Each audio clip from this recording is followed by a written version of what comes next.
whatever it was, helping an illegal escape or whatever the terminology was. She appealed it, and her appeal got tossed right out the window like her diet and exercise plan. She's gone. That's it. So her guilty verdict is not being successfully appealed. So that was a good one. We've been following that story for over a year. And yesterday there was a special election in Georgia. Georgia. Woo. We're going on tour. Little Ray Charles. Yesterday, there was a special election in Georgia to replace or to fill the vacancy left by Marjorie Taylor Greene. Republican won that seat. Now, in the presidential election, it was R plus 30. Yesterday, he won. Clay Fuller won by about 13 points. Not an encouraging shift, but it is a special election. We've seen this all throughout the country. All the more reason to be too big to rig in about 6 months, 7 months in the 2026 midterms. But we didn't lose the seat. It doesn't matter how much we win by at the end of the day, as long as we win. Whether you win an election by 1 vote or 1 million votes, as long as you win, that's all that matters, right? Just win. We said this yesterday, the midterms are winnable. I do truly believe that. It's a numbers game. We have the numbers. We just have to get the numbers out. Now it depends on the rest of us. Are we going to do the work to get those numbers out? And I'm telling you, I encourage you to get off of social media throughout the day, because you're going to get demoralized on these platforms. They have become toxic cesspools of nothing but astroturf and artificially amplified doomerism. That's what's going on here. You see someone you post, Trump betrayed his base. He broke all of his promises, and it gets hundreds of thousands of engagements. And it looks like at face value, whoa, there's something to this. And there are people that feel that way. But the numbers and the inflated astroturf engagement, just like the DeSantis 2024 campaign, just like the Kamala 2024 campaign, it is astroturfed. It is meant to demoralize you. Don't fall for it. Don't. Sound like Kamala and Biden. Don't fall for it. All right. We got Mo time? Yep, it's All Mo right, time. we got Mo. Well. Good job, guys. Guys, made that happen real quick. Ceasefire is in effect. We're in the very early stages. Nobody knows anything for sure. Anyone who tells you they know anything for sure is lying. I have opinions. You have opinions. Everybody has opinions. But it is best here to let this play out. Verify your inputs before forming an output, before forming an opinion, because a lot of the stuff that you're reading and you're hearing is fake. Don't fall for it. Relax. Take a deep breath. We will navigate this. Our president, our administration is the right team to navigate this to the best result. And that's where we are. All right, we'll be back here tomorrow morning. Tomorrow is the last live show of the week.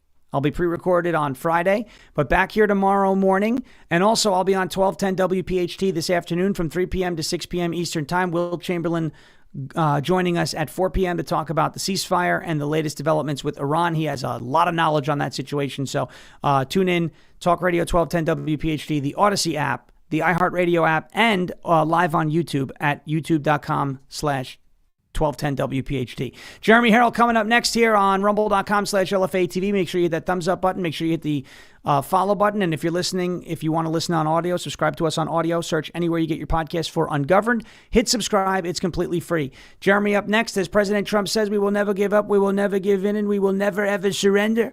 And if all else fails, we'll just become ungovernable. Thank you. God bless you. God bless this one nation under God, indivisible, with liberty and justice for all. Enjoy Live from America coming up. Jeremy up next. Thank you for your attention to this matter.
Ladies and gentlemen, did I miss you this morning? But we are back in black, baby. You are locked and loaded right here on rumble.com/LFA TV. This right here is live from America. And I am your ever so humbled, God-fearing host of the show, Jeremy Herrell, the hip-hop patriot, and I am streaming from the Hawkeye State of Iowa. But I can't do this alone. I gotta have a sidekick. I gotta have a partner in crime. I gotta have the most bass producer in the game today. Producer Eli. What do we got going on, brother? You're back in black, and I'm here to tell you all rock and rolling noise pollution. Sorry. I need you to hit the rumble button, hit the share button. We got a lot of news to get to. We got a ceasefire, baby. Let's get to it. Let's get to it. Let's see. We got Green Broccoli and J. Deeds. We got Patty. We got Scotty. We got C. Michaels. We got Concrete Gal. We got Dunn. Laugh at McGrowan. I would never laugh at your McGrowan. I promise. We've got Miguel Ortiz, Fun Mom. Gray Wolf is here. Keith, Big Mama Campbell is in the building. Andrea is here. C. Ward is here. B. Hobbs is in the building. Willie Rumble. Claire. We got Lori. We got DeCluse. We've got, let's see, who else? Redline Live is here. Sharon is in the building. Sharon TX is here. How you doing? Sky04. Tanya is here. Danielle is here. Kendall is here. Fireboss is here. Nice one, says Terry here. Good to see you. Erica Falconberry is in the building as well. We got Wendy, my girl Wendy from PA, my fighter. Anytime I ever see her, she's right there on the front lines. Wendy, good to see you, girl. Glad you're here. We've got Mary Kirby in the building. How you doing? We've got Lungta here. Barb Naylor. Calpurnia is here.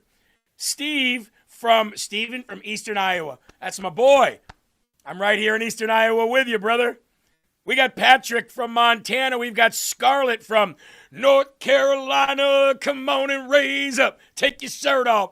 Twist it around your head. Spin it like a helicopter. And we got Clark. Says, shout me out. I got you, brother.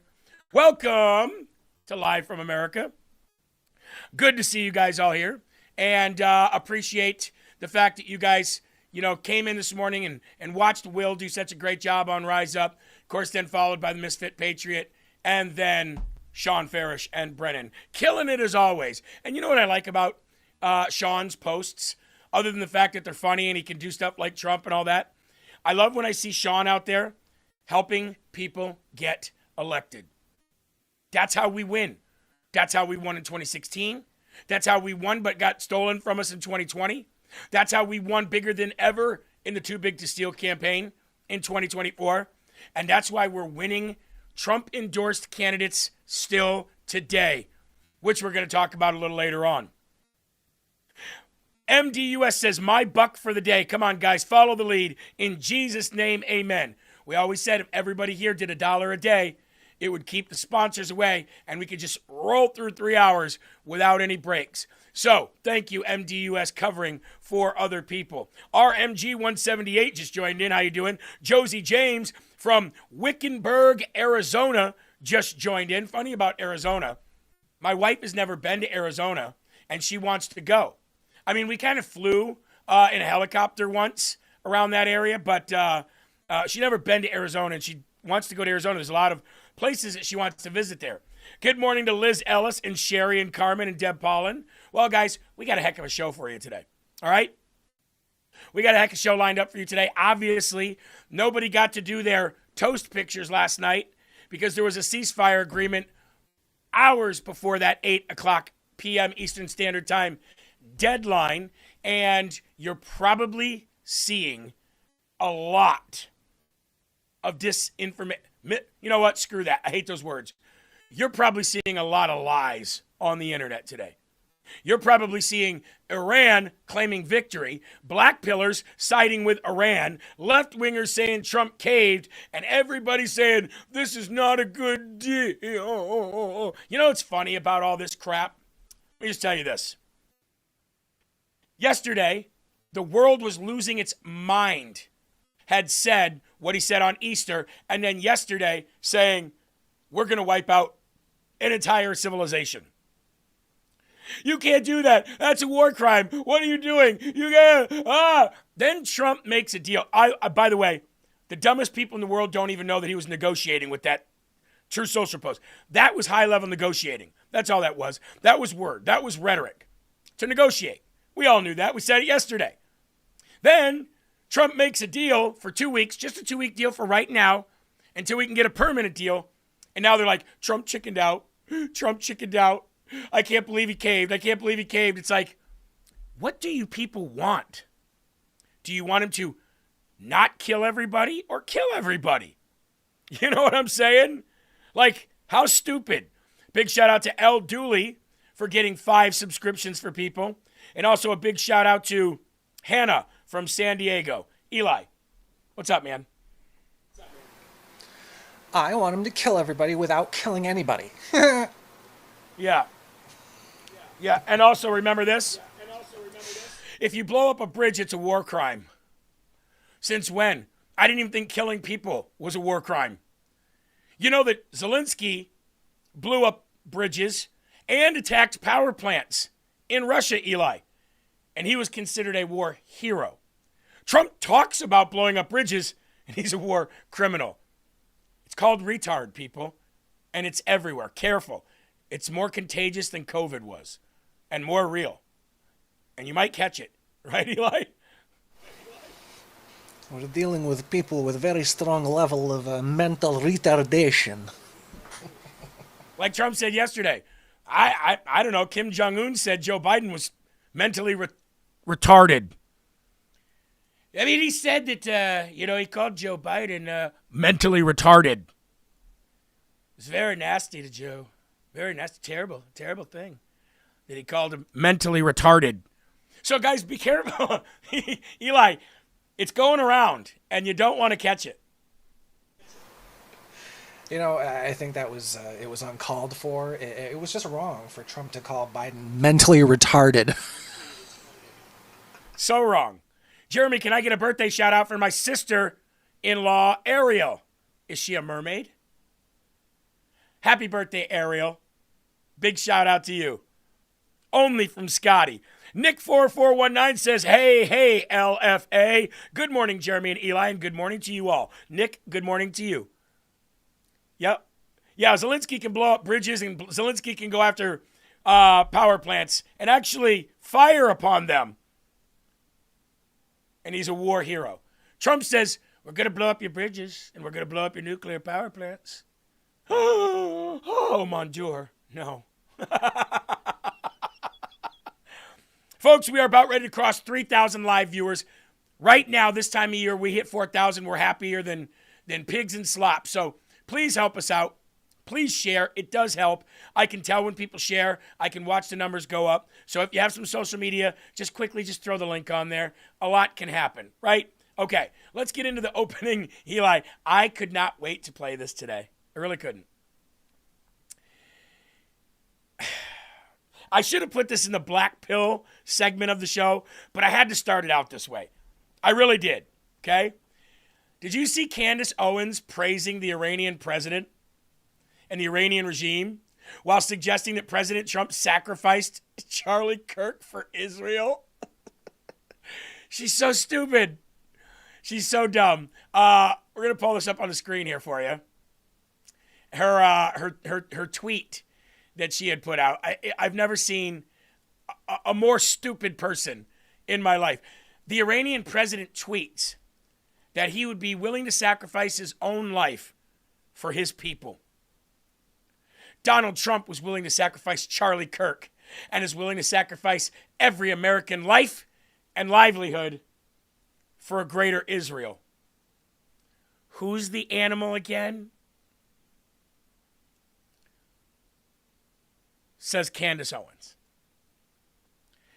The Iranian president tweets that he's willing to sacrifice his own life as he puts women and children on bridges and around power plants, and says he would do it, so, he must be telling the truth, because, Iran, Eli, is notorious for telling the truth, right? So that's where Candace must have got it. Meanwhile, Donald Trump sacrificed Charlie Kirk for Israel. I don't know what the hell this she caught too much of the retardism that's going around. She has become an absolute retard queen. It just made me think of a scene from Seinfeld where Elaine was so dumbfounded. She was like, what does that mean? What does that mean? What does that mean? Exactly.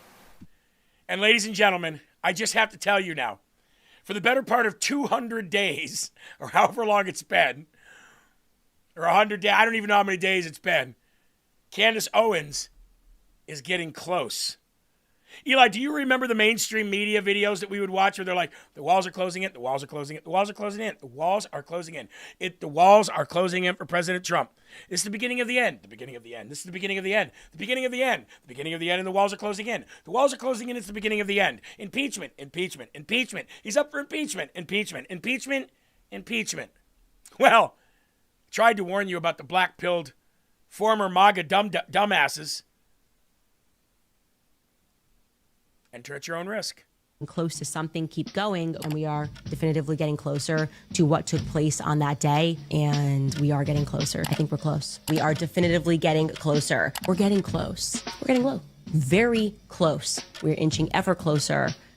We are now, I believe, extremely close to solving this thing. So close. As I get inch closer and closer to discovering the truth, I've got a feeling about that. We're close. We're getting closer to something, and that something is pretty big. I just sense that we're getting close. I sense that we are getting very close, and we are getting closer, getting very close to something. We're getting closer because we are getting close. We are definitely getting closer, very close. We are very close. We are close. We are dangerously close to something. Dangerously We are now. dead close to something. And I think every day we are inching closer to who killed Charlie Kirk.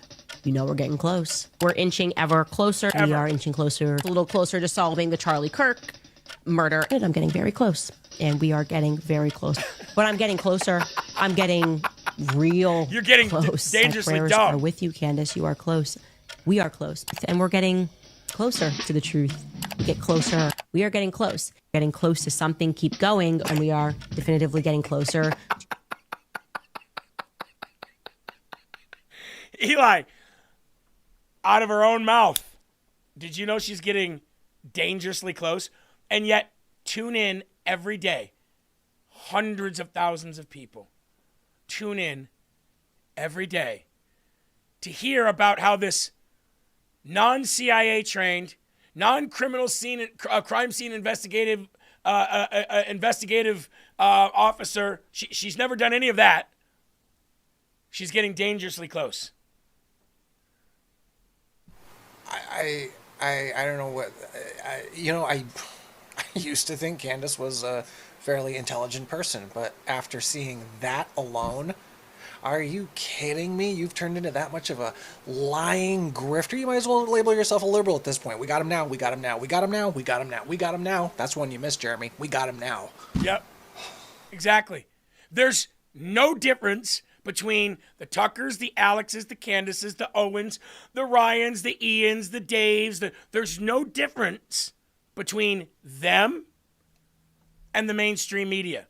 They're now actively calling for the absolute destruction of the Republican Party. They're calling for Democrats to win, and they're praising Islam.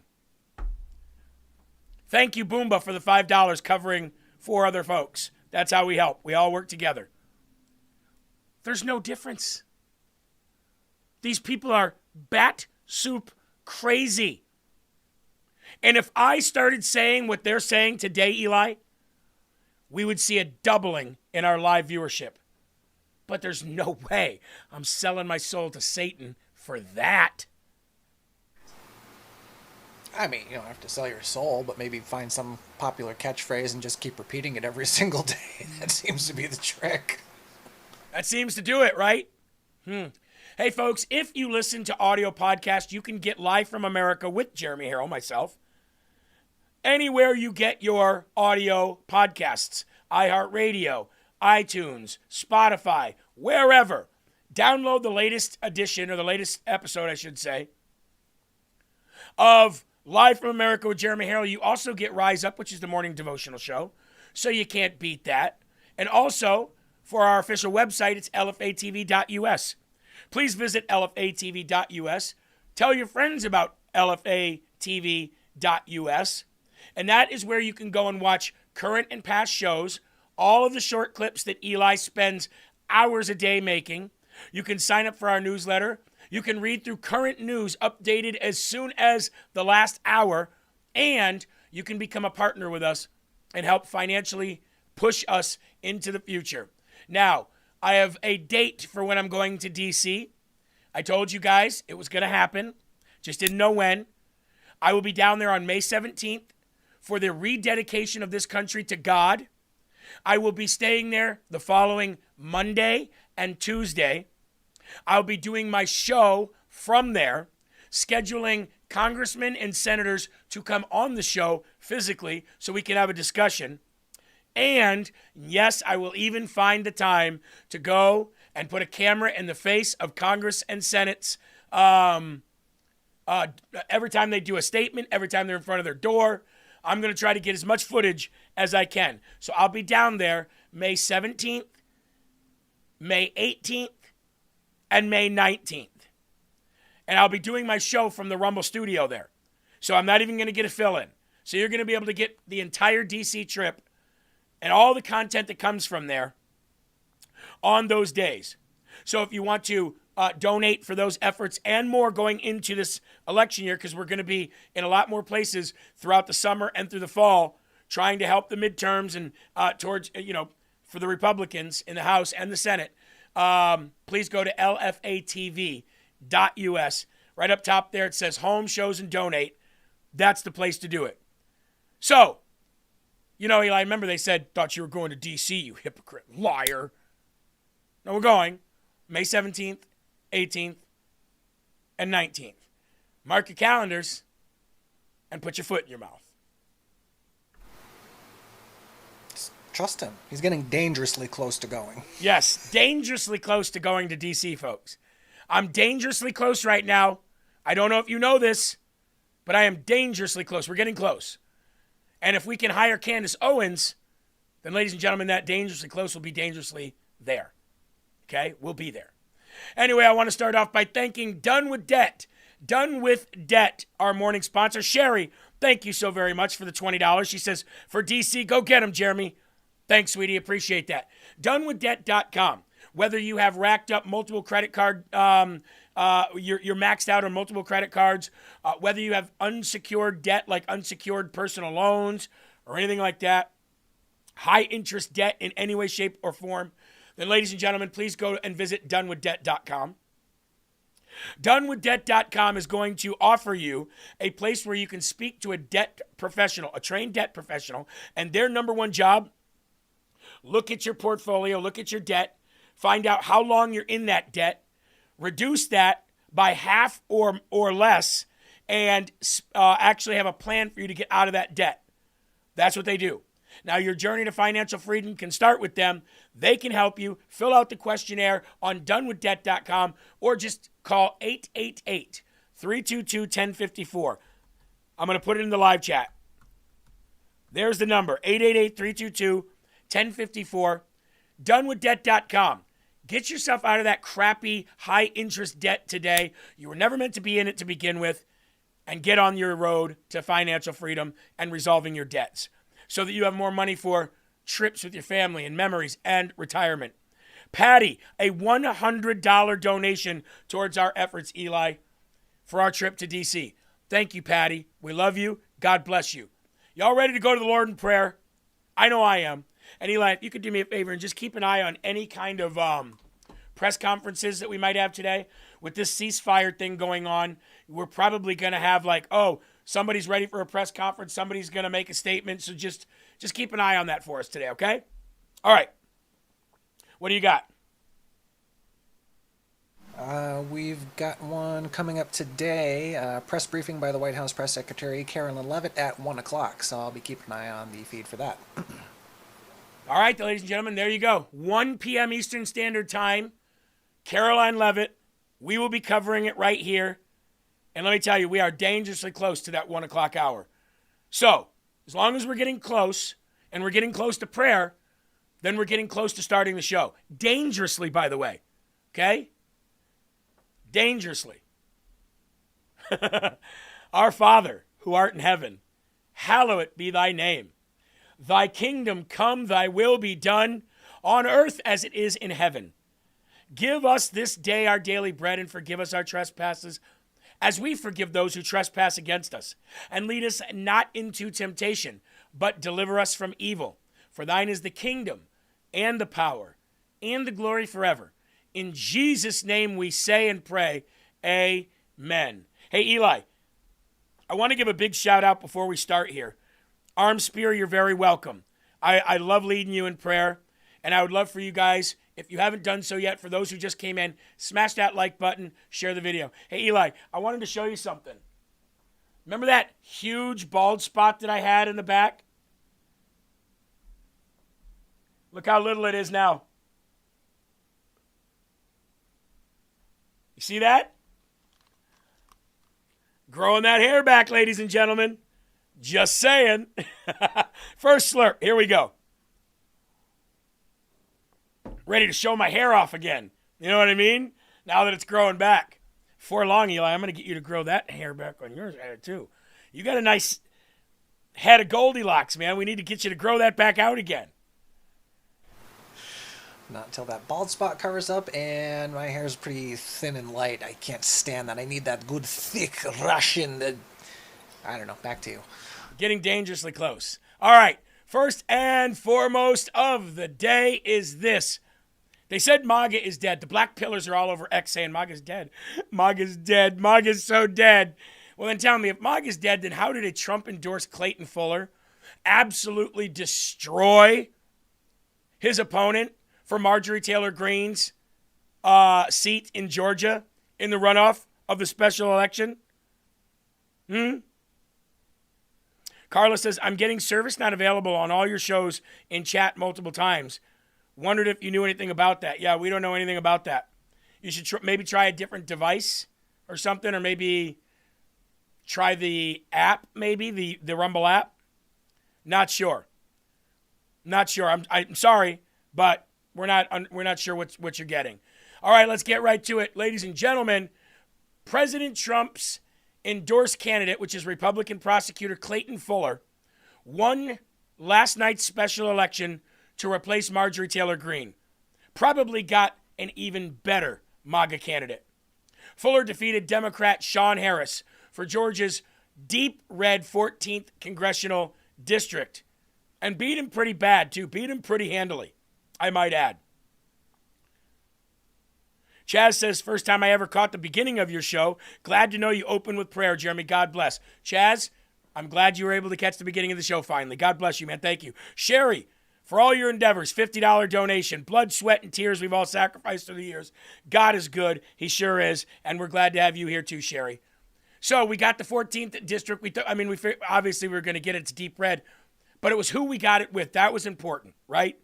And it had to be with a Trump-endorsed candidate. Not because, for any other reason that I believe, to show you that MAGA is alive and well. Okay? Quote, there's a very important special election tomorrow, President Trump said in the Truth Social on Tuesday, April 7th, in Georgia's 14th congressional district. I am asking Republicans, all Republicans, America First patriots and MAGA warriors, to please get out and vote for a fantastic candidate, Clay Fuller, who has my complete and total endorsement. Jeremy, was Trump's EO used in that election? No, I don't think so. I don't think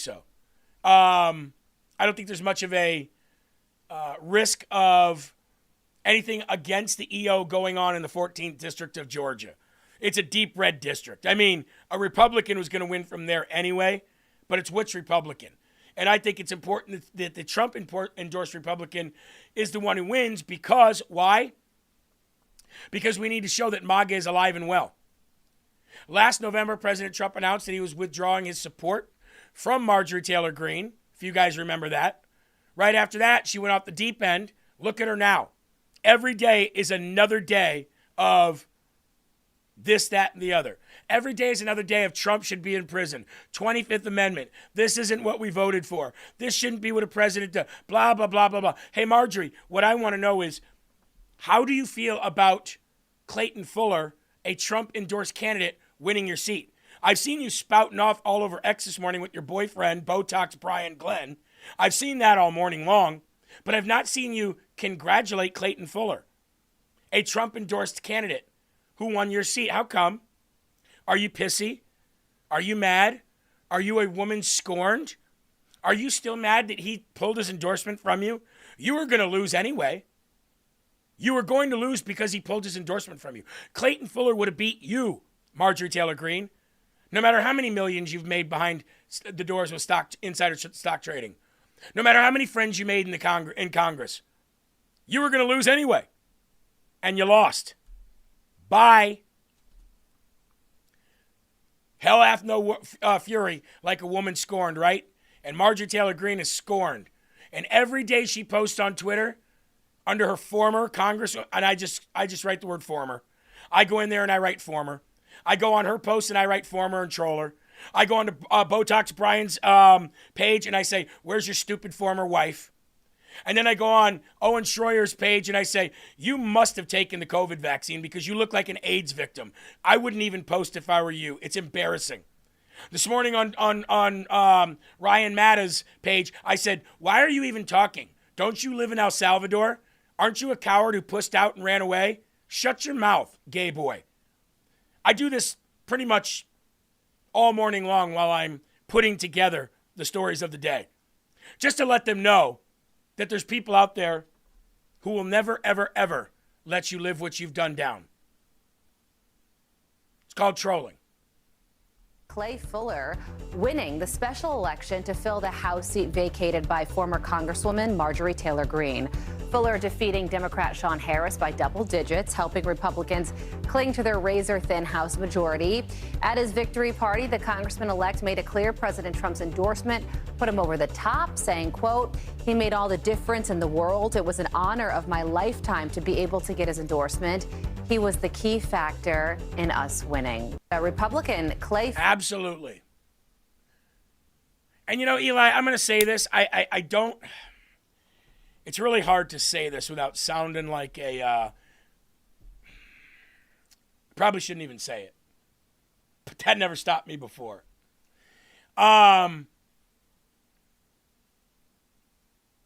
So far, every female that Donald Trump has brought in or endorsed, that he has fired or pulled his endorsement from, has been replaced with a male counterpart. Now, I thought about this yesterday, and I said, did Donald Trump bring in females into the administration just to help win the election, and then knew that after the first year he would replace them with a male? Is this just by luck of the draw? Is this just, hey, a coincidence that he's getting rid of the female people that he brought into the administration and replacing them with male counterparts? I don't know. But I was thinking about that yesterday. And I don't want to sit here and say that a woman shouldn't be in a role where there's any kind of power, because look at the bang-up job Tulsi Gabbard is doing. Look at the bang-up job Harmeet Dillon is doing. Look at the bang-up job that so many of them, but Susie Wiles is horrible. Judge Jeanine has been subpar. Pam Bondi was horrible. MTG has lost her mind. Lauren Boebert's off the deep end. Nancy Mace is becoming retarded. So I'm wondering here if you think that this was coincidence or strategic. Because I don't know. Like I said, I can't sit here and say we need to get rid of all the women and put men in, because I'm not a misogynistic person. I do believe the right women can do the right job anywhere. Because look at Tulsi Gabbard. She's killing it. And I love her. I love what she's doing. But if the administration runs smoother, better, if the 14th District of Georgia is represented better, then there might be an argument to be made about the genders in politics. I don't know. I didn't want this to come off, Eli, like I was saying we can't have women in any kind of leadership roles, because I don't believe that's true. But I do believe that for some specific roles, men are better suited for the job. I believe Department of Homeland Security, I believe a man is better suited for the job. Not because he's better or worse than a woman, but because of how a man thinks, opposed to how a woman thinks. Men are very good at getting rid of feelings. Men are very good at putting the feelings aside and doing the job no matter who cries, no matter who crumbles. Women think differently. They think with their feelings. They have passion and they are compassionate for certain and specific situations. And so I think for some roles, men should be in those roles, and for some roles, women should be in those roles. I think Linda McMahon at the Department of Education is perfect. Why? Because there needs to be some kind of understanding of compassion for the way that you bring learning and academia to children. I firmly believe that. I do. But in some roles, like I said, Department of Homeland Security, I do believe, Eli, a man is better suited for that job because you need to be ruthless with no compassion for these people crying about, ay Dios mío, ayúdame. You know what I'm saying?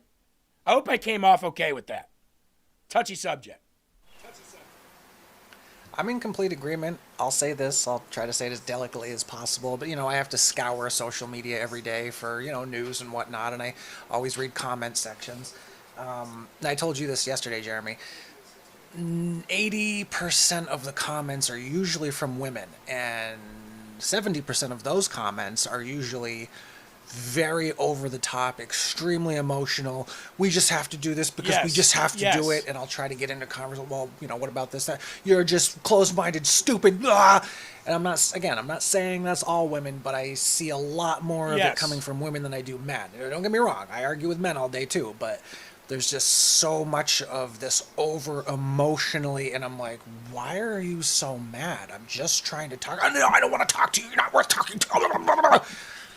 So that's my piece. Well, put it this way. If there were no women watching politics or being input, The View wouldn't exist.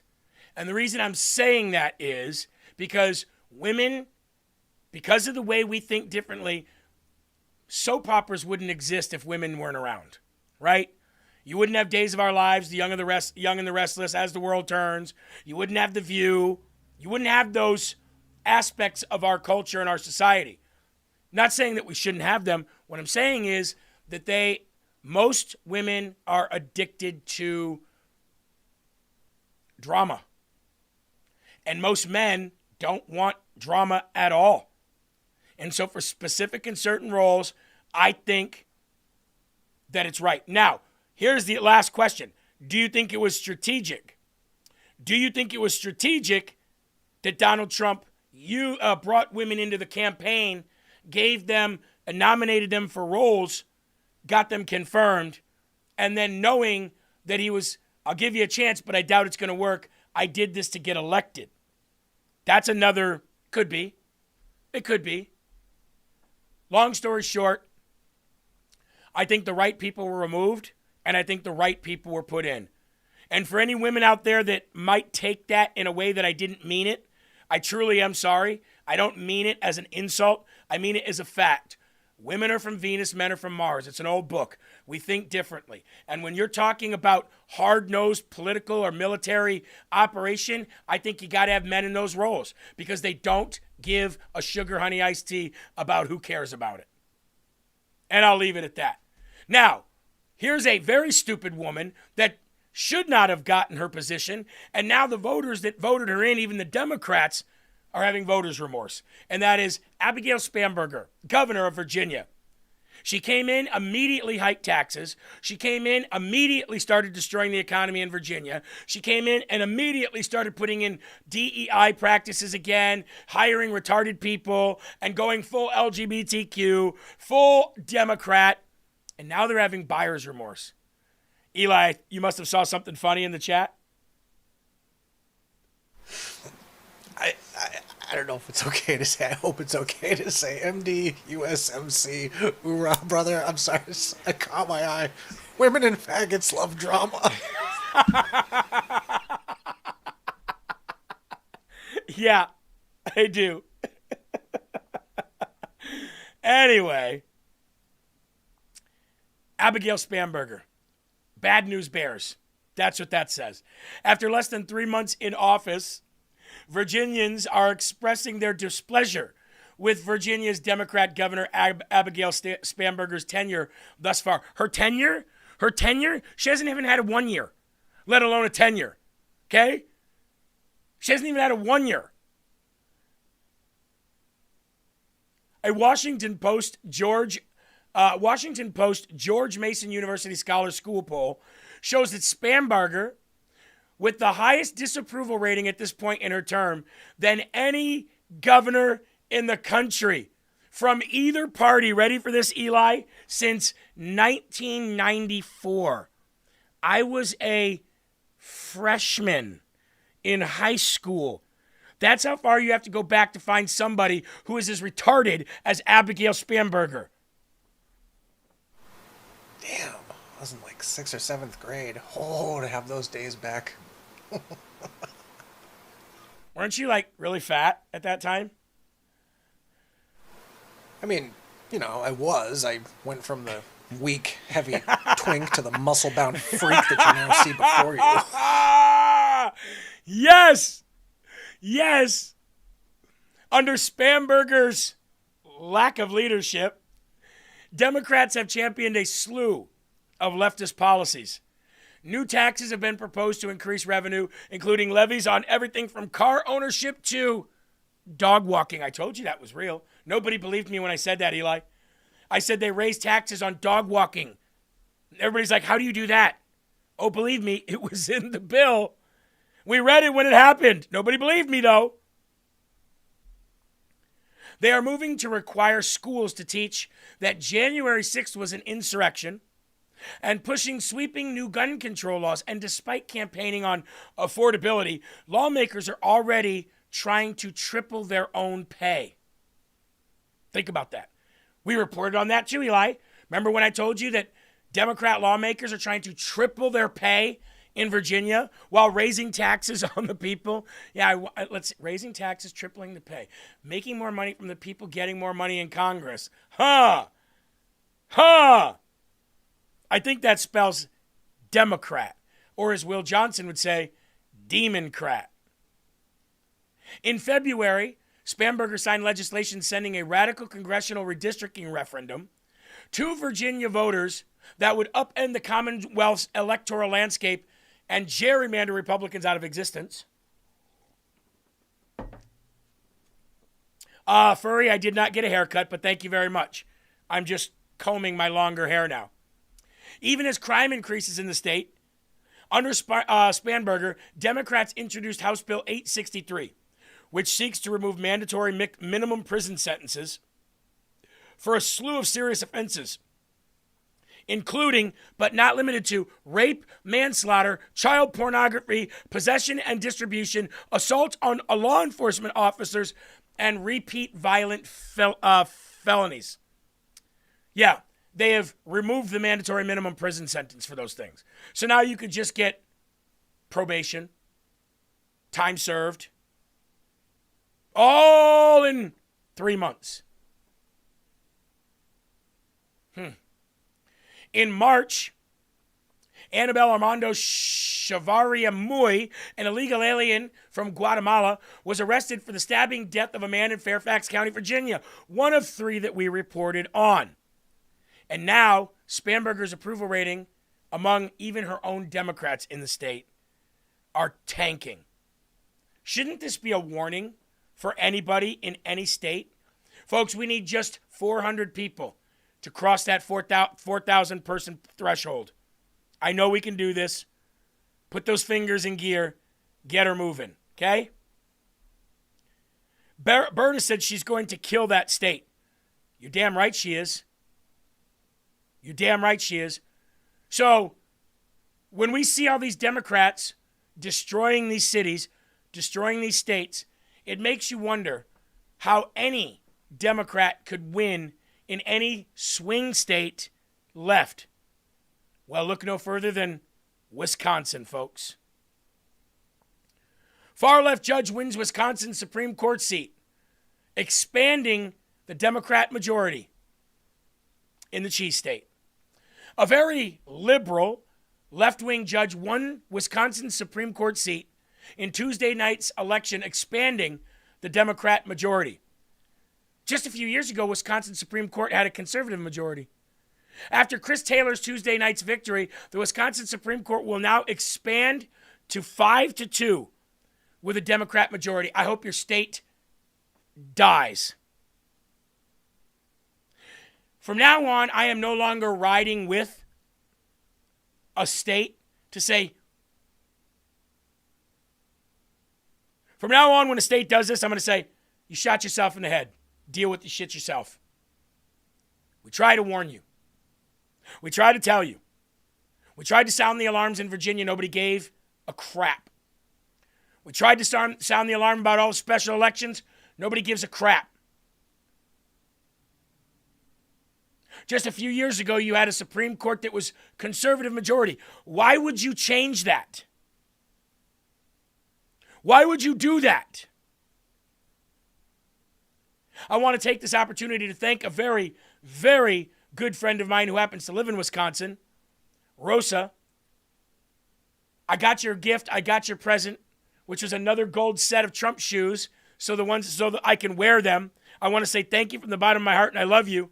But what in the absolute F is going on up in that state of yours? What is happening?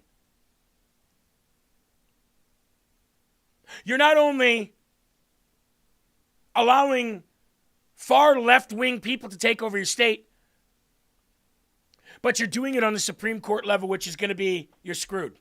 You're done. Jan Meyer said cheated. Probably. Eli, can you do me a favor?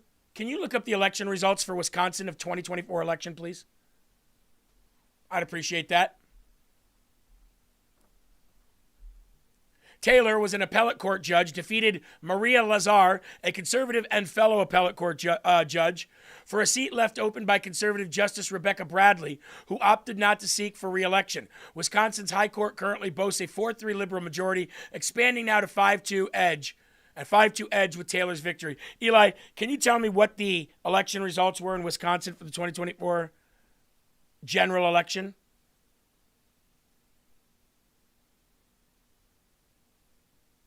When you got it, let me know. Because I want to know if it was cheating. I want to know how much cheating happened, because I want to know the exact numbers of the presidential election in 2024 in Wisconsin. What do you have?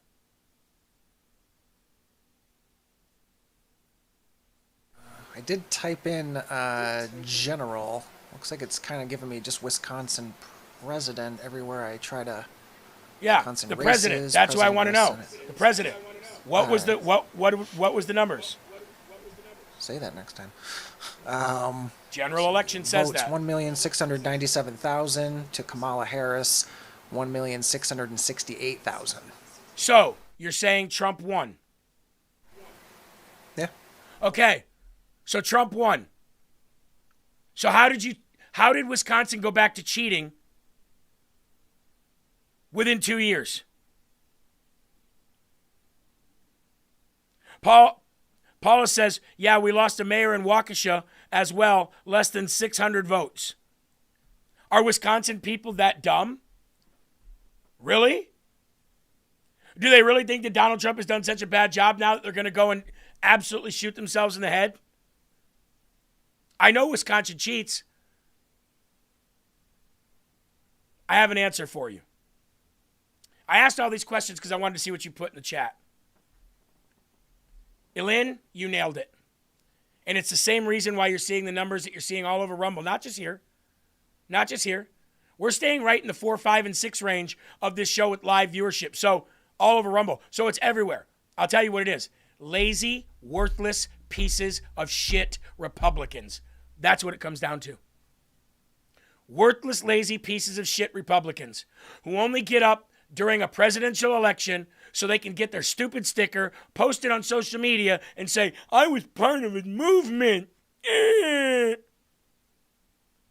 Lazy, apathetic, worthless Republicans. That's your answer. And the same stuff is going to happen this year if we continue to allow these people to sit on their asses and sit on their couches. Eli? And if you're just joining LFA, welcome, Patriots. Especially if you're from Wisconsin. Yeah, somebody comes in and they hear worthless, lazy, no good, retarded asshole, son of a bitch.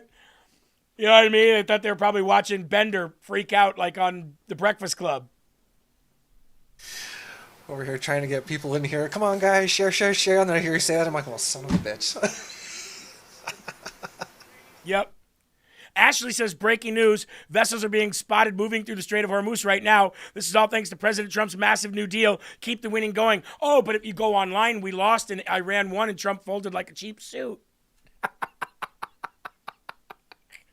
Eagle fight, that's another good answer right there. RNC does nothing. Abso-freaking-lutely. Eli, allow that link to stay in there. Nope, you already got rid of it. You got to read them before you get rid of them. Don't just get rid of them.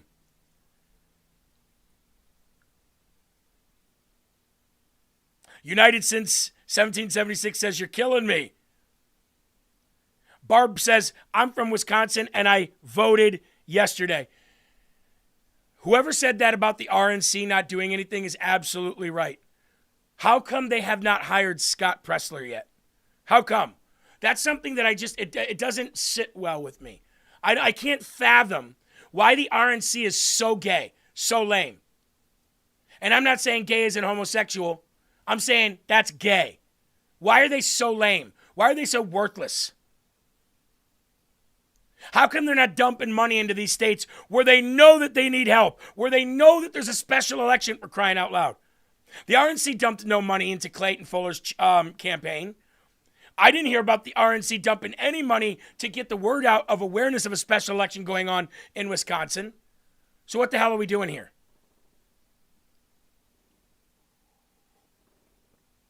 I think we need to start lighting up the RNC again. Remember when we did that back in the day? When what's-her-name was in there? Mitt Romney's niece? We used to light that organization up every single day. We got her removed. Hey, Eli, speaking of removed, did you see that we put an update up yesterday? Eli actually gave me the update yesterday of the woman who worked at the restaurant down there in Palm Springs, right? The one we called. What happened to her, Eli? What happened to her yesterday? First and foremost, we have Lisa Sprague to thank for that, for sending that to me. And secondly, she was fired. Oh, we got to watch it, right? It's worth watching at least. Let's go to it. Oh, ladies and gentlemen, do I have a story for you. One thing that is great about Lfa TV is that if there's somebody that is out of line that needs to be called and exposed on air, live on speakerphone, we usually do that. So it doesn't matter if they're a district attorney. It doesn't matter if they're a prosecutor. It doesn't matter if they're a senator. It doesn't matter if they're a congressman or woman. It doesn't matter if they're FBI. We've called them all. Schools, organizations, businesses, churches, everywhere. Mosques. And I came across something today on Lfa TV. Well, before we did the show on Live from America at 11 o'clock, I came across this, which was starting to go viral on the internet. Let me turn the camera around here for you. So here's a valid question. Can we just have this motherfucker assassinated and get it over with already? So here's a valid question. Can we just have this motherfucker assassinated and get it over with already? Obviously, you know who she's talking about. Veronica Kapraloff. Check this out. West Palm Beach, a chef at Lessing's Pelican Club, West Palm Beach, Florida. A lot of Trump supporters that are in West Palm Beach, Florida, eating at the Pelican Club, I would say. So we called her on LFA TV, thousands of people live, and said, there will not be any patriots coming into that establishment. Nobody that supports President Trump will be coming into that establishment, as long as that chef is working there. Because can you imagine what she would do to your food if she wants to, you know what, to the president of the United States? So we called by the thousands, and we said, we demand you fire this woman if she's still there. And then we found this. Lessings Hospitality Group has been made aware today of a social media post by an individual associated with one of our locations. To be clear, this individual was not working at the Pelican Club at the time of this post. The views expressed are absolutely not reflective of our values, our team, or our organization in any way. This individual will no longer be working for the Lessings Hospitality Group. We remain fully committed to providing the exceptional joy and experiences that our guests deserve, and we take matters like this seriously. So, Miss Veronica Kapraloff. So here's a valid question. Can we just have this motherfucker assassinated and get it over with already? Another valid question. Do you have your resume updated? F-A-F-O. You see, ladies and gentlemen, you can make a difference. And on Lfa TV, we do. Together. Rumble.com/Lfa TV. 11 to 2 every day. Live from America. Come on in. Have some fun. And get pieces of shit like that fired. See what happens when we band together? See what happens when we do something? We got Ronna Romney McDaniel, whatever hell her name was, fired out of the RNC. We got this lady fired in a day. Hopefully she's facing some charges as well. I tagged Kash Patel. I tagged the FBI. That video on Instagram, Eli, has like 150,000 views on it. So that's awesome. We can win elections too if we know about them and if we mobilize. Something that the RNC can't seem to do.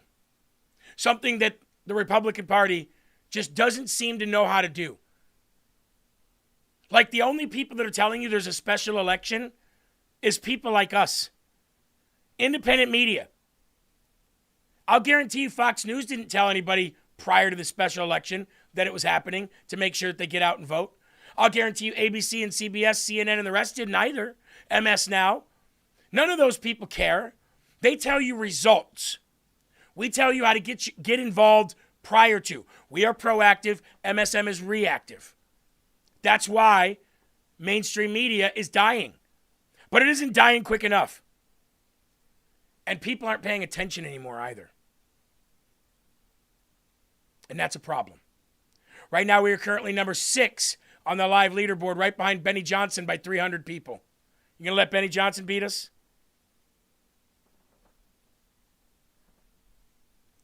Lanny says, imagine how many MAGA meals were spit on. Absolutely. Absolutely. Okay. I've got some really, really good news. And again, I know people are going to take it with a grain of salt, and you should at this point. But either way, we got some breaking news. So let's get to it.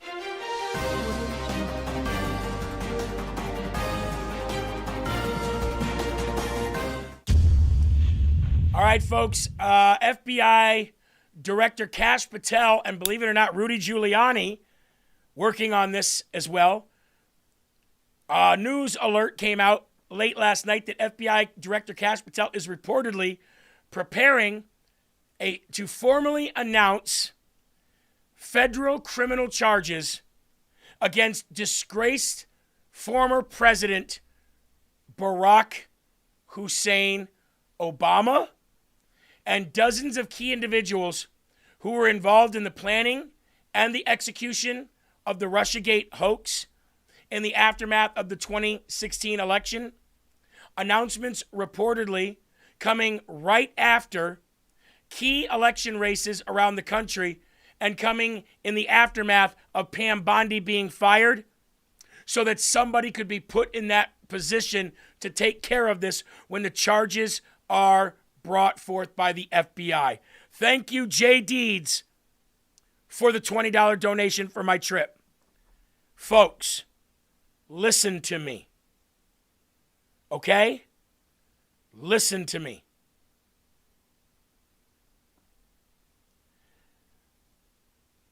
The RICO case and the conspiracy case being filed and indictments coming from the Southern District of Florida was our first move towards getting these trash bags put in prison.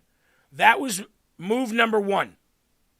Move number two, get it in front of the right judge that wasn't going to just sweep it under the rug and dismiss it. Insert Eileen Cannon, who got the case.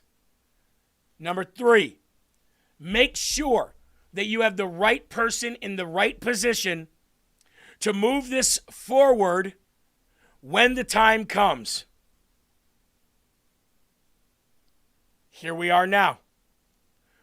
All of this has been working on for over a year. But now the pieces are in place. The puzzle pieces are in place. And now we just got to snap them together. James Comey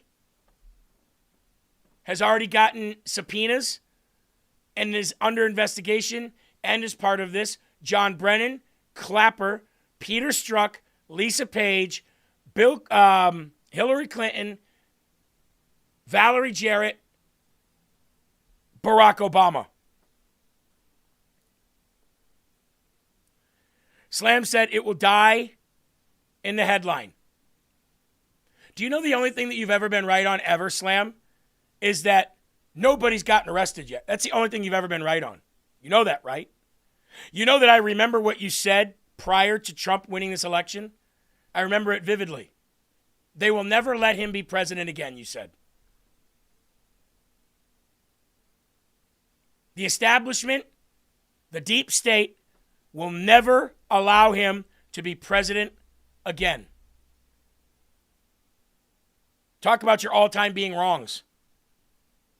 We will never win because of the cheat. You were all adamant about that too. I love you, but you were wrong. And you never came out and said, I was wrong about that stuff. Ever. You're about as pessimistic as the black pillars, and I can't imagine that life. I wish you'd stop. You can have an opinion, that's fine. That's why I'm not muting you. I would never do that. But you, the joy of the Lord, that kind of like negative pessimism, nobody likes it. It doesn't help, and it doesn't move anything forward. If we are the one step forward, then you are the 2 steps back. Every single day of your life. And I never understood that. Even C3, who's very much like that as well, said this is the closest we got to something finally happening. Exactly. And the response that I see from you in the live chat is it'll be buried. It'll be buried in the headline as quick as you said it. Slam said his support has crumbled. You just can't add. Really? Really? Then how did we win that special election by like 12 points? Like, how are we 99.5% on all MAGA endorsed candidates, even against Democrats who everybody thought they were going to win? And even though I just said all that, you still can't say you were wrong prior to the election.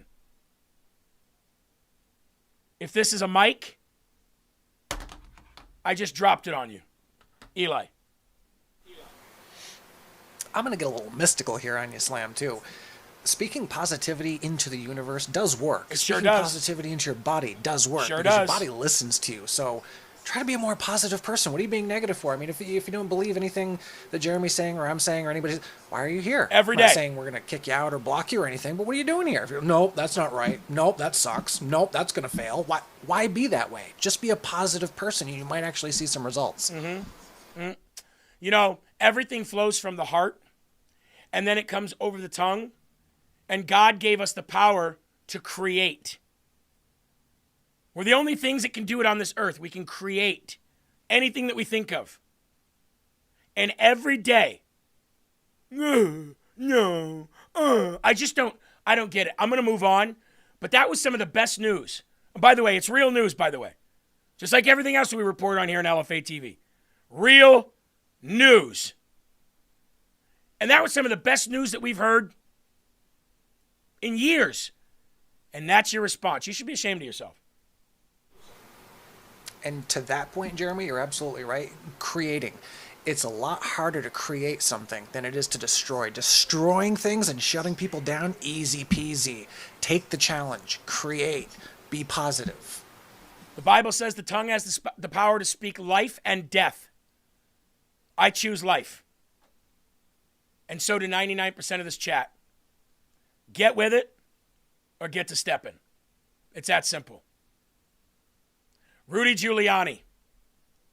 Rudy Giuliani's also involved in this, helping behind the scenes, because he is so successful at prosecuting RICO cases. He tells Pod Force One about RICO, about the RICO case, that he is prepared for point man Joe Biden. Former New York City Mayor Rudy Giuliani told Pod Force One in an episode released Wednesday, today, that he has drafted a racketeering case against Joe Biden and his cabinet that alleged the former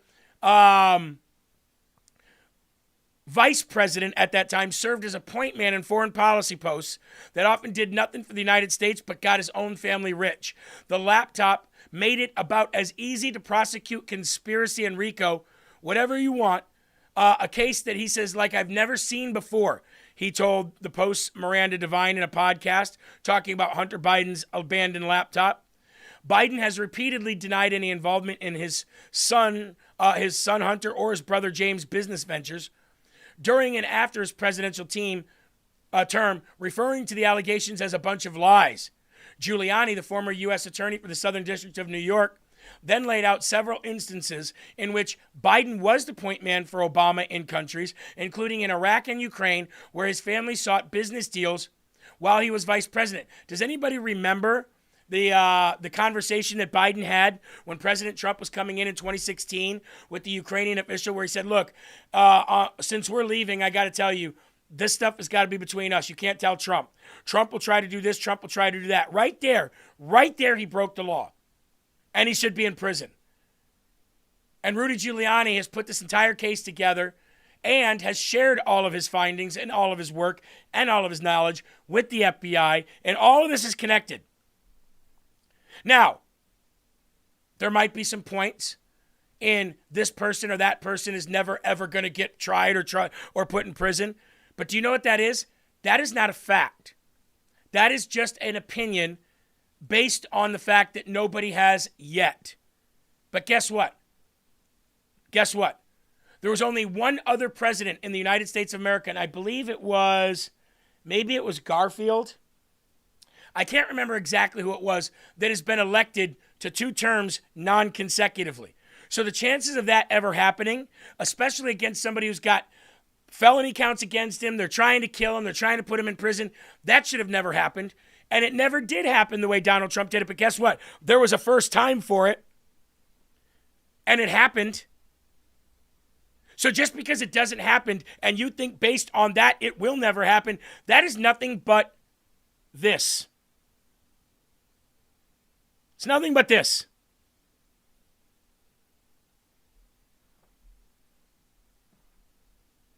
Slam, you think that that's going to be a decider of the midterm? I guess November will tell.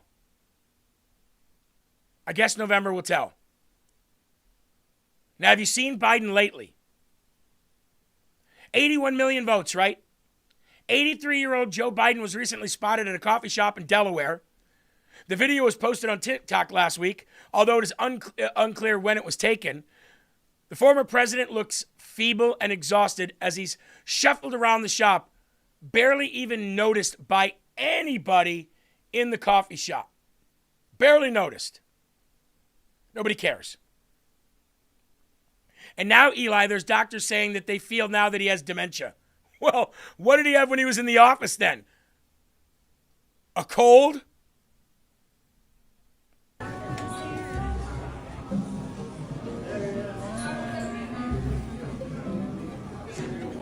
Nobody cares.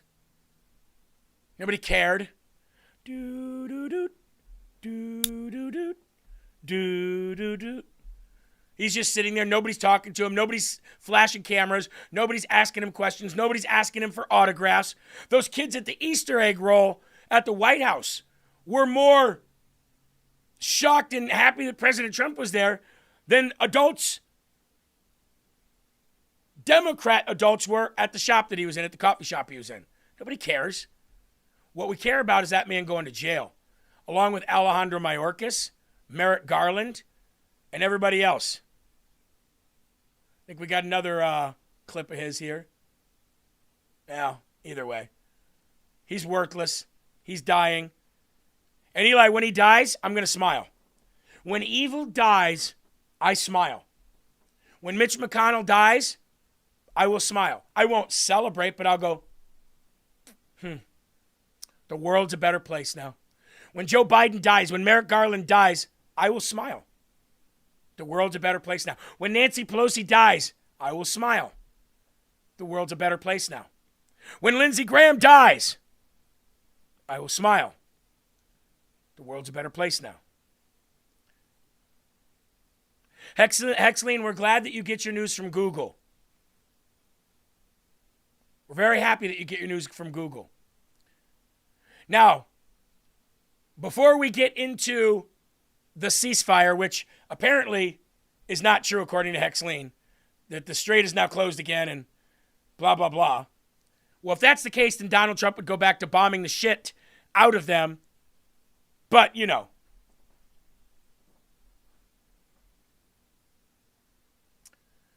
And if it is closed, then we just go right back to bombing them again. But before we get there, I do want to talk about literally my favorite new sponsor. And it's only because I'm a customer of these people. And that is Kalshi, ladies and gentlemen. If you don't know, now you know. You know what I love about Kalshi? Is it's not only for... What I love about Kalshi is it's not only for sports betting, it's also for political betting. And since that's what our expertise here is on Lfa TV, I am a user of Kalshi. And I'm a winner at Kalshi.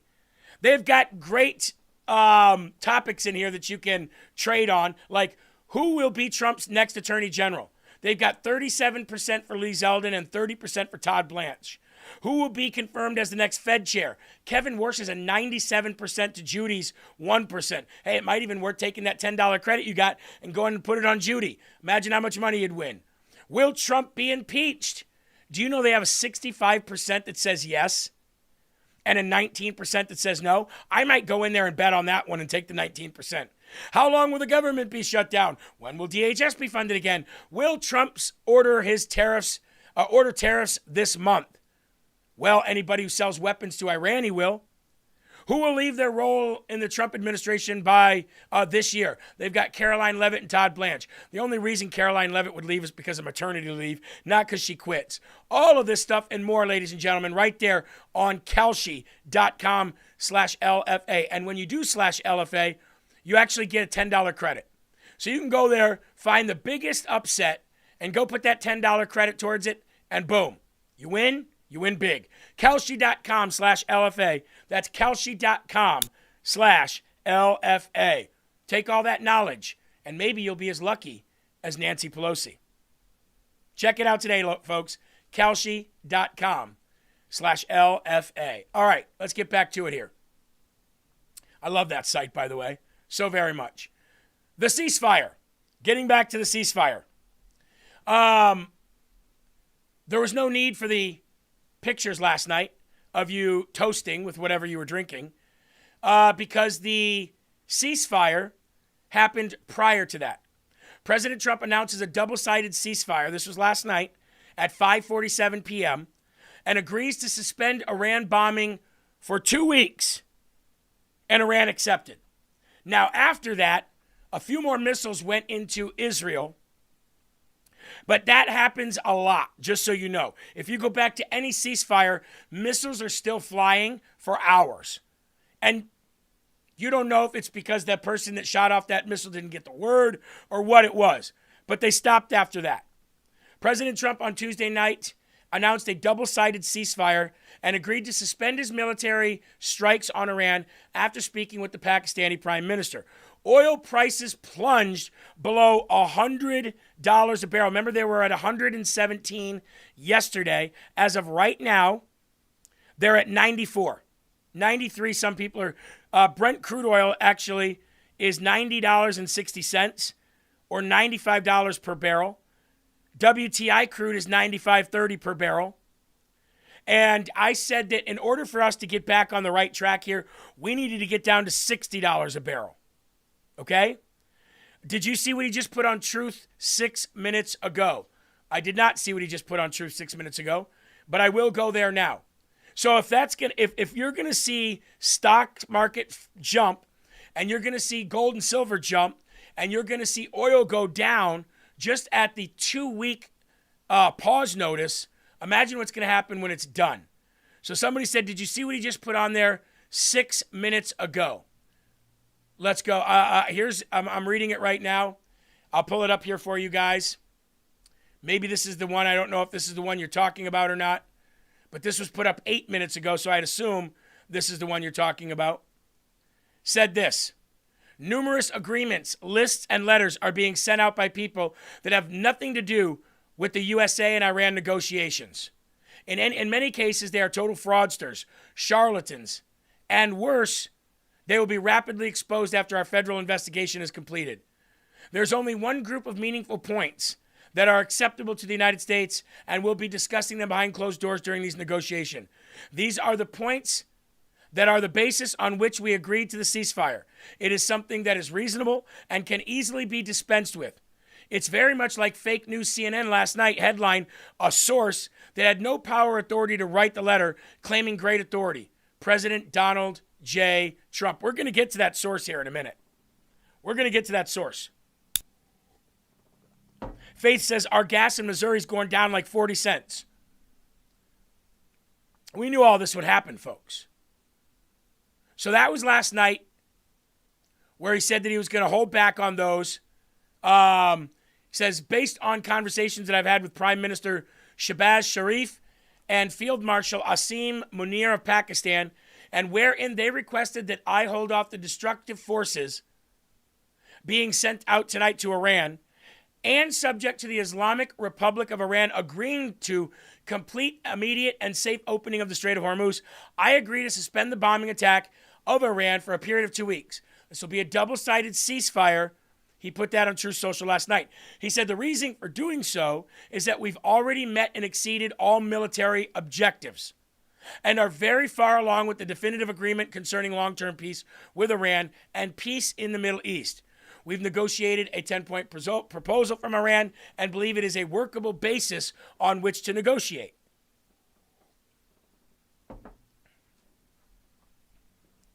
Utah says, I have a good feeling Trump is going to sue CNN. Oh, I think there's going to be much more than that as well.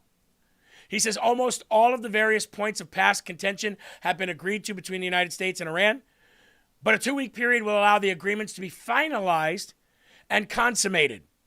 So all these people saying Trump did this, Trump did that, Trump caved, Trump lost, blah, blah, blah. It's a pause. Nobody won. Nobody lost. Nobody won a war. Nobody lost a war. Trump won his negotiations, and that's all this was for. Aggressive negotiations. On behalf of the United States of America as president and also representing the countries of the Middle East, it is an honor to have this long-term problem close to a resolution. Thank you for your attention to this matter, President Donald J. Trump added. So, you want to know something else that I thought was rich, Eli? Yesterday and today, I see left-wing and woke right people saying, so, 13 service members dead, billions of dollars spent, all for what? To have the Strait of Hormuz open, which it was opened prior to? What about all the military lives lost and the money lost? And I'm quickly thinking of Afghanistan. I'm quickly thinking of Al-Qaeda. I'm quickly thinking of the $80 to $90 billion of military-grade equipment, including helicopters, ammunition, missile launchers, and machine guns, tanks and Humvees that were left literally as a gift from Biden, as those 13 members were actually killed because of Biden's botched withdrawal. And I'm thinking, how come nobody said anything that remembers that? Oh, they remember it, but if you also remember they had scumbag ways of defending it, well, there was no way around it. They had to do it the way that they did it. Blah, blah, blah. A liberal will defend absolutely anything, even if there's no possible way to defend it. They'll find a way. Yep, somebody just said gas went down 40 cents in Tampa as well. So, ladies and gentlemen, things are happening. The complainers are always going to find something to complain about. There's no shortage of complaining. They're going to complain when he wins. They're going to complain when he loses. They're going to complain when gas goes up. They're going to complain when gas goes down. When gas goes up, it's Trump's fault. When it goes down, it's not his doing. Pete Hegseth, ladies and gentlemen. President Trump This morning. forged this moment. Iran begged for this ceasefire, and we all know it. As the President Truth this morning, a big day for world peace. Iran wants it to happen. They've had enough. Operation Epic Fury was a historic and overwhelming victory on the battlefield. A capital V military victory. By any measure, Epic Fury decimated Iran's military and rendered it combat ineffective for years to come. You see, in less than 40 days, one of our combatant commands, Central Command, CENTCOM, using less than 10% of America's total combat power, dismantled one of the world's largest militaries. The world's leading state sponsor of terrorism proved utterly incapable of defending itself, its people, or its territory. We untied just a fraction of our strength, and Iran suffered a devastating military defeat. Together with our Israeli partners, America's military achieved every single objective, on plan, on schedule, exactly as laid out from day one. Iran's Navy is at the bottom of the sea, whether it's the Soleimani class, their frigate class, their prized drone aircraft carriers, submarines, mine layers, sunk. Iran's Air Force has been wiped out. Iran no longer has an air defense, any sort of a comprehensive air defense system. We own their skies. Their missile program is functionally destroyed. Launchers, production facilities, and existing stockpiles depleted and decimated. President Trump forged this moment. Iran begged for this ceasefire, and we all know it. Absolutely. But if you listen to those people that I spoke about on X, you wouldn't know that. You wouldn't know that. Now, Israel was not happy about this. And guess who has two thumbs and doesn't give a shit? This guy. This guy. Thank you, Sophie. I appreciate you going to share, honey. I appreciate that. Israel was not happy. Israel said, the war will end and the ceasefire will end when we say it will end. Trump said, yeah. You want to make a bet? Basically told Israel to shut the you-know-what up. You're not in control of this, Israel. You're lucky. What you should be saying, Israel, is thank you. Thank you for sending in 400 plus missiles that destroyed so much of Iran. Yesterday, Israel took out like 8 bridges. That's great.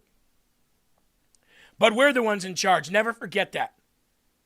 I'm not going to sit here and talk bad about Israel the way the rest of people do because don't really care to or not to. What I do know is Iran had this coming for 47 years from us, regardless of Israel. If Israel was involved in the start of it, so be it. Who cares? At least we got in there and did what we wanted to do. We've been wanting to do that for a long time. I don't give a shit if Israel's unhappy about President Trump's ceasefire. They're not in control. Sit back and watch your Papa Trump do what he does. Listen to this. Well, the Israelis, for what they know so far with the details in this 2-week delay in the war, they're not too happy with the details, but they say it's President Trump's decision to make. The Iranian response was to fire another missile at Israel. It wasn't 5 minutes from the time that Truth Social post went up that our phones lit up with another incoming missile. This missile was intercepted over Jerusalem. The shrapnel came down. We've got no word of any injuries. It should be noted that word had gone out through the IDF that we should anticipate a lot of missile fire tonight, and they have not taken that down yet. So that's a situation right now. Sometimes we see here in the Middle East that they will fire one just to be defiant at the end, but it's also possible that word hadn't gotten out to the rocket crew. Laura? So there you go. That's why. Mike, so your view. Well, the Israelis, That's for what what it they was. know... That's why missiles and rockets were still flying. And, of course, I saw Ryan Matta on X going, oh, I don't think that Iran got the message that there was a ceasefire. It's like, bro, is this your first time watching a ceasefire happen? You know what I mean? There's a troll in the chat. Sometimes we like to let him stay. Trump says he withheld Iran strike intel from Germany because they would have leaked it. We need to pull out of NATO, guys. When this is all done and the economy goes back to greatness and better, our next move needs to be pulling out of NATO. They don't offer us anything. Hey, Eli, I want you to, I'm going to tell you this because I know you don't know this. Ready? You don't know how much money we spend in Israel each year, do you? Off the top of your head. 10 or 12 billion? Not even close. We give Israel $3.8 billion a year in foreign aid. Do you know what they use that $3.8 billion on? Or what we get for it? Intelligence. We get intelligence for it in the Middle East, so we don't have to have all of our resources all around there. We're kind of a working partnership with intelligence. Most good, some not so good, but most good. They also use that $3.8 billion to buy munitions and weapons from us as well, and to have our military help them build things. Do you know how much money, Eli, we give to the UK and NATO and all of them a year to keep them safe? Isn't it none anymore? $600 billion. $600 billion to have our troops in all of these NATO's countries, to pay our fees and fair share, to have all of these embassies. The cost, total cost, is $600 billion. And do you know what we get from that? Nothing. We get strategic advantage having military in their countries, but we don't get anything from them. And you can't say trade because trade is separate. We get shit for that $600 billion. Eli, go ahead and get rid of that link in there. I don't allow BBC links in my chat. $600 billion we give to keep people safe. And yet, every day, all day, Israel bad, Israel bad, Israel bad. We give them $3.8 billion. We got to stop giving them money. It's a drop in the bucket. You understand? It's a drop in the bucket. By the way, if Israel's so big and bad, Eli, if Israel runs the world, if Israel runs everybody's military, and Israel's so tough and they can do whatever they want, then how come they couldn't even remove the people from the Gaza Strip? And why does Palestine exist? Good question. That's a good question, isn't it? For all you black pillars out there, if Israel's so big, bad, and the Jews run the world, then how come they can't even get rid of those pesky rats in Gaza that call themselves Palestine? They can't even do that. Yeah. Tell me again how they run the world. President Trump said, I didn't tell Germany anything. To the winner belong the spoils, go the spoils. And I've said, why don't we use it? To the victor, go the spoils. And we don't have that. We haven't had that in this country probably in 100 years, because even the Second World War, you look at the Second World War, we didn't have it with the Second World War. We helped rebuild all those countries. We rebuilt Germany. How about Germany telling us that, well, it's not their war. We had nothing to do with it. They wanted me to go and tell them everything I was doing. We didn't know anything about it. Well, if I would have told them, they would have leaked it, and we wouldn't have been nearly as successful, possibly, right? But to the victor belong the spoils. So we haven't heard that in, I think, maybe hundreds of years. Now with Venezuela, and we just so you understand, the people of Venezuela, they say if I ran for president of Venezuela, I'm polling higher than anybody has ever polled in Venezuela. So after I'm finished with this, I can go to Venezuela. I will quickly learn Spanish. It won't take too long. I'm good at language. And I will go to Venezuela. I'm going to run for president. But we're very happy with the president-elect that we have right now, the people that are running it. If you remember Bush with Iraq, they fired the generals, they fired the police, they fired the people that worked in their equivalent of the White House. They fired everybody. And you know what they had? They had a mess. And you know what happened? ISIS formed. Those generals and those soldiers got together. The police got together. They all got together. They formed ISIS. Not going to happen with us. I did not tell Germany because Germany would have leaked it. So that means Germany is not an ally. Correct? That's what it sounds like to me. That's what it sounds like to me. Germany's not an ally. So if Germany's not an ally, then why are we working with them on anything? Get out of NATO. That's my hope. That we get out and we get out fast. NATO is a problem. Us getting out is the solution. Agree or disagree? Now, Trump launches an investigation into CNN World for pushing the fraudulent Iranian ceasefire statement and says, hold on, I gotta I gotta address this. If you think that the people in Palestine, the Philistines, the former Philistines, if you think that they were there before the Jews, you need to read your Bible. You need to read your Bible. The Bible clearly states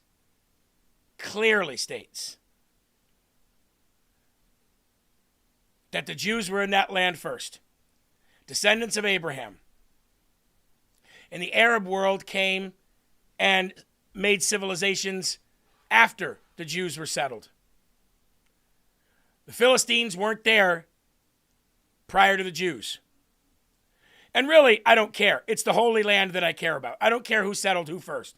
But to say that the Jews were there after the Philistines, which became the Palestinians, is not correct. Mermaid said Israel didn't agree to the ceasefire. They don't have to. We did. We don't care what they do. They're this.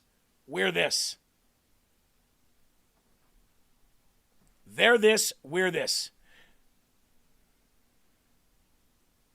Trump launches an investigation into CNN World. Let's get into that. President Trump just dropped a nuclear bomb on Truth Social. Trump wrote this on Truth Social. Based on conversations with the Prime Minister Shahbaz Sharif and Field Marshal Asim Munir of Pakistan, and wherein they requested that I hold up the destruction forces being complete.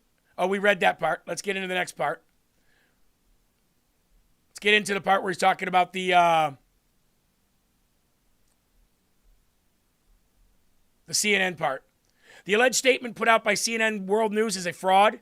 As CNN well knows, the false statement was linked to a fake news site from Nigeria, and of course immediately picked up by CNN and blared out as a legitimate headline. The official statement by Iran was just released and posted on Truth. Authorities are looking into determine whether or not a crime was committed on the issuance of fake CNN World statement. Or was it a sick rogue player? CNN is being ordered to immediately withdraw the statement. With full apologies for their usual terrible reporting, results of the investigation will be announced in the near future. That's what needs to happen. You need to bankrupt these people. And acting Attorney General Todd Blanche says that the Iranian leak investigation is on, and the reporter will probably be subpoenaed. He confirmed yesterday that during a press conference that the Trump administration is coming after the traitor who leaked classified details of the heroic Iran rescue mission. I don't know about, I hope Todd Blanche is not the one that's nominated for the job of AG. I hope he's not. I hope he's just there as an acting role. I do not like Todd Blanche in any way, shape, or form. But as of right now, he's the acting AG, and We'll see what he does while he's there, because he could be there for a minute. He could be there for a hot minute. L. Sprague said, Eli, thank you for the shout out. Absolutely. Thank you for giving us that update yesterday on that woman being fired. Trump is expected to meet the NATO leader, Rudy, as he muses pulling out of the alliance with NATO. Secretary General Mark Rutte is expected to meet with President Donald Trump today to try to smooth over the president's anger with the military alliance over the Iran war. I hope President Trump continues to keep the stance up. I really do. I really do. Trump has suggested that the U.S. may consider leaving the transatlantic alliance after NATO member countries ignored his call to help reopen the Strait of Hormuz. And from what I understand, folks, I've talked to a couple people in the White House over the last few days. Trump is pissed at the NATO members. Like, he is absolutely pissed at Germany, UK, the Netherlands, Italy, Japan,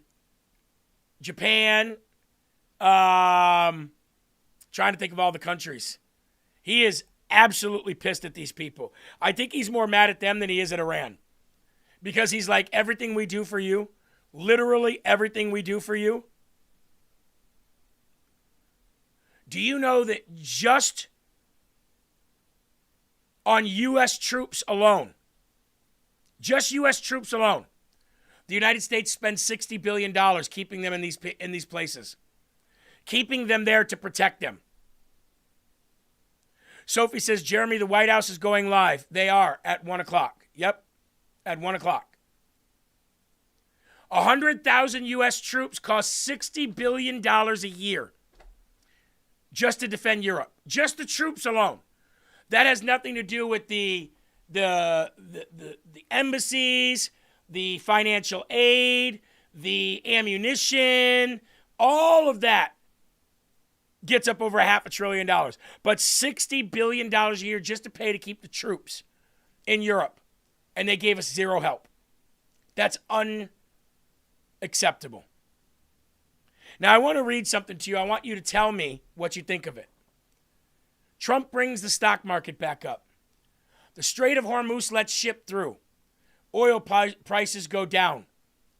Trump gets the human shields, women and children, away from the sites that he plans to make non-functional.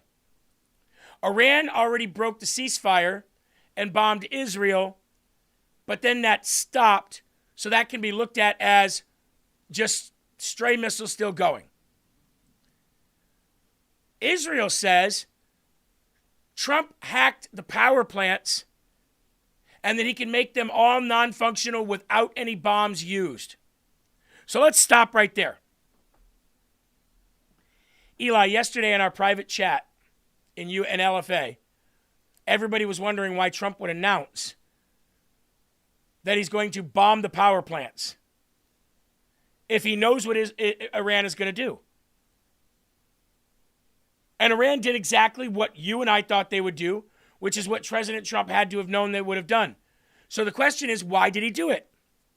Then we find out that he can hack the power plants and make them non-functional without a single bomb being used, and expose Iran for putting their women and children around them like human shields, which then validates the story of how Hamas is using the Palestinian children and women as human shields, operating out of schools and operating out of hospitals in the Gaza Strip. Trump bombs infrastructure being used for military transport purposes along with Israel's help. Trump takes over the Strait and Karg Island. Trump uses the oil from the island to pay for the war. And the people of Iran take back Iran, once armed and regime now further weakened. This was Trump's plan. And I'd say so far he's got 80% of it done. I'd say right now he's got 80% of it done, and he exposed Iran to the black pillars and the liberals out there for exactly what they did. You can't bomb these places. Eli, you know what's weird? Is these people were actually calling for Donald Trump to be put in prison for war crimes for saying he was going to bomb them. And then when he didn't bomb them, those same people came back and said, Trump is cheap. Trump is a chicken. He caved. What do you want the guy to do? And apparently he can hack or did hack the power plants, which actually is what pushed Iran into saying we want a ceasefire. And they'll never tell you that. It doesn't matter. It just doesn't matter anymore. Trump could walk up to each and every one of these people who hate him, hand them $1 million each, and they'd still say, well, it comes with strings attached, or I don't want your dirty pedo money, or they'd be that prideful to not take an amount of money that could set them up for the rest of their lives. They're that stupid. And all those people out there, Trump isn't America first, Trump is not America first. Well, the table's being set. The world is shifting. And so far, what we have is a complete shutdown border, no illegals coming in whatsoever, an aligned Venezuela, an almost aligned Cuba, a disarmed and cooperative Iran, a China who is forced to play fair, end of the Russia-Ukraine conflict, which isn't even talked about anymore, very close to ending birthright citizenship. All of our adversaries are weakened. All trade in oil is aligned. The United States of America is the biggest energy producer there is. Such a thriving economy that we barely got hurt when we went to this conflict. And lasting peace that is achieved through strength. You want to tell me again how this president isn't America first? Anyone? You want to tell me how he's not America first and how he's run by Israel? Bill Clinton abandoned American troops in Somalia. Barack Obama abandoned Americans in Libya. Joe Biden abandoned 13 U.S. soldiers in Afghanistan and gave them almost $100 billion of U.S. military-grade equipment. And Trump moved mountains and rescued 2 Americans in Iran and got them to bend the knee in 2 months. Anyone want to tell me how Trump isn't America first? Anyone want to tell me why people are actually able to call for President Trump to go to jail? And we're talking about people that used to be MAGA. And for all those people out there that are hating on Zion and Zionism but want people to leave Islam alone, I want you to see this real quick. I want you to see this. Let's enlarge this. I want you to, we're gonna drop some truth bombs on some people here. This is why, and I'm not a simp for Israel at all. I could care less about them. I care about the hypocrites that cry about him every day. Ready for this? Area of Israel, 0.022 million square kilometers. Population of Israel, 0.009 billion. For a country the size of New Jersey. Then you got Islam. Look at that. Look where they are. All over the world. World population 7.9 billion, ladies and gentlemen, is the world population. And look at where they are all over the world. Look at that. Look at the area in which Islam has taken over. And you really think Israel's the problem? You really think they run everything and they can't even get a control on Gaza? You know the biggest problem with this country are the black pillars. And if you don't know what a black pillar is, they're the Candace Owenses of the world that we showed you in the beginning. Here's what J.D. Vance, Vice President J.D. Vance says about black pillars. Roll it. Give to you, and I give it to American students, American conservatives in particular, is resist the temptation to think that victory is immediate or that we're going to win back our civilization through instant gratification. This institution was founded in 1996. It's far more influential than it was back then, but I think a lot of people, this is particularly true in the United States of America, if they see something that the administration does they don't like, they say, oh, that's not what we voted for, we're going to check out of politics. No. That's the exact wrong response. If we do something you don't like, the response should be to get more involved, to make your voice heard, and to try to push things in the direction that you want them to be pushed. Our civilization was not built overnight. It's not going to be saved overnight. And so what I'd encourage you to do is stay involved, be patient, and don't let disappointment turn to checking out of the system entirely. There's way too much of that, I would say, in the Anglo system and the American system. There's way too much, I didn't like this thing that the vice president said, or I didn't like this thing that the president did, and I'm going to completely check out. We call that blackpilling in the United States of America, and blackpilling is how you give power to the forces that are trying to destroy what our ancestors built. We need to take power back from those people and build the kind of institutions that can actually save our societies. It will not happen overnight. It will not happen in the term of one prime minister or one president, but it will happen so long as we keep our faith in God and we work hard to achieve it. That's what we have to do.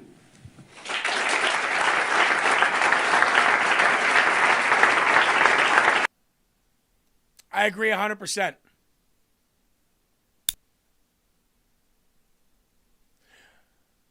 Everybody that I name in those blackpilling conversations needs to be tarred and feathered, needs to be beat within an inch of their life. Eileen said blackpilling creates apathy. Opposition loves it. Absolutely. Absolutely. The Democrats love Nick Fuentes, Tucker Carlson, Owen Schroyer, Ryan Matta, Dave Smith, Ian Carroll. They love them. Hodge twins. The Democrats love them. Because there's enough retarded right-wing people out there who love Trump to listen to these idiots. And that's our biggest problem politically right now. Our biggest problem politically are rhinos and black pillars. The worst. Mellow Cat, you can't say it sucks that J.D. Vance might be against us.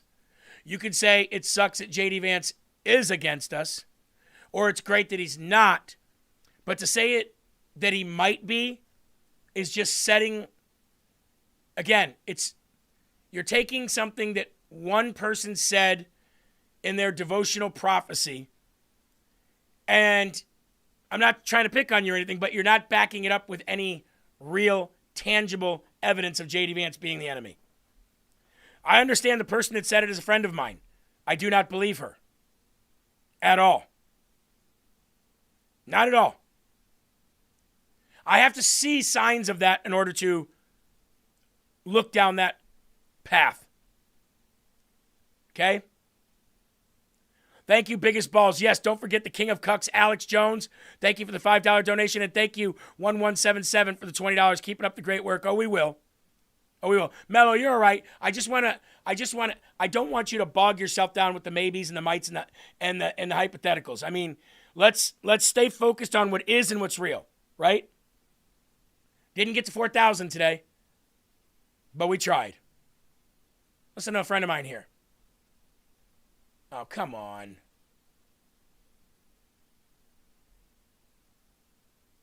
Come on. Where did that go? There he is. All right, sorry because about so that. many of you fake-ass black pill want to be America First losers and you lunatic leftist don't understand how Donald Trump operates. You acted the entire day like the world was coming to an end. You thought that you had Donald Trump finally, at last, and we're going to somehow be able to haul him in front of the Hague for war crimes. And no, in fact, all he was doing was getting a deal over the finish line.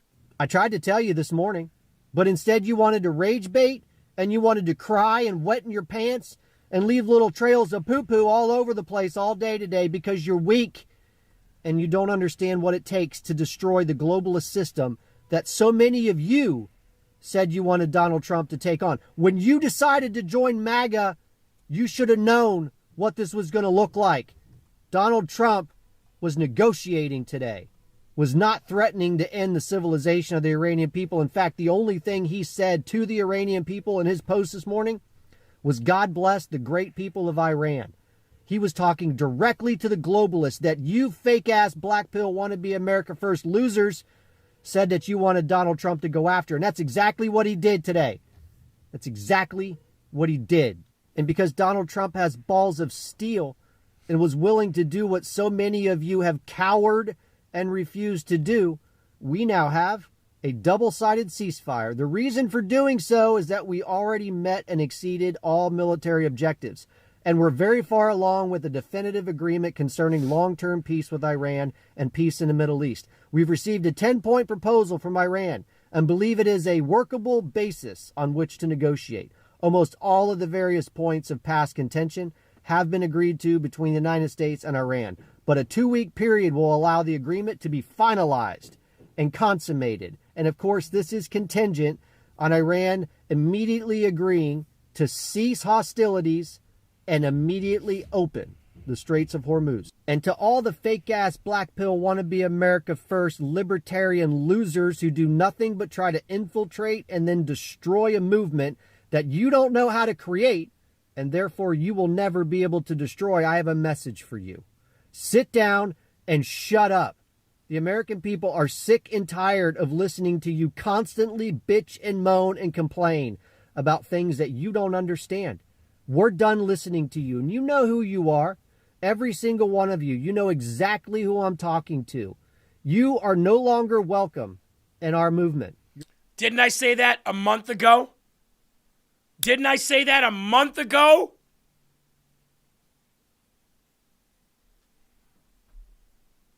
Of course, he listens to me and I listen to him. Seems like Megyn Kelly is back to her old stupid shit again. I pray President Trump never gives her another interview.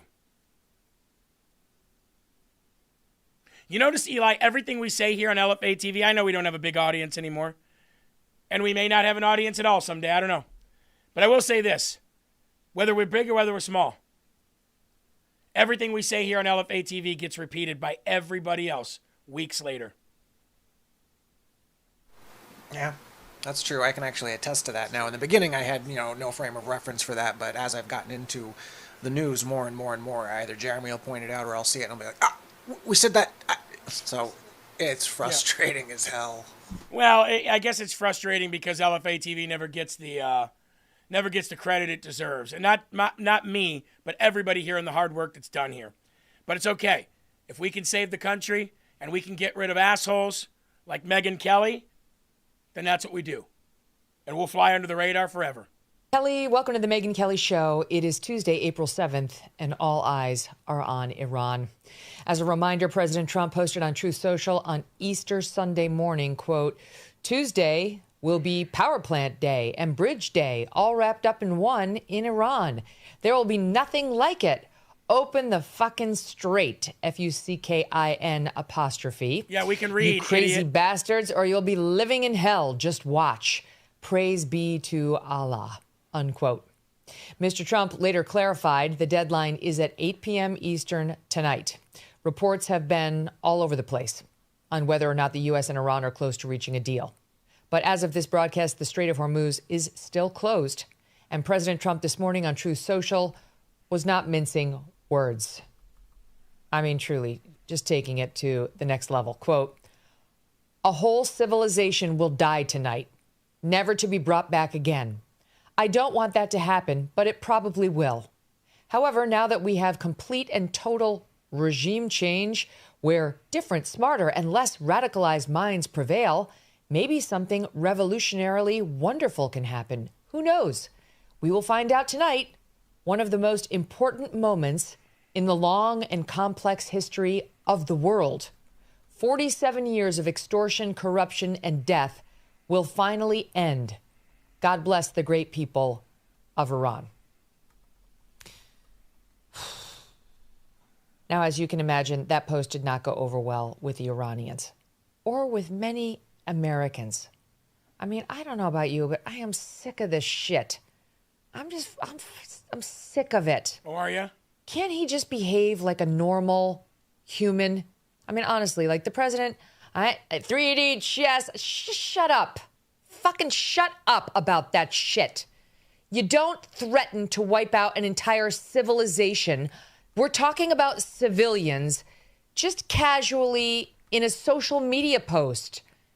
You know, like I am the first to try to understand Trump and his strategy and to not freak out over his weird social media posts and language that is loose and incendiary. Truly, I've lived with it for 10 plus years. I learned it the hard way when I was on the receiving end of it for 9 months. And truly, I think that was a gift to me in many ways because it helped me really come to understand what he does with his social media. But this is completely irresponsible and disgusting. How? Why? This is wrong. Why? It's wrong.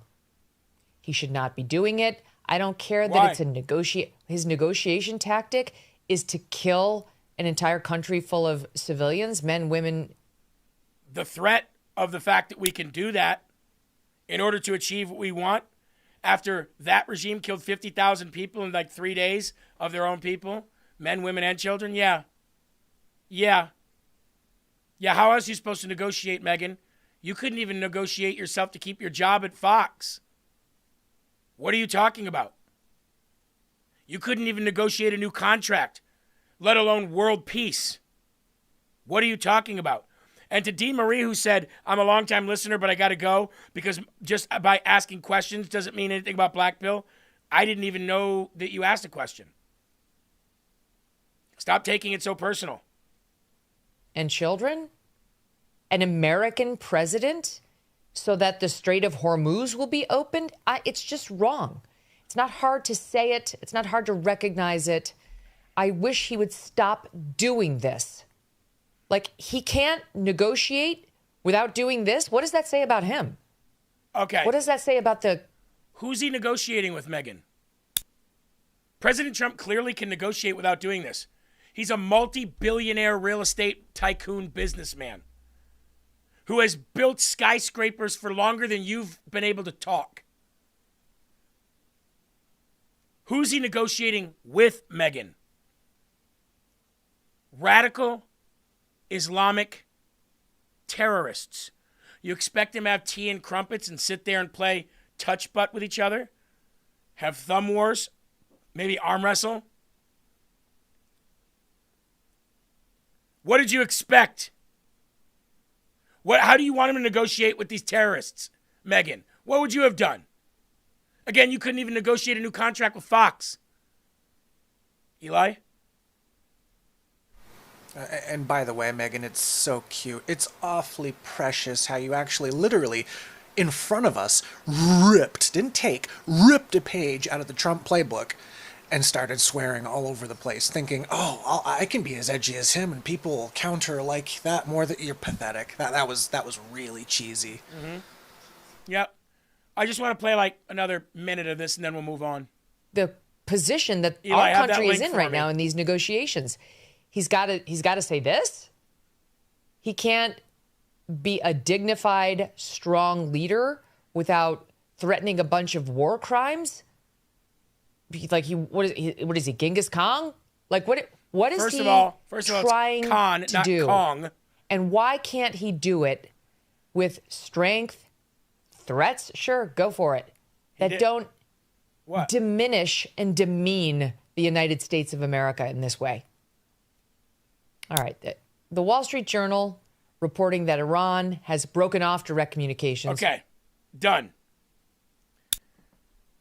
There's one of the black pillars, ladies and gentlemen. Here's another one. You might have seen this guy. By the way, with this last name, I don't know why he thinks he can comment on what happens with American politics, but I digress. Ian Miles Chong. I actually like Trump now more than ever. That was 3 weeks ago.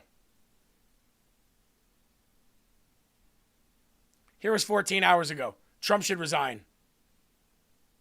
You even had to have Mehdi Hassan, who's a avid Trump-hating communist Muslim scum, says this was a week ago, my fault.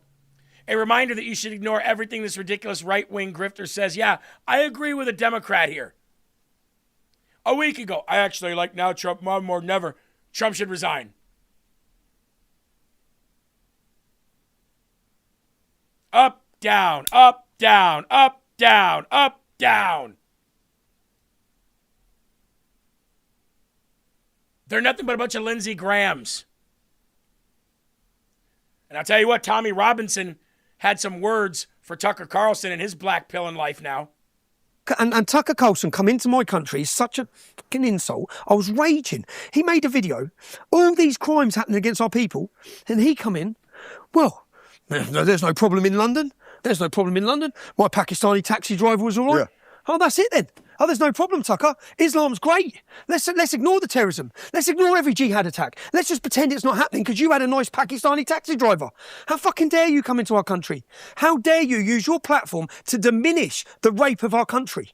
How dare you? When I go around the country meeting the victims, the families, all of them, and just because you have decided to take side with Qatar or side with Iran or side with whoever you've sided with, you think you can diminish what's happening in our nation when you know nothing about it.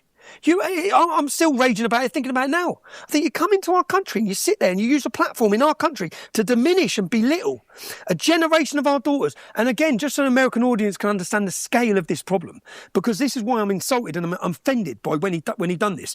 Say in Telford, I spent 18 months in Telford. I've done a 5-part series called The Rape of Britain. You can watch these documentaries at trfilms.co.uk. And I chose Telford because Telford has a 1.7% Muslim population. There's none there. Yeah? So I went there, and the police investigation identified 1,000 victims and 200 perpetrators. Yeah? 5 children are dead. They've been burned alive and murdered in this town alone. So 1,000 victims. Now, when you take the numbers and you get rid of the under-16s and you get rid of the women, there's 1,000 Muslim men in that town. Now, look what they've done in one town. Listen to this. Slam like this. I have 1,000 Muslim men. I managed in my investigation, I sat down and I interviewed 12 to 18 survivors, yeah? And I interviewed them for 3 hours, 4 hours, 3 times, 4 times. And I built a database. And when the men were named by 3 or more girls that do not know each other, I go after them. And I go into their businesses, and I went into the businesses, some of them that murdered children, yeah? And I went into the business, and do you know, this isn't about sexual gratification. This is what you need to understand. In some of these cases, 11 cousins were raping kids together. Fathers and sons are raping kids together. Brothers and brother-in-laws. Imagine that. You're with your sister, her husband, and you go in and get a little kid and rape it. Well, we've never seen these crimes in the West. It's unthinkable. Not in their community. It's mainstream, and they're all accepting it. So when you see the scale of these problems, some girls had their tongues nailed to a table. Another girl was 11 years old. She had a hot iron rod with a letter M, and it was scalded onto her bum because she was the property of Mohammed. But don't worry, Tucker had a nice Pakistani taxi driver. Love it. And you know why I said Slam would love that is because Slam is absolutely right. This kind of stuff is going to happen in America. We don't get these Muslims out of our country right now. Now, ladies and gentlemen, right now we are waiting for Caroline Levitt, who should be up any minute now. But we do have a message from Tucker. Here you go. But it's not just mockery of Islam. And no president should mock Islam. That's not your job. This is not a theocracy. We don't go to war with other theocracies to find out which theocracy is more effective. But it's not just mockery of Islam. And no president should mock Islam. That's not... Really? No president should mock Islam? I think everybody in the world should mock Islam, don't you? I mean, wouldn't you say so? I have something here for you of Tucker. I went back.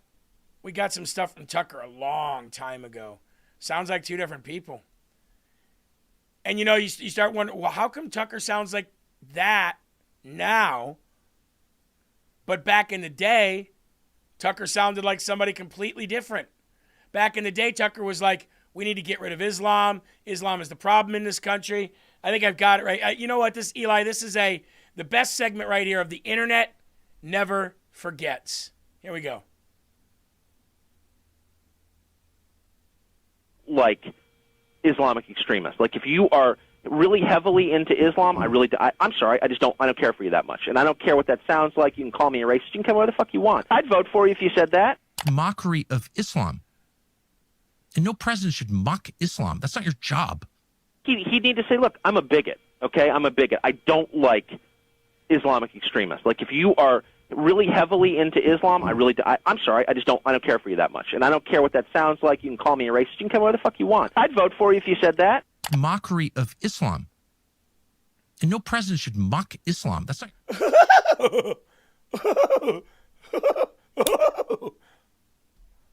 My, Eli. How the rhetoric has changed in 20 years. Couldn't be anything to do with the fact that he gets a shitload of his money for his show from Qatar, bought a house in Qatar, and goes there and shit talks the United States of America while he's there on camera. Couldn't be because of anything of that to do with that. Well, Jeremy, I know what the Joker would say. It sounds like he used to have some balls, and they dropped off. Sounds like it. Sounds like it. Caroline Levitt's coming up here any minute now, ladies and gentlemen. But before she does, I want to thank our next sponsor of today's show, and that's Fatty 15. How many people in here are taking Fatty 15? And how many people have a testimony about Fatty 15? Now, long term, you're going to see yourself live longer. So you're going to have to wait until you live longer to talk about that. But short term effects, any more energy, any more clear thinking, is confusion and your mind racing, and anybody have ADHD or anything like that that seems to be calmed down. Because I'll tell you what, Fatty 15 will do all those things. Packed with C15, which is the first essential fatty acid in 90 years that's found to be able to harness this way and to be able to be given to you in pill form that will actually enhance your life and prolong your life. Fatty15.com/LFA, promo code LFA is offering you basically $30-something a month for your first starter kit order. $101 for 3 months. Fatty15.com/LFA, promo code LFA. Bobby Driver says, I ran out of Fatty 15. I don't have as much energy now. I'm going to have to order some more. It does little different things for everybody, but absolutely. Fatty15.com/LFA, promo code LFA. That's Fatty15.com/LFA. Thank you, Fatty. It's such a weird thing to say. Thank you, Fatty. We appreciate the promotion here and the campaign to help us out and grow LFA. Alex Ansett, Iranians closed the strait because of Israel's bombing of Lebanon. Yeah, I'm getting word that Israel doesn't want the ceasefire. And I'll tell you what, President Trump better put a stop to that real quick. He better rein Israel in real quick on whatever they're doing. Because I'll tell you what, if they screw up this negotiation, President Trump better come down on them like with a hammer. Because I don't give a shit what Israel wants. At all. Never did. Yes, I see the reports are coming out from that. I see that. Repeatedly closed the Strait of Hormuz in response to Israel's attack on Lebanon. But here's the problem with that, Iran. If you did that, if that's true, if you're doing that, you had a ceasefire with the United States of America. You had a double-sided ceasefire with the United States of America. Your ceasefire had nothing to do with Israel.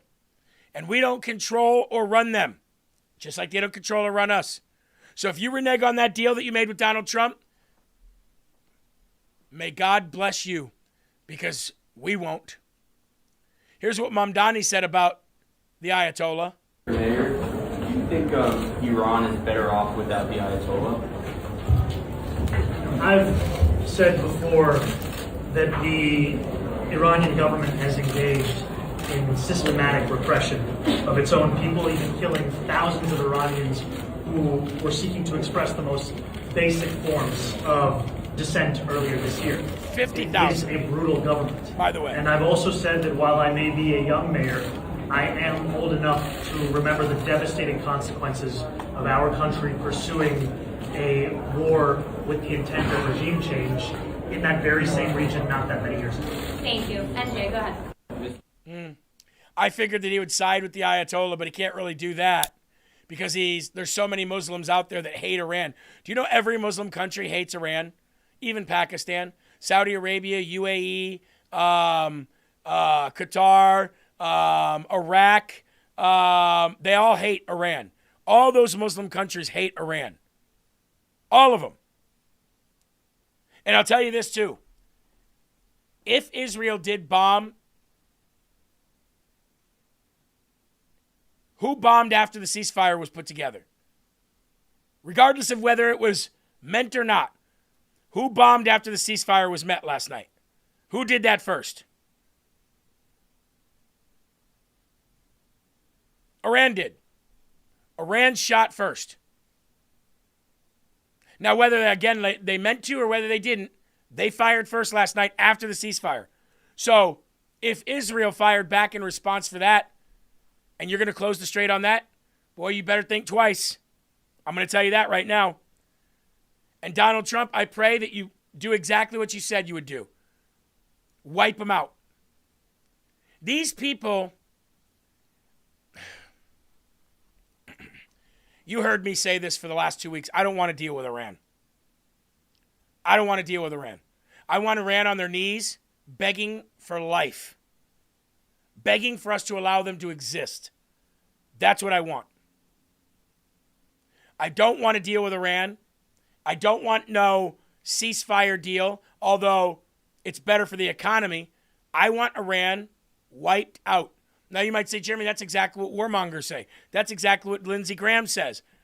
I don't give a shit what they say. They're losers. I only care about eradicating Islam from the world. And if that means taking out 90 million people, take them out. The world will be a better place. Getting back to Homeland Security Secretary Mark Wayne Mullen and his decision to possibly not allow international flights to fly into sanctuary cities. Up on the customs question, because if you do this at international airports, what would that mean for international travels and for imports? And also, have you been having any conversations with any leaders in any of these sanctuary cities about what this would look like or about them working together? We're going to start having those conversations. As I said, this is just something I'm thinking. This isn't something that I'm necessarily going to do, but it's when I have to prioritize where I'm putting my Customs and Border Patrol because the Democrats aren't willing to fund Customs and Border Patrol.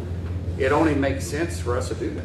I mean, I'm not going to punish people that are wanting to fund Customs and Border Patrol, but I have to prioritize it because my funding only goes so far.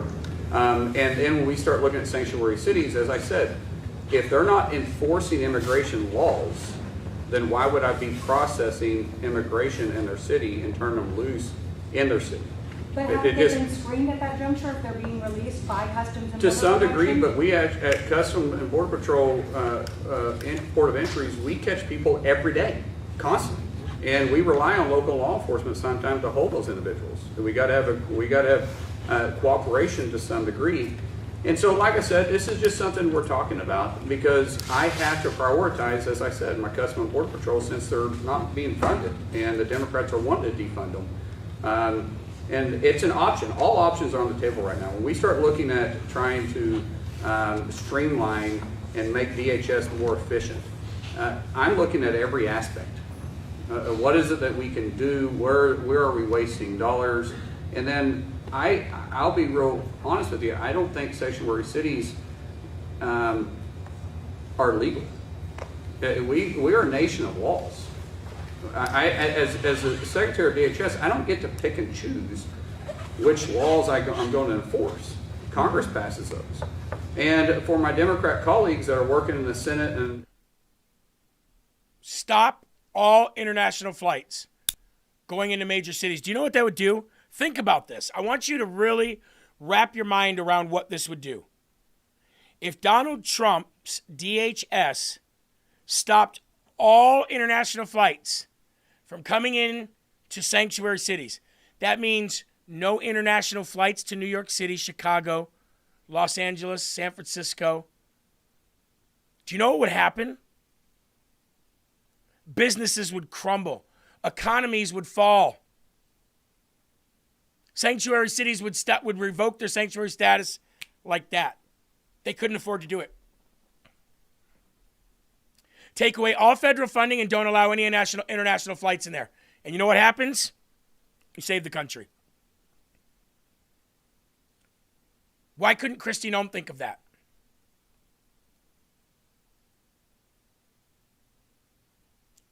Claire says stock market and Dow going up, up, up, up, up, up, up, up, up. Well, who knows what this new information about the Strait will do. Probably send it right back down, down, down, down, down, down, down, down, down. But I'll tell you what, Donald Trump better not allow. You know what he's not going to do? He's not going to allow Iran to embarrass him. I'll tell you that. And I'll tell you what, if Israel's got some scolding to have happen, then we need to scold. Then Donald Trump needs to grab Bibi Netanyahu by the throat and say, you doing another fucking thing while I'm trying to negotiate, and I'll pull all. You will not exist anymore either because I'll pull from you too. I'll pull from NATO. I'll end their protection, and I'll end all the protection against Israel, and you'll all die. Do you understand me? Do it again. President Trump needs to take over now. He needs to take over. He needs to have no respect for the leaders of either country and just say, here's the deal. You have 5 minutes for an agreement. Right, Eli? I'm on the phone with both of you. Each of you have 5 minutes. The clock starts right now. But sir, shut up. I'm not talking to you. You're listening to me. And what I'm telling you is you have 5 minutes. Clock starts now. Let me know what your plan is. Pete, get the shit ready. You're down to 3 minutes. 2 minutes left. What are you going to do? Neither of you are Christians, so we don't give a shit.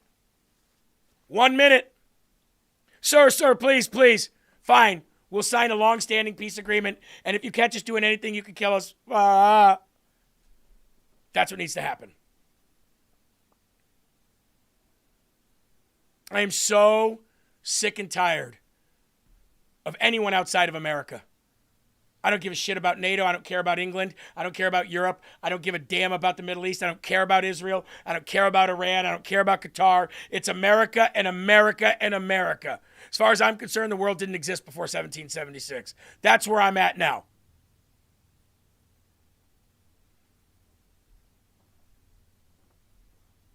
Time to kick some ass and take some names. Eli, where are we at that press conference? Close?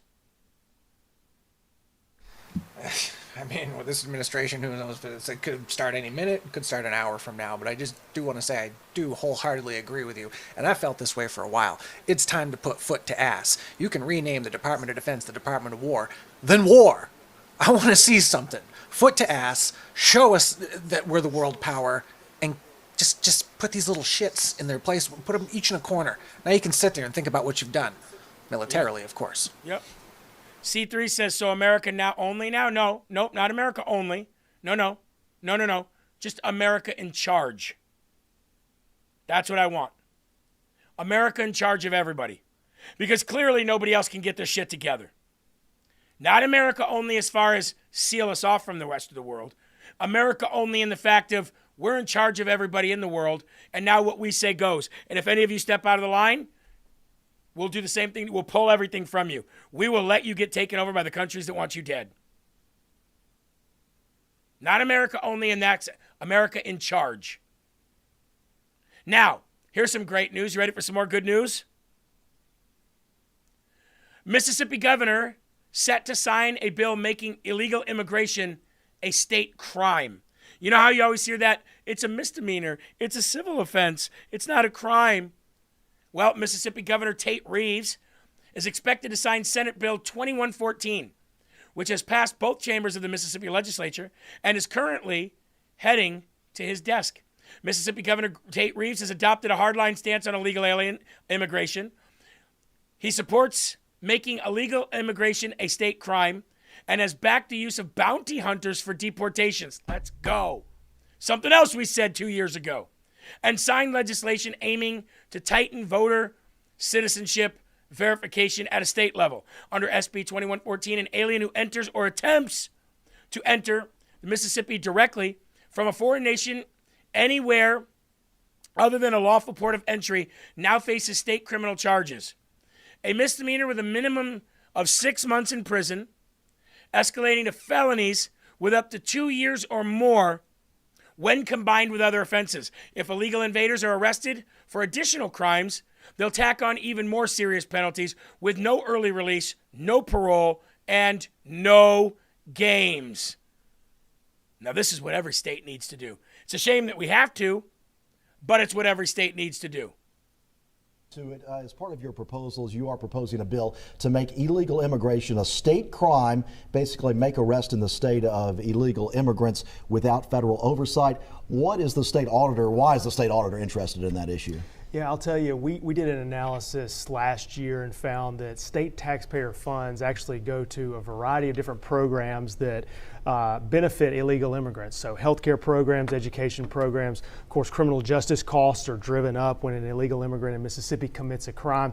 We found that the state spends about $100 million each year on illegal immigration here in Mississippi. And so that money really needs to be going to teachers' salaries, cops' salaries, tax cuts, roads and bridges, the stuff that makes our lives better. So how do we crack down on illegal immigration? Well, we need to be helping ICE and helping our federal partners do their job and enforcing illegal immigration laws here in the state of Mississippi. To it, as part of your proposals, you are proposing a bill to make illegal immigration a state. And now the governor's expected to sign it.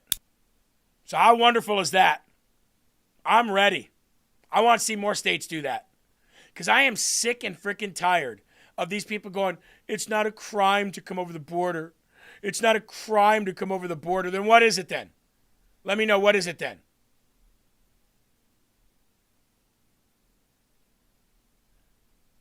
Because then you got stories like this.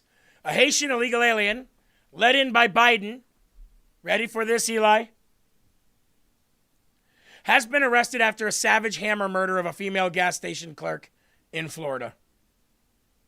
Another one. A friggin' another one. How many do we have to report on, folks? How many is it going to take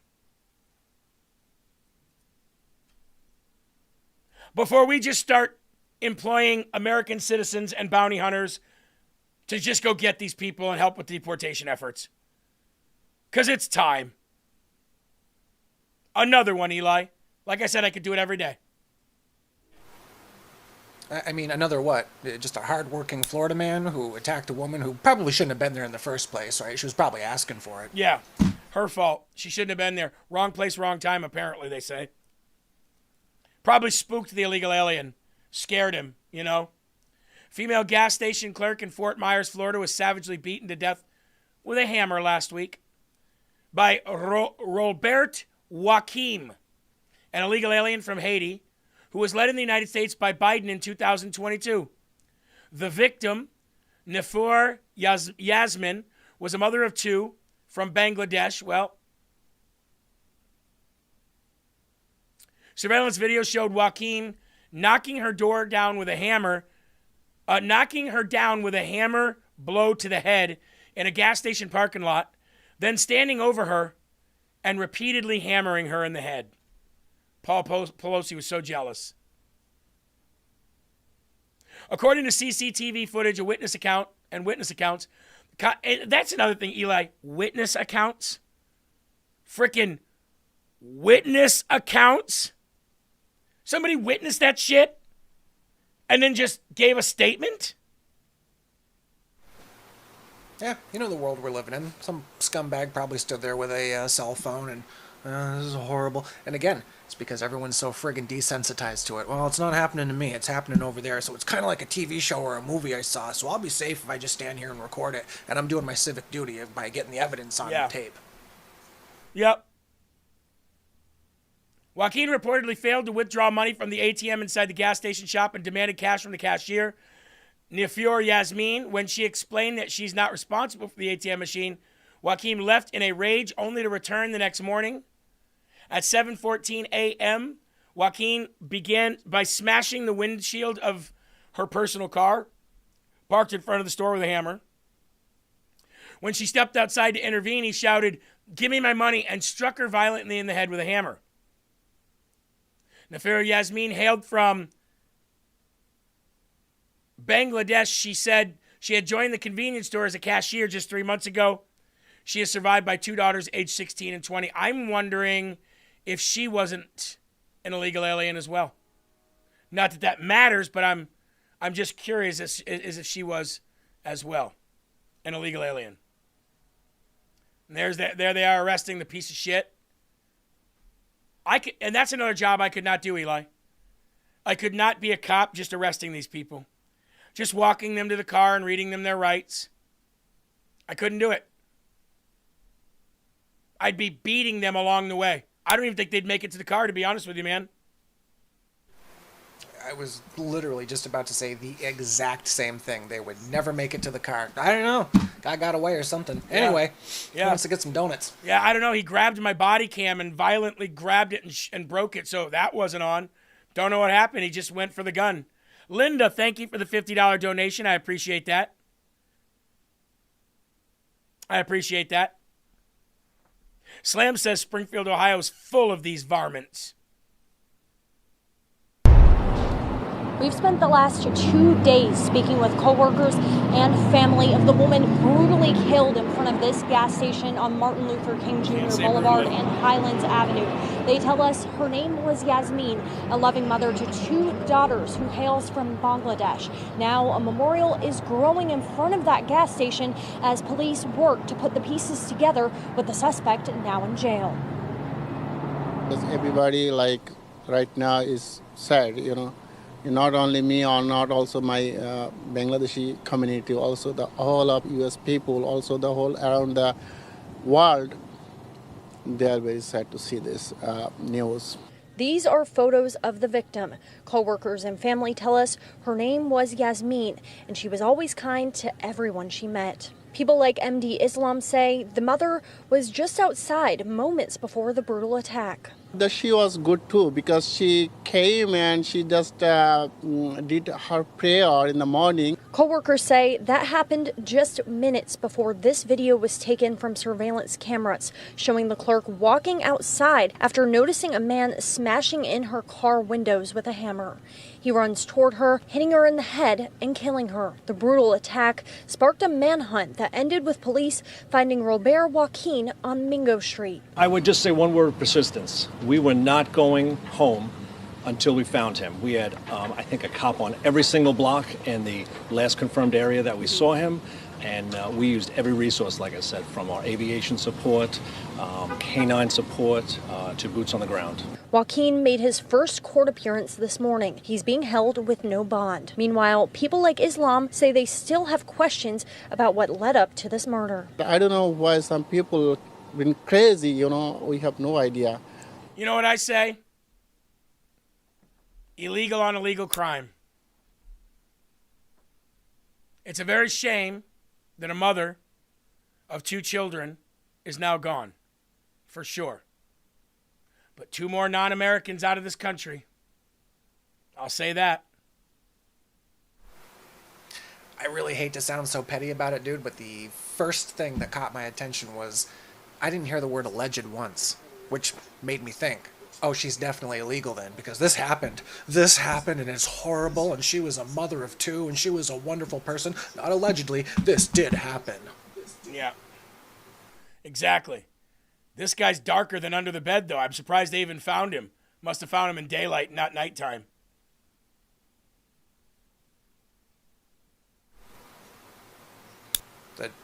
No comment there.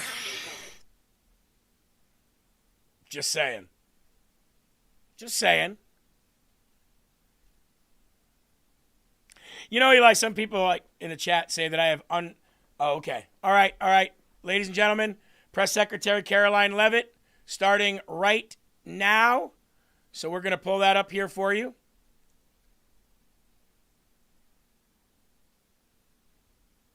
Okay, here she is live. Sorry about that. Of violence. This is a huge achievement for the First Lady, and I know the President is very proud of his wife's efforts in getting this critical legislation passed to protect America's youth. So we thank the First Lady for her efforts, and we hope that others will report on this historic conviction yesterday. With respect to the 2-week ceasefire announced by President Trump last night, this is a victory for the United States of America that the President and our incredible military made happen. From the very beginning of Operation Epic Fury, President Trump stated this would be a 4 to 6 week military operation to dismantle the military threat posed by the radical Islamic Iranian regime. Thanks to the unbelievable capabilities of America's war fighters, the United States has achieved and exceeded those core military objectives in just 38 days. The U.S. military destroyed Iran's defense industrial base, crushing the regime's ability to manufacture weapons that they and their proxies use to maim and kill Americans and terrorize the world. Iran's ability to build and stockpile ballistic missiles and long-range drones has also been set back by years compared to where it was 6 weeks ago prior to the launch of Operation Epic Fury. We destroyed the vast majority of Iran's ballistic missiles, launcher vehicles, and long-range attack drones through more than 450 strikes on ballistic missiles and approximately 800 strikes on Iran's drone launching units and storage facilities. In total, more than 13,000 targets across Iran were struck. Again, this is in the matter of just 38 days. Meanwhile, the Iranian Navy was completely annihilated. The United States destroyed more than 150 naval vessels in total, including 16 entire classes of Iranian warships.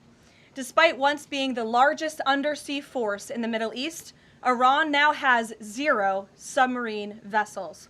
97% of Iran's once massive inventory of more than 5,000 naval mines has also been targeted and destroyed.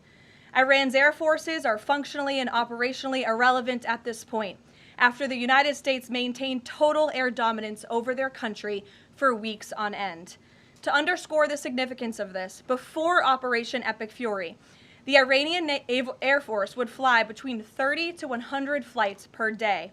Today, that number is 0. Iran's ability to fund and support its terrorist proxies has been greatly reduced. At this point, Iran can no longer distribute weapons to its proxies in the region. And most importantly, Iran will not be able to acquire nuclear weapons. Prior to the start of this successful operation, Iran was aggressively expanding its short-range ballistic missile arsenal.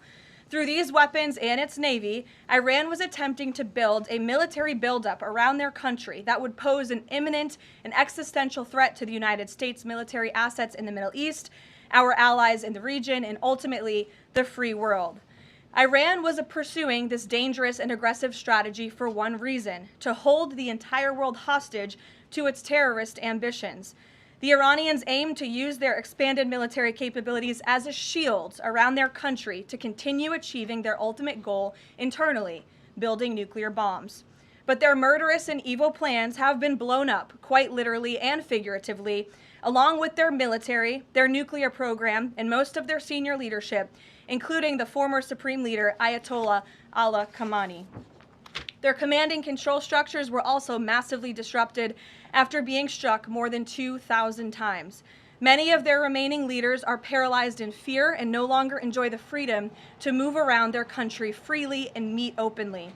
Thanks to the unmatched excellence of our warriors at the direction of the Commander-in-Chief, the world has just witnessed a historically swift and successful military triumph. President Trump started Operation Epic Fury with strategic military objectives, and the United States has clearly achieved them. As we mark this progress, we also remember and honor the 13 American heroes who laid down their lives in this noble effort. I know President Trump and our grateful nation honors their ultimate sacrifice, and we will never forget them. May God bless their families. The valiant efforts of all of our incredible service members created maximum leverage for the President of the United States, allowing he and his leadership team to engage in tough negotiations over the past couple of weeks that have now created an opening for a diplomatic solution and long-term peace in the Middle East. The President's maximum pressure and the leverage created by the success of Operation Epic Fury led to the Iranian regime asking for and ultimately agreeing to a ceasefire proposal with the United States. Iran could no longer tolerate being bombed or taking the gamble of what was to come following President Trump's 8 p.m. deadline last night. Iran has agreed to open the Strait of Hormuz, and as the President said, we have received a proposal from the Iranians that has been determined to be a workable basis on which to negotiate.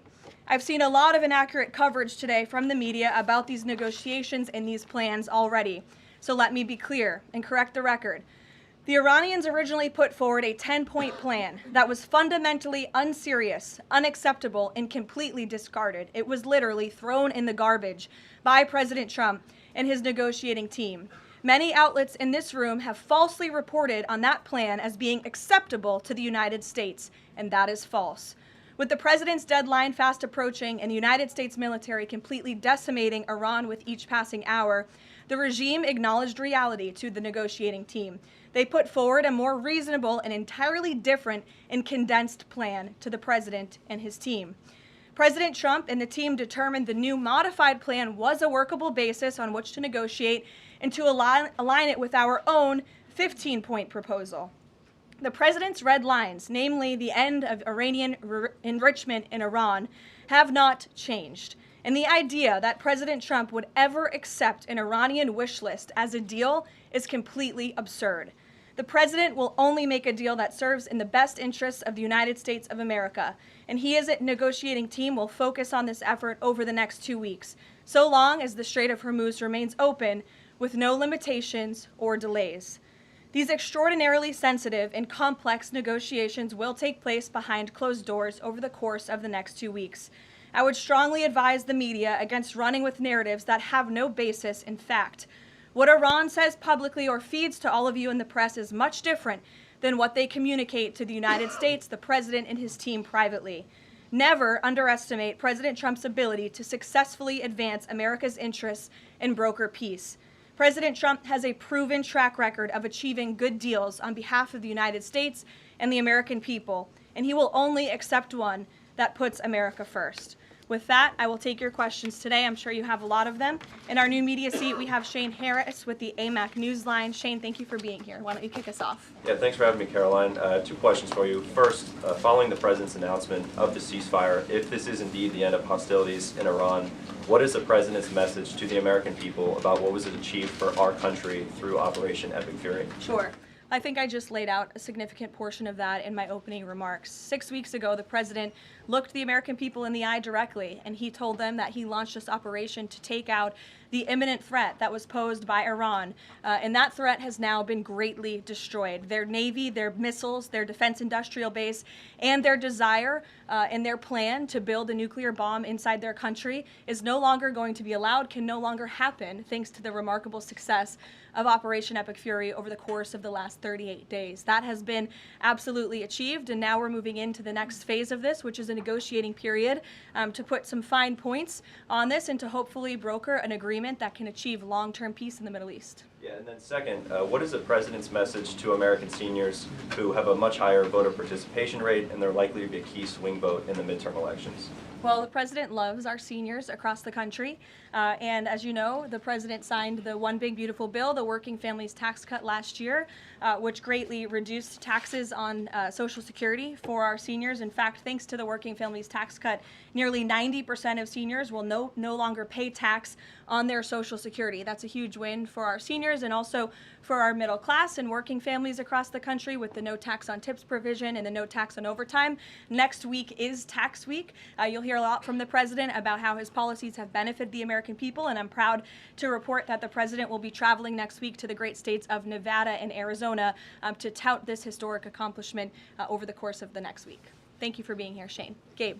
Thank you, Caroline. Iranian state media is saying that Iran has now closed off the Strait of Hormuz today in response to Israeli attacks on Lebanon. What's the White House response to that? And you just listed many military successes. I understand that.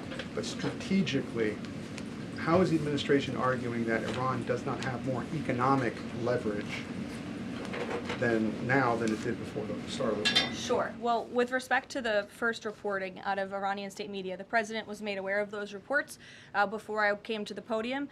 That is completely unacceptable. And again, this is a case of what they're saying publicly is different privately. We have seen an uptick of traffic in the Strait today, and I will reiterate the president's expectation and demand that the Strait of Hormuz is reopened immediately, quickly and safely. That is his expectation. It has been relayed to him privately that is what's taking place, and these reports publicly are false. Caroline, the president yesterday threatened that a whole civilization would die if a ceasefire deal wasn't reached, understanding that Iranian leaders have previously said death to America.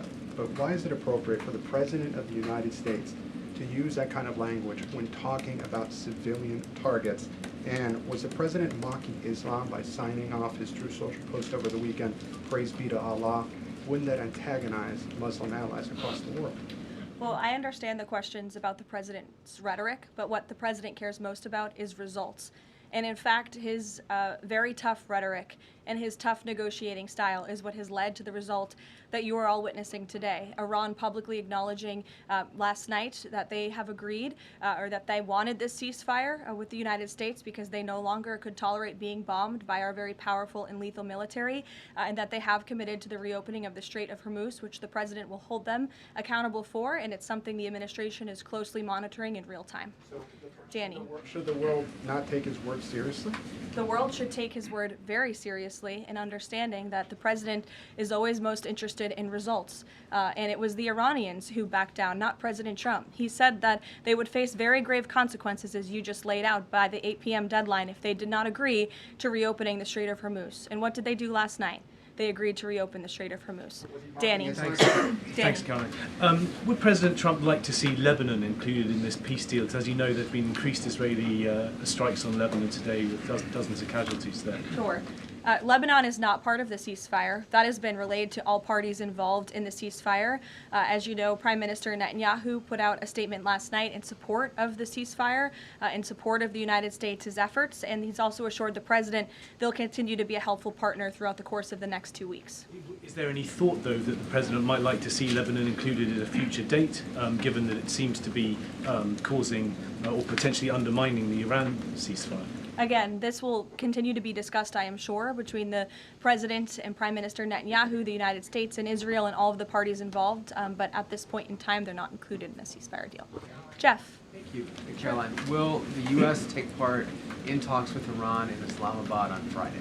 I can announce that the president is dispatching his negotiating team, led by the Vice President of the United States, J.D. Vance, Special Envoy Witkoff, and Mr. Kushner to Islamabad for talks this weekend. The first round of those talks will take place on Saturday morning local time, and we look forward to those in-person meetings. What role does the president see for the U.S. in monitoring or helping with the Strait of Hormuz going forward? I think the president commented on that this morning. We're going to continue to monitor it very, very closely.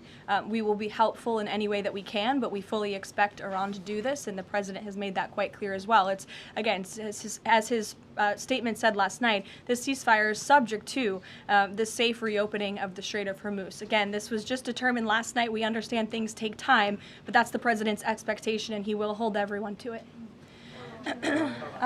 Sure, in the green blazer. Thank you, Carol. Sure, and then in front of you. But Andrew, you can go ahead. All right. You're not wearing a green blazer. I am actually wearing a green blazer. It's a little brown to me, but go ahead. Fair enough. Regarding the president's rhetoric, when the U.S. invaded Iraq in 2003, George W. Bush said in a message to the Iraqi people that the military campaign was directed, quote, against the lawless men who rule your country and not against you. Yesterday, the president threatened to destroy Iran's civilization, the entire civilization. Not the Iranian government, but the Iranian civilization, the Iranian people. The U.S. has been a moral leader for most of its history by fighting wars against other governments, not against civilizations. How can the president claim that America can ever have the moral high ground if he's threatening to destroy civilizations and not casting wars as fights against other governments? Andrew, I think you should take a look at the actions of this president over the course of the past 6 weeks and the actions of our brave men and women in our United States military who have taken out essentially taken out the military of a rogue Islamic regime that has chanted death to America for 47 years, that has killed and maimed thousands of American soldiers over the course of the last 5 decades. The president absolutely has the moral high ground over the Iranian terrorist regime, and for you to even suggest otherwise is frankly insulting. With all due respect, Caroline, Go ahead. with all due respect, Go ahead. there is... Just given what we've seen in Lebanon today and the increased attacks from Israel, I mean, is there any concern that Netanyahu is trying to kill the ceasefire? The president spoke with Prime Minister Netanyahu last night. In that private conversation, Prime Minister Netanyahu relayed exactly what he said to the world publicly, that he supports the president and Israel remains a key ally and partner to the United States. They've been a tremendous partner over the course of the past 6 weeks, and we thank them for their heroic efforts as well. The president had that conversation last night, and that was relayed to the world publicly as well. Reagan, go ahead. Caroline, I have a question for you on Iran, and then I have a question on the Dignity Act as Sure. well. On Iran, it's been reported that the ceasefire was struck after the involvement of two unlikely factors, J.D. Vance and China. What role did those parties play in striking a deal? Well, Vice President Vance has played a very significant and a key role in this since the very beginning. Of course, he's the president's right-hand man. He is the vice president of the United States. He's been involved in all of these discussions, and as I just announced, he'll be leading this new phase of negotiations in Islamabad later this week. With respect to China, there were conversations that took place between top levels of our government and China's government. The president has great respect for President Xi and a great working relationship with him and with that country, and he looks forward to visiting China in just a few weeks. And on the Dignity Act, it's getting a fresh push through Congress. It would give some illegal immigrants in the country a path to citizenship. What's the White House's position on this legislation, and would the president sign it if it made it to his desk? Honestly, Reagan, I haven't spoken to the president about the legislation, but I will have that conversation, and we'll get you our formal position on it as soon as we can. You're welcome. Go ahead. The president suggested in an interview this morning that he would support a joint U.S.-Iranian venture to charge tolls for ships going through the strait. Does the president believe that the U.S. should earn revenue from the Strait of Hormuz going forward? It's an idea the president has floated, as you know, and it's something that will continue to be discussed over the course of the next 2 weeks. But the immediate priority of the president is the reopening of the strait without any limitations, whether in the form of tolls or otherwise. And on the highly enriched uranium, has Iran given the administration any indication that it would simply turn over the enriched uranium, or is this an expectation that the president has that he would have to send in ground troops in order to do that? This is on the top of the priority list for the president and his negotiating team as they head into this next round of discussions. And as I said in my opener, that is a red line that the president is not going to back away from, and he's committed to ensuring that takes place. We hope it will be through diplomacy. But have they given any indication that they would turn it over? They have. They have. Yes. Trevor. The latest news out of Iran is that the air defenses have been activated in several cities, including Isfahan, and that explosions have been heard in Isfahan. Who is bombing Iran right now? Were those reports just as of a few minutes ago? Yeah. Okay, so obviously I'll have to go back and check with the national security team. I'm standing out here with all of you, but I will do that and we will get you an answer, okay? And just on the civilization question that we've been talking about. And I would just add to that point, again, I haven't seen these reports. I'm not verifying them. Not that I don't trust you, Trevor, but I want to go back and check with the experts here at the White House. I would just say, and I would echo what the Vice President said this morning, this is a fragile truce. Ceasefires are fragile by nature. We've seen this with respect to the 12-day war with Iran and Israel last year. It takes time sometimes for these ceasefires to be fully effectuated. And one of the results of Operation Epic Fury was we completely dismantled Iran's command and control center, which makes it difficult for them to pass messages up and down the chain. And so we understand that. I would caution a little bit of patience, but of course we want to see the ceasefire effectuated and abided by all parties as quickly as possible. Thank you. And the American presidential administrations, going back to Ronald Reagan, have said this formulation about nuclear war, that a nuclear war cannot be won and must never be fought. Is that still the view of this administration, given the president's comments about civilization? I have no change in our view on that policy. Katie. Thanks, Caroline. I'm just, given the gravity of what he said yesterday, what was your understanding of what he meant when he said, this civilization is going to be eliminated? I think it was a very, very strong threat from the President of the United States that led the Iranian regime to cave to their knees and ask for a ceasefire and agree to reopening the Strait of Hormuz. So it was a very strong threat that led to results. And as the Secretary of War stated at the Pentagon this morning, it was not an empty threat by any means. The Pentagon had a target list that they were ready to hit go on at 8 p.m. last night if the Iranian regime had not agreed to open the strait, which they did, and I think that's something we should all be grateful for. The United States is a moral leader in the world, given that he I was asked this exact same question by your colleague Andrew in the back, and I think, again, the insinuation by anyone in this room that Iran somehow has the moral high ground over the United States of America is insulting, considering the atrocities that they have committed against our people and our military over the past 5 decades. John. John, go ahead. Thanks a lot, Caroline. Two questions for you. One has to do with a statement, a joint statement put out this morning by some of America's European allies, our NATO allies. And in that joint statement, they said regarding the Strait of Hormuz, our governments will contribute to ensuring freedom of navigation in the Strait of Hormuz.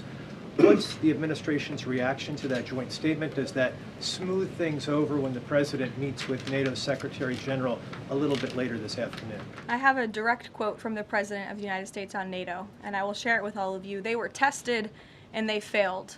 And I would add, it's quite sad that NATO turned their backs on the American people over the course of the last 6 weeks when it's the American people who have been funding their defense. As you know, President Trump will be meeting with Secretary Ruta in a couple of hours here at the White House, and I know he looks forward to having a very frank and candid conversation with him. And then secondly, in regards to this conflict, 38 days, as you pointed out, President Trump has said that there's been regime change. Has that regime change led to more freedoms for the Iranian people? I think that's a question that's being asked a little bit too early, John, and we hope that is the case, but it's something that has yet to be seen. Eamon. Caroline, on this question of tolling by the Iranians in the Strait of Hormuz, I've heard you talk about a number of red lines that the president has in this negotiation, but I haven't heard you say that Iranian tolling in the Strait of Hormuz is a red line. Would it be acceptable to the United States at the end of all this if the Iranians are able to charge tolls in the Strait of Hormuz? I think the president was very clear and simplistic in his language last night in his Truth Social post, where he said that this ceasefire is subject to the free, safe, and immediate reopening of the Strait of Hormuz. That's very plain language, and it should be taken at face value. You mean free to charge? Carrie, go ahead. Without limitation, including tolls, yes. Carrie. A quick follow-up on the tolling. Why would the U.S. allow Iran to collect tolls in the Strait of Hormuz? That's not something that we've opposed for a number of years now. Again, that's not something we've said that we've definitively accepted. The joint venture is something that was proposed by the president, but he was very clear in his statement last night. He wants to see the strait reopened immediately without limitation, and that's something we're going to hold them to. Yes, in the blue. And second question on family and friends in Iran. I myself am Iranian, and I've been talking to them through the blackout. One of my family members yesterday said goodbye to me. So what message should we be sending Iranians when they message me saying what should they be doing right now? How should they stay safe? Because they really don't know what to do. I think the president's main priority, and my main priority as his spokeswoman, is to make sure that clear messages are sent to the American people, of course, which is my job today. With respect to the Iranian people, the president, has taken out the imminent threat that was posed by their military to the United States, to our allies in the region, to our forces in the region, and of course, as the president has long said, he hopes that Iran will be a country of peace, of prosperity, and we're moving into this next round of negotiations to hopefully come to an agreement with this new regime that will create long-term stability in the Middle East. He has said that they should stay inside of their homes and also take back their country. So there's a contradiction there. So how do you address that? Again, we're moving into this next round of negotiations with the remnants of the regime and those that we are speaking with now to hopefully reach a place of peace long-term for the region, and that includes the Iranian people as well. In the blue, go ahead. Thank you, Carol. The White House posted the statement from the Iranian government that passage in the strait will be coordinated with Iran's armed forces.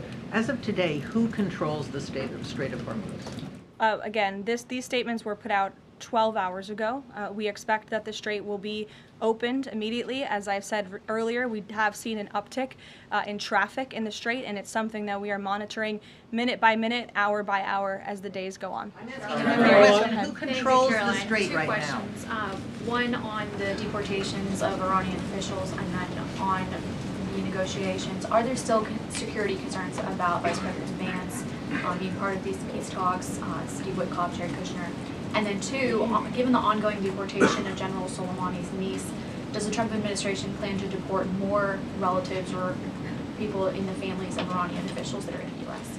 Certainly, anyone who is here fraudulently, I understand one of the individuals who their visa was revoked by Secretary Rubio and they were deported by ICE. They had a fraudulent asylum claim. That's against the laws of the United States. So anyone who is here illegally or fraudulently is subject to our nation's immigration laws and will be removed from our country. And I know this continues to be a top priority for the State Department, working in conjunction with the Department of Homeland Security.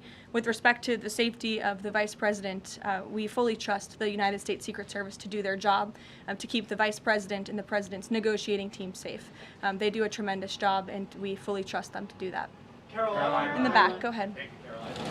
The President has said Cuba is next. What's the message to the American people regarding Cuba, and what can Cubans expect in relation to this statement? Well, look, I think when President Trump said that, and he later clarified after making that statement, that he meant the Cuban regime is bound to fall. The country is very weak. They're in a very weak position economically, obviously, financially. The Cuban people are fed up with their government, as they should be. And these talks and discussions continue to happen at the highest level of our government. I don't have any updates or announcements for you with respect to Cuba policy today. Good to see you. Thank you, Caroline. Secretary Hegseth said this morning that U.S. troops would be sticking around. Can you expound upon that, what we should expect from U.S. troops in theater for the next 2 weeks and beyond? I would defer you to the Pentagon for any specifics on assets that have been in place in the Middle East, but take the Secretary at his word, and also the President has reiterated this as well in his own words, that we're not going to move anything immediately. Again, this is a 2-week ceasefire where we hope at the end, and we expect at the end, we'll have a good agreement between the United States and Iran, but in the meantime, we're going to ensure that our military is always at the ready of the Commander-in-Chief. I'll take a couple more in the back. Sure. Thank you. Thank you. On NATO, I'll take your question. Go Thank ahead. you, Caroline. On NATO, can you tell me, is the United States still considering withdrawing from NATO? Is that still a possibility? It's something the President has discussed, and I think it's something the President will be discussing in a couple of hours with Secretary General Ruta, and perhaps you'll hear directly from the President following that meeting later this afternoon. Thank you, everyone. All right, and there she goes, folks. Caroline Leavitt, press secretary, answering the dumbest questions that you could possibly answer. Eli, it seemed like the same question over and over and over and over and over again. And while we were on topic there, while we were listening to the press secretary, Fox News reports, oh, well, we do have visuals on ships visibly going through the Strait of Hormuz in real time. So I guess all of that we were hearing throughout the show today was fake news. And every news station reported it. Yep, absolutely, dude. And, Caroline's great. I wanted to harden up from one standpoint. I would have looked at someone and said, if you dare ask me something I've answered 40 times now, you will never be called on again. Go. And ask that question carefully. Yeah, and not only that, there was a couple of reporters in there, and there were 2 lady reporters who just kept trying to talk over, and she was very patient with them. I'll give her that. She was very patient. She kind of just kept going, like talking over them a little bit. But I would have said, who do you think you are? A reporter for a subpar shit stain of a network? Don't ever talk over me again, or it'll be the last question you ever ask in this room. And you'll be sitting in the back, clawing for a response. Yep. Absolutely, dude. 100%. Damn Skippy. And back to my point, I just thought of something else, too. That's a tactic, if you ask me. All of them asking the same stupid-ass question over and over. It's eating up time, and it's not getting any other questions answered. Of course it is. She's got to harden up and be like, no, I remember you last time. You asked the same thing that guy did, the same thing that guy did, the same thing that girl did. Next. You're absolutely right. It's a tactic, dude. You're absolutely right. And it's to make people believe that it's real.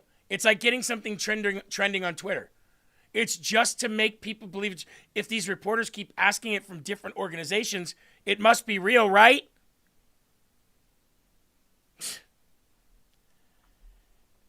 Anyway, folks, before we leave today, I want to remind you about Rumble Wallet. Here's a little inside scoop that many creators are talking about behind the scenes, because we can actually get tipped now with digital Bitcoin or Tether Gold. And it's actually one of the reasons, ladies and gentlemen, why I'm here on Rumble. Innovation, pioneering, and safety of my content. They made a way to super chat creators like me, and we get paid immediately, and there's no fees for it. That's the cool thing about this. Now, I know everybody doesn't use digital currency. I get that. But for those who do, and for those who maybe want to in the future, there is a secure wallet where you can put it all, and it's Rumble Wallet. Now, you see the QR code on your screen. All you have to do is click that QR code, or go to wallet.rumble.com and download it from the App Store. It takes 0 fees from you to donate to me if you do it that way. Now, I know the majority of the world doesn't have that. But for those who do, those who want to, then let Rumble Wallet be your choice. It's kind of like one of a kind. You can super chat with Bitcoin, Tether USD, or Tether Gold stable coins. And the tip will show up directly right to me in the Rumble chat as well. And I'll do my best to make sure that I see it if you guys do it, like I do with the regular donations. All you need to do is go to download the Rumble Wallet at the App Store and send tips to your favorite creators. You can download wallet.rumble.com today, or go right to your App Store and get it there, or click that QR code. And it's just another way to separate yourself from tyranny and control of your goods, of your money. I do have one or two last things to tell you about here before we go. The White House is thinking about cutting thousands of TSA jobs. Didn't we say that we need to get rid of TSA in the airports, Eli? Didn't we say here on Lfa TV that the problem in the airports isn't the fact that there's people there checking people? It's that TSA is filled with a bunch of DEI hires, and there's too many of them there to do the job. How hard is it to have one person, Eli, right? One person checking your IDs, or 2 people, whatever, 2 lines, put your stuff in a thing, walk through the metal detector, grab your stuff on the other side. You don't need people yelling at you. You don't need people screaming at you.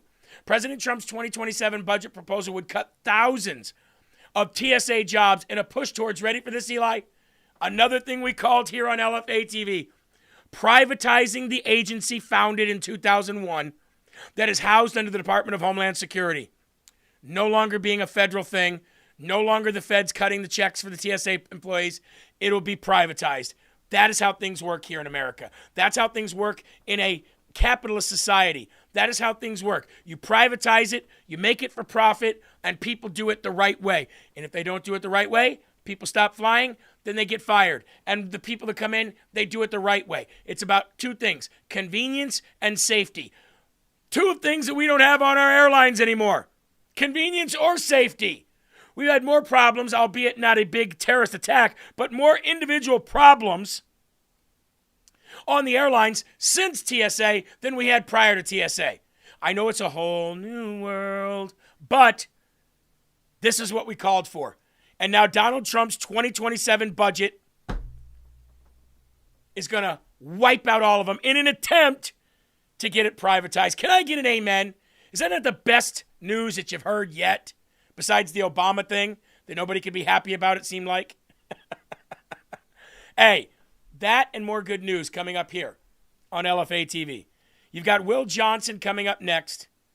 You've got Kevin Smith and Hannah Faulkner and Paul Herrell coming up after that. You've got Secret America tonight, and then you've got Flyover Conservative. And we might even be adding Trumpet Daily back to the mix here soon. Don't know, but it could happen. But either way, you guys stay tuned for Will Johnson. He comes up next here on LFA TV. There are right ways and wrong ways, but there's only one Yahweh. Eli, what's up? Sorry, real quick shout out to Ultra Mega Warrior's son, Maximus, 4 years old. That's awesome, and his last name better be Decimus Meridius. Oh, I love that. I love that. Happy birthday, Maximus. There are right ways and wrong ways, but there's only one Yahweh. So keep your shoulders back, keep your chest out, keep your head up high, because you are a child of God, and no weapon formed against you will ever prosper. Ladies and gentlemen, keep your families, your friends, and your pets close. Keep a smile on your face. Never stop spreading the gospel. And always show your righteous anger, because it's righteous. God bless you guys. Will Johnson comes up next. Have a great rest of your afternoon.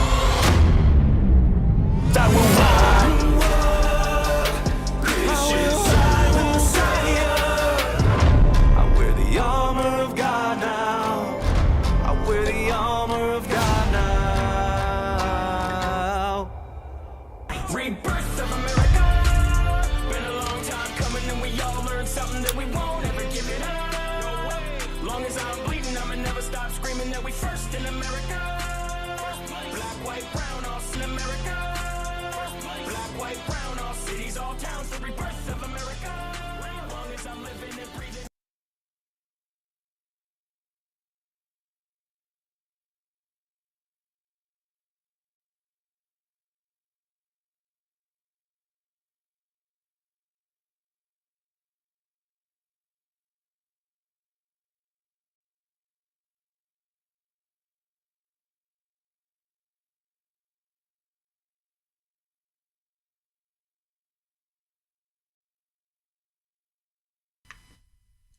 Hello, everybody. Thank you so much for tuning in. My name is Will Johnson, and this is The Culture Wars.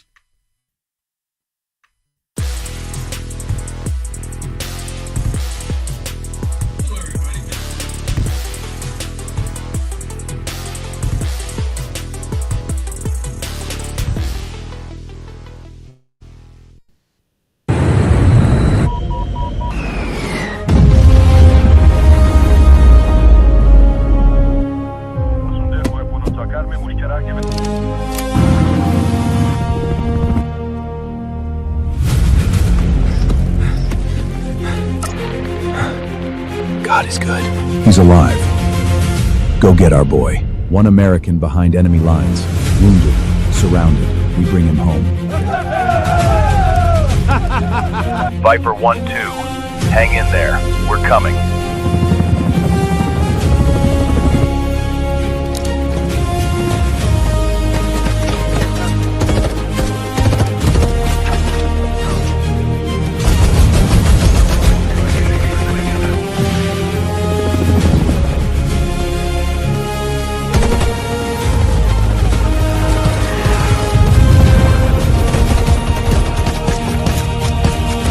Coming in danger close. Keep your heads down. Colonel, let's go home. Package secure. Heading to extract. Was that good or what? Was that good or what? I saw this. I said, I got to share it. I got to share it. What's going on, everybody? Thank you so much for tuning in. Oh, my goodness. It's so good. I thought it was very good. Very well done. And I was happy to share that with everybody. Thank you so much for tuning in. Isn't it amazing? You know, they're still looking at how they rescued these two pilots. They're still looking at it. Like, how were they able to do it? And this morning, Pete Hegseth, I saw a video this morning, Pete Hegseth was talking to the press about, you know, the ceasefire. And of course, they're talking about how they were able to go in and get these two military personnel, the pilots. And he said, we just flew right in because they can't stop them. They can't stop them. Now, of course, they got lucky. They got lucky and took out this plane. But to my understanding, they went in and they rescued these two pilots and didn't lose anybody.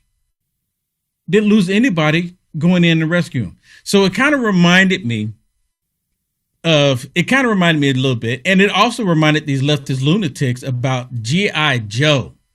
And our great producer, Eli, created this thumbnail. I said, Eli, create something for me like this. Because it's kind of like that. Not completely. But it's, you know, I mean, look. Yo, Joe. In this case, it's Yo, Trump. And the Democrats, of course, they are the evil.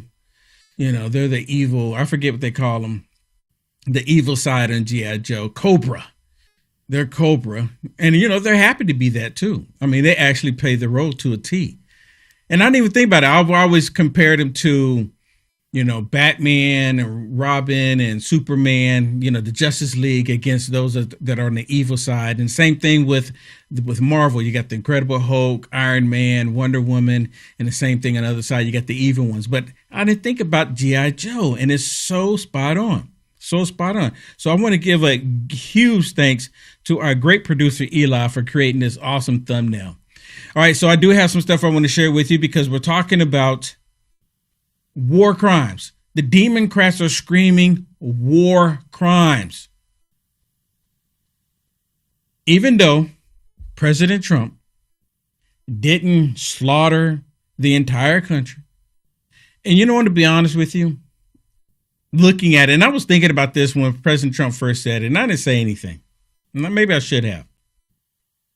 But when President Trump first said it, you know what I was thinking? I was thinking about Little Rocket Man. Y'all remember when President Trump used to talk about Little Rocket Man, and President Trump said, hey, you have a button, a rocket button, but my rocket button is bigger. What did the leftist lunatics say during that time? Oh my goodness, President Trump shouldn't be talking this way to Kim Jong-un. You shouldn't be talking this way to him. He shouldn't be telling him that he has a bigger rocket, that his buttons are bigger. He shouldn't be saying this.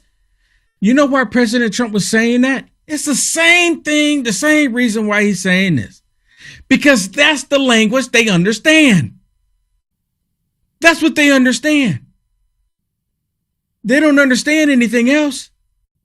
They don't understand being nice. They don't understand you coming over there, bowing down to them. Because that's, essentially that's what they want. They want you to bow down to them. They don't understand you being nice to them. I'm talking about Iranians. Same thing with Kim Jong-un. He didn't understand being nice. Oh, you're just being nice. You're weak. You're weak. And President Trump said, keep it up. I'm going to wipe you all out. I'm going to make you a distant memory. I'm going to make it to where we can even wipe you out of history. Iranians, what was that? It used to be called Iran. What were the people like? We have no idea. President Trump was threatening to wipe them all out. Just completely wipe them out. Let's just get rid of the problem. Be done with it. I mean, President Trump said we can get rid of the problem in 4 hours. Start at 8 p.m. and get rid of the problem in 4 hours. Well, guess what happened? They go, oh, wait a minute, Mr. President. Of course, talking through Pakistan. Oh, Mr. President, wait a minute, don't wipe us out. We'll surrender. But of course, they're not saying this out loud. We'll surrender. Don't blow us up. We'll surrender. Because they could have called President Trump's bluff. They had all these people around the power plants. Did they not? They had people all on the bridges. Did they not? They had people everywhere that President Trump was going to target. Did they not? Of course they did. They could have called President Trump's bluff. Why didn't they? Because they've already made it clear that death is sweeter than honey. So why didn't they? Right? Why did they go to Pakistan and say, oh, hold up, tell Mr. President not to give us 2 weeks, please, Mr. President. Give us 2 weeks. 2 weeks, 2 weeks.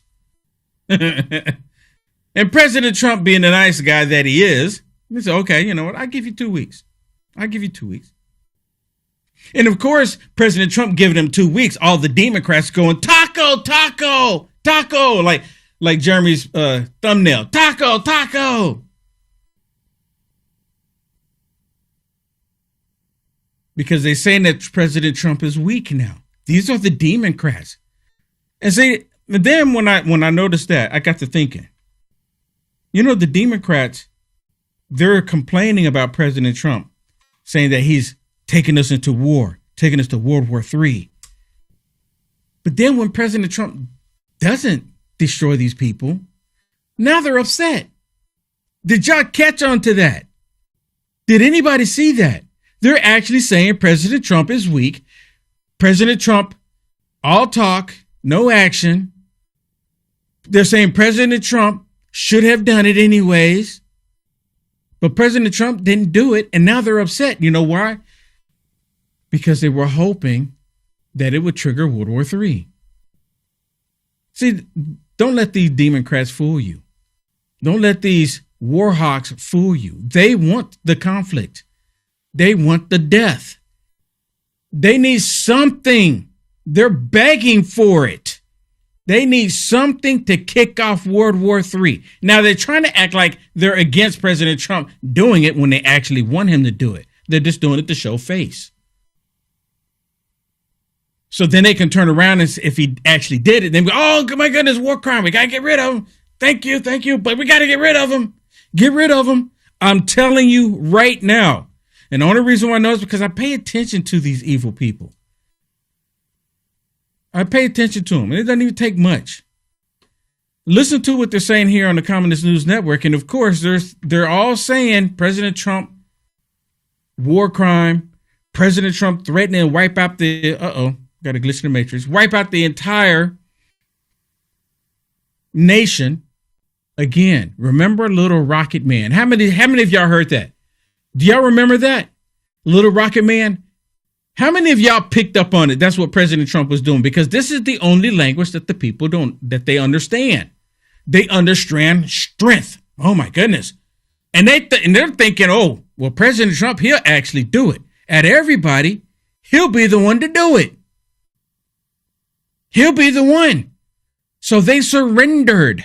Now, of course, they're going to still shoot some rockets here and there, try to act like, oh, we're strong. Tell the people on the state media, we're strong. We won. We won. Even though President Trump demolished our military, but we won. It's like the liberals. The liberals know good and well they can't win any election without them cheating, but they still want to tell people that they won. Like the 2020 election, they cheated. Oh, we won. We won. And all this information, the proof coming out that they cheated. But we won. We won. That's who the Democrats are. But seriously, war crimes? And then, of course, Max, then you get to the practicality of people that will live in the moment. That's what the markets do. So the markets, of course, right now in futures trading, they have gone up. Because guess what? Trump is backed off. And there will be some who will call it, taco. Right? Trump always chickens out, which is making way too light of it. But it is also a truth, which is that he makes giant threats that he does not follow through on. Yeah. So it's one thing for everyone to say, well, nobody wanted him to do this. And it's another to say that the word of the President of the United States is now something that people do not think that they can take at his word, that they expect it to be just a quick trading opportunity every single time. Did y'all get that? Did y'all catch it? Taco. Did you catch it? They're upset because President Trump didn't do it. They're actually angry because President Trump didn't destroy the nation. They're actually angry about it. He keeps talking. Trump always chickens out. He's supposed to do it. He chickened out. Why didn't he do it? Are y'all catching this? I mean, I couldn't believe the anger that I was hearing from them. They were kicking and screaming, saying, oh, my goodness, how dare President Trump doing this? He's surely not going to do this, is he? He's really not going to do this. And then when he doesn't do it, and it's not that he chickened out. President Trump constantly tries to give these people every opportunity to do what? The right thing. At the very last second, are you going to do the right thing finally? Because President Trump made it clear in the press conference yesterday, look, I don't want to do this. I don't want to do this. He's made it abundantly clear. Please don't make me do this. She heard it. They all heard it. But they don't care. All they have in their mind is that we need the conflict. And of course, they are the party of death. They love death. They want destruction. I've said it multiple times. If they can't get destruction here in the United States of America, get it somewhere. And yes, there is a spiritual element in all of this. 100%. Is there anybody that's still mistakenly thinking that this has nothing to do with the spiritual realm? Really? Really? I would love to have a conversation with you. Tell me, how do you come to that conclusion that the spiritual realm has nothing to do with this? I would really like to hear your point of view on that. Explain it to me. Because see, we're all spiritual beings. We all know that the evilness in this world is really trying to run things up, run it rampant. And President Trump, he's asking people to do the right thing. In the evilness, they're upset because President Trump is not doing the evilness. That's the reason why they want to get rid of him, because if President Trump was just like the rest of them, going along with the old transgender thing, pushing gay porn into school libraries, was trying to leave the border wide open, allowing the drugs to come in, not messing with the drug cartel, not messing with the narco terrorists, going ahead and leaving the school board education the way it is evil. All of it's evil, never taking out USAID, never addressing the fraud in the country. If President Trump never touched any of that stuff, they would love him. If President Trump was talking about grab the man, by the hoo-hoo, by the carrot, by the hot dog. They was, oh, he's so brave, we love him. But because he said he grabbed the woman by the cookie, oh my goodness, how dare you? He's such a bad man. Such a terrible man, how dare you? I would never do such a thing. I would never say such a thing. Because they're all gay. I like women. I respect women. 100%. And I made it clear, I would never want to live on a planet without women. I mean, you my bro. I got you. You're my bro. But yo, you got to go. I'm being straight up. Without women, hang it up. Hang it up. Screw you. I want women on the planet. God knew what he was doing when he created women. I'm just saying. So I can understand. And of course, you know, with President Trump being in that position, women were throwing themselves at him. I don't even know why I'm talking about this. It's just the whole point. It's just the whole point that they want us to believe that President Trump is in the wrong. And then when President Trump doesn't do what they can say, oh, don't do it, don't do it, don't do it. Then he doesn't do it. Oh, wait a minute. Why didn't he do it? He's so weak. It's just like I told you a second ago. And this idiot on X sent me a message where President Trump saying he's going to wipe out the entire people. I had to remind this idiot. And he calls himself, he says that he's not a liberal, but I call him a liberal all the time because he's a straight up liberal. Every time they deny being a liberal, they're a liberal. Especially when they support all the liberalism. When they support these Democrats, they're 100% liberal, progressives. 100%. They can deny it all day. But he sent me the thing saying where President Trump said he was going to annihilate all of them, get rid of all of them. So I reminded him about Little Rocket Man because that's the language they understand. They don't understand. Look, can we have communication? And you have all these people right now saying, oh, well, we just need to have more talks. We need to have more communication. Communication for 47 years hasn't worked. It's not going to work with these people. They only understand you're going to die. That's the only thing that they understand. That's it. Listen how she explains it. But, you know, it's interesting. There's been a lot of reporting on war crimes by the media, and almost all of them are only about whether the U.S. will commit a war crime. No focus on Iran and its continued committing of war crimes, constantly trying to bomb the Middle East. Is constantly engaging in human rights violations, war crimes. They understand it. Where are the protesters? No, hold on. Where are the guns? Are you guys really trying to equate the United States and Iran in terms of our conduct of wars? I think you are. I mean, no, is actually. No. I mean, what I'm saying is that we've had people all over this country but protesting supposed human rights abuses in the Middle East, but they're nowhere to be found for Iran. You see that? War crimes. War crimes. Is it a war crime because you suggest that you're going to wipe the people out, or is it a war crime just because, or you actually do it? Which one is the war crime? Let me say that again.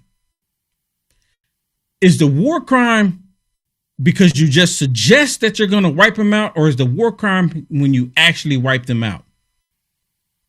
Innocent people. Which one is it?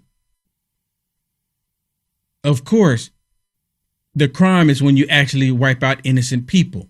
When you try to destroy hospitals, when you try to destroy schools, when you try to destroy mosques, churches, neighborhoods.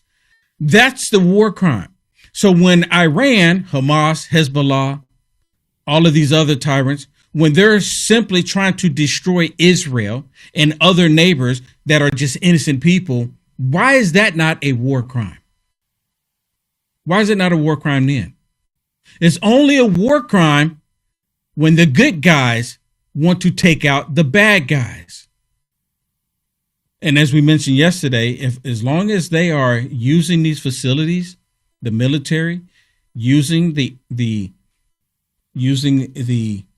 power plants, using the bridges to transport military vehicles, weapons, bombs, rockets, missiles, the bridge is fair game. That's why they took out one bridge already. And see, because President Trump took out that bridge, they're thinking to themselves like, okay, well, he's going to do the rest of them. He's going to actually cripple the country. And it's amazing. Taking out bridges and taking out power plants can cripple a nation. Here in the United States of America, there's like 7, which kind of blew my mind when I first heard this, that there's 7 power plants out of the entire country, 7. And if they were able to take out those 7 power plants, they could knock out a great deal of the United States of America, the power. For taking out just 7 of them. 7 of them. So, of course, you got more idiots. And here's one of them here. Idiots going on MSDNC. And these idiots on here saying that President Trump is committing a war crime. That's all that they can see.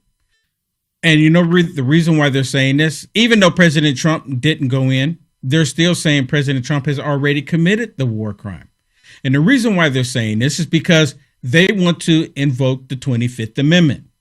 There's a video with Dan Goldman, and I started to get it for you and share it with you, but there's a video of Dan Goldman, and that spares you from looking at his ugly mug. You can look at these 2 guys here.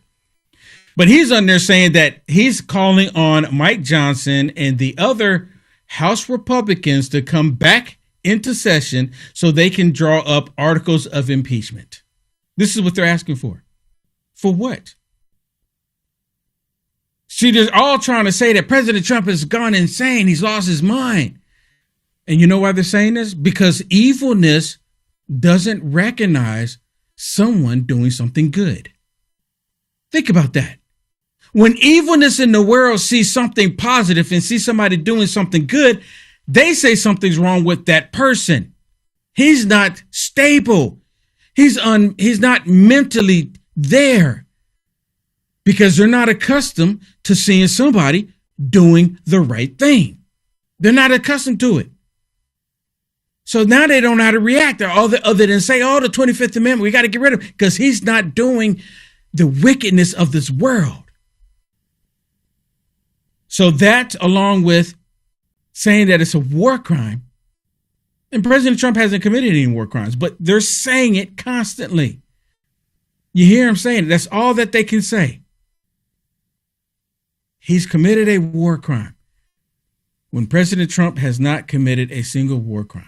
What is your reaction to Donald Trump, as Iran puts it, surrendering now and stopping his war, leaving Iran in control of the Strait of Hormuz?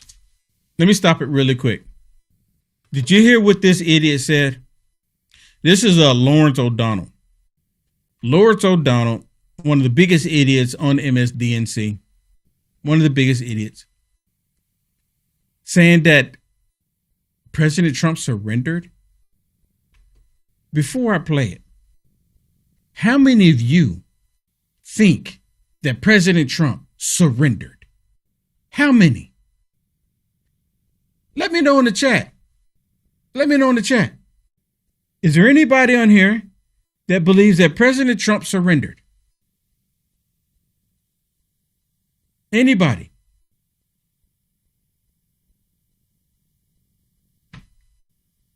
No.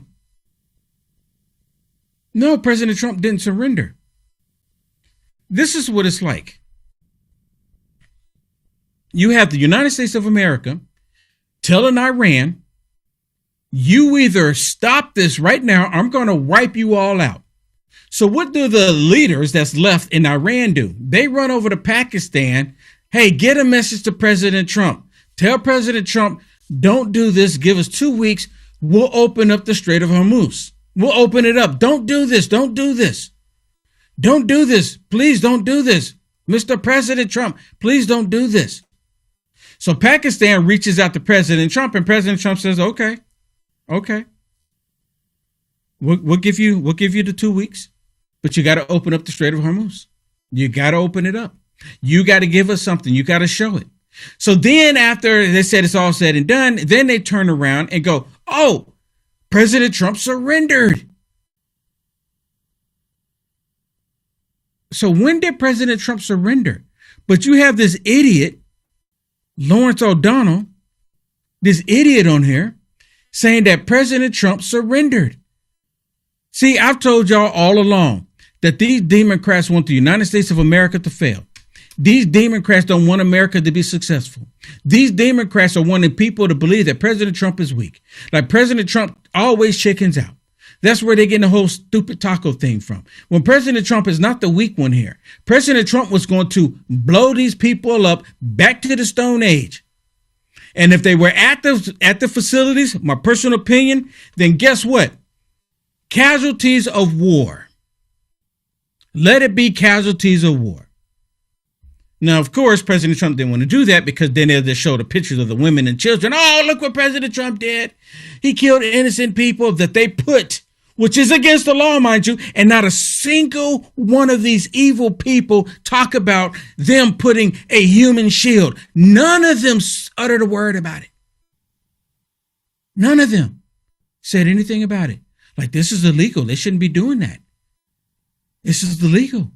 But none of them say anything because they want the United States of America to fail. That's who these people are. Blatantly evil. Listen to him again. I want you to hear how he says that President Trump surrendered. What is your reaction to Donald Trump, as Iran puts it, surrendering now and stopping his war, leaving Iran in control of the Strait of Hormuz? Yeah, Donald Trump has surrendered, not the Iranians. Oh, my goodness. Are you hearing this? And what he has been doing over the last several days is an impeachable offense. Really? He has threatened a genocide against a nation. He has threatened to end a civilization. He has threatened to use nuclear weapons against a country that does not have nuclear weapons. Now, I've yet to hear President Trump saying that we're going to nuke you. I've yet to hear President Trump say that we're going to turn the whole Iranian nation into a sheet of glass. I've yet to hear him say that. This dude is blatantly lying. President Trump did, on the other hand, say they're going to take out bridges and take out the electrical grid and put them back to the Stone Age, meaning that the people will still be alive. If President Trump nukes them, then guess what? No one lives. No one lives. But President Trump is not trying to do that. He's not trying to do that. This is what they're trying to get at. They're lying. They're using this as a means to try to impeach President Trump, to call for impeachment against President Trump. That's all that they can think about. How can we impeach him? How can we stop him? That's all that they can think about. All of these are impeachable offenses, and he must be brought to justice. The House and Senate should be brought back into session. There should be articles of impeachment brought against him by the Democrats in the House of Representatives. We need to make Donald Trump accountable for what he has just done in the name of the American people. What did President Trump do? Oh, my goodness. What did President Trump do that would validate an impeachment? I mean, help me out. What has he done? Y'all tell me in the chat, because apparently I missed it. President Trump is trying to give these people the opportunity to end this 47-year-old war, which, again, these evil people don't want to mention that. These evil people don't want to talk about that. Don't even want to act like it even existed, like it's even happened. And I think this is going to be a defining moment for the Congress, for the American people. We cannot allow Donald Trump, in control of nuclear weapons, to be invoking this madman theory of the destruction of a civilization in the name of the American people without him being brought to accountability. The impeachment process must begin. Oh, my goodness. The impeachment process must begin? They're angry. They're going, what President Trump said that he was going to blow him up, but he didn't. That's beside the point. He said it. He said it. That's all it needs to be. He said it. He's a madman. He's a madman. And because he said that, this video here started to surface. The Wicked Witch of the East, because, you know, she was out of New York. the wicked witch out of the East, she said this back when she was running against President Trump. She was trying to convince everybody, oh, you can't give President Trump the nuclear codes. Are you happy that this witch doesn't have control of the nuclear codes? This witch or the other witch that he beat out? He beat out the two witches that would have set off nukes. Both of them would have. And look, I've made it clear. I love women. I would not want to be on a planet without them. I'm making it clear here, okay?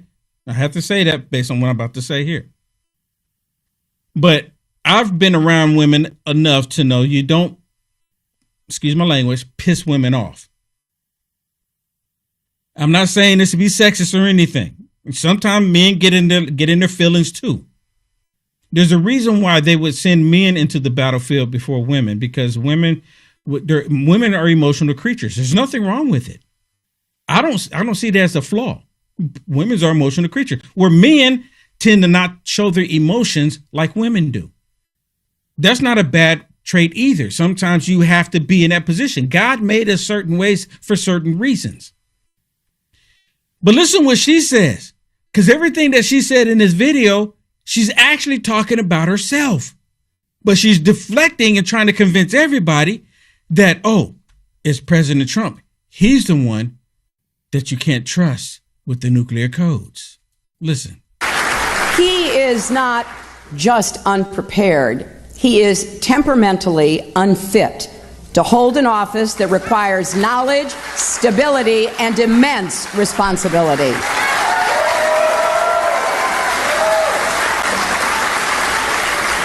This is not someone who should ever have the nuclear codes, because it's not hard to imagine Donald Trump leading us into a war just because somebody got under his very thin skin.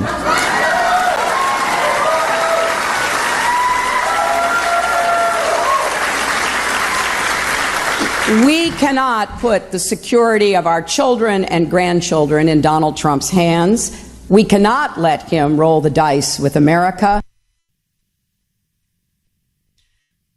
Now you see why I said what I said. She was talking about herself, and thank God she never will become president of the United States of America. Her and the other witch, Kamala Harris. Thank God.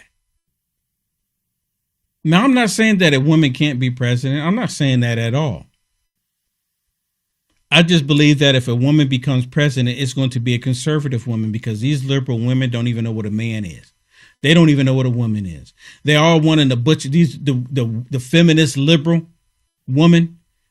They all think that, dragging queens is a special great event.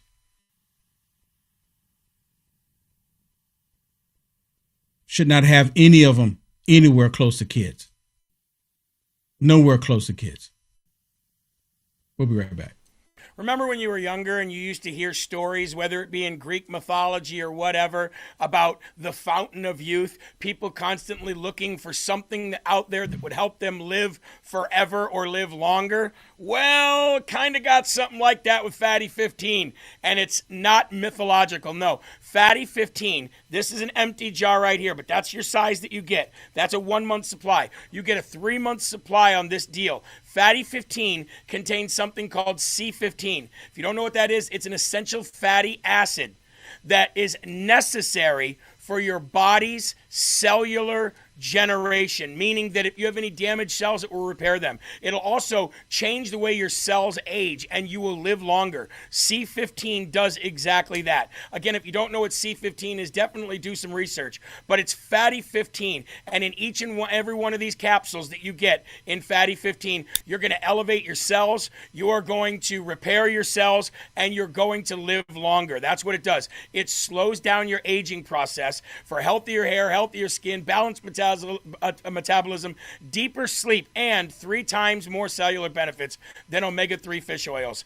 Fatty15.com/LFA, promo code LFA. Save 15% now. That's fatty15.com/LFA, promo code LFA. Thank you very much. Back to the program. So another thing I want to share with you, of course, we got another idiot out here that is saying again that President Trump needs to be impeached, the 25th Amendment. Did you ever think that you would see the day to where the Communist News Network, MSDNC, Tucker Carlson, Alex Jones all be in an agreement with one another? I mean, it's like that's the Twilight Zone, right? If you would have told me 7 years ago that Alex Jones would be siding with CNN and MSDNC and the rest of the lunatic liberals, I would say you are out of your mind. If you'd have said this about Tucker Carlson, I would have said you were out of your mind. If you would have said this about Candace Owens, you most definitely out of your mind. That's like the Twilight Zone, but I guess we're living in the Twilight Zone because every one of them right now is siding with the Democrats. See, you know how you know that you're on the side of righteousness? Because you're on the opposite side of the Democrats. That's how you know. The Democrats support everything wicked and evil under the sun. Everything. There's nothing under the sun that they don't support that's evil. Nothing. That's how you know that you're on the side of righteousness. Just remember that. Just if the Democrats are advocating for something, they have evil, wicked reasons. And then you should question it. But these evil people, their whole agenda is to get rid of Trump. They don't care about nothing else. And they're like, oh, maybe we can use this to get rid of him. How many times have they tried to get rid of Trump on random things?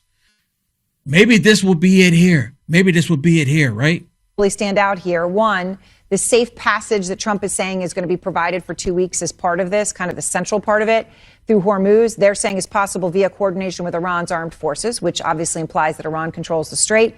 And then from the National Security Council, they say this confers upon Iran a unique economic and geopolitical standing in terms of them regulating passage through the Strait of Hormuz. So what do you hear in all this? I mean, listen, who knows what's going on? Donald Trump lies every single day.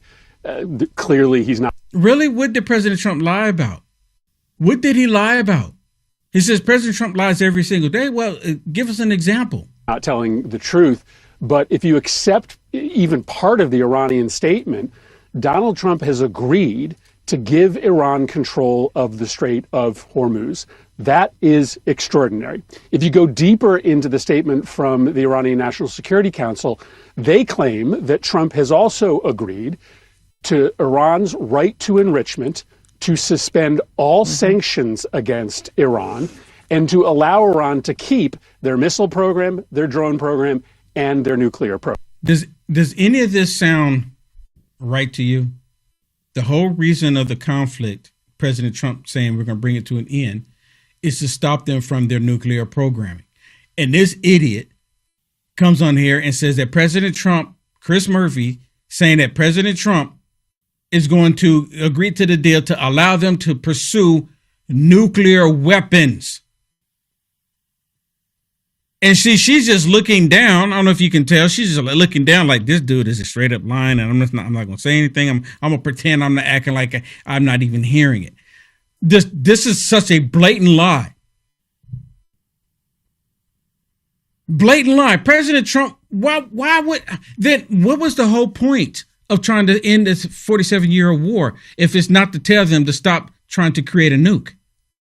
And so now they're going to do it. Listen to him. He said it right here at the very end of it. Listen to his last little statement. Sanctions against Iran, and to allow Iran to keep their missile program, their drone program, and their nuclear program. Now, who knows if any of that is true? Then why are you saying it, you idiot? Who knows if any of that's even true?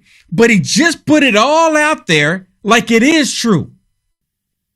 He just put it all out there, and I'm telling you, she's looking down like, oh my goodness, he's just straight up lying. And then he goes, well, I guess they must be saying something in his ear. You know, you're going to have to go ahead and do this because, you know, we can't have this on CNN.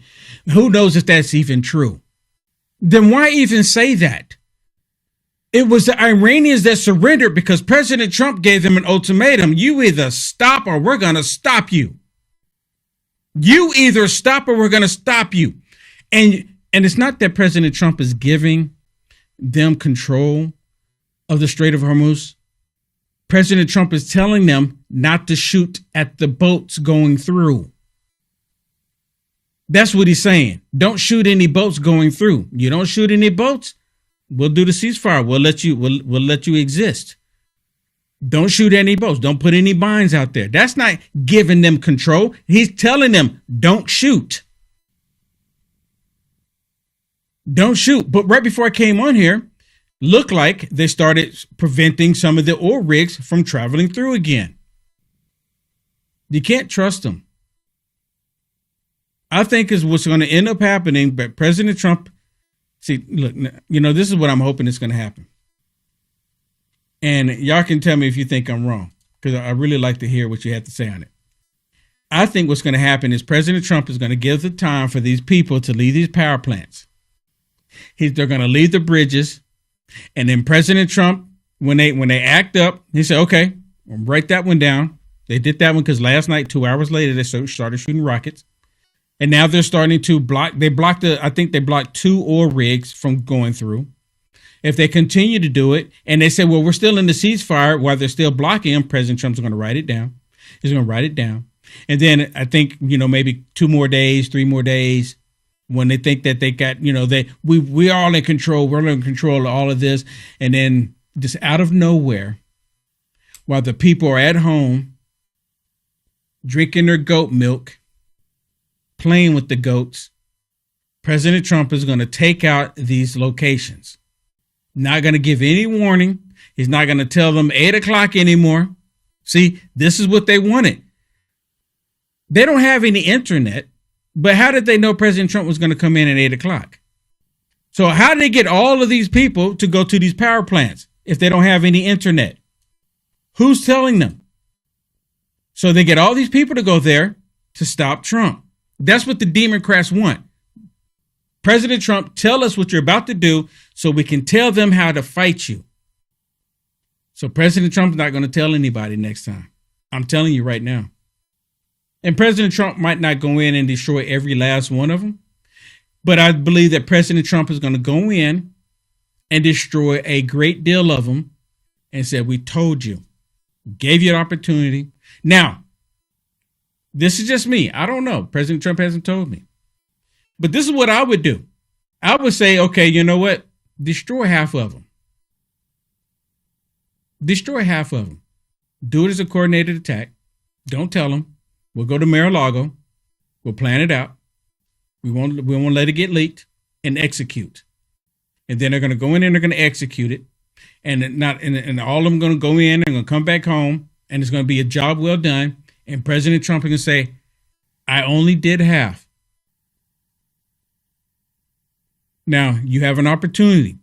You reach out to these other idiots out there that's shooting these rockets into Israel, shooting these rockets into neighboring states. You reach out to them and you tell them to stop immediately. You have 48 hours because, they have to get word by donkey or pigeon, so it takes a little time for the pigeon and the donkey to get there, or the goat, whatever one they use. But it's going to take time. But you have 48 hours. But this is after they bomb half of them. And if you don't comply within that 48 hours, after that 48 hours, who knows? Who knows? And then let the 48 hours come and they're still doing it. Then let 36 hours, then let another 72 hours go. Don't say anything. And then just wipe the rest of them out. The locations. At that point, they might just get tents and put everyone, camels and tents and goats, all by the power plants that are remaining. But if he does it, just hits half of them, hit the major ones. Hit the major ones. Leave some of the smaller ones, the outskirts. Leave those going. But the major ones, go ahead and disrupt those. See how they react. But if at the very least, this agreement gives Iran the right to control the strait, that is cataclysmic for the world. And it is just stunning that that's where we have gotten to, that Donald Trump took a military action that has apparently, at least for the time being, given Iran control over a critical waterway that they did not have control over before the war began. So it just doesn't sound like there's actually an agreement, because what Trump is saying is totally different than what the Iranians are saying. But if Iran has the strait permanently now, what an error, what a miscalculation. What an error, what a miscalculation. You hearing this, dude? What an error, what a miscalculation. They would never, ever give President Trump any credit for anything that he has done. None whatsoever. They would go the rest of their lives, if they could, trying to discredit President Trump, have all of us believing that President Trump did the wrong thing here. No matter what. I'm still waiting for the day for President Trump to come out and say, go breathe some fresh air. Go breathe some fresh air. Just to see how these idiots react. We'll be right back. It's finally here, our second annual mega sale. This sale only comes around once a year, so take advantage of the best offers ever while you can. For example, save 50% on our Giza Dream bed sheets, as low as $29.98. And for the first time ever on TV, My Pillow mattresses and My Pillow mattress toppers as low as $99.98. And you save 50% on our Lux Pure 6-piece towel sets. Regular $69.98, now only $39.98. And our best-selling standard My Pillows, regular $49.98, on sale for $17.98. Wait on it, mega sale, only $14.98. So go to mypillow.com or call the number on your screen. Use this promo code to take advantage of our second annual mega sale. But wait, there's more. To make the mega sale even more special, when you order right now, your order's going to ship absolutely free. On the streets of Tehran, celebrations. Crowds gathering after state television announced a pause to the fighting. Framing the ceasefire as a crushing defeat for the United States. This woman saying America has realized that Iran is a superpower. Really? Where are they getting this from? Who told who to stand down? Who told who to open up the Strait of Hormuz? Who told who that? You know what I realized? That the Democrats are on the same side of Iran. And how I realized that is because they're saying the same thing that the Iranians are saying. These people that are in America, they're supposed to love America, saying the same thing. Same thing. Military. You know, we should apologize to them for... Apologize for what? Listen to this. See, I told y'all, this is what they want. They want what Obama did, go on an apology tour, go down there and bend the knee, kiss the ring, kiss the boots, kiss the butts. Oh, we're so sorry for the United States of America for being so great, for looking after its people first. We're so sorry about that. Listen to her. Military. You know, we should apologize to them for having to serve under such incompetent leadership. I mean, the fact that we've got someone who is a morning show host, unserious, cosplaying G.I. Joe. Let's go, Joe! Or let's go, Trump! G.I. Trump!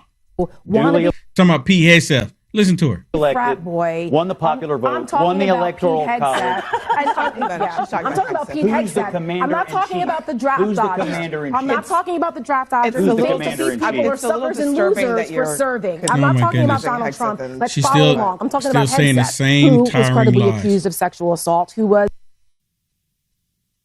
You hear this? They're bitter. These people will never be happy. They're extremely bitter. Listen, here's a clip from Pete Hegseth this morning where he was talking to the press and he was asking, taking questions. And one of the members in the press corps was upset because Pete Hegseth hadn't called on her yet. Yes. Thank you, Secretary Hegseth. Sorry. Thank you. Excuse me. Why are you so rude? Just wait. I'm calling on people. Thank you, Secretary Hegseth. Yesterday in the President's Truth Social, he threatened to wipe out a civilization. You hear him? Right at the very end, he looked over. You're so nasty. You're so nasty. But that's who they are. They're so nasty. They want the conflict. You know, I wasn't going to play this, but I'm going to play it because Megyn Kelly. And please forgive me. There's some enhanced language in here. I didn't have time to go through and wipe them out. But you're adults. It's Megyn Kelly. And again, I do apologize for not muting it, okay? We don't have any FCC rules here, so. But listen to what Megyn Kelly has to say about President Trump. See, Megyn Kelly at one point, remember, she was all with Rosie O'Donnell. She cried the night President Trump beat out Hillary Rodham Clinton. She was sobbing on Fox News. She was angry. She wasn't crying because President Trump won and beat out the witch. She was crying because President Trump won and Hillary Clinton lost. Right? So either way, I guess she was going to be crying. She wanted Hillary Clinton to win. So then she came to her senses and she realized, well, you know, I was wrong. President Trump, you know, I didn't see it at the time. But now she's falling right back into it. I don't understand these people that get in these positions. They just have it all in their mind, like they got it all together and they know what's best for everybody. She's acting like a total liberal. Listen to her. Now, as you can imagine, that post did not go over well with the Iranians or with many Americans. I mean, I don't know about you, but I am sick of this shit. I'm sick of it. Can't he just behave like a normal human? I mean, honestly, like the president, 3D chess, shut up. Fucking shut up about that shit. You don't threaten to wipe out an entire civilization. We're talking about civilians just casually in a social media post.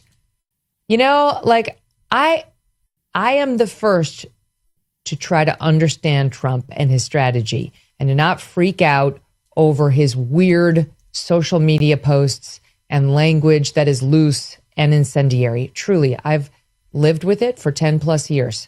I learned it the hard way when I was on the receiving end of it for 9 months. And truly, I think that was a gift to me in many ways because it helped me really come to understand what he does with his social media. But this is completely... You hear that? She said she was coming to her senses. And again, this was all about language that these people understand. They don't understand you being nice. They see that as weakness. And she's still not able to see it. Irresponsible and disgusting. This is wrong. It's wrong. He should not be doing it. I don't care that it's his negotiation tactic is to kill an entire country full of civilians, men, women, and children. I mean, remember, let me remind y'all again. And I know you didn't forget, but I want to remind people who just tuned in and didn't hear it. Rocket Man, little Rocket Man. Remember how President Trump was talking to Kim Jong-un? And then President Trump said foot in North Korea. First time a president's ever done that. After calling him little Rocket Man, he says something, Trump says something. And I'm like, oh my goodness, President Trump is edging him on to shoot at us. How dare he? How dare he? And President Trump says foot in there. I'm the boss. I'm the boss. See, they understand what President Trump's saying. President Trump is talking to them in the way that they understand. And look what happened. Look what happened. They still want survival, even though they love death. They still want survival. But she's not getting it. She's not getting it at all. An American president so that the Strait of Hormuz will be opened? It's just wrong. It's not hard to say it. It's not hard to recognize it. I wish he would stop doing this. Like, he can't negotiate without doing this. What does that say about him? What does that say about the position that our country is in right now in these negotiations? He's got to say this. He can't. How is it that people like Megyn Kelly want to claim to be so highly intelligent? She claims it. She's so highly intelligent. but yet she doesn't understand. How many of you don't understand? That's been the whole thing I've really been talking about, is how President Trump talks the way that they would understand it. And that's what he's been doing. And when President Trump talks in a way that they can understand, he's getting results. And now they're upset about it. They're upset because President Trump got results. They're upset because President Trump didn't nuke them. Now, of course, I keep mentioning this. They don't come out and say that they want a nuclear war. But I think if you read the tea leaves, that's exactly what they want. And I mentioned this already, and I'm going to do it again. They wanted Putin to set off a nuke. So they usher us into a nuclear holocaust. They wanted Putin to do it, but Putin never gave in to it. So they were thinking that, well, maybe, this will happen. See, that's part of the reason why they want to be able to undermine President Trump, to allow the Iranians to prepare to try to stop Trump, so that way they can continue to help the Iranians fight against Trump, fight against the United States of America, to continue to allow them to produce a nuke. President Trump is trying to come in to take you out. Just for example, when President Trump had the B-2 bombers go over to Iran and they took out the major facilities that they were using for the nuclear program, took out the major facility, knocked them back some time. But they still have some smaller locations to be able to do it. But he knocked them back for some time. All admitted. They were upset because they didn't know about President Trump doing it. And had they known, they would have told Iran, so Iran could try to shoot the planes out of the sky. And then they could turn around and say, oh, look what President Trump did. He put our military personnel in harm's way and they lost their lives. Look what he did. He tried to do a sneak program. He tried to sneak in and do something. This is the only reason why they want to know the information before President Trump does it. I'm telling you right now, hands down, I am telling you right now, President Trump, when he goes in this next time, he's not going to tell anybody. He's not going to say anything. It is going to be a complete, total surprise. He's already given them that one opportunity. Okay, I'll tell you what I'm doing. We'll give you until Tuesday, 8:00. How about that? Not going to happen again. I guarantee it. I don't even have to be in a briefing. Not going to happen again. And President Trump did it to prove a point. They will never, ever again get privy information. And they shouldn't. President Trump gave him one, say, okay, I'm going to let you know a little bit. You know what I'm saying is true. Everyone knows it. President Trump, I said it before now. The enemy's within. The enemy is the Democrat Party. They hate this country. They hate the country so much. And they want America to lose. They want America to lose. And everybody knows it. They want America to lose. All right, everybody, that's it for me. Kevin Smith is coming up next. See you tomorrow in the Culture War.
afternoon, everybody. What is happening, everybody? Wednesday, April 8th, 2026.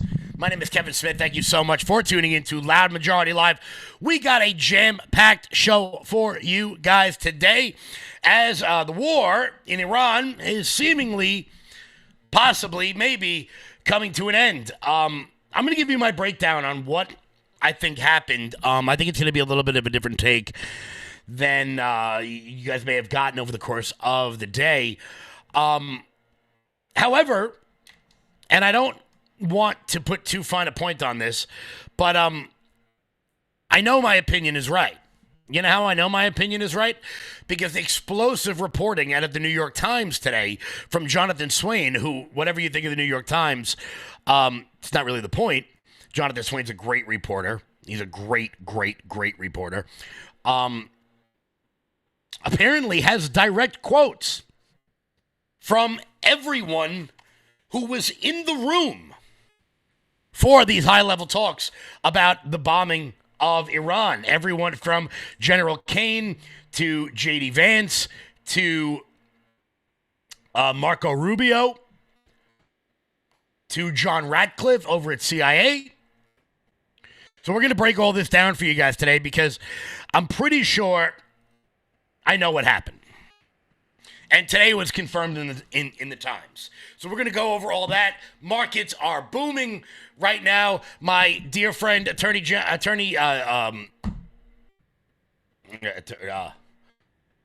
Attorney Ray Tierney is having a press conference about the Gilgo Beach killer who has pleaded guilty. I feel bad for him because right now he's standing at a podium next to Gloria Allred, which must suck in a very serious way.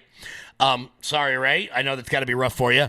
But, hey, you know, you wanted it. So we're going to break down exactly what markets are kicking ass and taking names right now. I'm very excited. I've made a shit ton of money today. So I'm very excited about that. Life is very good. Life is very good right now. I hope everyone else is having a very good time as well. Let's pop the live chat up onto the screen. Say hello to everybody. Very happy that this war is over, or sort of over, maybe over, not really sure. Turns out two parties have agreed. A third party seems to not be on board. Seems to not really be on board. What can you do? What can you do? Well, I guess we'll work it out. So before we get started, guys, do me a favor and hit that thumbs up button. Share the video out all over the place. Let me get a sip real quick. How's everybody? I'm feeling good today. I'm feeling real good today. Feeling real good today. So we'll dive in with all of this. My breakdown of the war today is probably going to upset some people, but, you know, this is what I do here.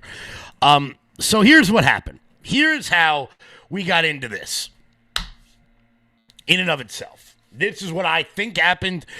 This is just my personal opinion, confirmed by Maggie Haberman and Jonathan Swain at the New York Times in a story today. We'll show you that. So here's what happened, how we got in. Following Venezuela, following the extraction of Maduro in the middle of the night, bingo, bango, in, out, on with life. The next target, obviously, was Iran. The president's administration made that very clear throughout the last several months that Iran was the target.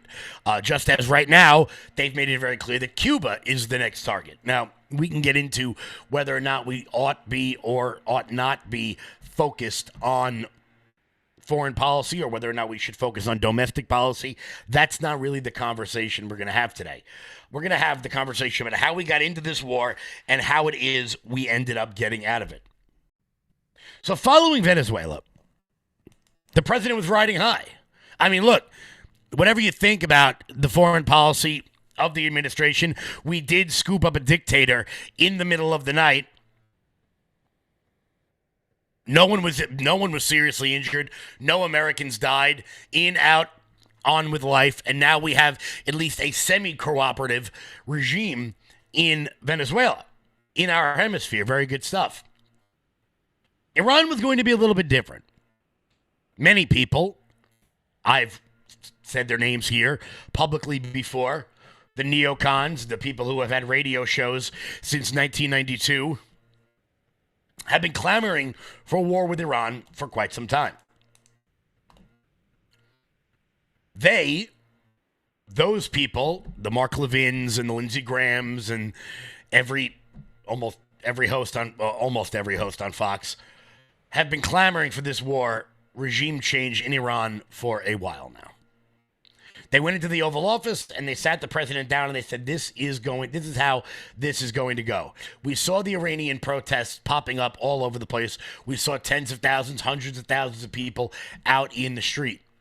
The president of the United States was told that if we are able to arm the protesters in Iran and topple the regime, we were going to get the regime change in Iran that would no doubt be beneficial for not only for the region but for the world.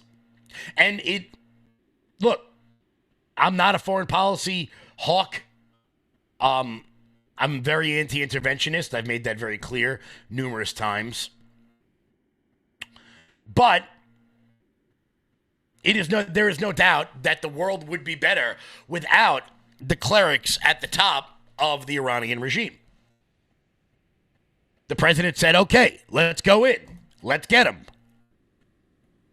There'll be that natural uprising. As a matter of fact, we even went so far as to arm the Kurdish forces, which are in like the north-ish area, I believe, of Iraq. The Kurds are like a weird sect of it's a weird religious sect that sort of occupy 3 different countries in the region. They're basically a people without a land, so to speak. If you've been following Middle Eastern conflicts, basically since Desert Storm, you know about the Kurds. So we arm the Kurds. They are then going to support the Iranian protesters on the ground once the regime is toppled. Okay. We go in. We hear about a high-level meeting above ground where we're going to be able to take out high-level leaders of the IRGC and the Ayatollah. We do that. No uprising happens. The Kurds, who we gave the weapons to, just kept the weapons because the Kurds have been fighting wars of their own for quite some time. Okay, so now that's where we're at. So now what do we do? Now we're sort of between a rock and a hard place. Now we started this thing. What comes next? Well, here's what until now has not been reported. I've said cynically for quite some time that what worries me so much about this war in Iran is not the gas prices, is not the stock market, is not the short-term pain that would be inflicted upon this. My biggest problem with this war has been what comes, because it's not hard to start a war. That ain't hard at all. People do it all the time. It's hard to end one.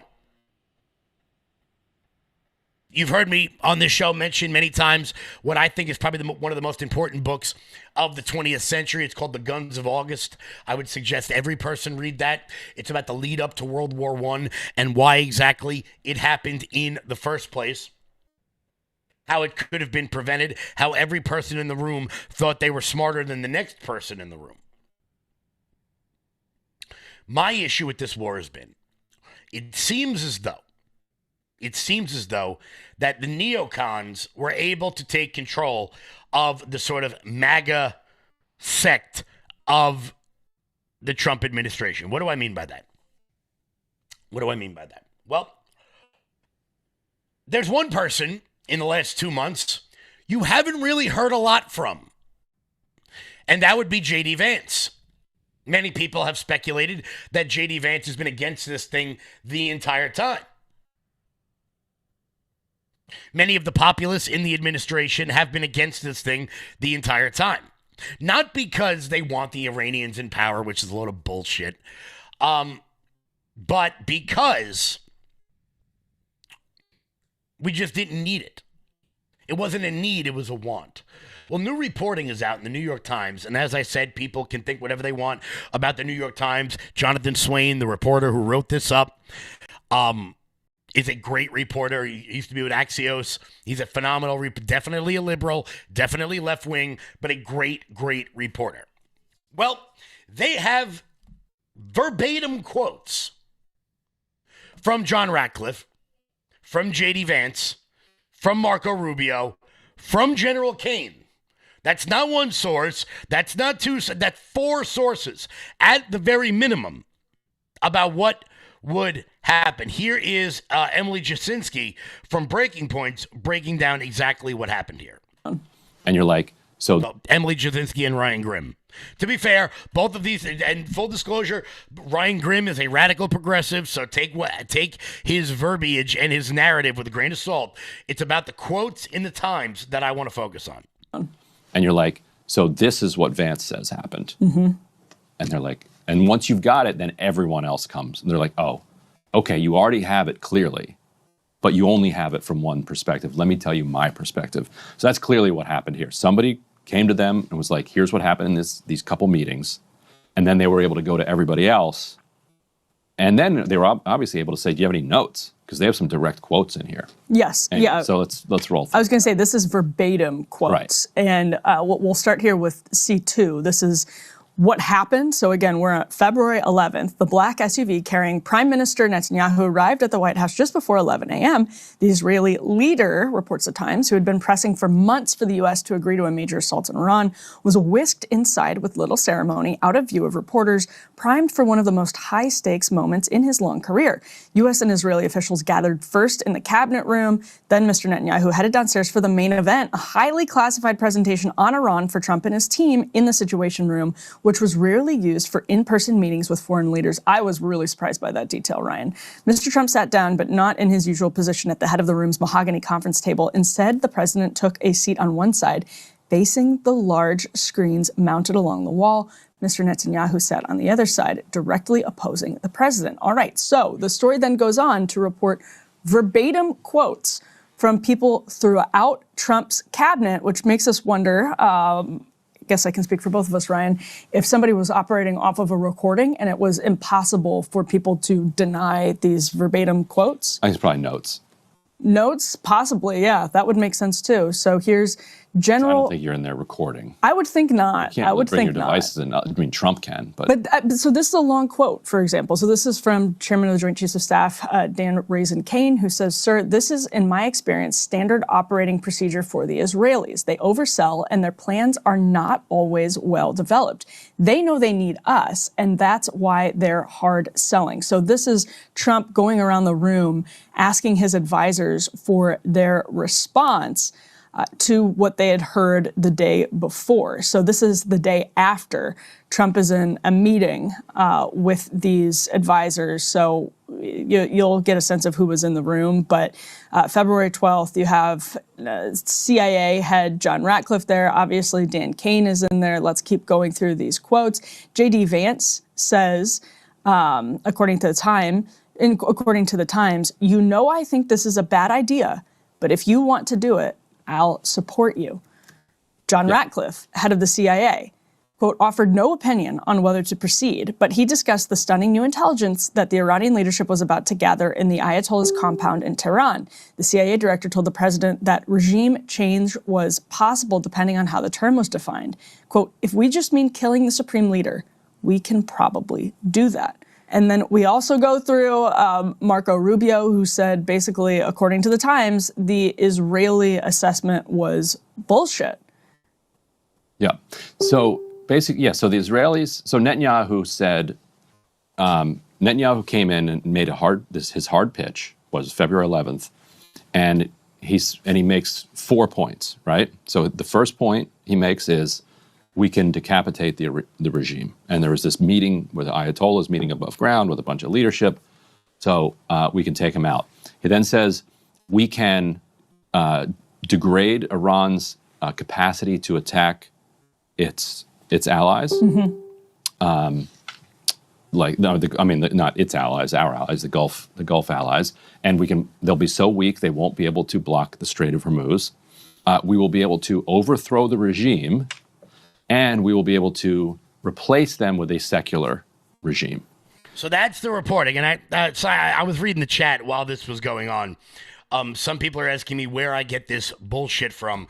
The vice president, the secretary of state, the chairman of the Joint Chiefs of Staff, the director of the CIA. That's where I get that bullshit from. So you hear the way it was laid out about what was meant to be accomplished in this. Overthrowing the regime, overthrowing the leadership of the regime, okay, possible. Degrading their ability to defend, possible. The story then later goes on to talk about how they're going to replace the religious clerics with a secular regime. And that's where I think this got a little far-fetched. I don't think that was ever possible. The fact is that there are over 50,000 clerics in Iran. Every time we killed a new one, they just popped another one right back up again. There is a lot of them. It is a theocracy. It would be like attempting to overthrow the Catholic Church. You know, if you took out the Pope, there are still cardinals and bishops and I don't know the exact order. We'll go cardinals and bishops. There's thousands of them. Now, whatever you may think about the New York Times, I can see you guys all in the chat losing it. As I said, Jonathan Swain is a great reporter. And those are not quotes you just concoct. It wouldn't shock me if someone had some kind of a recording device with them for the length of those quotes. Why do I say that? Well, Carolyn just had a press conference and didn't deny anything that was said in the New York Times. Didn't deny it. Didn't say fake news. Didn't say any of it. That's why I believe it. I genuinely think at brass tacks, and when you get down to the bare bones of the entire thing, that they thought this was going to be a lot quicker than it was, and it turned into a boondoggle.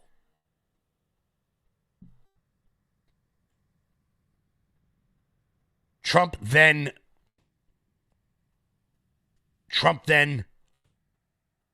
made the big ask in his Truth Social post the other day, saying that this will be the end of your civilization. The Pakistanis came in, gave both sides an off-ramp, and they both took it. That's what I think happened. Brass tacks at the end of it. Now, look, I could be wrong. I could be wrong. The New York Times could be wrong. The vice president could be wrong. The chairman of the Joint Chiefs could be wrong. The Secretary of State could be wrong. The director of the CIA could be wrong. All that could be true. But it seems like that's the most likely. That we thought this was going to be quick. We thought there was going to be an organic uprising based on the protests that were taking place in the streets, based on the Kurdish forces coming down from the north, who we armed. And when both of those didn't happen, we found ourselves in a situation that we didn't think we could get out of. Without sustained boots on the ground, long, drawn-out sort of thing. And they took the off-ramp. And I'm not mad that they did that. I said it on this show numerous times. If this is a wham, bam, thank you, ma'am, we're in and out, month, 2 month-ish, 10-week kind of campaign, okay. I understand that there are bad people in the world, and we need to remove those bad people from the earth. Perhaps there are talks right now that the Iranians and the Americans will be sitting down in Pakistan over the course of the next 2 weeks at some point to work out the exact details of this. And I hope that they do. One of the biggest things that I take away, not only from what I've surmised over the last couple of weeks and this report from the New York, which is very detailed, very good, and has not yet been denied by the White House. Can you name one time where the White House has not denied a story from the New York Times? One time? The biggest takeaway from it is that there has been one member of the cabinet who has been very quiet on this war the entire time, and it's J.D. Vance.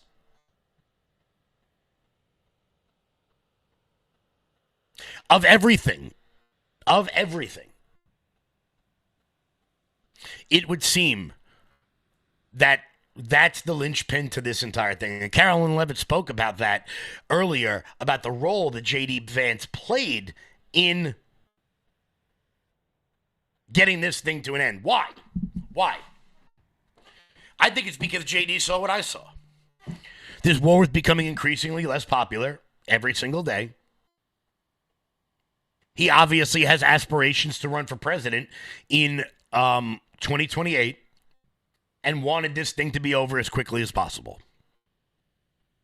Now, look, I could be wrong. I'm actually worried to put the chat up there just to have you all, you know what, the hell with it, I'll put it up there. I could be wrong. That seems the most logical to me.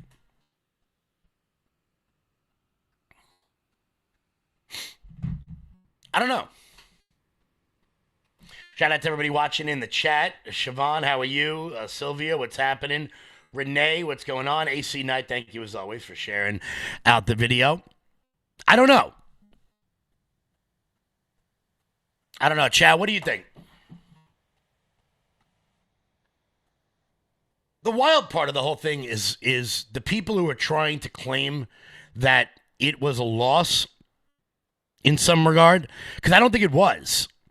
I think we got the majority of our objectives done at minimal. I hate to even say it. I hate to even say minimal because any loss of life is tragic on the American side. But I think that downed aircraft and the search for the pilot. Because look, I don't think that Trump wants war. I don't believe that. And there have been many people out there who have been freaking out over the fact that this incursion happened. We were lied to. We were this. We were that. Okay. I think he understands that things have to happen. That things are necessary in this world. We shall see. We'll see. But Carolyn Levitt spoke about it today at the presser about the role that J.D. Vance played in getting this thing ended. Well, Vice President Vance has played a very significant and a key role in this since the very beginning. Of course, he's the president's right-hand man. He is the vice president of the United States. He's been involved in all of these discussions, and as I just announced, he'll be leading this new phase of negotiations in Islamabad later this week.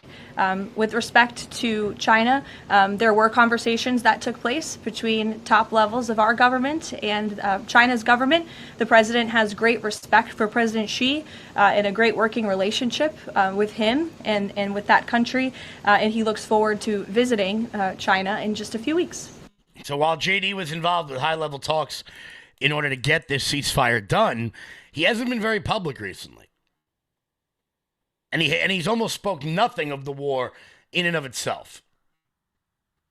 I think, and the reporting that's out there would say it's because he didn't want it in the first place. Now, look, you serve at the pleasure of the president. You serve at you support the decision of the top of the ticket, regardless of what happens. That's part of the game. That's part of being in politics. That's part of being in an administration like this. But what happens from here? Because, okay, we've got the ceasefire, the Strait of Hormuz is open, things are rolling. What happens next? What happens next? Well, a few things I think could happen. One, Iran and the United States have a ceasefire. Israel does not have a ceasefire. They're going to do what they're going to do. It's their world. They can bomb whoever the hell they want. Not my business. I think now that oil is down about 20%, the market is up about 3.5%. We're going to get into that because I'm dancing.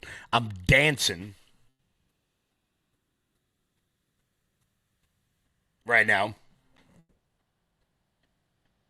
I think this 2-week pause holds on the parts of the American and Iranian side, because I don't think either one of them wants. Well, the Iranians certainly don't want this. We're bombing the shit out of them. And America just does not have the regular American out in the street does not have an appetite for a war. It just doesn't. Midterms coming. Elections are happening. I mean, the midterms are underway right now. We're going to talk about election results in a little bit, because finally, somewhere around the world, somewhere around the country, we're able to pick up a win in a place we should have won, thank God. But I don't think the American people had an appetite for war. And I think that when this didn't end as quickly as it was first proposed,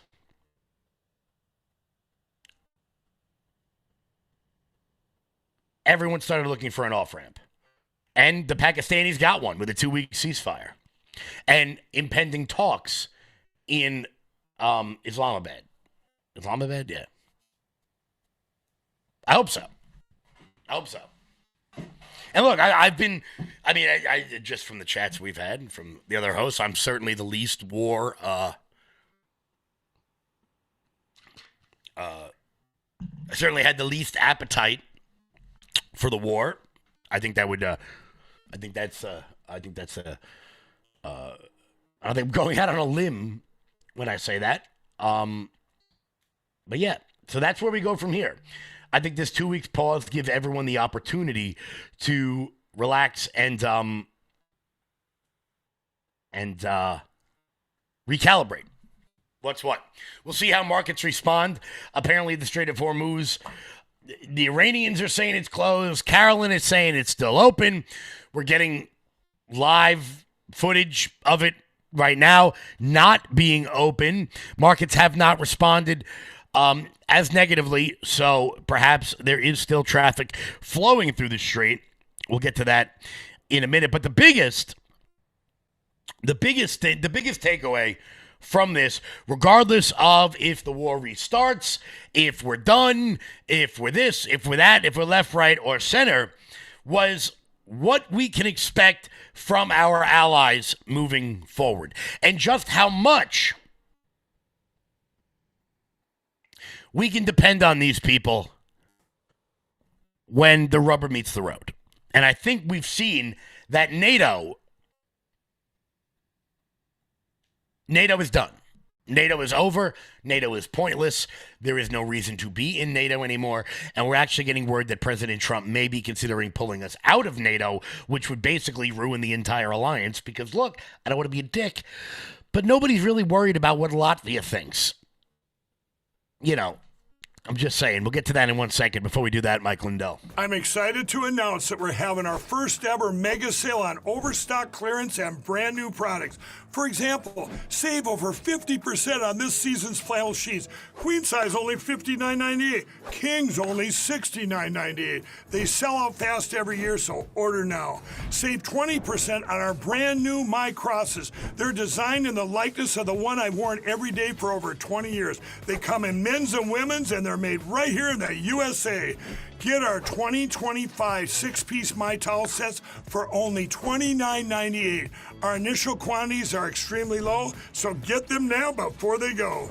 And our best-selling standard My Pillows, just $14.98. So go to MyPillow.com or call the number on your screen. Use this promo code to take advantage of our first ever mega sale. But wait, remember that $75 free shipping rule? Well, that ship is sailed, because right now, every order ships absolutely free.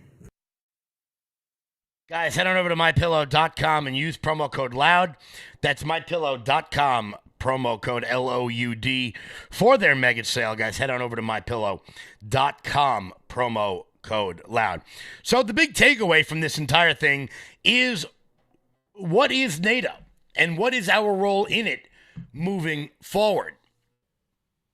Look, I would say that there's absolutely no reason for us to be in this preposterous, out-of-date, useless organization anymore. And the president went so far as to give Carolyn a message for NATO as she went to the briefing room today. I have a direct quote from the President of the United States on NATO, and I will share it with all of you. They were tested and they failed. And I would add, it's quite sad that NATO turned their backs on the American people over the course of the last 6 weeks when it's the American people who have been funding their defense. As you know, President Trump will be meeting with Secretary Rutte in a couple of hours here at the White House, and I know he looks forward to having a very frank and candid conversation with him. And I look forward to hearing that conversation because, look, many of the NATO countries, the majority of the NATO countries, live under the umbrella of American protection. But then when we need them for literally the most minor, that we didn't ask for troops, we didn't ask for soldiers, we didn't ask for money, we didn't ask for really anything except to use the base. The majority of them said no. The majority of the NATO nations said no. And I have to wonder if it is still worth it to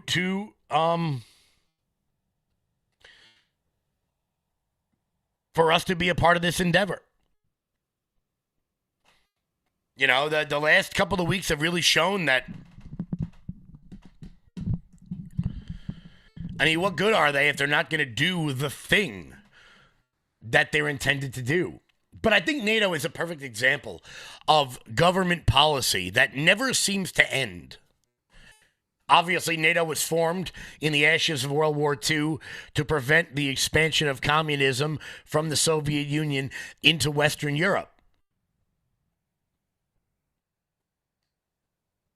And then it became this sort of weird alliance where we keep adding countries that don't really seem to benefit from J.D. Vance speaking right now, where we don't really seem to benefit from it at all, but the smaller nations do. Is J.D. Vance is he speaking right now? Yeah, you know what, let's throw it to J.D. Vance. He's speaking on the ceasefire right now. Here's J.D. Vance. As Vice President J.D. Vance just stepped up to the microphone speaking about the Iranian ceasefire. Let's listen in while he's overseas. You know, propaganda going on.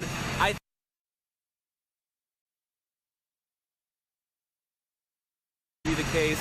What we said is that the ceasefire would be focused on Iran and the ceasefire would be focused on America's allies, both Israel and the Gulf Arab states. That said, the Israelis, as I understand it, again, I'm supposed to get a fuller report when I get on the plane, have actually offered to be, frankly, to check themselves a little bit in Lebanon because they want to make sure that our negotiation is successful. That's not because that is part of the ceasefire. I think that's the Israelis trying to set us up for success, and we'll, of course, see how that unfolds in the next few days. But look, if Iran wants to let this negotiation fall apart in a conflict where they were getting hammered over Lebanon, which has nothing to do with them and which the United States never once said was part of the ceasefire, that's ultimately their choice. We think that would be dumb, but that's their choice.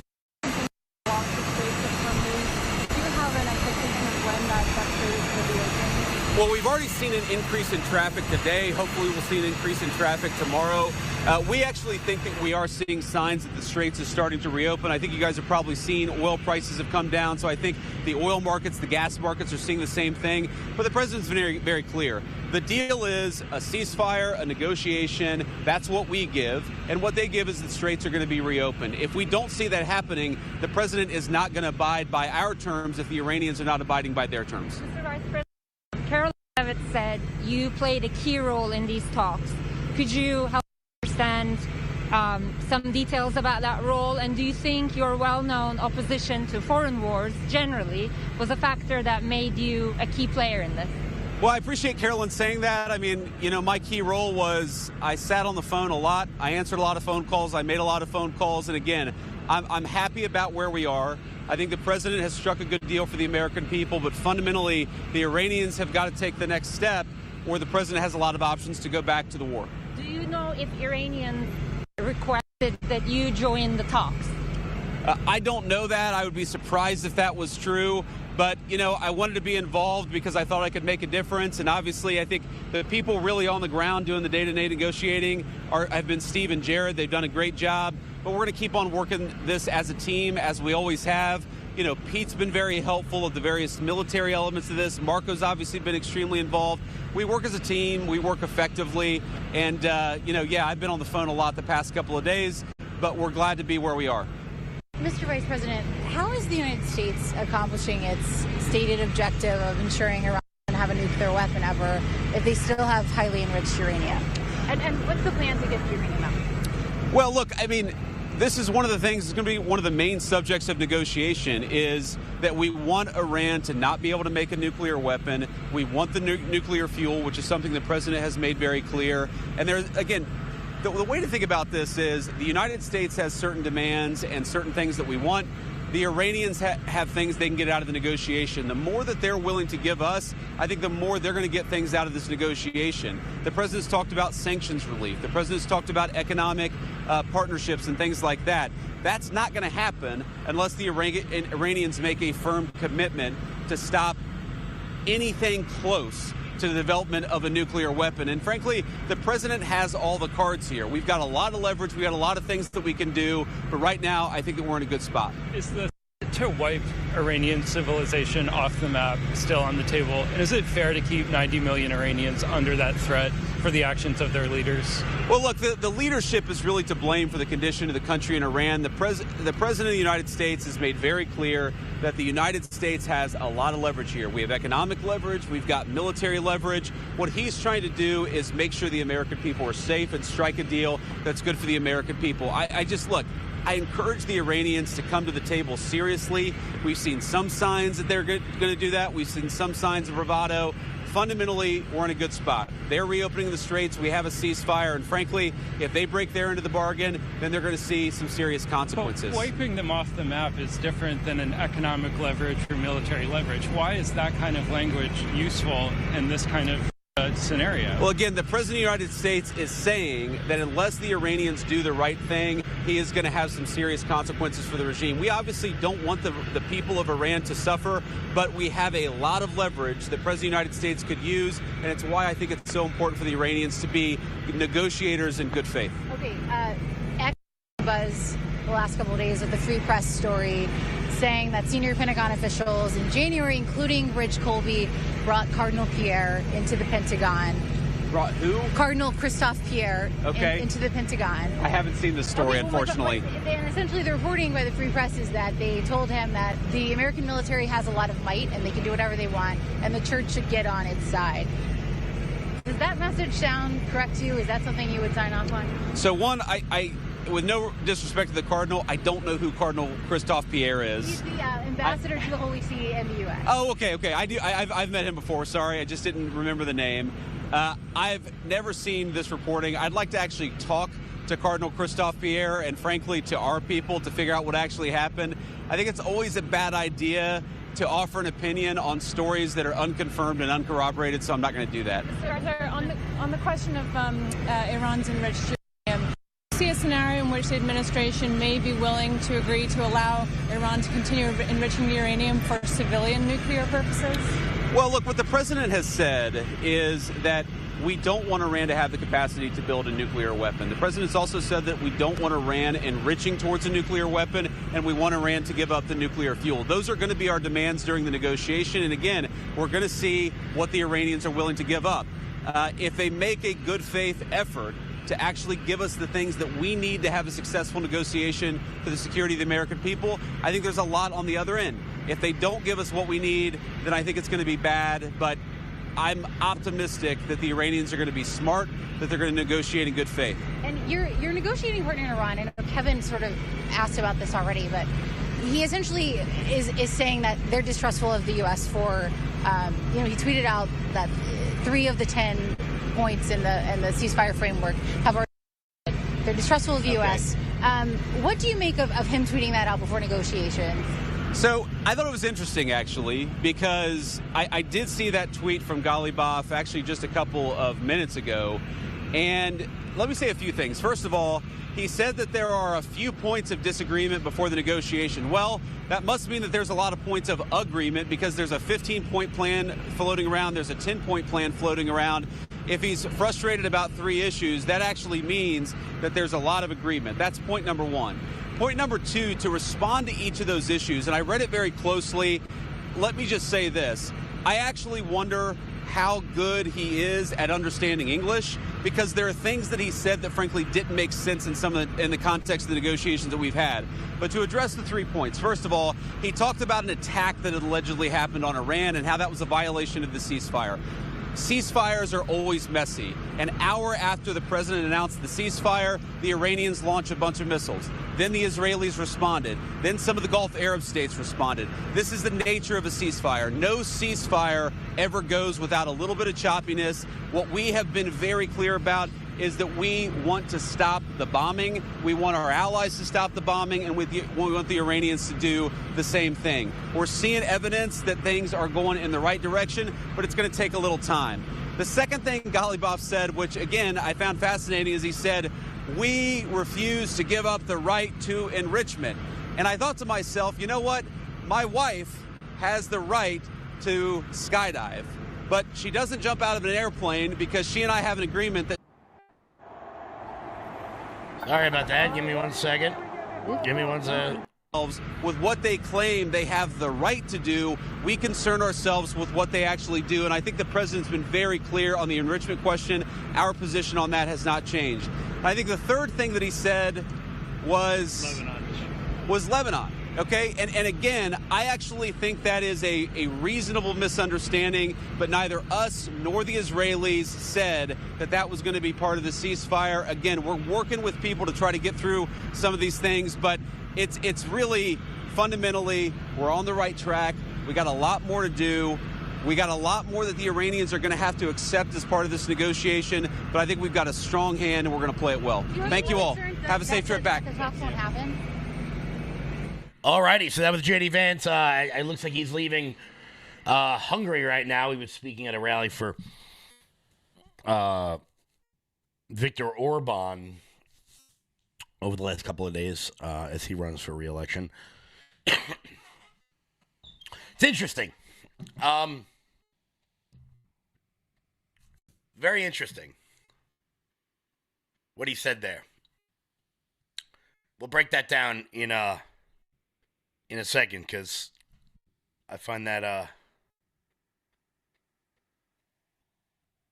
yeah, we'll break that down in 1 second, because he denied something, but he didn't deny something else. We'll get to that in 1 second. Before we do that, here's Jeremy. Hey, everybody, if you're not familiar with, then let me introduce to you Armor Colostrum. Now, I didn't know what colostrum was up until a few years ago. I'd never even really heard of it. And then my wife turned me on to Armor Colostrum. And what colostrum does is it helps regrow your hair. Not going to lie, that's the reason that I started looking into it. But then I started noticing some other things that I could benefit from. I used to get acid reflux very badly. I used to bloat very badly. It felt like I was 10 or 15 pounds heavier than I was until I made Armor Colostrum a part of my everyday schedule. And now things have changed so very much. Let me introduce to you what Armor Colostrum actually does and what it looks like. In a study measuring immune cell response to toxin, Armor Colostrum performed 32% stronger and faster than other colostrum companies. 400 plus bionutrients activated in your life, in your body, to help regrow hair, strengthen your gut health, regrow your nails, toenails, and fingernails healthy, get rid of fungus, stop bloating, and more. And now you can get yours right now for up to $18 off each and every purchase at tryarmor.com. Promo code LFATV. Click the apply button once you've entered the code and watch your discount fall off. That is tryarmor.com/LFATV. Order now. Guys, head on over to tryarmor.com and use promo code LFATV. That's tryarmor.com and use promo code LFATV. So the part that I found interesting about that, Jade, and that's why I wanted to play it, obviously the first half of the show was very much based on quotes from J.D. Vance. He denied the idea of the 10-point plan that was included in the New York Times report, but he didn't deny any of the quotes. I find that incredibly interesting. I find that very interesting. Guys, before we keep rocking and rolling, do me a favor and hit that thumbs up button. Share the video out all over the place. We are rocking. We are rolling here. We got 12 minutes left in the show. The good news is that regardless of whether or not you think my take on the ceasefire is good, bad, indifferent, naive, brilliant, I'd say brilliant, but maybe I'm biased. Whatever you think. Markets are kicking ass right now with the Dow Jones being up 2.5 points, 2.5%. Right now, the Nasdaq following at 2.5%, and the S&P trailing at 2.25%. At last check, oil prices were down nearly $25 a barrel over the course of the last several hours. Of course, that means that gas prices will be coming down in the not too distant future, which of course is very good. One of the biggest price indicators that come up during there's three main price indicators throughout the year that a lot of people focus on. It's gas prices on Memorial Day, it's meat prices on the 4th of July, and it's school supplies in, August, September-ish, on how things are going financially during the election cycle. Obviously, the first ticker there is going to be gas prices on Memorial Day. Do we see them come down? Because naturally, and no matter what's happening in the world, this happens. Gas prices, as we move into the spring and summer months, do rise as people tend to drive a hell of a lot more. They fill up their boats and whatnot, particularly out here on Long Island. But we're going to have some fun towards the end of the show today, because we've got to show the biggest TDS moments of this Iranian conflict. Because I got to tell you, when Trump came out the other day and said that the end of a civilization was about to happen, and every single left-wing account online was losing their minds, they were yelling about war crimes, they were ranting and raving and hooting and hollering, and then when he didn't nuke Iran, when he didn't bomb them back to the Stone Age, they came out with their ridiculous taco, which of course stands for Trump always chickens out, which is not what happened. It's just the big ask. The Art of the Deal. If you've ever read the book, if you go into a negotiation and your goal is to get $100, you don't ask for $100, you ask for $200. And then you negotiate your way down to get exactly what it is you want. I think the Iranian regime knew that if Trump is put into a corner, there's no telling what could happen next. And I think that's why they accepted this initial ceasefire. Now, you heard from the vice president there that apparently the Iranians may not have been aware that Lebanon was included in this sort of thing. I can't imagine why Lebanon would be included. It's a third country.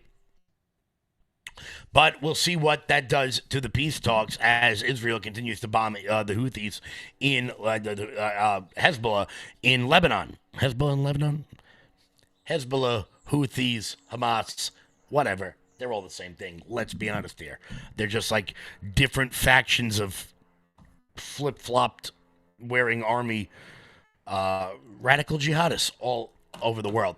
One of the funnier takes I heard was from MSNBC.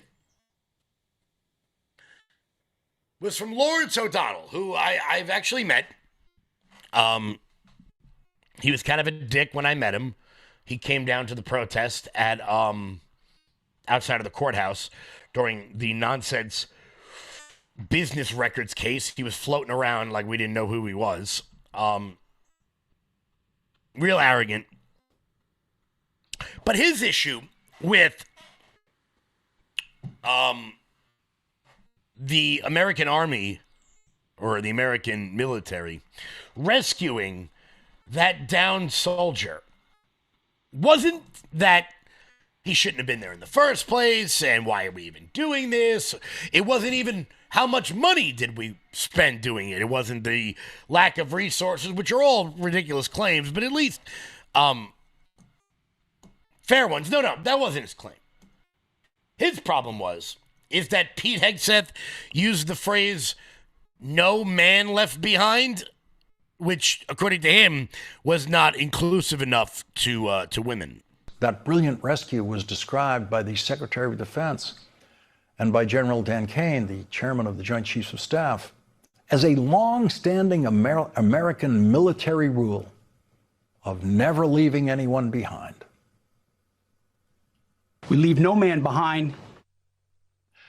That is, of course, the old-school version of the idea back when only men flew American military planes. General Dan Kane, the chairman of the Joint Chiefs of Staff, put it this way. We leave no one behind. The general knows, unlike Pete Hegseth, that could have been a woman they were trying to rescue, and it might be a woman the next time.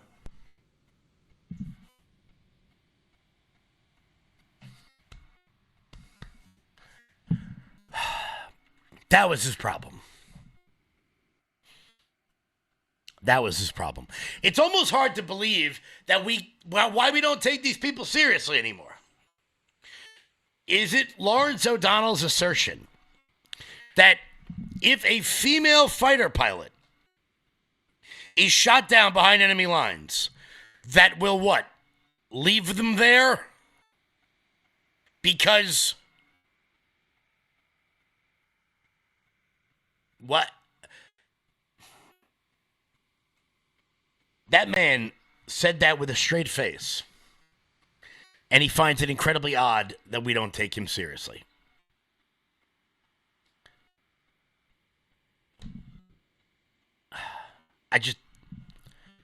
Sometimes I'm befuddled by things. Sometimes I hear things and I'm genuinely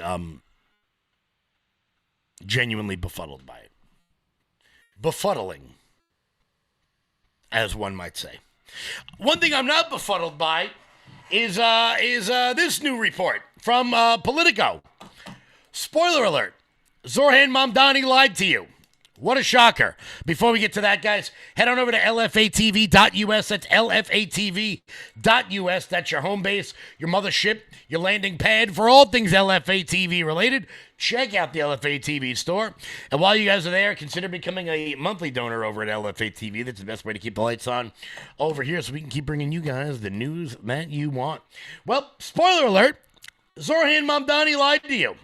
As he came out yesterday saying that it turns out, you know those free buses he promised everybody?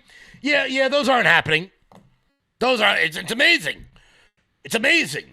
Zorhan Mamdani got on the phone with Politico for an exclusive, wide-ranging interview where he told his followers to, quote, back off personal attacks on many members of the New York City Council and acknowledged that his plan for the fast and free buses isn't going to happen.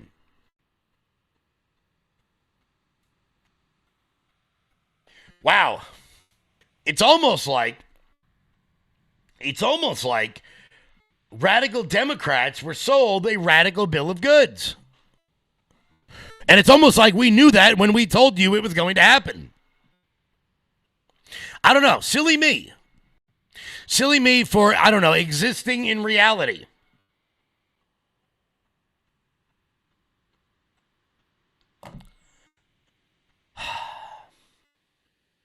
It's going to be a long 4 years in the Big Apple with this dipshit in charge. Although I will say right now, I am proud to announce that I will be starting up the Derek Jeter for Mayor 2029 campaign. Because at this point, we need to find somebody with enough money and who's famous enough to become mayor of New York. So Derek Jeter, if you are out there, please come save New York. And that brings me no great joy to say as a Mets fan, but there's just nobody in the orange and blue that can do it. And I think Derek Jeter could. Of course, it could be worse. Because I think I have found what can only be described as the most extreme form of Trump derangement syndrome I have ever seen in my life. And it's not by a member of the press. It's not the media. It's not even an elected Democrat. I have to assume that when I'm going to show you this video, I have to assume that somewhere out there is a guy who watched this video and got down on his knees and thanked God that he listened to his boys and got the hell out of there as quickly as possible. It is Monday morning, and you're still alive. Oh my God, what bullshit was that this weekend? What fucking bullshit was that this weekend? Pretending to go to the hospital, pretending. I mean, you gave us hope. Fuck. And it turns out you're still breathing. Fuck, man. Anyway, I made my video yesterday before I saw what you had said. We fucking hate you. We fucking hate you. We fucking hate you. So someone asked how many orange steaks I had. I used to have 5. Now I only have 3. I wonder where they went.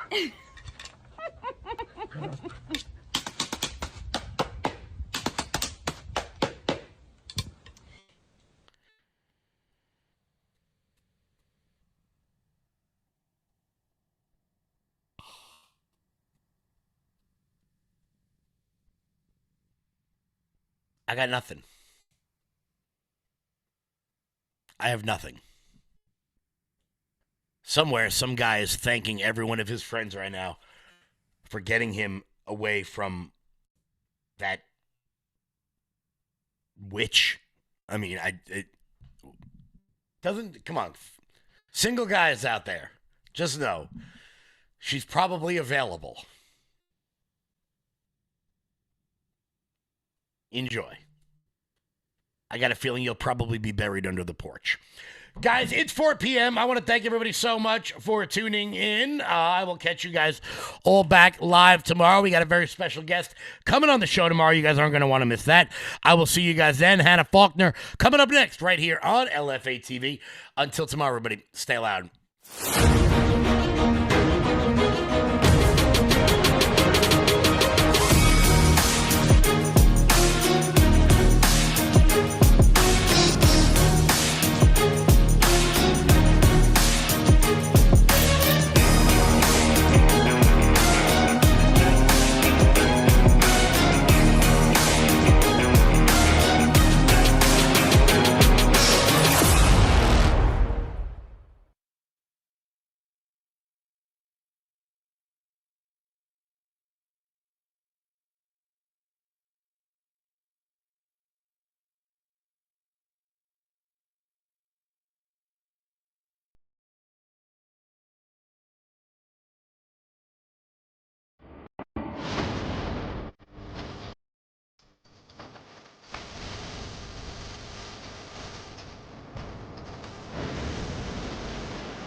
Freedom Warriors, welcome back to LFA TV live with Hannah Faulkner. Happy Wednesday, everybody. I hope you all are having an incredible Wednesday afternoon so far.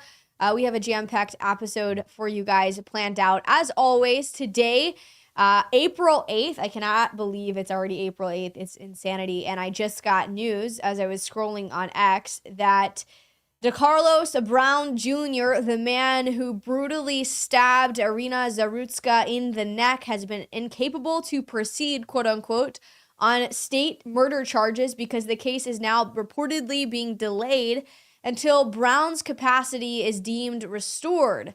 This is reported by Libs of TikTok and other news outlets. And to be honest, I'm sickened. I am beyond sickened. I just finished an interview with Pastor Sam Jones, who said, you know, his motivation to fight against the genocide of Christians in Nigeria, to fight against the pro-life establishment organizations who refuse to say abortion is murder and should be treated as such, is because his hatred for the killing of innocent lives. his righteous indignation to see that so many innocent lives are being taken. And you look at this, frankly, white genocide, there is an apparent attack on white people, on white Europeans. You cannot deny it. It's undeniable at this point. They are trying to cause us to go extinct. They're replacing us. They're pushing us out of our own homes. They're trying to push us out of jobs. And anyone who talks about this issue, anyone who talks about this subject is labeled a racist, labeled an anti-Semite, labeled any kind of label you could possibly think of. And it's actually really sad. It really is. And you look at Irina Zarutska, someone in the comments said, there is no justice in North Carolina anymore. I predicted this would happen weeks after her murder. The only hope we have left is the federal case against him.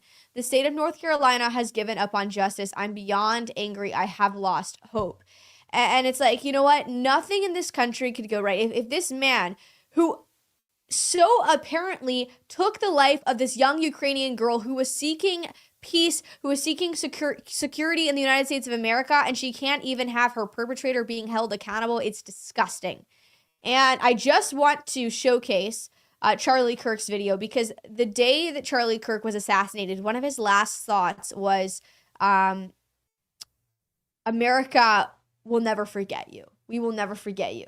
And it was a picture of Irina sitting down in the train, the light rail, sitting down, looking at her phone or something in her hand. And as this thug is stabbing her in the neck. And I just want to replay Charlie, because Charlie, his assassination was the day that he posted that. And frankly, that whole time period was the day that America will never be the same. And so I just want to showcase what Charlie had to say in response to that stabbing. Take a listen. News of this new footage we have of the stabbing murder of the 23-year-old Ukrainian refugee, Irina Zarutska, a young white lady who was stabbed to death by a black criminal, by a complete stranger on a train in Charlotte. Now, you might have not seen this footage yet. This is becoming national news, and the left is doing everything they possibly can not to talk about it. The media is very uncomfortable about this story. If you watch this video, this guy was sitting minding his own, she was minding her own business. He was minding her own business. She was also dressed in like baggy clothes, comes up, takes out a knife, stabs her to death. 14 times he was previously arrested. 4 times. 14 times. He comes up and just stabs her to death. Situations like 14 times. 14 times this thug had been arrested. He should not have been out on the streets. He should not have been roaming free. This is unacceptable. A nation who allows the shedding of innocent blood to just go on and go unpunished is a nation who has turned its back completely away from biblical principles and God. God's judgment is on this nation right now. It's sickening to see that these stories continue to happen. And I mean, you go to Libs of TikTok's X page, and it's like every single story I'm just going to pull up my browser. This is X, Libs of TikTok graphic. Breaking, a 21-year-old United States Marine was killed after reportedly being fatally stabbed by a black suspect who remains at large. Here is the stabbing. What's up? You want some more? Oh, shit. Oh my god. Oh my god. Hey, oh my god. hey, Oh my god. Oh my god. Oh my god. Caden. Oh my god. Oh my god. Oh my god. Oh my god. Oh my god. Oh my god. Oh my god. He's rushing, man. Did you kill it? Get it. Oh my god. Oh my god, dude. Are you serious? Are you serious?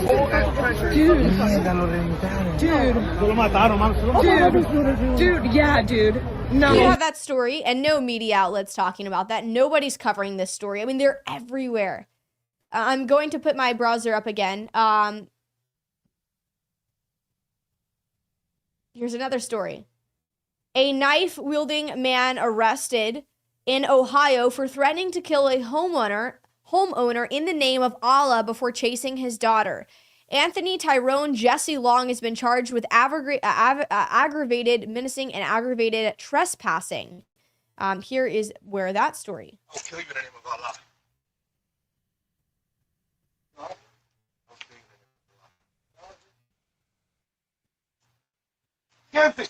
Threatening the man in the name of Allah. And then all of that, despite all of this, okay, despite all of this, the apparent black on white crime, and the fact that I'm talking about this right now, the fact that I'm even pointing this out is going to get me labeled as a racist. And that's the sickening part of it. There's nothing racist about what I'm saying. It's simply the facts of the matter. It's simply the objective reality of what is happening. And if you think that's racist, then maybe there's something wrong with you. This is Democrat Representative Al Greene, who is calling for the establishment of a Secretary of Reconciliation to carry out a reparations policy for Black people. Our differences. So we need a Secretary of Reconciliation, just as we have a Secretary of Education, a Secretary of Labor. We need a Secretary of Reconciliation who would report directly to a president, not this president, directly to a president. And the job would be to reconcile our differences, and that reconciliation for me, I say this with no shame, no embarrassment. I am unapologetically Black, and I say this, that would include reparations for the 240 years of free labor that people still benefit today from, and that we were locked out of opportunities along the way while they were benefiting. So I believe in reparations. And Reverend, there are some people who don't want reparations, but here's my solution to that.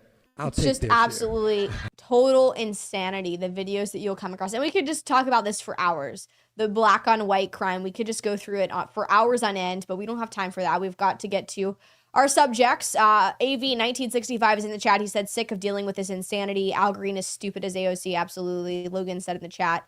No, plenty of decent Black people have had it too. Obviously not these two race scripters. I don't know what you're talking about specifically. We've been paying reparations for years in the form of welfare. Absolutely. Yeah, literally. Anyways, there's so much that we could be getting into in regards to that, but I digress.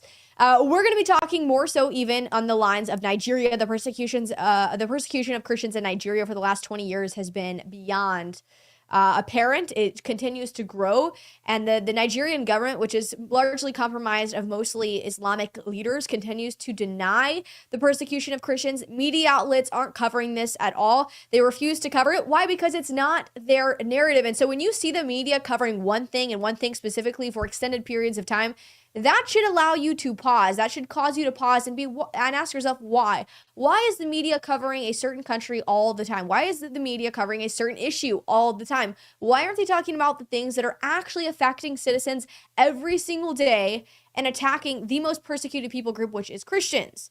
These are the kinds of questions that we should be asking ourselves and asking those around us. But of course, our country and people in general lack a whole lot of critical thinking skills. LFA producer said 2 of the richest a-holes who have literally done nothing for the Black community their entire lives advocating for free money, LMAO. Literally. Anyways, we have, Logan said that's why we need to ban Islam right now in America before it gets too late. Yeah, and this is my thing. Okay, like, you know, you can have all your opinions on what's happening in Iran, which my opinion on what's happening in Iran is I don't know what's going to happen. I have no idea how things are going to, what the outcome of it's going to be. Historically, the talking points, historically, the decisions that are being made right now have never been successful. And so from what I see right now, from what history tells us, what my research and the knowledge of just even past regimes in Iran, we're going to have to do this again in 20 years. Because right now, we aren't really going to get successful regime change. If that's the goal, if regime change is the goal in Iran, we're just going to replace an extreme Islamic regime with a less extreme Islamic regime. And so the longevity of the nation of Iran and freedom, it really is impossible unless there were to be an entire like Christian government coming to power. And I don't even think we could do that. I don't even think the United States of America could successfully facilitate that. And that's why I'm very apprehensive to what is happening in Iran. And many will also say, well, Iran is the largest funder of terrorism across the globe, which isn't actually true. Iran does sponsor a lot of terrorism, but Saudi Arabia, by the data, by the stats, Saudi Arabia is the largest funder of terrorism, and so is Qatar.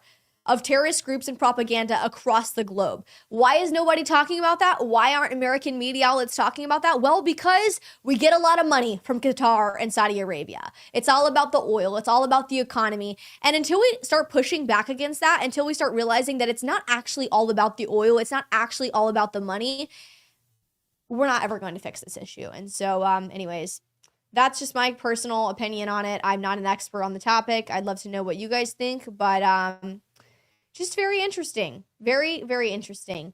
Anyways, without further ado, I want to go ahead and welcome in today's guest, Pastor Sam Jones. He's came on the show before in the past. He's come on the show in the past to talk about what's happening in Nigeria, but he's going to talk about a little bit more today, specifically the abolitionist movement and if he has hope for this next generation, Gen Z. All of his thoughts and more coming up now. Pastor Sam, thank you so much for coming on the show today. It has been such a pleasure to be able to meet several of the people and those that work within equipping the persecuted, and to see all the work that you guys are doing on the ground in Nigeria to support the Christians that are facing severe persecution every single day. And of course, the attacks continue to get bigger and bigger each time. So I appreciate what you're doing, and I appreciate you joining the show today. Yeah, thank you so much for having me on, Hannah. And I appreciate that you take the time to actually talk about this issue, because a lot of people don't. They kind of just go around life with their eyes or their hands over their eyes, and not looking at the massacre that's happening to our brothers and sisters right there in Nigeria. You know, it really is sad, because I go to a lot of these influencer events and get to see a lot of these content creators that are within the conservative movement and are very quick to talk about all of these genocides that could be happening across the world, but rarely ever talk about the genocide, if at all, talk about the genocide that's happening to Christians in Nigeria. That's been, so apparent for the last 20 years.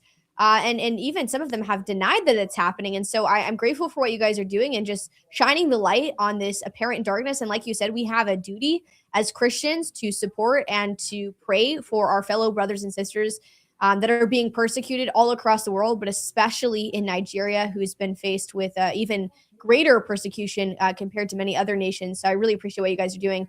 If you don't mind sharing a little bit about these recent attacks, actually last week after Palm Sunday, we had highlighted a good bit of what had happened and the tragedy of over 30 Christians that were on their way home from their church service that were slaughtered by these Islamist militant groups. And I asked you for a statement, and I really appreciate you for that statement that I was able to put into an article. But you just made me aware that actually there were more attacks this past Sunday that I wasn't even aware of, because frankly, no media outlet has been covering it. So if you don't mind sharing a little bit about this, who's actually targeting the Christian groups and the apparent nature of the persecution of Christians, specifically in the area of Nigeria?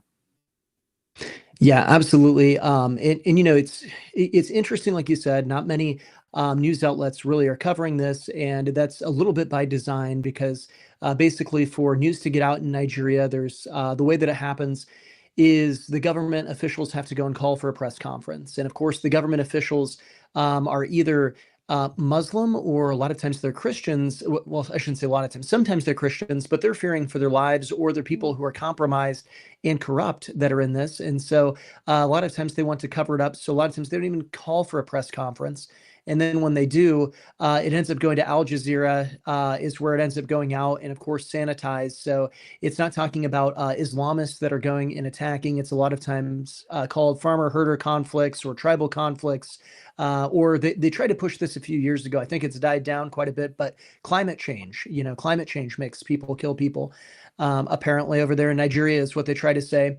But what happened here this last Easter, just this last Sunday on Easter, is that 160 Christians, over 160 Christians were slaughtered for their faith. Some even in Jos, which is a town of 1 million people. So it's a large town. It'd be like the idea of Austin, Texas being attacked, just to kind of give a perspective here on this. So it's not like a little village where they're just hitting and running. A lot of times it's that they're coming in and just driving in on motorcycles, doing drive-by shootings. They did that on Palm Sunday, where they killed, I believe it was 24 Christians that day, but they did here on Easter as well. And there was about 100 in the north and 50 or 60, a little bit more, in the middle belt. of Nigeria. And this is kind of the three different terrorist groups that are there. One is Boko Haram, the other is African ISIS or ISWAP. And then the one in the middle belt that's really attacking is the Fulani ethnic militia. And that's the one the Nigerian government wants to deny and say, don't look at this. That's not really happening with the Fulani ethnic militia. But they're the ones that are actually killing the most Christians over the last 5 years, over the last 10 years. They're in Nigeria almost to a 2-to-1 ratio of what Boko Haram and ISWAP and African ISIS are doing there in the north, even though the Easter attacks did have higher numbers in the north this time. But one thing that's interesting, Hannah, is that they come out and they want to say that these attacks are, like I said, farmer-herder conflicts. They're tribal conflicts. But if you notice, they attack on the Christian calendar. They're not attacking at Ramadan. I don't know, maybe that's just a mistake. And, that it just so happened that it didn't happen that way. There was no conflict that day. But they're not attacking during Ramadan. They're attacking right there on the Christian holidays, on Christmas, on Palm Sunday, on Easter. They're specifically making sure they're ramping up and having those attacks. And they're yelling Allahu Akbar. I think it's pretty clear to see that what is going on is that this is religiously motivated. It is a genocide. It is jihad that's happening right there in Nigeria. And I think it's so important that people understand that and realize this because the mainstream media a lot of times sanitizes it, waters it down, doesn't report it. And if they do, they try to tell you it's something else than what's actually happening.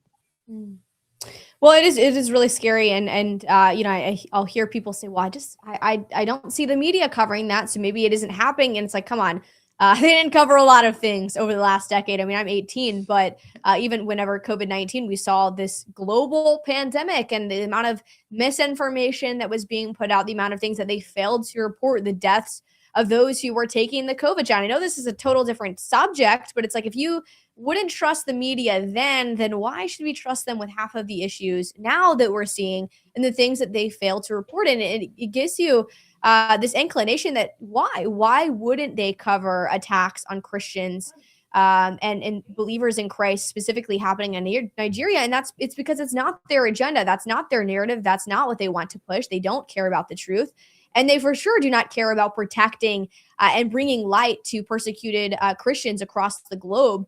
And so that's why I'm so grateful for what you guys are doing at Equipping the Persecuted. For my audience maybe hasn't heard about Equipping the Persecuted, or they missed our previous episode where you came on and joined, can you kind of explain for the audience what you guys are doing, how often you guys are boots on the ground, and what that looks like, and maybe how they can support you guys? Yeah, absolutely. So a little bit just of an understanding of what's going on in Nigeria, a little background. You'd mentioned this for 20 years. These attacks have been happening. 20 years ago, Nigeria was 70% Christian, and today they're under 50%, about 48% Christian is what the census is saying there in Nigeria, which is an incredible amount of time or incredible amount of change to happen in such a short amount of time. I mean, 20 years is nothing when we look at the socio view of a nation. And so that's an incredible change. And 90% of the world's persecution deaths or Christian martyrdoms are happening right there in Nigeria over the last 5 years. And so what that looks like is last year there was over 9,000 Christians that were killed for their faith. This problem really inspired and touched the heart of the founder of Equipping the Persecuted, Judd Saul. And back actually, talking about COVID-19, in 2020, he was going over to Nigeria while most of everybody else was getting out of Nigeria that was Western.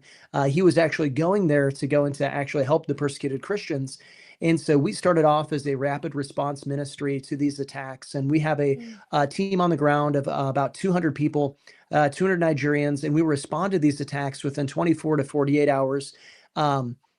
And providing medical aid, we're providing food a lot of times, rebuilding villages and helping those who've been kicked out of their villages because they actually come in and they occupy these villages, these Islamists.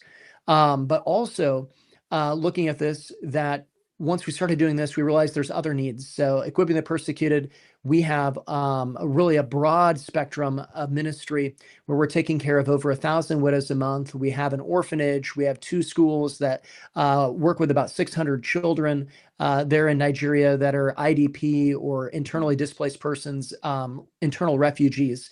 That we are taking care of them. But what really separates us as a ministry is we've gotten into the media and we've gotten into some of the politics and things like that. We realize it takes a broad effort to go and to really make an impact for the kingdom of Christ. And so one of the things that we started is truthnigeria.org truthnigeria.com.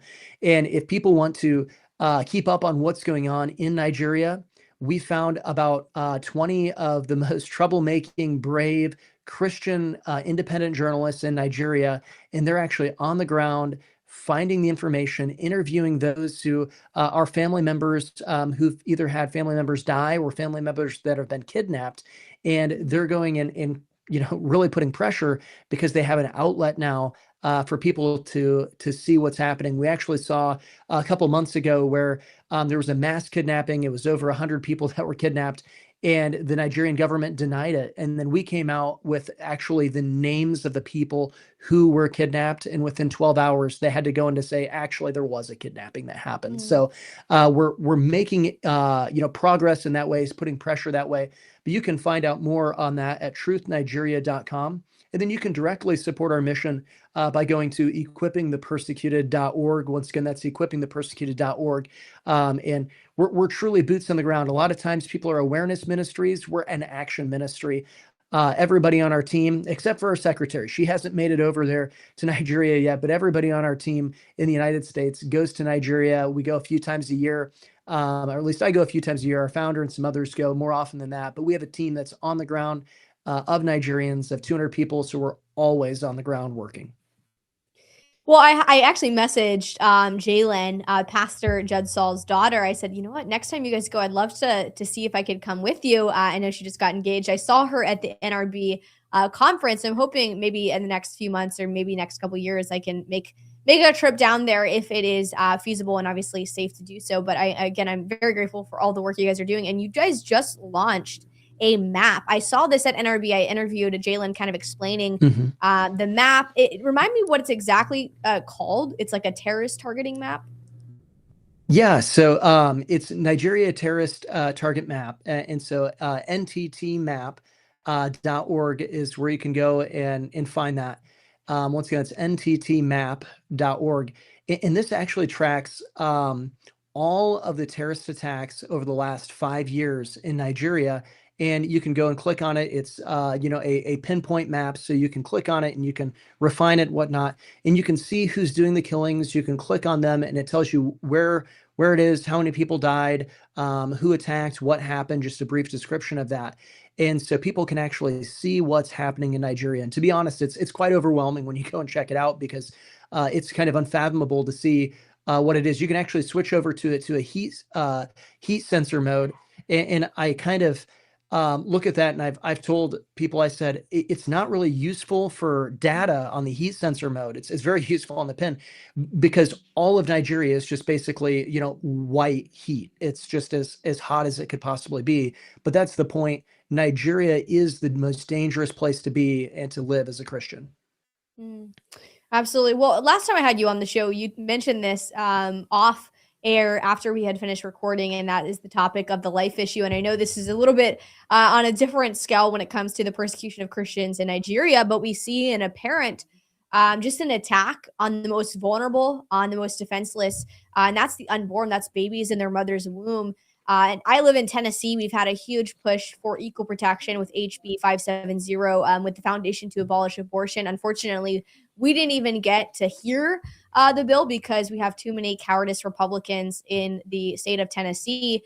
And so aside from, I guess, equipping the persecuted and more on your pastoral role, but also just as a concerned Christian, a patriot who loves this country, who is passionate about your faith and about protecting the most vulnerable of our country. Can you kind of explain, because you mentioned this, you said, I don't believe that many of these establishment organizations are truly pro-life, because if they were actually pro-life, then of course they would be encouraging and promoting and working towards establishing equal protection laws in all 50 states. And that's not what they're doing because that's not their end goal.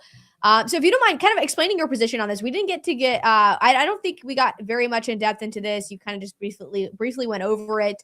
Explain your position on this and why you think it's no longer valid enough to call yourself pro-life. Yeah, absolutely. I mean, the connection, because some people might go, why do you work on this? And with Nigeria, what's all going on? Well, I hate the shedding of innocent blood. That's, the easiest way that I could say it. But you're absolutely right. I think the problem is that a lot of people have been working inside the pro-life paradigm, and the pro-life paradigm has really taken on a couple of really bad ideologies. One of them is that they can't be for equal protection or for equal justice under the law, simply because they have believed this idea that a woman is a victim no matter what. And so they try to carve out an immunity and impunity under the law in order for a woman. The other thing that they try to do is they try to say, you know what, we need to work on this incrementally. We're not going to be able to abolish abortion tomorrow. We're not going to be able to stop this. And so they say, you know what, let's work on this incrementally. And there's a couple things I'd say to both of those. And by the way, I would describe myself as an abolitionist in case anybody's curious on that. Just to throw like, well, if you're not pro-life or you're saying that pro-life's not good, what are you? Well, I'm not pro-choice. I'm an abolitionist. The idea here is, especially incrementally, and I've been challenging people with this. I go, it's interesting because in Iowa, the most success we've had on a conservative issue is in the idea of transgenderism. And so I say, why didn't we propose that it's okay for 3 men pretending to be women to play in women's sports? Why didn't we do that? And well, that'd be ridiculous. Why would we do that? And I said, I know, because we know ultimately deep down, the only way to stop an evil is to abolish an evil. We can't compromise with that evil, because when you compromise with an evil, the only thing you're going to get is more evil. And that's exactly what we've seen. So we had the overturn of Roe versus Wade. This was the big fight that we had where people were going and saying, we can't really abolish abortion until Roe versus Wade is overturned. But as soon as we do, we'll do it. That's what they always told us. And then what happens is that they still won't abolish abortion. And actually, since then, the deaths, the abortion numbers have gone up. While we have more Republicans winning, while we have more pro-life legislation passing, abortions have actually gone up. I mean, Tennessee, it's the same where I'm at. I'm in Iowa. It's as red as it could be. Democrats couldn't keep abortion legal if they wanted to. The only reason abortion is legal in Iowa is because of Republicans who refuse to abolish it. Absolutely. Well, and you mentioned the abortion numbers really have skyrocketed even since the overturn of Roe v. Wade. And now you look at the numbers that 70% of abortions are through the chemical abortion pill. And it's, I'm constantly in conversations with pro-life organizations that I've worked with in the past. And frankly, maybe this was just me being naive. I thought that this was many of their end goals. Like they're very, they're solid Christian organizations that I've worked with on a slew of different issues. And then this comes around and you start asking them, hey, what do you think about criminalizing abortion? What do you think about this piece of legislation that's coming to Tennessee? Because frankly, an organization that I've worked closely with in the past actually sent a representative to, I believe it was South Dakota, to testify against equal protection. I mean, not agreeing with equal protection is one thing. Like, sure, I disagree with you that you would oppose equal protection, but sending someone from your organization to testify against this very principled idea that if you believe this is a life, it begins at conception and is worthy of protection from conception to natural death, well, then it is deserving of equal protection under the law, just like you and I. And if you take that life, well, anyone who participated in the taking of that human life will be brought to justice, whether it's a boyfriend, an abortion, facility, the mom herself, whoever it is, you will be brought to the jury and they will handle that from there. And so it's just, to me, it just seems, this shouldn't even be controversial. And when someone tells me it's controversial, it's like, well, you really haven't seen any of the actually controversial issues that many people, and I guess the new Christian right, are talking about. But you look at this, 70% of abortions, even if they want to say, okay, well, most of these women, they're being forced. Most of these women are going into the clinic. They're being lied to by Planned Parenthood. It's like, well, hold on. 70% of women are actually the abortionists themselves. And once you have to digest that fact that 70% of women who are getting abortions are going online, they're getting on their computer, they're looking up how to get an abortion, how to get the chemical abortion pill. They're ordering it directly to their mailbox. They're walking to their mailbox. They're getting it out of their mailbox. They're walking back inside. They read the instructions and they make that conscious decision that I'm going to take this pill. And then they take the second one. And so this isn't like, oh, they're being coerced. Oh, they've been indoctrinated. They know exactly what they're doing by the time they've made all of those steps to take the first and the second pill to murder the child that was conceived inside of them. And even if they didn't know, and maybe you disagree, I'm not sure, but even if they have been lied to by culture, I mean, can we use the same arguments for slavery? Because, I mean, you could argue that culture at the time wasn't necessarily in agreement with abolishing slavery. Should we have just waited until we had gotten all of culture on board with abolishing slavery? It's like, sometimes you're going to have to legislate morality, legislate righteousness to have a nation that fears God. So I'm just curious your thoughts. You're a pastor, you're a man of God. What would you say to those people who, again, like you said, are constantly using this argument that we need to change culture before we change the laws? Yeah, absolutely. So that is a question that comes up quite a bit. We have to change culture before we change laws, is what people go and say. And I always tell them that that's not true. So I'm one of the first election that I was able to vote in was in 2010, and in Iowa, something crazy was happening. This was right on the cusp of when gay marriage, fake marriage, became legal there in Iowa, and it became that way through Supreme Court justices making a decision. And we had a retention vote. In fact, in every other vote across Iowa's history, the judges have always been retained. They've never been voted down or out of office. And we actually voted out 3 Supreme Court justices that year in 2010. It's why I still vote no every time when it comes to a judge, just something I've always done, I guess. But in looking at that, it was clear in voting out those three judges, which is way harder to do than would have been a referendum vote on marriage itself. It's way more difficult to do this. We know for sure that gay marriage would not have passed a referendum vote. Traditional biblical marriage, the only true form of marriage, would have been the way that it is. But today, if we were to vote on that again in Iowa today, the culture has changed. I believe 100%, not 100% vote, but 100% it would pass as people accepting of gay marriage in Iowa today. The reality of it is that laws they don't follow culture. Laws inform culture. They teach a culture. The Bible puts it this way: laws are a tutor. And so when people go and say we have to change culture in order to change laws, they're actually fundamentally misunderstanding the nature of a law. Laws are put out there in order to change people, in order to set a boundary and to draw people back in. And so we should only and always pass just laws because we want a just society. And so they actually have that backwards, even if they're well-intended. I think there are some people who are well-intended when they say those things, but they're actually misunderstanding the nature of the law.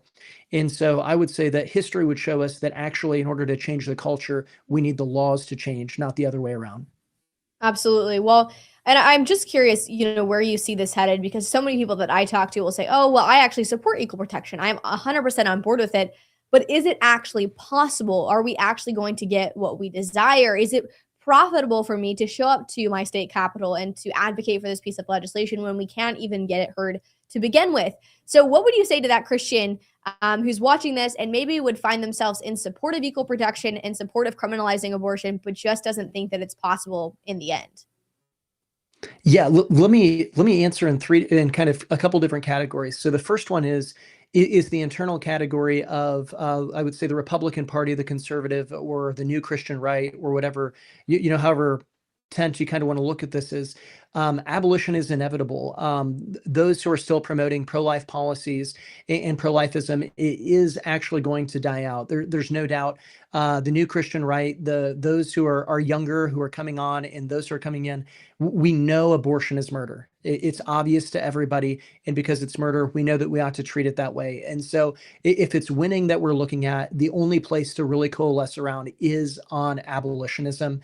It's kind of silly for people to think otherwise. The arguments just make too much sense. What's the next increment after a heartbeat bill? What's the next increment after this? I mean, we tried in Iowa, they tried to pass two different increments this year. One was an abortion pill bill that would have made it so you just had to go to an office in order to get the abortion pill prescribed. But then even worse than that, they're trying to sell this like it's a good thing. And I'm sitting here going, you have no jurisdiction outside of state. So you say, well, you have to come here. And I go, but you have no enforcement mechanism if they go outside of the state, which is where you would not go into the doctor's office. I suppose maybe you clean up a telehealth inside the state, but that's kind of a weird thing. I don't know why you would need to do that.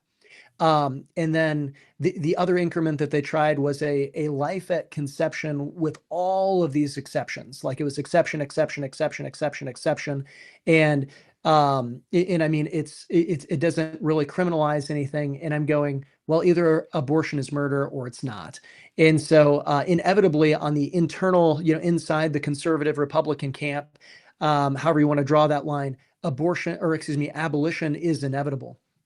And I would say on the other side of it, God is clear that he judges nations for the shedding of innocent blood. He hates the shedding of innocent blood. We have blood guilt, innocent blood, it's nature. It cries out to God, whether it's Abel, whether it's the saints who have been martyred for Christ in Revelation that it talks about in the future. And so we look at this concept and I go, either we fight for this issue or we will lose our nation. And so either way, abolition is inevitable. It's either inevitable that it's going to bring judgment upon us because we refuse to accept it, or it's inevitable because it will pass. But to those who are sitting on the sideline thinking we can't do it, well, then you're giving up and you're not fighting for our nation, which means you don't love our nation, which means you don't love your neighbor, either preborn or born. And that's why we have to fight for abolition. Absolutely. Well, Pastor, I really appreciate what you're doing, and I appreciate your message to Christians that will stumble upon this video. And I have to say, I'm a part of the Gen Z, I guess, generation, and I actually have so much hope because so many of these young people are waking up and they're realizing that if we believe it's murder, then we should treat it as such. If we believe this is a homicide, then it should be treated as such. And so they're tired of the watering down of the gospel. They're tired of the watering down of objective reality and objective truth. And so that's why we're seeing a lot of these shifts. And, I'm not a huge fan. I don't aspire to or look up to, of course, Nick Fuentes. But I sympathize with a lot of these young men who are listening to Nick Fuentes, and they see a lot of these things that Nick Fuentes is talking about, because they recognize that, most of the boomers, most of the media outlets, and even some independent outlets are not willing to cover the issues that Nick Fuentes is talking about. And then this guy's not a Christian. I don't think he should be a role model for any young man. But I'm just curious your thoughts on that and just the next generation as a whole, because they're going to influencers, they're going to leaders like Nick Fuentes or even Tucker Carlson, because they feel that those that they used to listen to refuse to cover things like equal protection. I mean, you look at James Fishback, he's been labeled all of these various terms and labels. He's running for governor in Florida, but he is the only candidate who supports equal protection. And many people do not want to vote for him because they, believe he's an anti-Semite or whatever else they want to throw onto the basket. And so instead of them looking at, okay, he supports equal protection. Obviously, he's mentioned, getting rid of OnlyFans in the state and this sin tax that he wants to do. I don't know. I'm just curious your broader viewpoint on the next generation as a whole, and if you have hope for the future of this country because of them.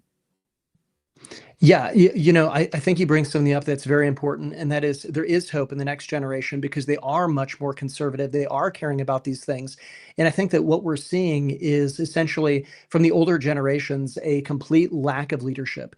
And when we see this lack of leadership, and I mean, the game's up. I just saw, who was it? It was Susan B. Anthony just put out this big post of you should be pro-life because Lindsey Graham is pro-life. right there is a headliner as to why you should be an abolitionist, right? It keeps you safe from being associated with Lindsey Graham. And you have all of these fake fighters who come out and they like to make fake conservative platitudes when a Democrat is in office. They'll fight when they can't get anything done. But then when they actually have power, they never use power to accomplish anything. In fact, they give up ground when they have power. And the younger generation has seen this. They've called them out as a fraud. In the issue, the one concern I have for that younger generation is the same thing that you're pointing out, is that there have been people who have risen to the top, like Nick Fuentes and things like that, where I certainly sympathize with the young men, because especially young white men who go and they see that they have been attacked through critical race theory, being told that they are unfortunately the losers of the postmodern cannibalism that's happening philosophically, that they just happen to be the oppressors on this day and age. And so they need to be going and put down to the bottom, and they need to like it there at the bottom. And it's all of these problems that they have and that they're running into. And I sympathize with them on that, because I understand where they're coming from. But we do have to be careful of guys like Nick Fuentes and different guys like that that are bringing up a lot of times a lot of really big problems. But as a whole, I'm very bullish, very much buying the stock of Gen Z is coming up because they actually have guts. They actually care about this nation, and they're actually willing to fight and to call out, if I might say it, the baloney of the older generation. And so, I'm really, really bullish on what's happening. Absolutely. Well, I appreciate you and what you're doing. Remind the audience how they can support you guys and find your work. Yeah, absolutely. So they could support us over at equippingthepersecuted.org. Once again, that's equippingthepersecuted.org. And if probably the best way to follow me, if you want to follow me personally or troll my Facebook page, because that's what a lot of people like to do, you could go and just type in Sam Jones, and there's going to be a million of them pop up. But if you put Sam Jones, Iowa, I should be one of the first ones. So awesome. Thank you so much, Pastor. I appreciate you. Pastor Sam Jones, who works for Equipping the Persecuted, he came on the show today to talk all things what's happening in Nigeria right now, the abolitionist movement, and his hope/message to the next generation, Gen Z. And I'm always so grateful for the time that he takes to come on the show to join us and give us an update of the persecution of Christians in Nigeria. Obviously, as he said, there not only was an attack on Palm Sunday, but there was an attack that was even greater, bigger, on Easter Sunday, just a couple days ago, on Christians in Nigeria. And so there is a specific targeted attack from Muslim groups to Christian groups. And it's disgusting. It's despicable that no media outlet is willing to talk about this. But that's why we here at Lfa TV, that's why I have chosen to interview guests such as Pastor Jones to be able to highlight the evil and the genocide that's happening in Nigeria right now, as well as expose the lies and the corruption that's happening in our own backyard here in the United States of America, with the shedding of innocent blood of children in their mother's womb, and the pro-life movement who continues to water down the term murder. If we truly believe that abortion is murder, well, then it should be treated as such. I cannot believe this is a controversial idea. But anyways, if you're like me and tired of all of the watering down of the gospel of Jesus Christ and the watering down of objective reality that this is a life worthy of protecting from conception to natural death, you are going to want to join me. If you have been if you have been out of it and you haven't been watching the show here on Lfa TV, if you haven't been tuning in to Live with Hannah Faulkner, then you probably haven't seen this trailer clip from the Last Stand that is happening in Inglewood, Colorado this June 5th and 6th. The Last Stand, it's being hosted by the White Rose Resistance. I'm going to be speaking there on a Gen Z panel. One of my good friends, Abigail DeJarnett, she's going to be speaking. Grant May on a Gen Z panel. Ali Beth Stuckey, Abby Johnson, Frank Turek, Nick Freitas, Seth Gruber, Dr. George Grant, so many patriots, so many firebrands who are unashamed to tell the truth, and they just tell it how it is. That's what we need more of, is people who are unashamed to just tell the truth. AJ Herrell as well will be there, and they put out a absolutely incredible, stunning trailer episode, or trailer clip to promote their conference. Take a look. There was a time when America was more than a place. It was an idea, a vision, a standard. Strong men led their families. Mothers nurtured the next generation. Children played under open skies. And faith was not just welcomed, it was woven into our way of life. We weren't a perfect nation, but we were proud. Proud of our flag, proud of our families, proud of the values that built the greatest nation the world has ever known. We built homes that stood for generations. The family was sacred, life was sacred, and we trained our children to cherish both. But something changed. Now our children are more connected to screens than to their parents. Truth has become hate speech, evil is called good, and what was once unthinkable is now funded, protected, and sold. But throughout history, when evil crept in, it was the church that rose up. When tyrants ruled, children were slaughtered. It was the people of God who stood in the gap, not with empty words, but with unwavering courage. This moment, now, is no different. This is our time. It's our turn. It's our last stand. In the face of evil, you and I stand.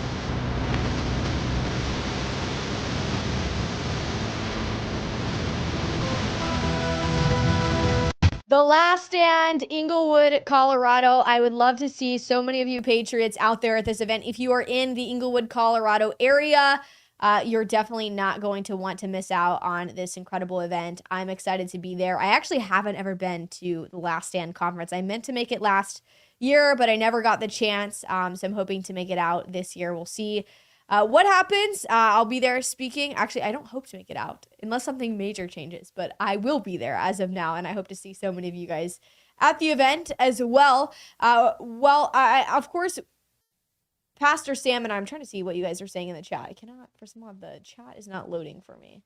Let's see here. Oh, we've got the One I Am, T. Mitchell, C. Price 66 in the chat. So many Patriots joining us today. Mellow Cat said you are a breath of fresh air. Well, thank you so much for joining us. I've got great parents, very blessed to have been raised in a godly home. I would not be doing what I'm doing today without my parents, and so that is why I believe it all starts in the home. It all starts with good parents. But you guys know that we have been talking a lot about abortion, a lot about the shedding of innocent blood. That is the theme of today. That's the theme of my whole show, because if we can't value life, what do we value in this country? What do we value in our world? And if you remember, I had AJ Herrell on recently. Maybe he talked about it recently, or maybe he talked about it in a past episode. But Justice for the Five. There was this whole movement called Justice for the Five when I believe it was in 2020. A group of young men found a bunch of buckets of aborted children, literally aborted children in the third trimester, 9-month-old babies that had been aborted, like full human beings that had been aborted and left to die. And so Live Action just put out an incredible, it was in 2022, pro-life advocates in Washington, D.C. made a disturbing discovery, a box containing the remains of 115 babies. They just put out this new film, and I want you guys to see it. Take a listen. The police received a call to a small apartment on Capitol Hill. There, they make a disturbing discovery. A box. And inside it, more than 100 dead, aborted babies. Most of them are small in the first trimester, but 5 of them stood out. They were much larger, much bigger. These 5 were in the third trimester. Their story would later become known as Justice for the Five.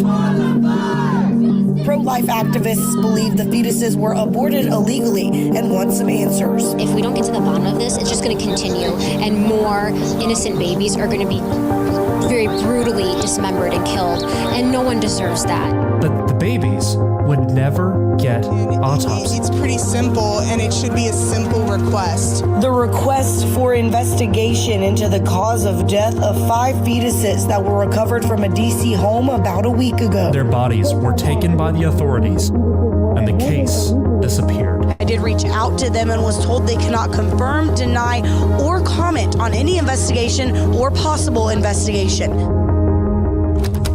What happened to those 5 Not babies? intact. This is third trimester. That's a third trimester baby.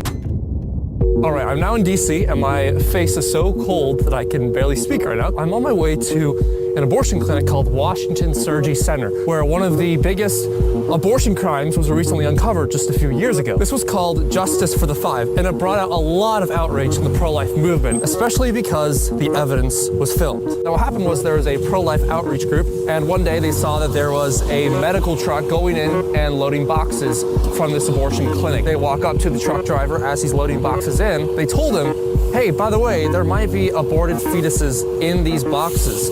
The truck driver had no idea. He's like, okay, fine, take it, just don't tell anybody. Once they take it home, they video the unboxing. And inside, they find 115 dead babies, 5 of them in the 3rd trimester. 2 of these activists were Teresa Bukovac and Lauren Handy. Teresa had spent years of her life organizing pro-life protests against abortion. And Lauren was a longtime activist with the pro-life group Progressive Anti-Abortion Uprising. Multiple first trimester babies were crammed into single containers together, but 5 round containers stood out. Okay, I'm opening the top. These 5 each held only 1 baby. Not intact. This is third trimester. That's a third trimester baby. While doing their best to stop their sobbing at this discovery and try not to puke from the smell, they did notice punctures through the babies' skulls. This wouldn't be seen in the type of abortion that are usually performed. This was very unusual. Nothing like they had heard of in abortion procedures. How could someone do something so barbaric? This is not fucking okay. I don't know what to do next. In 2013, an undercover investigation of the Washington Surgery Center by Live Action was conducted. During that investigation, a pro-life woman went in pregnant with a hidden camera. She had an appointment with Dr. Santangelo. Pregnancy at this point is about 24, 25 weeks. Okay. So, like, is it like? It's about the size of your hand. She had many questions to ask him, but one of them in particular. So you say you take it out intact? We tried, yeah, that's the whole reason why we do the dilation today and tomorrow. Does it ever like move or anything when it comes out? That's why I try and sever the umbilical cord first, and we wait for that to stop pulsing, and that's why the fetus is expired first, so it doesn't. Okay, so has it ever survived? After when it comes out? Not here, no. Okay. No, it could. I mean, you know, if some people go into labor, you know, prior to us, you know, when you do this, what we do is we try and help the cervix dilate, and some people will go into labor before we do the procedure. Okay. And that can happen. Okay. You know, it's unusual. And then what do you? Usually at this point, and your pregnancy is too early to survive usually. Okay. It will expire shortly after birth. She asked him what he would do if her baby survived the abortion procedure. But would you make sure that it it doesn't you know, there's things you do. Obviously you're here for a certain procedure, and if your pregnancy were, let's say you went into labor, the membrane ruptured, and you delivered before we got to the termination part of the procedure here, you know, then we would do things, we would not help it. He suggested he would simply let it die. When the footage was released, America was horrified. What Santangelo offered to do was visibly and blatantly infanticide. But there is a doctor in this building, Dr. Cesare Santangelo, who is practicing abortion and willing to practice and has stated on tape that he would practice even infanticide. Because there was no proof of him doing after-birth abortions, he would continue his business and continue operating abortions. But now, nearly a decade later, the news of justice for the five brought Santangelo back into the spotlight. They believe the Washington Surgery Clinic doctor is breaking federal law inside his abortion clinic. He's just kind of one of those dark figures in the abortion world. He's known because there are very few doctors willing to do abortions this late in pregnancy. What they find inside of the boxes are 115 dead babies. They took 110 of them to go be buried and have a funeral for them, but they kept the 5 for further inspection. In the 5 babies that were third trimester, they have footage where you could see the back of their necks snipped and their brains sucked out. This is a partial birth abortion, which is federally illegal. So they sent an email to the DC Medical Examiner's office about what they had found of the 5 babies. Things were going fairly well, according to their plan. But one of the pro-lifers made a mistake. They decided to call the police. An hour passed by. The police didn't arrive. Then several more hours. Then 24 hours later, FBI agents were at the door, and behind them, an army of media, press, journalists, and DC police officers. The situation quickly escalated. Lauren Handy was arrested on the spot. Her arrest was connected to a completely different case of her peaceful protesting of an abortion clinic. But she was in violation of the FACE Act. The FACE Act was created to make peaceful pro-life protesting a violation of federal law. Many pro-lifers have faced years of prison time because they violated the FACE Act. And while Lauren was I'm going to put that whole video in the description below. It is a powerful video from Live Action. They just put it out on their YouTube page literally within the last hour. It was uploaded to their website, and it is a very powerful video. It should be eye-opening to all of us, the level of evil and the corruption and just the eugenics that has been allowed to permeate every single institution in our society. And so I'm grateful for Live Action being willing to cover this. But you know what's disheartening above it all? What's so disheartening is none of these people have been arrested. How can we call ourselves a great nation? How can we literally ask God to bless this nation who has allowed the murder of innocent children, allowed these murderers to get away with what they're doing, to allow doctors to be able to cut off the healthy breasts and genitals of children? I mean, the list is endless, allowing and encouraging sodomy, allowing 2 men or 2 women to purchase children. It's disgusting. Child pornography, pornography in schools. It is just disgusting, the things that we have allowed this country to get away with, to allow those in authority. I mean, you look at Epstein files. Nobody within the Epstein files has been arrested. Nobody's been prosecuted. That should dishearten us all. And I don't say that to be a doomsdayer or to be a negative Nelly, but I think that should actually ultimately wake us up to realizing that the only thing that's going to save Western civilization is what made it great in the first place, and that's Christianity and Christian values. So grateful for all of you and your stance on what's going to make this country great, and I hope you all have a great rest of your Wednesday afternoon, and we'll see you guys back here tomorrow, 2 p.m. Central, or not 2 p.m. Central, we changed the time a while ago, 3 p.m. Central, 4 p.m. Eastern. God bless you guys, and God bless the United States of America, even when we deserve absolute judgment and fire on this nation for the evil that we have allowed to permeate every institution. God bless you guys.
Welcome to the show, everybody. Thanks so much for being with us. So, what an interesting 12 hours it has been. Yesterday on the program, Rob and I were kind of in real time reporting what was going on. The reports that a ceasefire had been reached for 2 weeks, that the Strait of Hormuz was going to be open.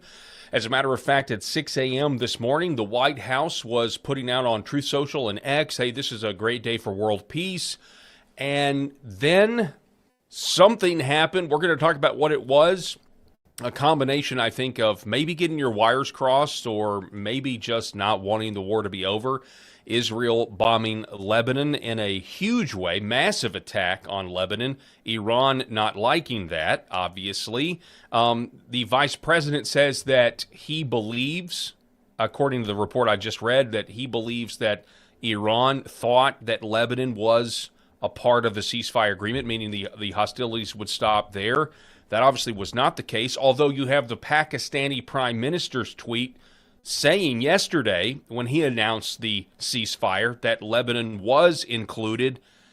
And it's to say it's a fluid situation is an understatement. It's been a wild 12 hours. Is the Strait of Hormuz open? Is it closed? We have different reporting on that as well. We're going to hear these clips from Caroline Leavitt, from J.D. Vance. We're going to read President Donald Trump's Truth Social posts and try to wrap our heads around it. I will tell you this, just from my standpoint, last night as I was watching the reaction to this, people like Mark Levin were very upset with the ceasefire, which kind of made me think, oh, okay, well, this is actually good news. But I'll let you guys be the judge. The Paul Herrell program starts right now.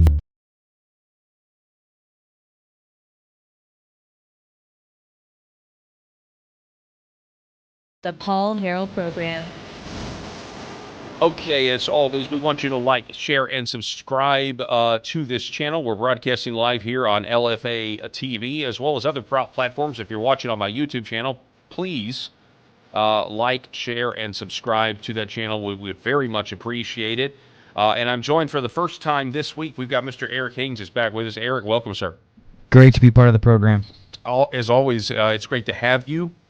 And I understand that you paid $3.58 for gas today. Wasn't too happy about that. I mean, it's not that I haven't seen those gas prices before. In fact, during the majority of the Biden administration, I saw those gas prices on a daily basis. So it's not like I'm not used to it. I had just gotten used to gas prices coming way, way down this past year. So to then see them go up so drastically, it is very frustrating. Well, price of oil in the $74 right now. Obviously, I mean, it dropped with the news of the ceasefire. I guess we got to put that in quotation marks. With the news of the ceasefire, I think like 20% it dropped immediately. And, I mean, it was high. It was $14, $15, $17. Now dropping down to $74 over the last 12 hours. And so that's certainly good. I paid $3.80 a gallon earlier this week. And as I drove into work today, they were still around that range. But I think probably you might see some relief tomorrow into the weekend.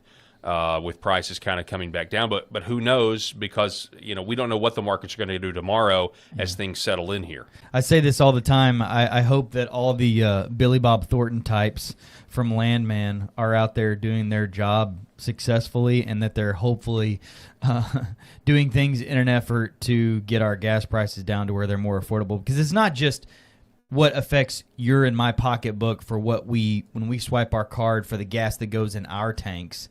It's all the downstream effects of everything that goes into goods and services being delivered, the trucks that are on the roads, everything else that's affected. It's a ripple effect that makes everything more expensive, not just how much more it costs me to drive to work and back or to home and back, but it's all the other things that make it incredibly frustrating. Yeah, and I think the global economy, certainly is at risk here. That's a big component of this. We talked about the financial moves that can be made during a war yesterday on the program.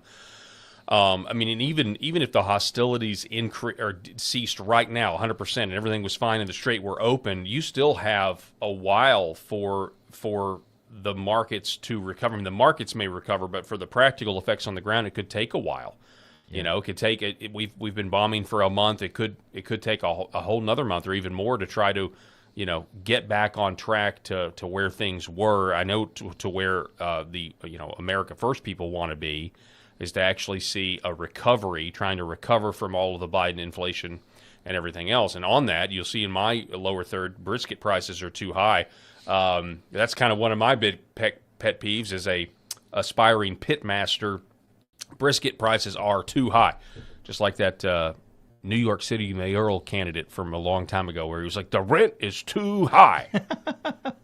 I'm that way, but I'm more like I would be the leader of the populist revolution, and I would use brisket prices being too high as my key plank. My key platform would be getting beef prices lower. So. Look, I don't have the silver bullet answer or know all the specifics of the market manipulation and why it's costing us so much, or it cost me so much today to fill up my tank, because I know that the boat that's on the Strait of Hormuz that's been, you know, held up there for a while, that's not bringing the oil that's coming over here to be turned into gasoline that's going to go into my truck. I know that that's not what is causing the gas prices for you and I to go up. It's all these other things that are affecting huge global markets. And the fact that, you know, a barrel is $74, that's right in good normal range to where, like I said, all those Billy Bob Thornton types on Landman would say that's about where it needs to be. So frustratingly, and as unaccepting as it is, I've just got to bite the bullet and, you know, take the pain for a little while. It's incredibly frustrating. Yeah, no, I get it. And there's a lot of psychological there's a psychological component to these markets as well, right? Absolutely. So we're gonna there's also a lot of money to be made. Like, so if you yesterday before the ceasefire agreement got announced, if you knew about it beforehand, you could have shorted oil stocks. Now, I saw one report saying, now I don't know if it's true or not, because I didn't really dive too much into it because I was looking at other things, but I saw one report claiming that Nancy Pelosi made millions of dollars yesterday I'm sure she did. because she knew that there was some agreement that was going to be announced, you know, and so you short the oil stocks and then the price plummets and you make out like a banshee. Yeah. But I don't know if that specific report to her was true. Obviously, there's a whole app that can, you know, you can just chart and, you know, that'll invest the things that Nancy Pelosi invests in to make you money, because she does very, very well. She picks winners for some reason that we all know what it is. But but the point being, with this for the whole 28 days or 30 days or however long we've been bombing, people have made a lot of money based on insider information, based on the psychology of, oh, the war's going to end, oh, the war's not going to end. And you can, if you know where to place your bets, people are making. Now, there's a lot of insider trading, a lot of market manipulation, and that's just corruption. There's a lot of corruption going on with this war, on all sorts of different levels, quite frankly. Do you think we're going to get to where we're just numb to corruption? I mean, that's the goal. Do you think we get to a point to where we see everything that's going on with Somali leering centers in Minnesota? We see $146 billion in Medi-Cal fraud in California, that we see Maine and all these other states that are now just domino effect of people going and researching and investigating things and finding that there's just massive fraud everywhere. It's now affecting our stock market and oil and gas prices. Like, at what point do we just, is it baked into the cake to where you and I just become numb to it? Yeah. Like, I really worry about that for myself, because then I'm not as good a dad, because I don't teach my kids to do better and to help them see things more objectively as they're growing up in a society where everyone's just numb to, well, I'm sure they're just defrauding the government. I'm sure they just threw in some Medicare numbers from some old guy that they got at, grabbed their Medicare numbers at Walmart, and now they're a hospice guy. Like, all that, at what point do we just stop caring about it and Yeah. trying to do anything about it, because the people that are supposed to be doing something about it obviously aren't, because they're on the take too. It's a really interesting point about the trickle-down effects of having a lawless, corrupt government and how it does. I think that I don't think there's any way to get around it eventually. Yeah, I mean, you know, in a Christian home, you would have more defense against it, but the more corrupt your government is, the more lawless it is, the more there's a two-tier justice system. How does that trickle down into everyday households and your families when they see this as well? They see the lawlessness, and so it does put inside people, or it can affect them in a way where, well, nothing matters, so I don't have to work as hard about this or that. And that's why it's very important to keep our minds, you know, heavenly oriented. But at the same time, when your government, when the magistrate is wicked, it does have an effect on the citizenry that a righteous government wouldn't have. We're going to have a generation of kids that are going to see Nick Shirley videos and other investigative journalist videos that are going to call this stuff out, and that are going to show not only are all these people crooks, but the legislators and the people in government like Tim Walz and Keith Ellison and others obviously knew about it.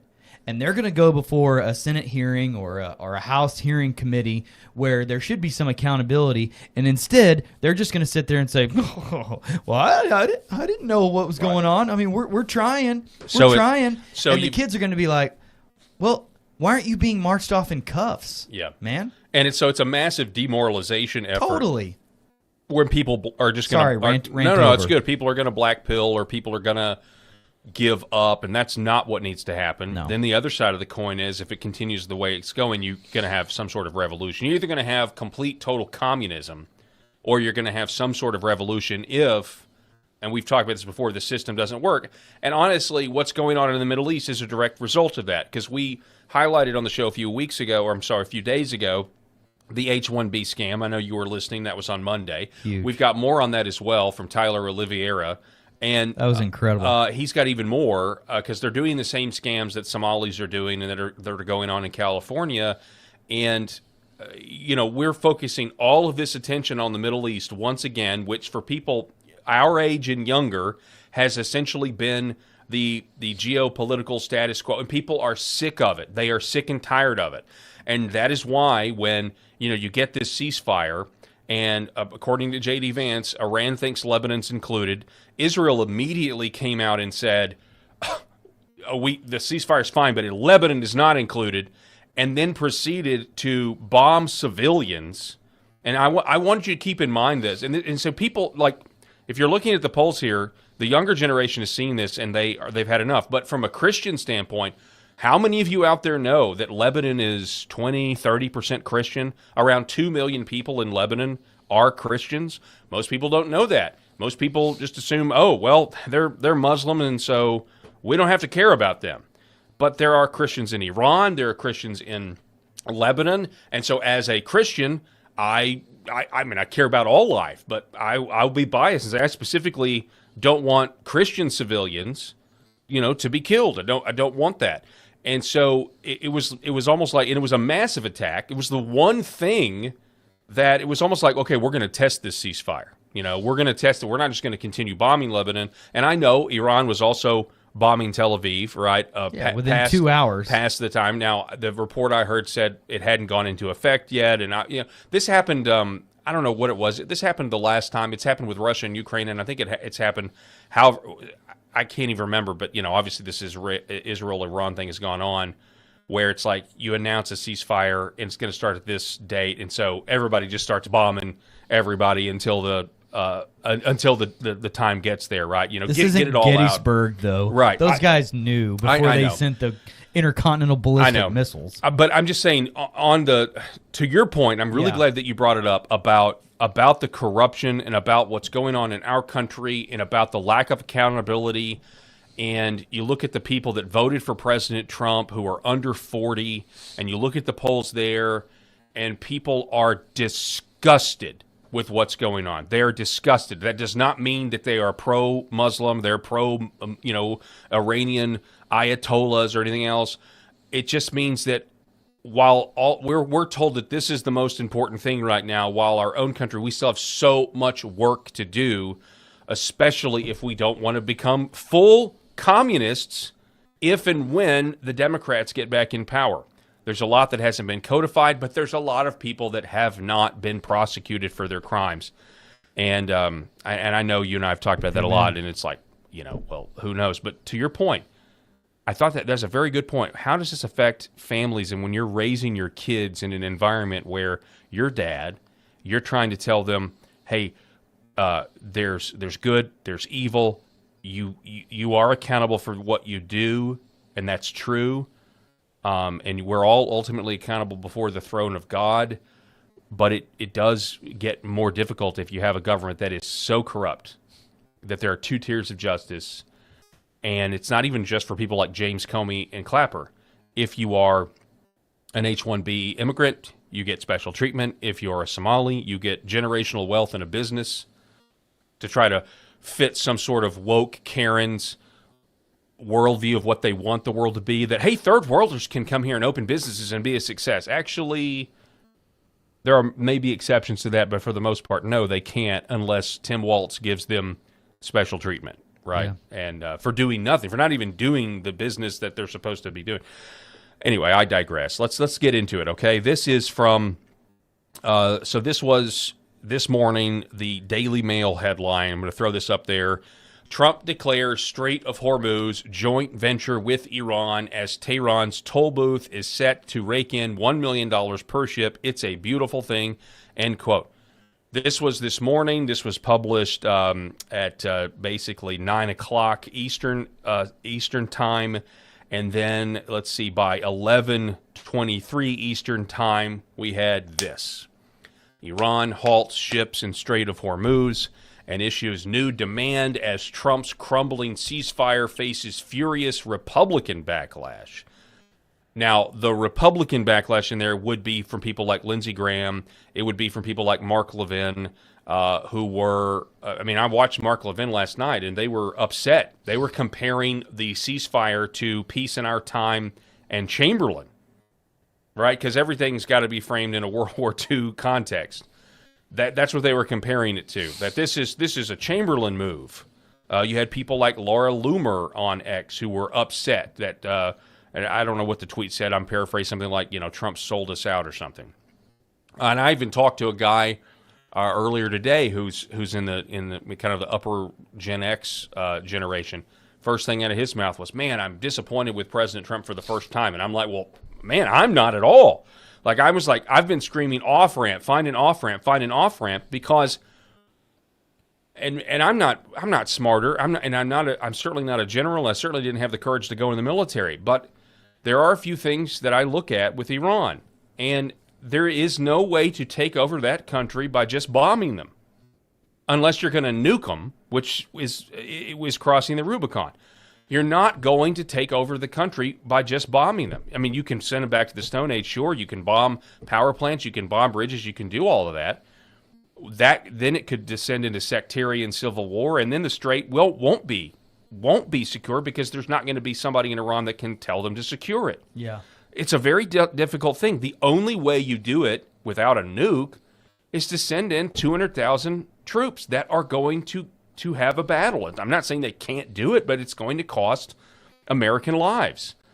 And so that, at least that's my opinion. And so that's why I've been like, find an off-ramp, because I don't want boots on the ground. I don't think a lot of Americans want boots on the ground. We don't want another situation where now we're committed to being there for the next 20 years in order to secure whatever it is we're over there to secure.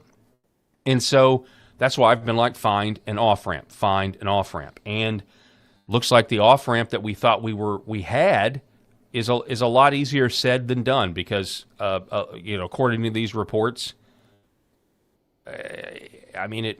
maybe it's still an off-ramp, but I don't know. The situation is very fluid right now.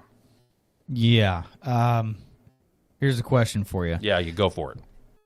Did you honestly put an ounce, and this is not meant at all to give any credit to Mark Levin and that group that was frustrated at the ceasefire, but did you give an ounce of trust or credit to the Iranian administration that they would honor whatever agreement was put in place for any period of time. Yeah, I mean, I did because, well, and then that goes into the other problem is the 10-point proposal. Yeah. Okay. Once I started seeing all the points, there's apparently I'm like, there's apparently 3 of them. Okay, so that was a really weird phenomenon. You had the one that looked like Trump, gave away everything lock, stock, and barrel. Yeah. And then and the administration is now saying, no, that's not true. And Donald Trump was mad at CNN for running with that story. Yeah. Then you had the stories that Iran was claiming victory, or, that sort of thing. And by the way, that is kind of unavoidable, I would say, regardless of what the 10 points are. And this is, I think, why Mark Levin is so upset, is if you've done all of this, and at the end of the day, Iran still has some semblance of a regime in place, and they're still dictating whether or not the strait is open or closed, that is a win for Iran.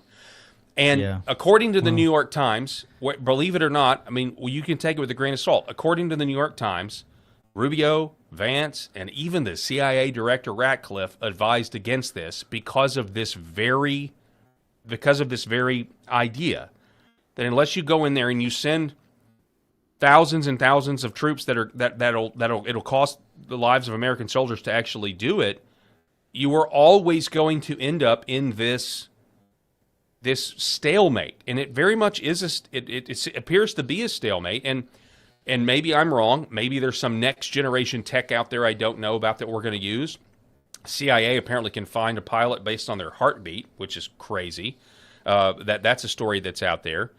But they shot down one of our planes when we thought they couldn't do that anymore. Total air superiority. Yeah, okay? That should not have happened. Now, maybe it was just some guy with a RPG and got lucky. Yeah. I have no idea. Yeah. But there are some reports. But I told this to Rob the other day. Average IQ of an Iraqi is like 70-something. The average IQ of an Iranian is like 104. They've also had 47 years to get these missiles from Russia, to develop their technology. They've had a long time to bury their best assets underground, and also the country is enormous. Yeah, it's a giant country, so they've got all these places, and so I think the advice that we are hearing that was given was probably sound. Like this is where it was always going to go. I don't know, and I'm just being real. I don't know if there is a way to get to a ceasefire where the people of Iran, or the government of Iran, the people may still hate it and be oppressed. I don't think there's a way that this happens without Iran saying, "Hey, we made it. We fought the law, and the law lost." Right? I don't think there's a way that that's going to happen without them saying, and maybe, I guess you could say, maybe if they give up their enriched uranium stockpiles, that would be a huge win for us. Well, look, I'm not advocating for the complete destruction of the civilization of Iran. I mean, at one point yesterday morning, all of us were thinking, how serious could the next 12 hours really look as far as the globe and the map of the Middle East? How big could this be? But I just don't think Trump meant that he was ready to wipe out an entire civilization of people. So I knew it would look something different than just complete mushroom clouds everywhere, obviously. I mean, didn't you? I was looking at the chat. You're talking about... Those words are just so strong. And so no. Your mind starts to paint a picture of like, what the heck are we talking about here? No. Really? When he said civilizational death, I was like, okay, well, immediately go to the tools that you need to do that. And that is obviously a nuclear bomb. Right. So, and we're in a much better situation now than we were 12 hours ago. I'll tell you that much. Totally. I think. This is where, as we were chatting a little bit late last night, in my mind, I was thinking, this is Trump playing chess. And so this is what he does in all of these situations. And he knows so much. They know so much more than little old me does, sitting in my office recliner doing some administrative work late last night. Like, they know so much more to be able to say what they're saying. So I'm going to trust that he's playing chess here and that the right things are going to happen. I just don't take any faith or any stock in anything that the Iranian administration or whoever is in charge would say. So I just think the next couple of weeks are going to be fraught with the same stuff we're seeing now, which is bombs are still going to be going back and forth. And I hope these oil tankers can get through the strait. Just because it helps the global petroleum needs outside of the United States, which helps the global economy. But, I mean, who knows what could happen in the next 20 years. It's just such a fluid and weird situation. No, you're exactly right. Here is Caroline Levitt. This was her earlier today. Listen to this. Media is saying that Iran has now closed off the Strait of Hormuz today in response to Israeli attacks on Lebanon. What's the White House response to that? And you just listed many military successes. I understand that. But strategically, how is the administration arguing that Iran does not have more economic leverage than it did before the start of the war? Sure. Well, with respect to the first reporting out of Iranian state media, the president was made aware of those reports before I came to the podium. That is completely unacceptable. And again, this is a case of what they're saying publicly is different privately. We have seen an uptick of traffic in the Strait today, and I will reiterate the president's expectation and demand that the Strait of Hormuz is reopened immediately, quickly, and safely. That is his expectation. It has been relayed to him privately that is what's taking place, and these reports publicly are false. Caroline, the president, yes. Okay. That's interesting. And it reminds me of, do you remember when, it seems like, so you had the 12-day war. Can you remind me, because I'm losing track. The 12-day war was not the Fordo American strike, was it? It was. Are those two separate events? Operation. Hammer Hammer. Yeah, I was going to say. I think of Midnight Hammer. Yeah. Epic Fury. I think of them in that way versus the number of days. What you're talking about. Well, there was the 12-day. Anyway, they've had a number of they've had some skirmishes, right? Yes. Those skirmishes to me just seemed like. Not our version of a skirmish. It was kind of to me. If you go back, it was kind of like theater. Like what's going on now is less theater to me than like the 12-day war, when it kind of was like, hey, we're going to lob some of you here, and it's almost like I know they weren't communicating the targets, but it just seemed kind of more performative. You know what I mean? Which makes it all theater, Paul, in my opinion. Right. It's all very much theater. And I respect Hegseth and General Kane and the way they present things when they're doing press briefings. Like, I respect the fact that they're calling out our heroes for who they are and the great job that they do, and the fact that they're not being harmed while they're doing it.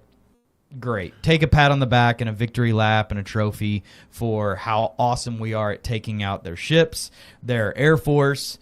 We're doing bunker buster bombs to take out their deep stuff. We're after their places where they have the drones, where they make the drones, where they make the parts to make the drones, to put in the places where the drones sit. Like, great. All of that's all theater. But Iran's doing the same thing on their side, and they have no internet over there. They have no communication really coming in, and they're telling their people, like, we're winning.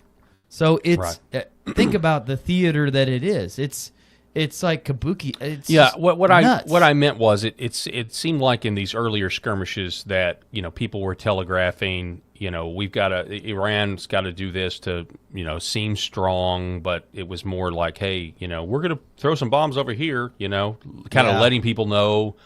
And then it kind of felt like the same thing. Now, what went on in Lebanon over the last 12 hours was not theater. We've got the video for that, and I want to make that clear.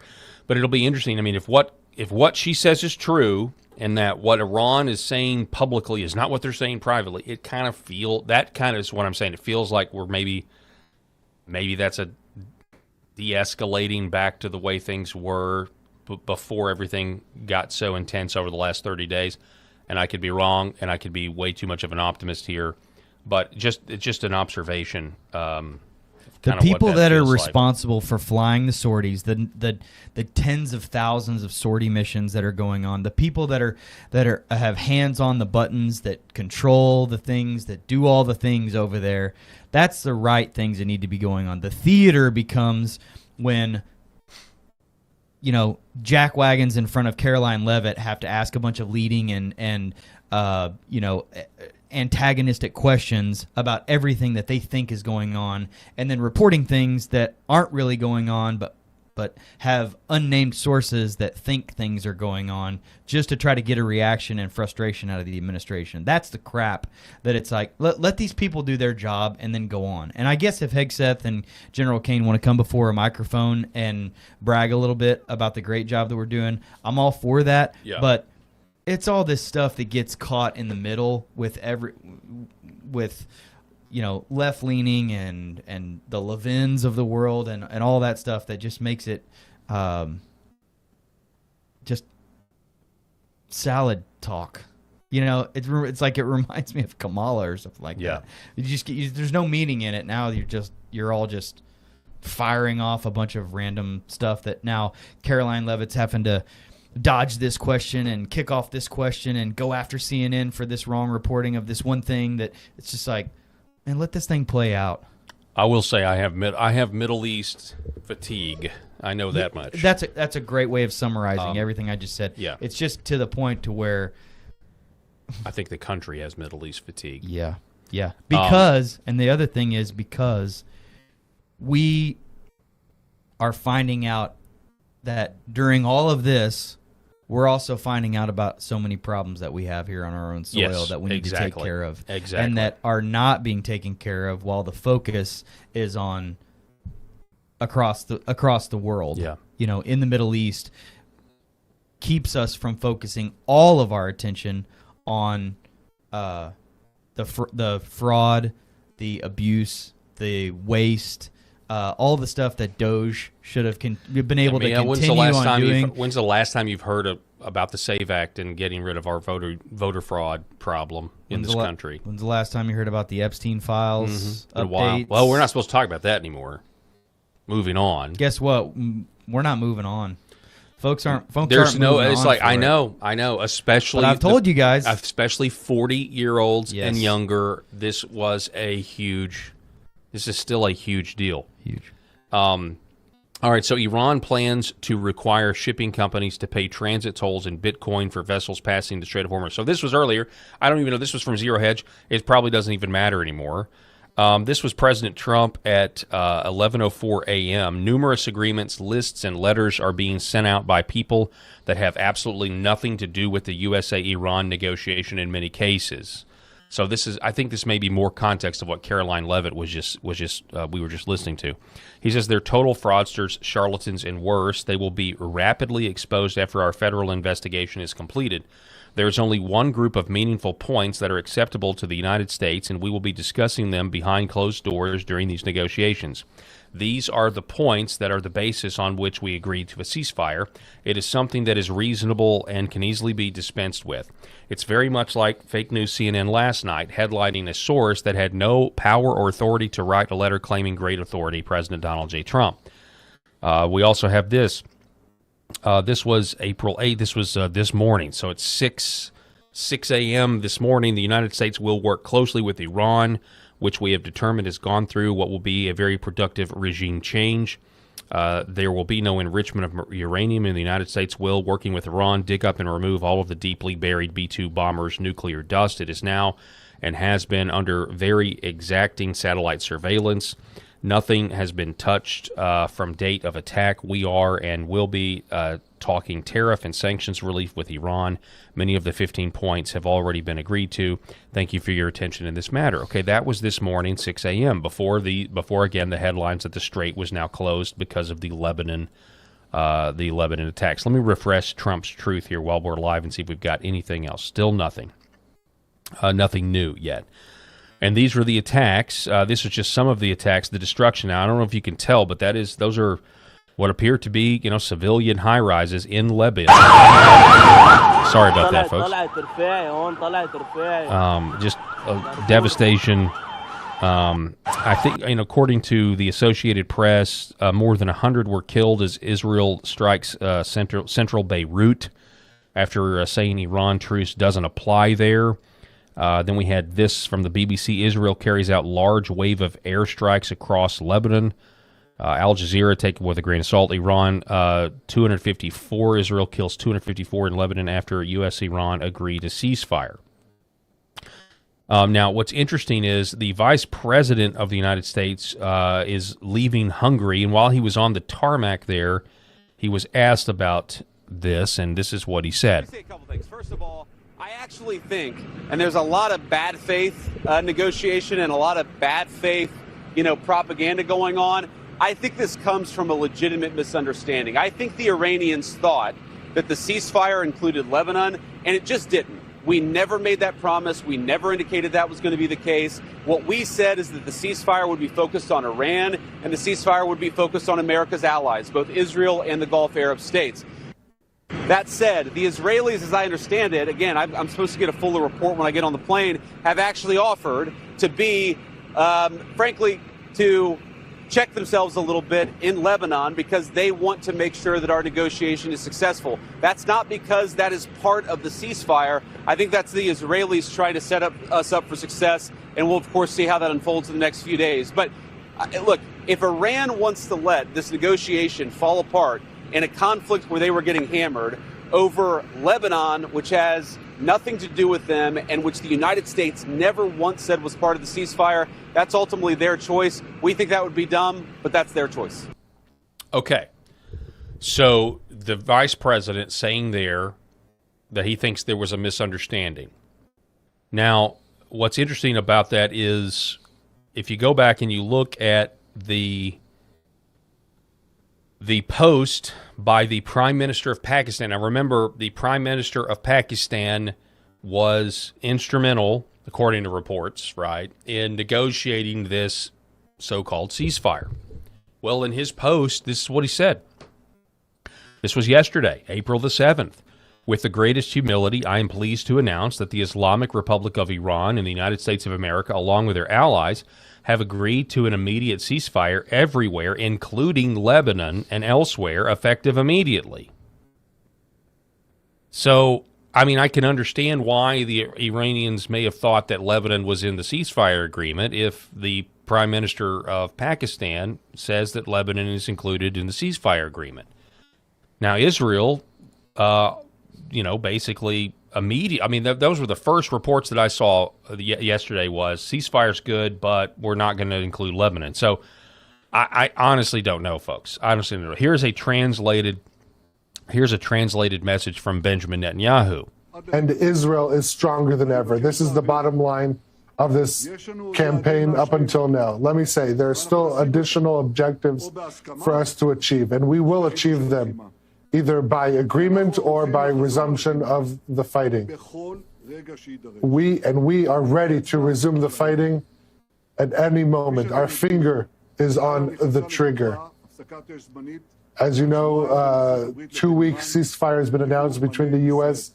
and Iran. No, we were not surprised in the last moment, and I want to emphasize, this is not the end of the war. This is a step in order to achieve all the objectives. Okay. So I don't people in the chat appreciate you guys on Lfa TV. This is the curveball here, man. You guys have said, hey, what if you armed? I saw some people saying, what if somehow you arm the Iranian people, and let them try to take over the country? I mean, I guess that's an option, but I mean, no, I don't really see that getting you the Strait of Hormuz open. I mean, you know what I'm saying? I don't really think that's going to happen, even with the United States continuing to bomb. Again, thousands. I guess this is the real question. Already been killed, and this is the real question. what are the goals? I mean, the goals of this have been regime change, and then we've heard no, they're not regime change, regime change. Meaning an official end of the theocracy. I know we've killed several of the Ayatollah, and then we've killed prospective Ayatollahs. I mean, I get that, but you're not. That's the question. Can you do this with bombings or even arming the citizens? I gotta feel like if we could have done this with arming the citizens, we would have done that already. I mean, maybe. To me, the curveball here is Israel. They are not going to stop. No. This is the only way. And as Bibi just said, a ceasefire between the U.S. and Iran. Yeah. He didn't say. Exactly. He didn't say we're at the table too, Right. and we're part of this. Like, no. In fact, he took the ball a step forward and said, we're ready to keep fighting, our fingers on the trigger.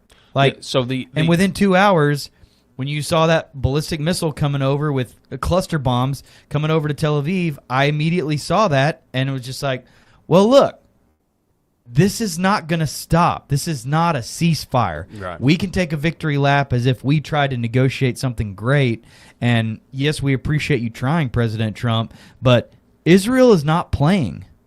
And not that I support that, because we're in the middle of this, and it's frustrating, and you and I are ready for off-ramps just the same way as a lot of people are to get out now that we've accomplished so much. But I don't think that's going to happen. Yeah, I don't either. I mean, I don't have any faith in the Iranians. this is and what I don't have everyone's any saying. faith in Yeah, exactly. Israel's tolerance to stop. Yeah, the only way to get Israel to stop is to say, we're not going to give you the weapons to continue doing this. I mean, that's like, if it just is what it is. I mean, if this is what's going to happen, Yeah. I mean, you have three independent parties. One of those parties is only as independent as the United States allows them to be. I don't feel like my life is in jeopardy, Paul, by what's going on over there. But Israelis do. That's the difference.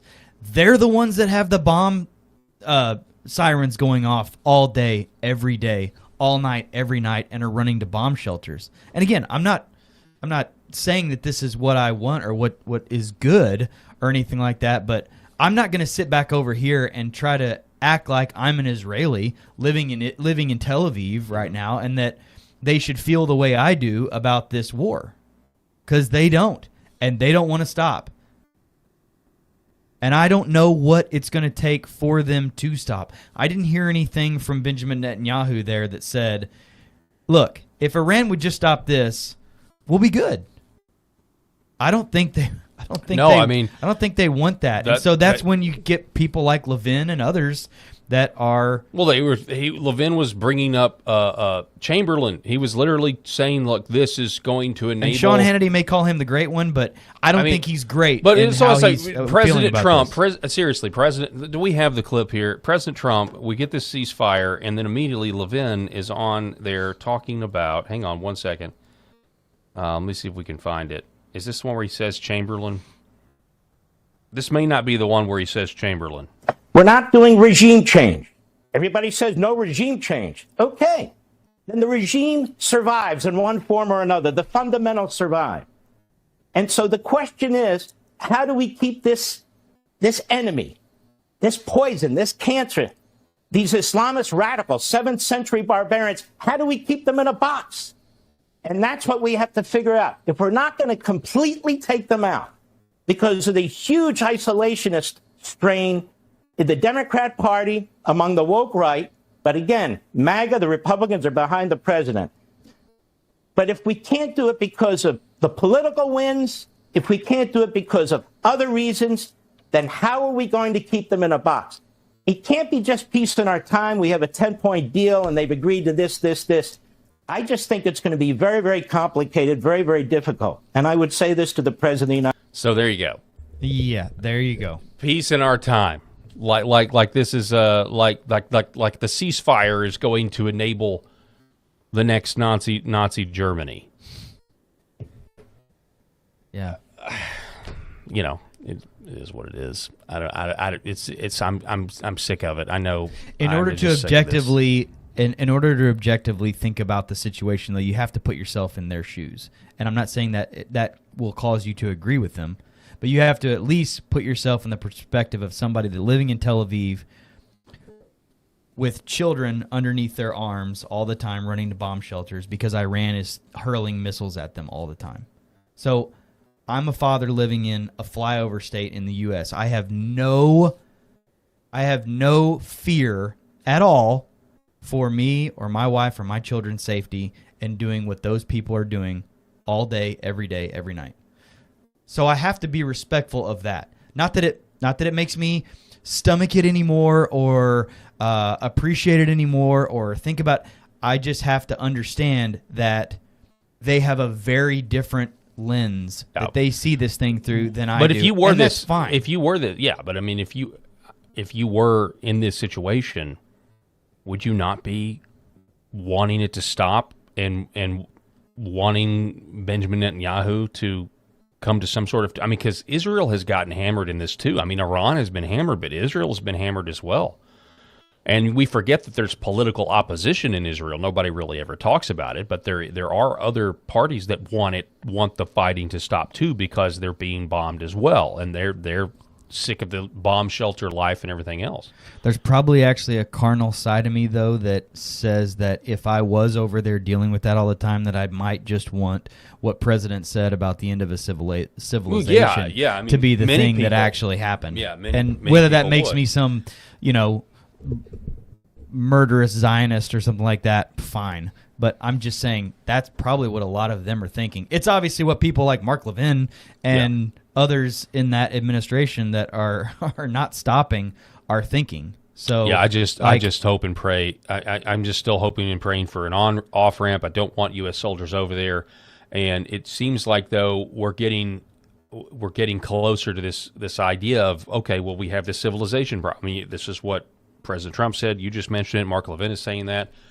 So what are the tools? What are the tools that you need to accomplish something like that? Well, a Rubicon. Here comes Lindsey Graham. It's like no. I mean, I'm sorry. That would be a total disaster. Yeah, on so many different levels that we can't even begin to comprehend the domino effect of something like that. I think Trump agrees with you, though. I don't think he wants that either. Just like I don't want that. You don't want that. Rob doesn't want that. Most of the people here don't want that. We're not the Lindsey Graham warmongers. And we elected Trump to bring peace. And he's proven time and time again that he can be a conduit for peace. And I know we're seeing this play out and we're all getting tired of it because it's now gone on for weeks and weeks. But, I just got to have a little bit of faith. And not just faith in the Trump administration. I have faith in God and that he's in control, getting back to a point I made last week. It's like, I do believe that God's hand is in this, and I'm not saying he's just this puppet master. No, in everything. That is, he's not just this puppet master that's controlling Bibi and Trump and everybody else, but that he is instrumental in helping this situation play out. And I didn't see the end of a civilization being what I would think God would want in this. So when I saw that message, there's millions of Christians. When I saw that message, I thought we don't want Christians, and you don't hear. I will say that you do not hear about that on Fox News, though. You don't hear that Lebanon is 30% Christian. You don't hear what's going on. You don't really hear about that. This is about money, and this is about geopolitical narratives. It's certainly not about Christians in harm's way in Iran or Christians in harm's way in Lebanon. Yeah, just like people didn't know that there were 1,000-year-old churches in Gaza and there were Christians in Gaza. You didn't hear about that either. And so it brings on a totally different context when you start thinking in those terms.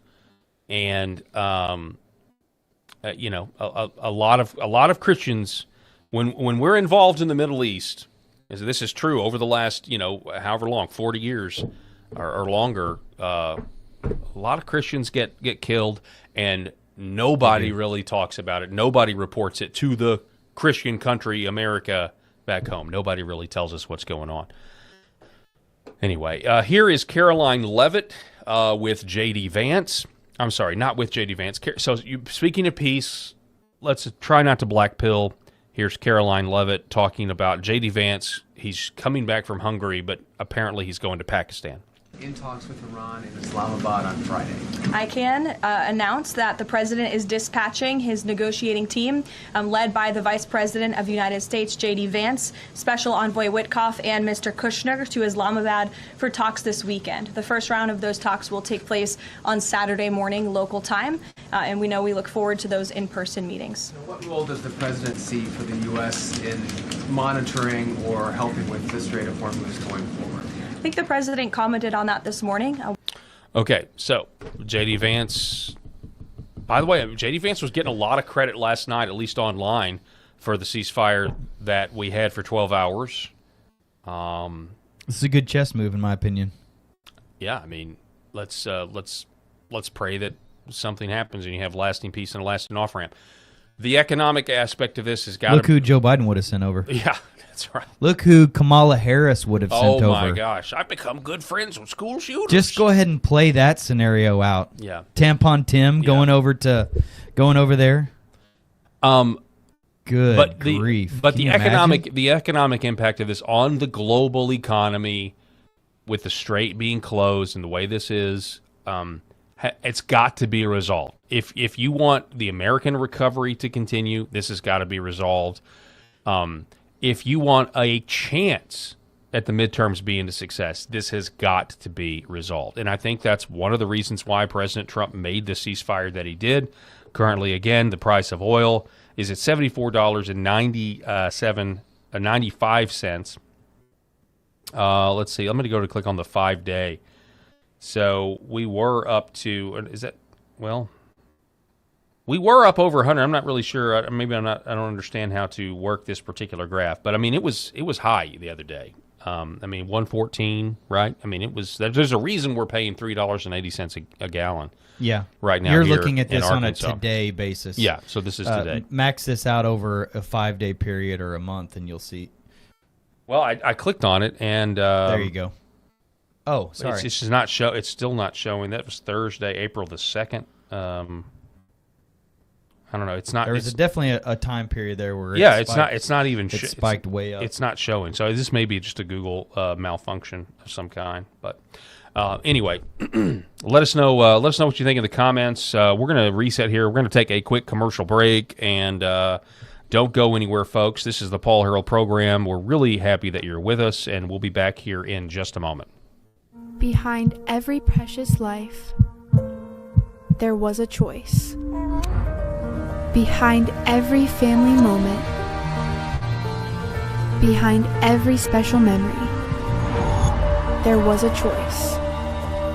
A life of joy. A life that is beautifully and wonderfully made.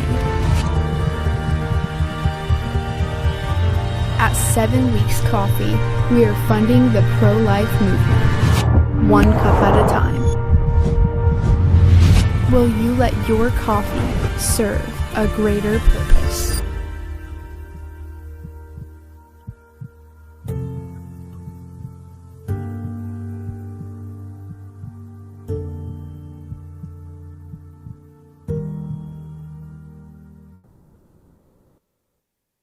For centuries, light has been used to heal.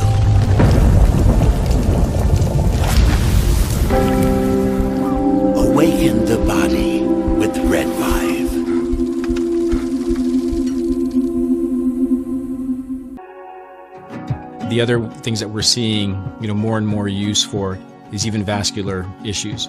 So one of the mechanisms that red light, near-infrared light, or Red 5 works is stimulation of the mitochondria and stimulation of nitric oxide production. So when nitric oxide is released in cells, it vasodilates cells. It reduces inflammation. It moves blood. It brings blood flow to areas. So folks that have issues with ulcers or burns or wounds. It can help stimulate increased blood supply, and you need blood to heal. So that can open up different avenues for peripheral artery disease, for neuropathic pain syndromes. And so that's one of the other areas for nerve injury or nerve pain that we can leverage this type of medicine. For centuries, light has been used to heal.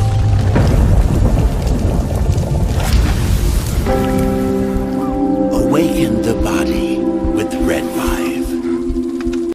All right, folks, welcome back to the show. Thanks so much for being with us. We are broadcasting. No, that did not come. That didn't come across. That did not come across, Eric. Your mic was muted, brother, so you're all good there. You don't have to worry about it.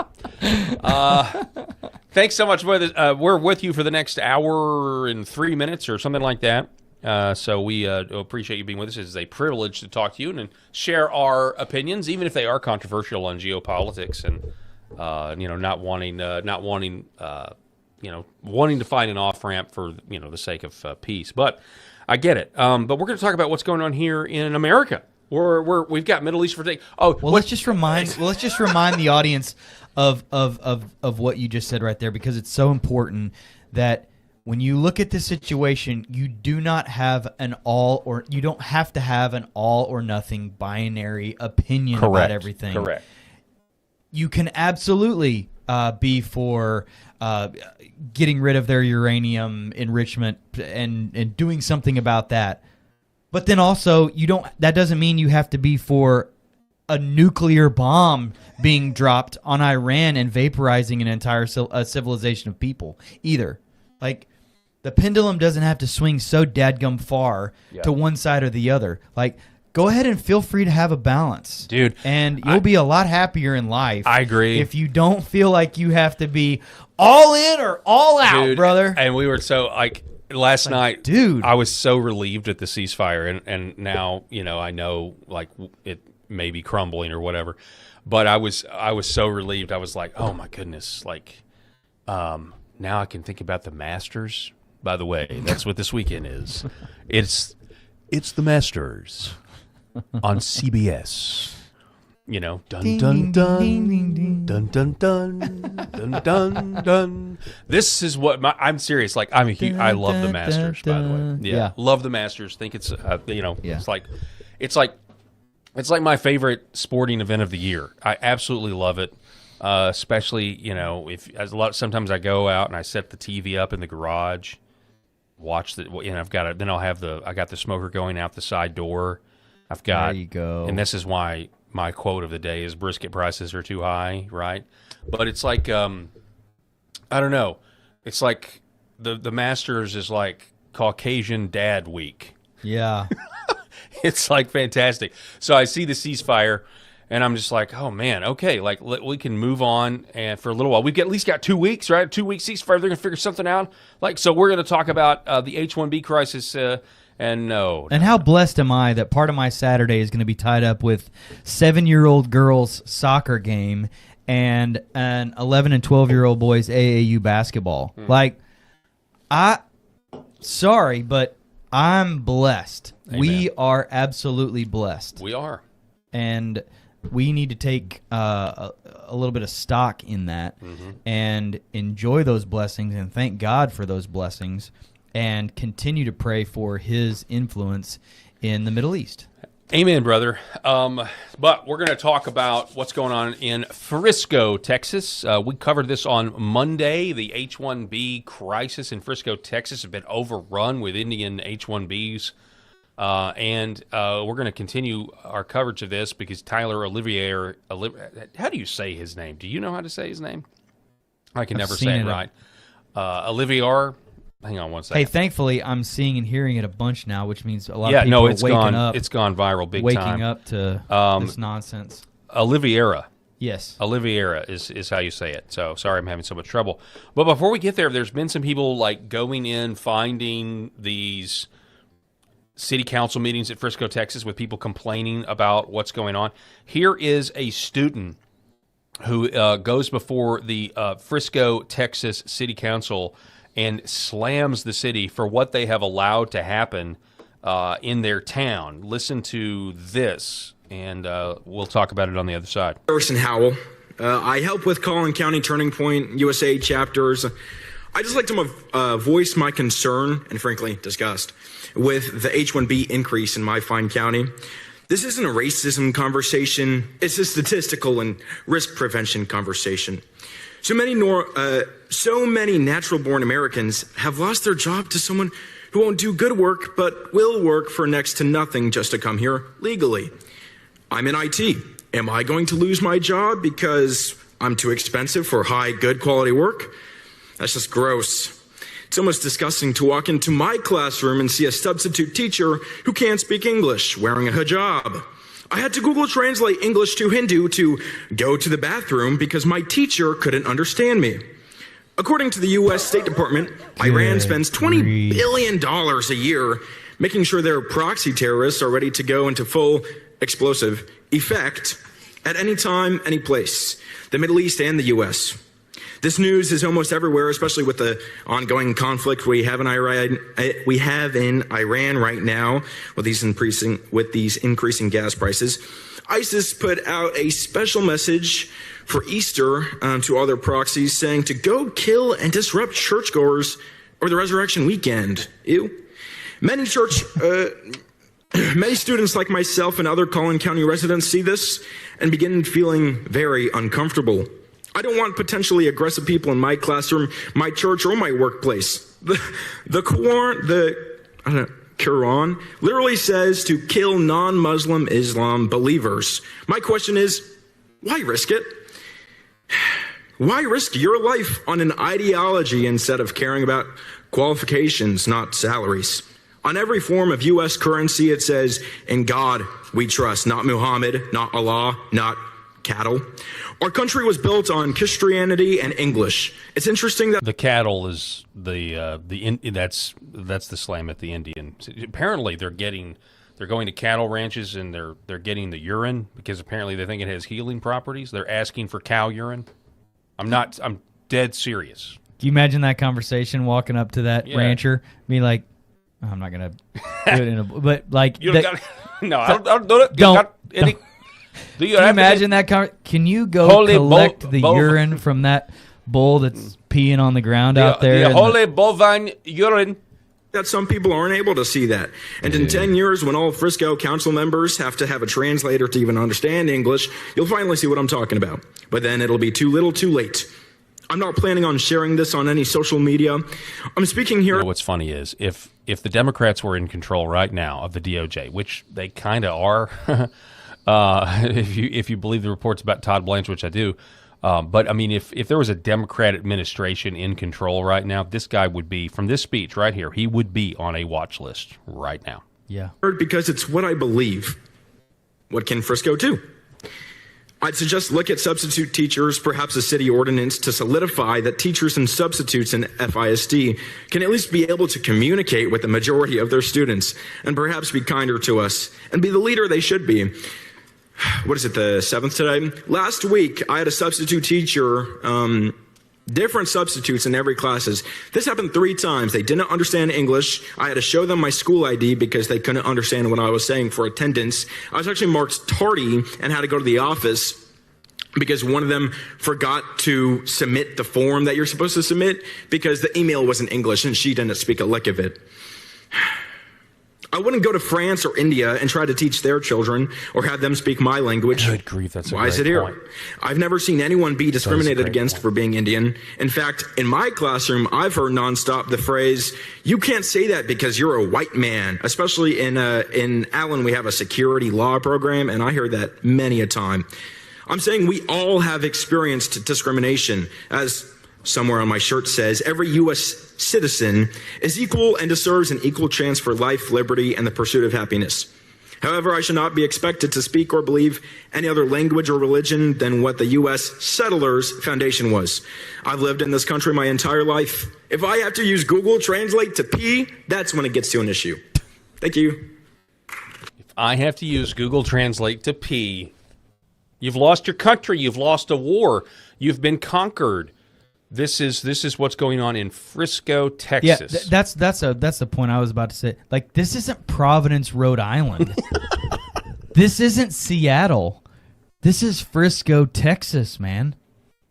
Like, what in the world? Here's another lady on this same topic of Frisco, Texas. She's actually an Indian. She's an Indian resident. She's from our country. I'm sorry. She's from a foreign country coming to our country, asserting that we're all on stolen land. Literally adopting the leftist tactic. That other guy, though, had a really good point. I don't want to gloss over it. The best point he made was, I wouldn't go to another country where I didn't speak their language and expect to teach their kids, to be a part of the education system, to instruct their kids. Right. It is insane. Great we point. would never do that. Do you know why we wouldn't do that? Why? I mean, could we list the reasons why we would not do that? Yeah, you got a legal pad? I mean, the first thing that comes to my mind is just like, it's incredibly presumptive and rude. Right. Like, it would be a very selfish thing. It'd be a very arrogant thing. It would be it would just be absurd, right? I mean, to think that I could go to India and I could be a school teacher when I didn't speak the language. Now, the first thing that comes up to me is like, man, that would just be rude. You know why? Because I live in America, which is a part of Western civilization, and I live in the South. I've born and raised in the South, so that makes me doubly polite. That makes me even more polite. And it just is what it is. It's our culture, right? We might talk about you behind your back with a bless your heart, as we mentioned before, to somehow absolve us of our gossip, which doesn't make it, that arguably can make it worse. Not at all. Absolutely. But you get my point, right? This rudeness, this idea of rudeness or being polite or being considerate, you know what that's rooted in? It's rooted in the second commandment, the second of the two greatest commandments, which is love your neighbor and yourself. We wouldn't want that to happen to us, so we wouldn't do it. That's a Western concept. That's the golden rule. That's from Christianity. That is from the Bible. They don't have any of that. Well, this kid's literally saying, I'm trying to make a point and I'm being yelled at by people that tells me to sit down because I'm just a white boy. Like, as if that has anything to do with anything when you're trying to communicate with a substitute or adjunct professor who cannot speak English and cannot even mark you present for you being in attendance. Like, that has nothing to do with it. And you can't ask to even go to the restroom because they can't understand what you're saying. Like, we have turned the other cheek in for so long and taken it on the chin for so long that people don't know how to stand up and say, no, I'm sorry. That's not going to happen here. Exactly. And we don't want confrontation. I get that. We have to be very protective of ourselves and others around us. We don't want to cause all these big to a point Karen fights. Right. We don't want confrontation. We're always, it's just like, we just want to avoid Karens, so we turn and look the other way and skirt down the other aisle or go this way and avoid, when really, we really need to stand up and say, absolutely, I'm sorry, that's just not going to happen here, ma'am. Or, sir, you're going to have to take that somewhere else. Oh, so many people, and it even is in leftist discourse, too, people that are Americans and are from here. It is amazing what happens when they find out you're a conservative. I mean, it's a lot safer than it used to be. But I mean, I remember when we came out with my card game here that I wrote, Left Wing Will and the Red Pill. I remember my wife made a post about it. Hey, we got this game or whatever, and she found out that she was friends with a bunch of people that have no problem. They don't think a thing about espousing leftist views on their social media. Right. Right. And the conservatives, and you probably know this because I know you probably have left-leaning friends. When you see them post something on social media, do you rush to the comments and tell them how stupid and wrong they are? I mean, you might try to persuade them, but you're not. Versus, somebody on the right comes out and says, "Hey, we made a card game making fun of the left," and I get it. They were triggered by it, but all of a sudden now it's like, oh wow, I do a lot less of that now, but I mean, at one point I was kind of known as being the person that could step in and try to at least have an objective conversation yeah. without being a keyboard ninja. Mhm. You know, that whole term that came out, rightfully so, because you just found so many random people commenting in and blasting each other. It's like, hey, can we have a conversation about this? And you know, I think there is power in persuasion, and you know, I would always try to at least you know, meet somebody in the middle somewhere. Right. But that's not the way social media works, and there's just less and less of an ability to do that anymore. So people like me just avoid it, and I just keep scrolling. And you hear that term now all the time. Keep scrolling. Just keep scrolling. Yeah. Don't pay any attention to her. She's crazy. She's 5 gallons in a 3-gallon bucket.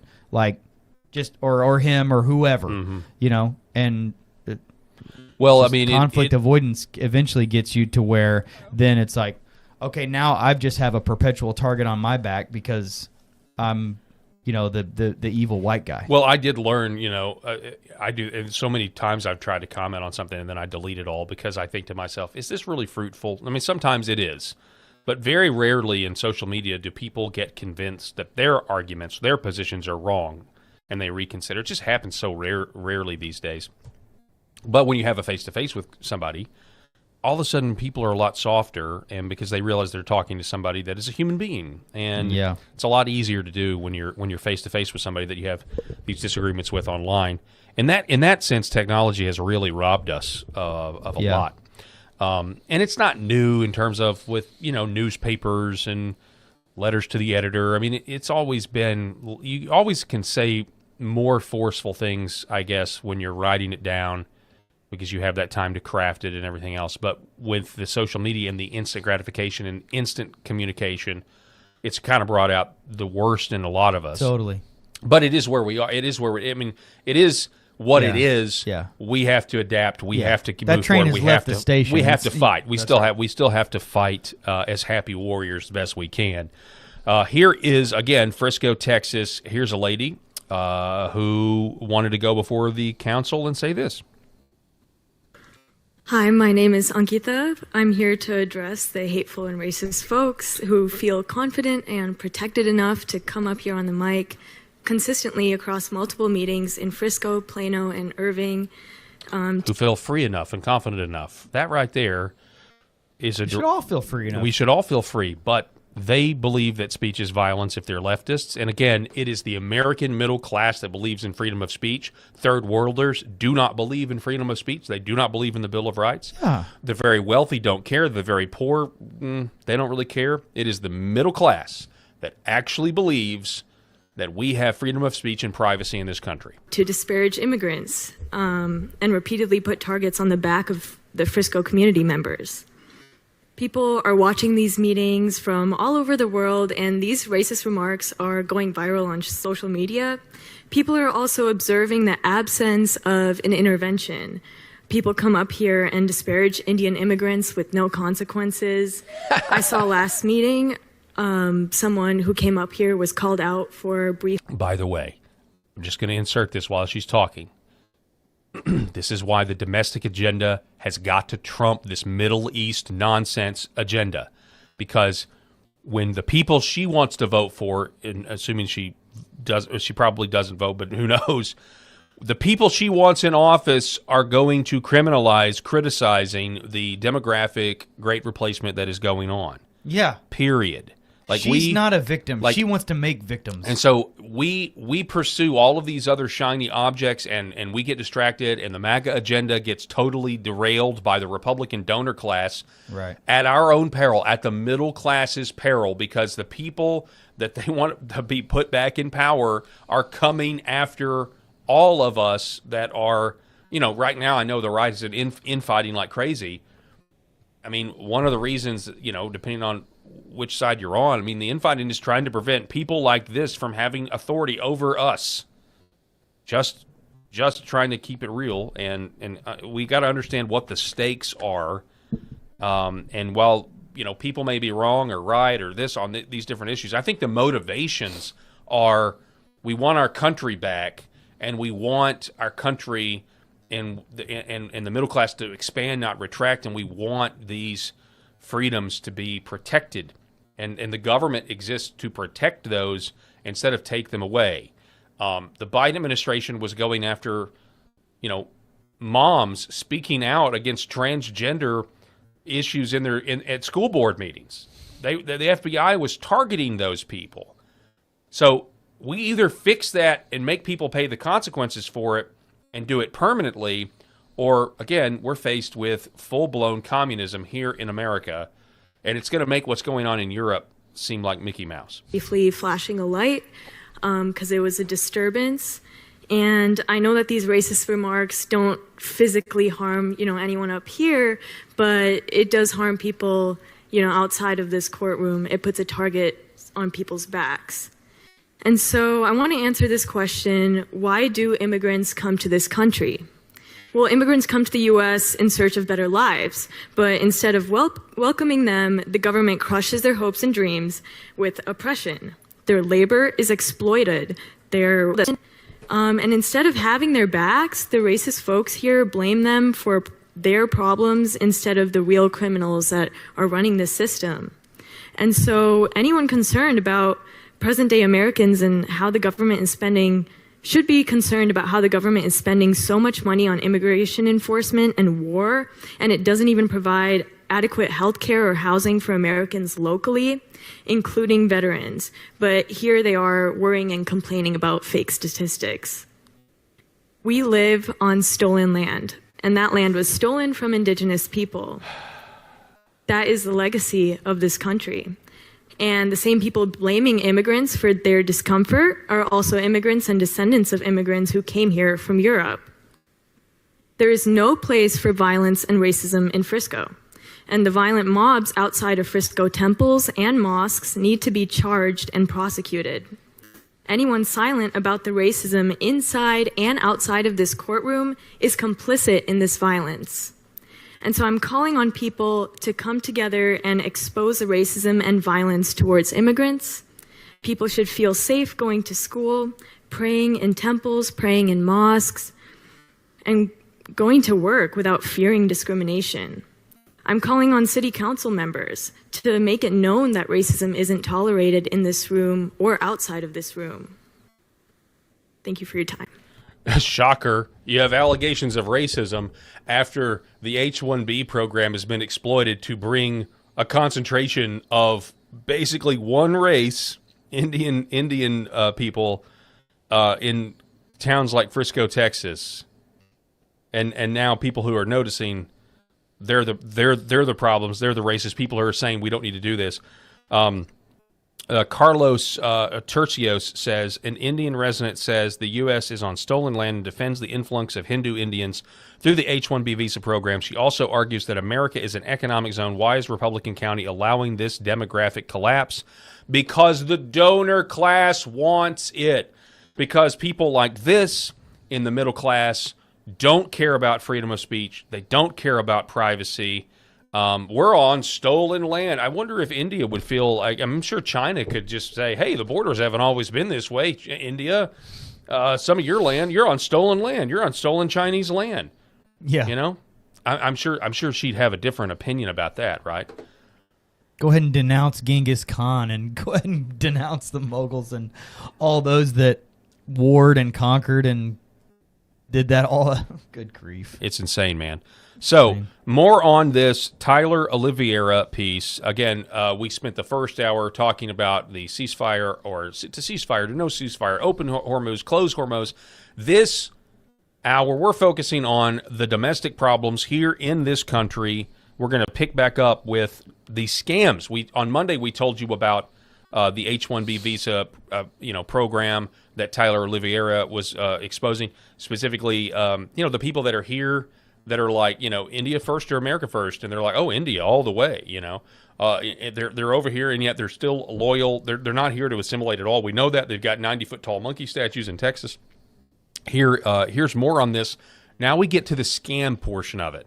The same type of scams that you saw in Minnesota with the Somali fraud, and in California, Tyler Oliveira exposing those scams in Frisco, Texas with HB1 Indians. Is a single company, Qubits Tech Systems LLC, with 8 LCAs, all from this residential home. Bunch of software developers here making $51 an hour. Yeah, this seems legit. It's a software company. Hi there, worksite inspection. Hey, who is this? Hi there, this is Tyler. I'm here to conduct a worksite inspection. Am I speaking to Hari Madiraju? It's not. Huh? Sorry, you cut off there. So I am not at home, so what is this? I am in the office. Who is this speaking? Is there another worksite that you're working from? Yeah, 4425 West Airport. West Airport? Okay, so there's no one working from the residential address here? Why do they work for where is your home? Excuse me? Where is your home? Do you live in your home or do you live in your toilet or somewhere? No, I don't live in my toilet, sir. So I'm only asking because the LCAs state that this is the address. Is that not the case? No. So you don't... Go to my workstation. Are you from government? No, I'm not from the government. I'm conducting an independent investigation. If you are not for government... Yes? Work right now, I don't have any people, but you can go to the workplace and work there. All right. We'll take a look at your office. Thank you. Some attitude. Yeah. But why would this guy file 8 LCAs with the worksite listed as his residential home? So we went to his office only to find a collaborative worksite and his completely empty unit. No one in their office. Hari Madiraju finessed us. Let's give him a phone call. Please leave your message for 214. You son of a bitch. And strangely enough, many of these ghost offices were often clustered in the same locations, starting with V4 Tech. V4 Tech, very official. Okay, take a look inside. We see some sort of Eastern monk-like statue right there. We have an empty little meeting room in the back here. It's almost like no one's here. Who would pay thousands of dollars a month to rent an office with no signs of human life, locked during work hours in the middle of the work week, with no employees in sight? I have a question for you. Do you know where they're That's at? who. Your neighbors? No idea. No idea? Okay, thanks so much. It costs money to rent this place. And it's during business hours, during It's a the week. nice building, ghost office, a shell. They have paper compliance. They have the physical location they can register their H-1Bs to, and then they can send them off to go work elsewhere. Yeah. So V4 Tech Inc., completely empty. They should be here. Someone should be here. 420. This is going to be a good one. And there were more ghost offices all over this complex. All right, we got no sign on this one. Hello? Hello? They ever show up here? Yeah. I just want to ask you, do you guys actually have neighbors? Does anyone ever show up? That's a great question. It's a good question, right? Great question. Why are you asking this question? Because we're convinced that this is a body shop. They have paper compliance, and no one actually works out of here. There's Got like it. 9 separate units in this business complex. No one's here. These Are you ghost ready? offices. I'm ready. Yeah. Is that on? It's on. We're ready. Good. He is thinking correctly. You are thinking correctly.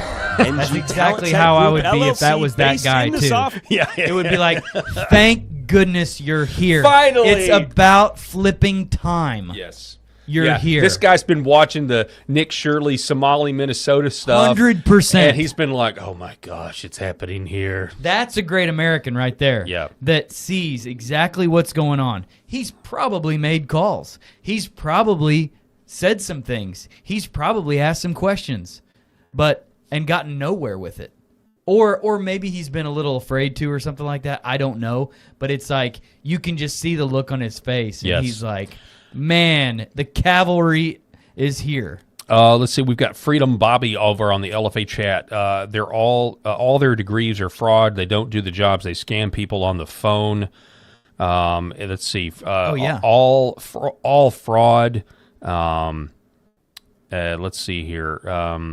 Somebody was saying, on the previous video, if I'm on stolen land, why am I paying taxes? That's a great point. These are the people that call senior citizens like my little grandmother in Paragould, Arkansas, and try to scam her out of her Medicare ID number so that they can then sell that out to companies that will use that Medicare number to set up hospice houses that she's never even heard of before. This is how it works, folks. Like, these are the scammers. These are the fraudsters. These are the scum of the earth, and I wish nothing but bad things for them. Well, there was that movie Beekeeper. Did you see that movie Beekeeper with Jason Statham about the call? I don't know if they were full of Indians. They were full of white people. But yeah, the whole premise and plot of that movie is that there's an old lady who has all this money it's in charities, and she gets scammed out of it by this whole operation, and she's so distraught that she commits suicide. She kills herself. Yeah. So then this guy who's like ex-special forces or whatever, some hitman, just goes on a Jason Statham. Yeah, that's good. Thank you. He goes on this revenge What are you blood doing, mission mate? to take down the whole operation, and it eventually leads all the way to the White House in that particular movie. More on this incredible work from Tyler Oliveira about he's exposing the Texas Indian invasion in Frisco, Texas. Filed 23 LCAs, and there wasn't a soul in their unit. Everything was So they empty. just walked in there. Hello? Hello? The door was open. Knock, knock. This one didn't even have a sign on the door. Talenton Technologies claims to have 6 H-1Bs. No one's here. In-office presence on the following days. Tuesday and Friday, 9 a.m. to 5 p.m. Where were our elite Indian engineers and programmers holding the American economy on their shoulders? We have DevApps IT. This is the best looking one thus far. We have 11 H-1Bs. No one's here. Our politicians Hey, your neighbors hate us. They hate us. here. I have to see anybody over there now. We think they might be running a body shop. Oh, right here in Frisco. Yeah. I get it. What do you think? I wouldn't be surprised. Last time I saw somebody here was probably 4 months ago. 4 months ago? That's crazy. Were they Indians? Yeah. They appear to be Love body this. shops. Basically, all I'm asking is, are there revolving doors of empty office complexes with a bunch of And Indians? there's revolving people. Revolving So people, we're- different people. We're in this unit here, Okay. the one next to us. Okay. People show up about every, So you see a new group of people coming in and out of there? and most of the time it's empty. It's empty. Like probably 11 months out of the year. If you found out there were 10 body shops running out of this complex, what would your thoughts be? It wouldn't surprise me. It just, the way that things are here in America right now, it just it wouldn't surprise me. Like, You think we're cooked? yeah, absolutely, yeah. It doesn't seem like Abbott really cares that much. He's probably getting paid himself, so our whole government's cooked. But to my surprise, we finally found an office with an Indian inside. Okay, But the here we sign go. they had hanging in their office listed a different company than what they had filed under. Is this Grand IT LLC? You guys work here? Yeah. Is this a body shop? No, it's IT service. Are you guys a staffing company? Yeah, IT staff. Sweet. What's your name? Sachin? Sachil? Tyler. Good to meet you. Tyler, what's the name of this place? Grand IT LLC, right? Grand IT LLC, and this is one more. Wait, what's Executive this? Software Guild. It's So IT you staff. guys share offices or what? No. Like, So are you guys Grand IT or Executive Both. Software? We have both companies. Both, okay. And you're not a scammer. Who was Executive Software Guild Inc., and who is this Prada-dripped Indian? Where were the other employees? What do we got? We got a brand new TV right here. Generational wealth. yeah, it's a brand new TV. It's like a regular meeting area. Okay. And how many people work here? 6 people. Okay. What are their names? So, I mean, we have multiple people changing. We have Vishnu, we have Madhavi, we have Hari. They are working directly from the client area. And tell me some of the clients where the H-1Bs get staffed at. Are we talking like Verizon, like Deloitte? Who do we got? We work for multiple clients. We work for USAA. We also work for Verizon. So I gotta ask, why would anyone print out LCAs and pin them on the wall? I mean, if someone like a ICE department, we can just show them directly. If they come for any verification of the candidate, Yeah. we can show them, yeah, we are doing the certification or And we have software developer. We have, who's this guy? What does he do? Vishnu is the owner of the company. Okay, he owns the company. This is Okay, great we got that another he's just sort of letting empty him in office there to set up here, and I document like that. It's all of amazing. Doesn't challenge you, So- doesn't change you. It's a good point. It's like he's so cut why off is it the guard. Maryland law, Well, it's labor not law? only so cut off guard, but it just shows you that nobody. Wait, why does that say Maryland? That's a great point. I will rewind it here in a minute. But like, it just goes to show you that these guys have no fear of them ever being caught in any sort of, they have no fear at all. What'd you say a while ago when you said who'd you say hate us? Our politicians. Oh, our politicians. Our Yeah. politicians literally, I mean, you watch They something like must. this and they absolutely hate the people that were born here and actually live here. Because all of their policies, when it comes to this is only hurting the country. And you hear what he said, like, so, I mean, you mean that the American economy that rests on the shoulders of these H-1Bs, they're not here in their office where they're paying at least $2,000 a month for? It's just absolutely maddening. Okay, I want to know why that says Maryland as well when we're in Texas. And we have software developer. We have, who's this guy? What does he do? Vishnu, he's the owner of the company. Okay, he owns the company. Yeah. Okay, we got another sort of empty office set up here, and I like that quote, if it doesn't challenge you, it doesn't change you. It's a good point. So why is it the Maryland labor law postings up there? And it's like the workers' compensation in Maryland. That's what I'm trying to figure out. All the Maryland paperwork right here. I don't know. I'm just asking questions, yeah. We work for the Maryland state as well. I see. So you guys do CPA for Maryland? Yeah. You guys do accounting too? Yeah, accounting too. That makes sense. And you're not lying to me? Huh? You're not lying to me? No. Okay, all right. That's the reason we have posted all this. I see. I would just think you would post Texas labor law and postings, because we're in Texas. You know what I mean? But I don't know. Why would you post on Texas? It doesn't matter. Furniture and appliances scattered throughout the mostly empty office. Not to mention, why was this on their wall? On our way out, I couldn't help but notice this 6-figure luxury car in the parking lot. Oh, I gotta ask him. One last thing. Is this your Range Rover? My man, don't be humble. Give us a quick whip tour. This thing's badass. See, that's proof of the American dream right there. The American dream's real, right? Yeah. The IT staffing business was clearly profitable, so we went to another cluster of suspected. I want to keep going with this, I really do, but I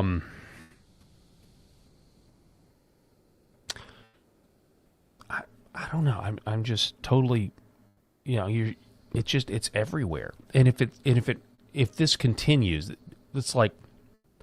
It's not just going to happen in Minnesota. It's not just if it's happening in Texas. It's going to happen in Arkansas if it hasn't already. It's certainly not happened in this degree where I'm at. But basically, no place is safe. Yeah, when the Minnesota things first came out, it was like I started shaking my head like, no, that's Ilhan Omar's little crew up there. That's Tim Waltz. I get it. When I started hearing rumblings before it really came out, hey, Eric, wait till you start hearing about the Medi-Cal and healthcare related fraud in California. And I was like, okay, well, that makes sense too. That's Gavin Newsom's territory. Of course it's happening there. Yeah, Minnesota, California.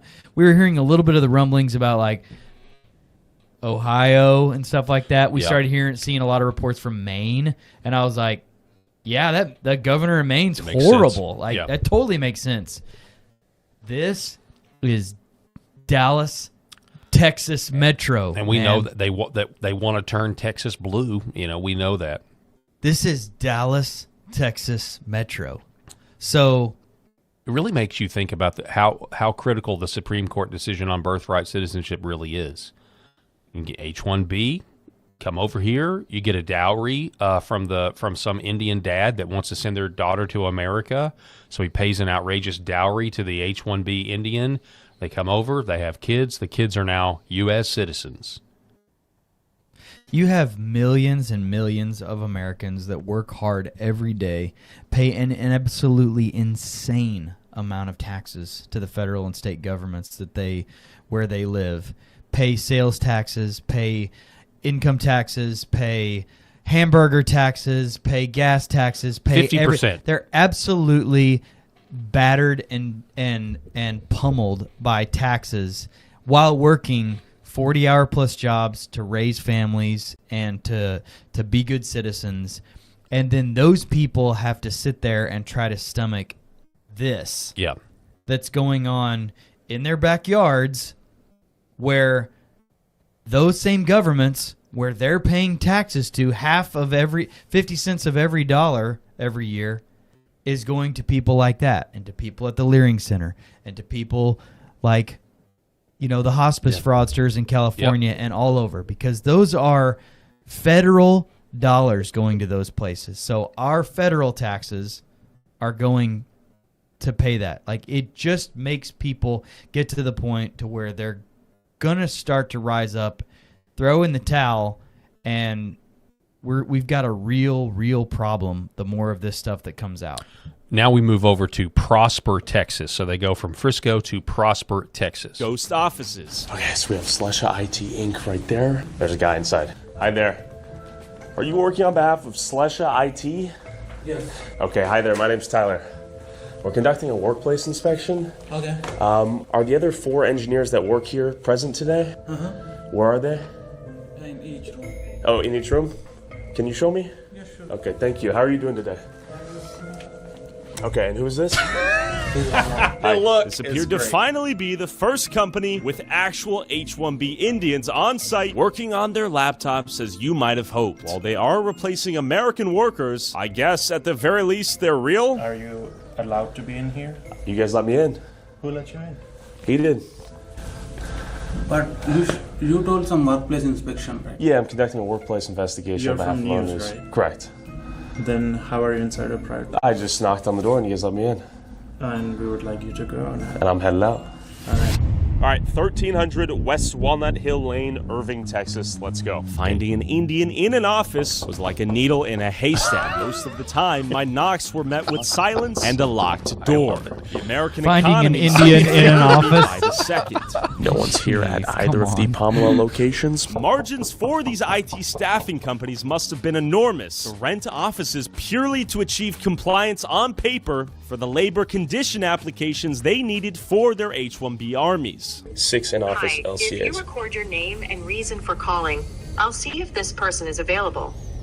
There should be 6 LCAs in that office. And then I finally found another Indian whose story painted an even bleaker vision of the future. How many H-1Bs do we have in office today? Right now, we don't have any. We don't have any? Actually closing the company. You're closing the company? Yes. Okay, so you have the LCAs on the wile here. Yes. You guys are going out of business? Yes. I'm sorry to hear.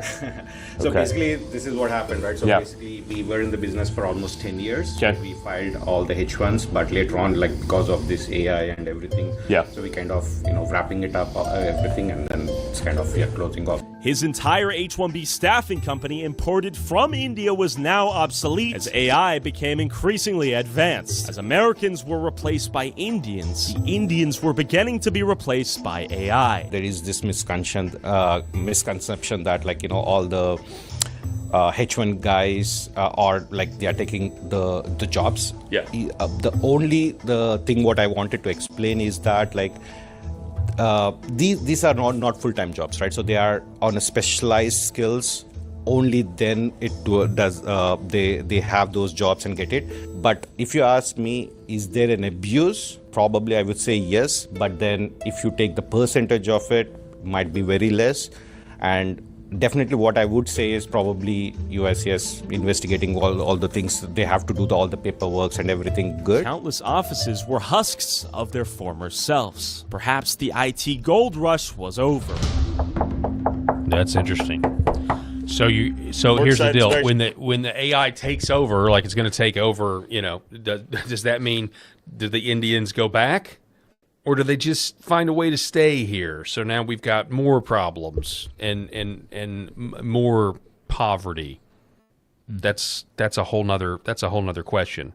All right, one. I did appreciate and respect this guy's. I did too. This guy's perspective and the way he was talking about it transparently, and it reminds me of my mom growing up at the grocery store telling me, son, Mommy has to show her ID when she writes a check, not because I write bad checks, but because there's a whole lot of other people that wrote bad checks, and now, Kroger has a policy where I have to show my ID when I write a check, so I'm paying for the mistakes and the scams of others. It's guys like that, if they really are legit, are ticked off at the fact that all the other stuff before it was obvious fake scammers.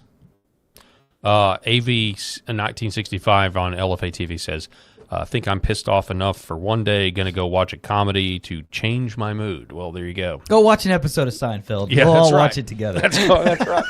There's a viral clip of, I think YouTube will give us a strike, but there's a viral clip of Seinfeld going on about all the times that they actually talked about real world conspiracies that have turned out to be true. And a lot of it's Kramer being like, oh, you don't want to give to that. That's a scam. Yeah. And it was basically all this stuff is very predictable. Basically talking about like USAID. You can't give money to them. That's a scam. Yeah. And it was a lot more than just that. Like, and it was like, wow, like Seinfeld was actually telling the truth about a lot of that stuff. There were some really sharp people in the 90s. A lot of Nostradamus types I guess, back in the 90s. Yeah, I mean, who was the writer there? Larry David. Larry David, yeah. He knows. With signs still on the wall. Real quick, a little bit more of this, then I want to move on to something else. The paperwork on file led us on a wild goose chase. Just to ghost that offices. room. Not a single piece of furniture here. The sign on the door, empty room. We just need so many more people everything. like Do this. the lights even work? Are they paying electricity? Well, yeah. The first thing you They have to are. do is shed light on it. You gotta have people before like this. But yeah, you know, shouldn't have to. You need a massive, like you just need a massive law enforcement push, you know. And I know J.D. Vance is in charge of it, but I mean, now he's in charge of peace in the Middle East, going to Pakistan. But like, something's got to happen. I mean, then you get Greg Abbott. You got Greg Abbott, you know, where the people are like, yeah, we don't trust this guy. We think, you know, he's the reason that this has all happened. Is Greg Abbott? How many economic development? This is a great question. How many economic development trips? Because these governors love to do that, right? Oh, yeah. They love, like, It's great PR. Asa Hutchinson, when he was governor of Arkansas, he loved to go to China to try to get Chinese companies in here and would actually give them taxpayer dollars to move here and build factories here. And then the same Chinese companies that he inked taxpayer deals with were on his son's website as clients of a law firm that Governor Asa Hutchinson was actually listed as the owner of the law firm. And then when that was exposed, they took his name down. But the same Chinese companies that were given economic development deals to locate in Arkansas were clients of his son's law firm, just like Hunter Biden. It was a mini Hunter Joe Biden situation. It was unbelievable, and nothing happened because of it. Nothing happened. Yeah. And you could have wrapped up a Republican and a Democrat by just being consistent with what is obviously corrupt. Obviously. But they don't want to do it. And so I would love to know how many economic development trips has Greg Abbott gone over to India on? How many? That'd be great. I don't know, but it just dawned on me, like, we should look that up, because I bet you he's been to India. You know, because all these governors love to go on foreign trips to try to recruit businesses here. And by the way, no one had a problem with it back then. Like in Arkansas's case, no one had a problem with doing business with the communist Chinese. It was just like nothing, like no big deal. And yet, if you'd have gone to Russia and been like, we want Russia to invest in, right, people would have lost their minds. Yeah, but not for the communist Chinese. It's so ridiculous, absolutely ridiculous. Okay, so I want to change topics, and I want to talk about beef. Let's go. I want to talk about beef, and I want to talk about monopolies. I want to talk about beef, and I want to talk about monopolies. So it's no secret that this has become a huge problem. That you are paying an outrageous amount of money in the grocery store for groceries, but specifically for meat and specifically for beef. And I'm sick of it, and it's time that it stops. So here's what nobody is telling you about beef prices today in America. Americans are paying more for beef than ever. But what about the ranchers? You would think that if you're paying outrageous prices at the store, that the ranchers would be doing well, but they're not.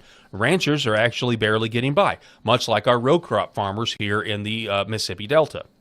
So Congress, they held hearings about this, and they've held multiple hearings, but one stuck out in my mind. It was from all the way back in 2021. People were still kind of wearing masks as well, and they were Skyping in. They had people in person as well.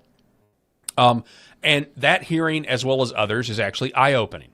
Okay, so on the one side, in this particular hearing that happened in Congress in D.C. in 2021, they were trying to address this problem of rising prices. That has only gotten worse. Okay, so on the one side, you had actual cattle producers. Okay, they were testifying that the system is broken. They were saying that the meat packers are actually controlling the supply, that the meat packers are limiting competition, and that they're just taking the profits all for themselves.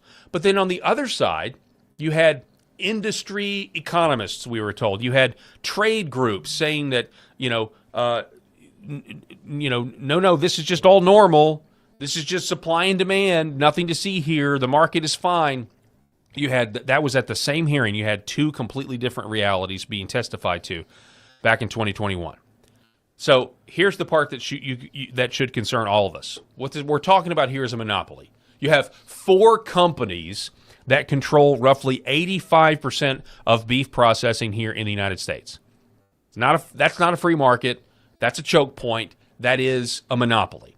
So one of my senators, okay, who's, obviously deep and he's your senator too, Senator John Boozman, he sits on the committee. This particular hearing, he was there. So, what did he say back in 2021? What did Senator Boozman say when we were trying to talk about what's going on with the meat packing, what's going on with cattle rack? He warned. What he said was, we may be moving too fast. He said that lawmakers should, quote, take a measured approach, end quote, and avoid, quote, unintended consequences, end quote, from the new rules. He questioned whether cracking down on the meat packers would just add additional burdens and duplicate existing authorities. Of course, practically on the ground, we're still paying higher and higher prices.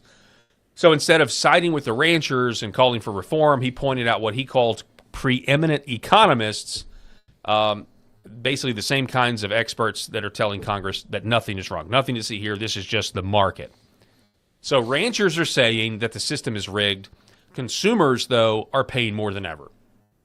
I don't really even care. Like I'm a small government guy, but I also want the government to fix actual problems.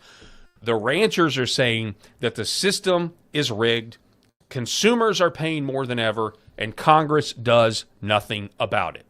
The response from Washington is just slow down, trust the system, listen to the economic experts that I'm sure are in the pockets of the meatpacking industry. These 4 companies, basically. So if the producers are losing money, here's the question. If the producers are losing money and families are paying more at the store, who's winning? And the answer is the meatpacking people are winning. That's the truth is. You're talking about 4 companies that control 80 to 85% of beef processing. Tyson, which is an Arkansas company, that may explain Senator Boozman's position. Let's just be honest. JBS, Cargill, National Beef. Okay? So if you're a rancher, you've got very limited places that you can sell. You've basically got those 4. There's a few others, but you've basically got those 4. Yeah. So, I mean, I'm a barbecue guy. Meat is too high. Brisket is too high. It's just insane. It is insane that the people are suffering. This is another example of while we're all focused on the Middle East and these shiny things, and H-1Bs are taking over Texas, and you've got Muslim enclaves, propping up here in Arkansas. You've got the Somalis in Minnesota and in Ohio. You've got all this fraud in California. Our country is really on the cliff here, and we're all focused on this next war in the Middle East or whatever. Our country is dying on the vine. And the beef, the food prices are out of control, but specifically the beef. So the monopolies are not a thing in America, okay? They're not supposed to be a thing, but they are a thing. And we don't have a Congress that's willing to do something about it. They cannot stand up to the special interests. They are failing to stand up to the Republican donors.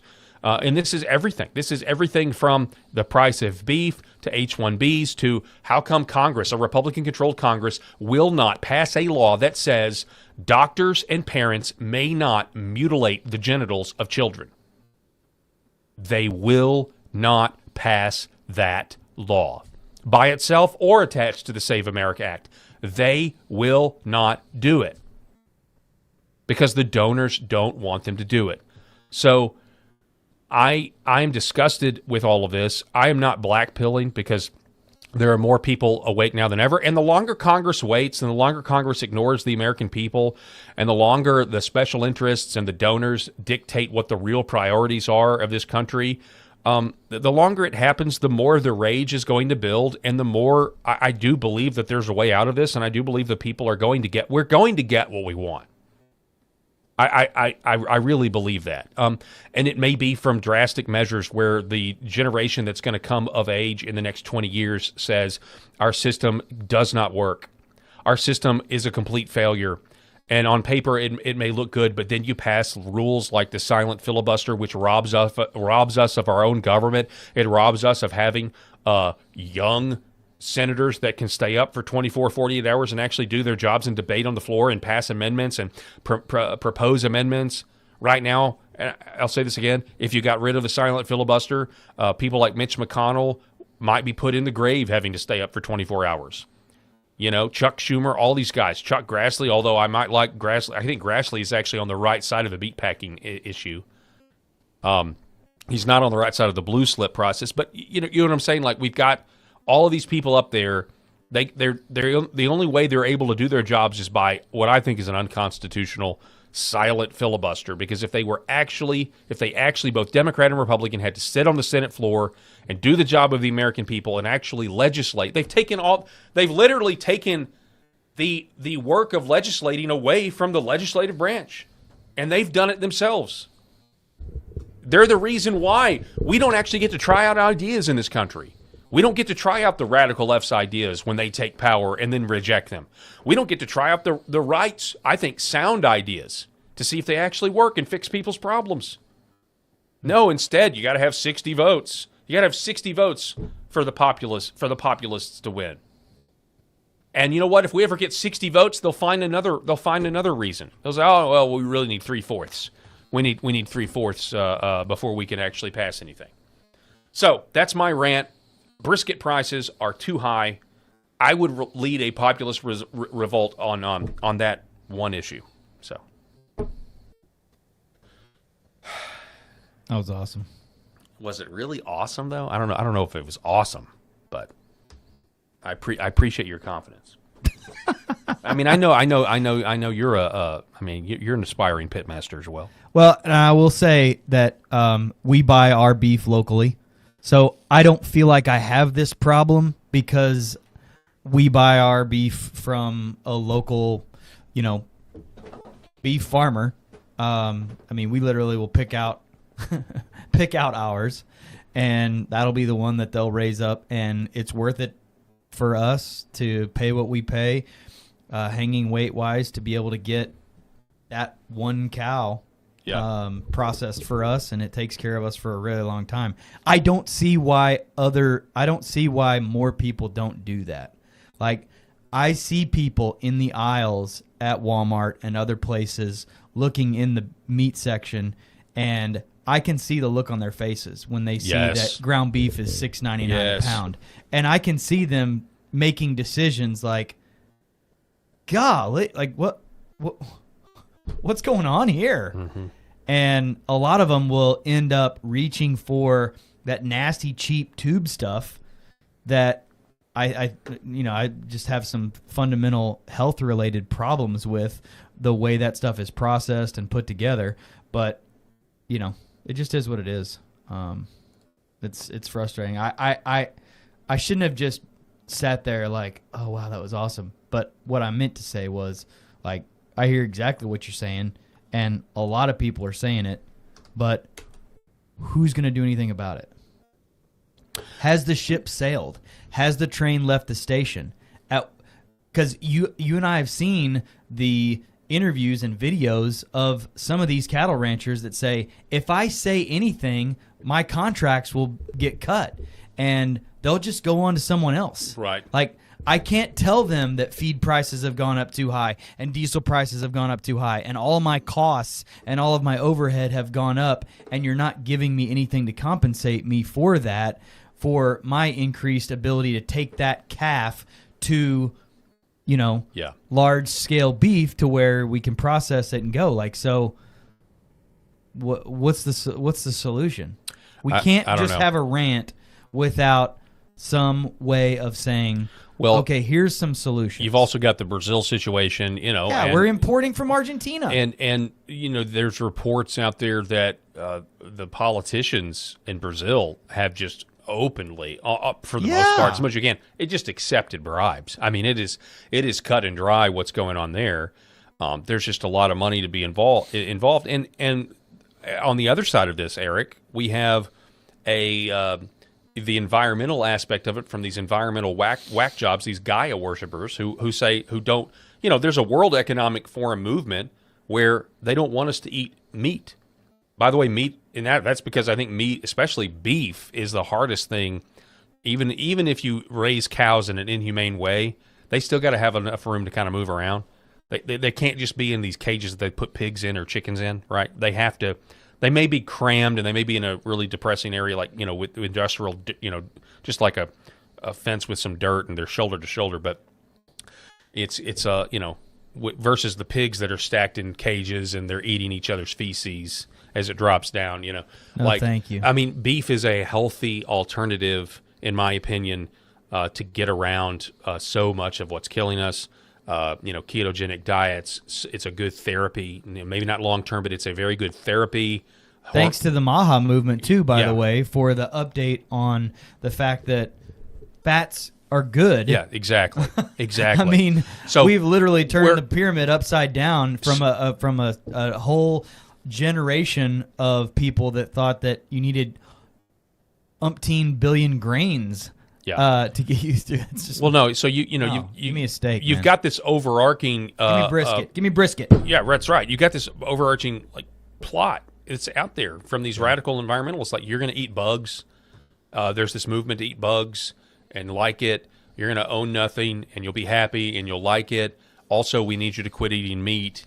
And so we're just supposed to believe that this is a coincidence when the directive has been given from literal, real-life James Bond villains at the World Economic Forum, and we're just supposed to believe it's a coincidence. It's just market forces that we have a monopoly with beef packing, and the ranchers can barely get by. They would love to eliminate those jobs, too, just like they want to give all of our farmland to Bill Gates. No, it's just a coincidence, though. It's just absolutely insane what's going on, and I'm sick of it. There's a lot of work to do in this country. There's a lot of things that need to be codified, and I'm still praying for peace. I'm still praying for our troops. I'm praying to find an off-ramp. I want the war to be ended. I know some of you in the chat, LFA chat in particular, disagree. I guess I don't think you can take out Iran.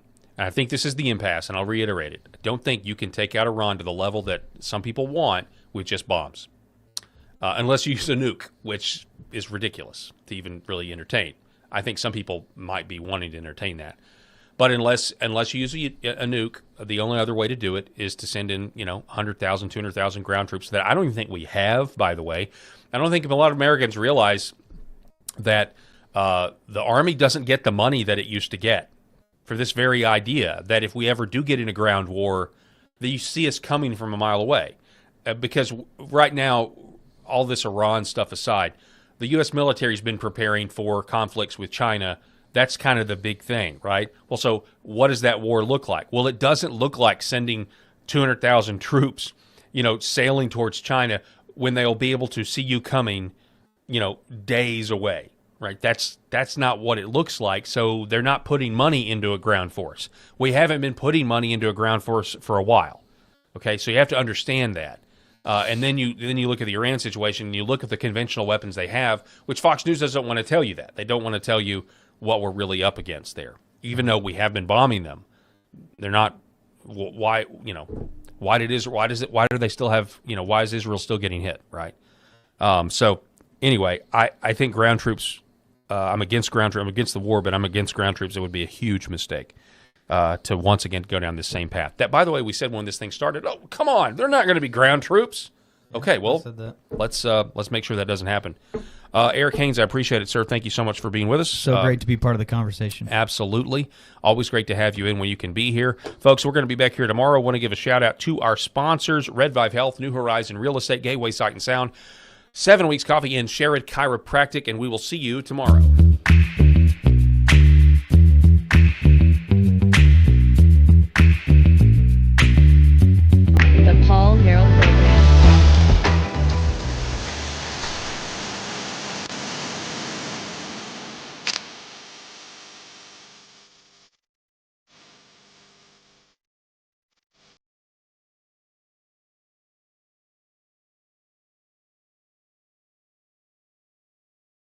This is Secret America.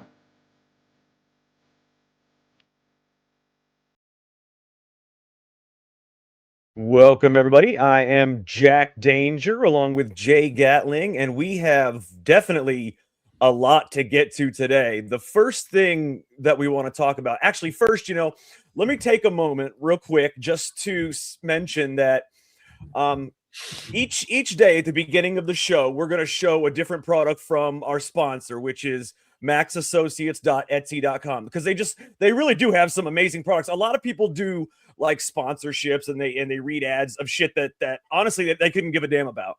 But the stuff that we get, we actually buy stuff from this place. Like, check this out. This is the thing we're going to show today. It's actually really cool. Let me move this out of the way. Let me pull this up real quick because I want everybody to see this. So check this out right here. It says, "This lady loves guns." That's just one of the shirts. Jay, actually, I think Jay bought that for his wife.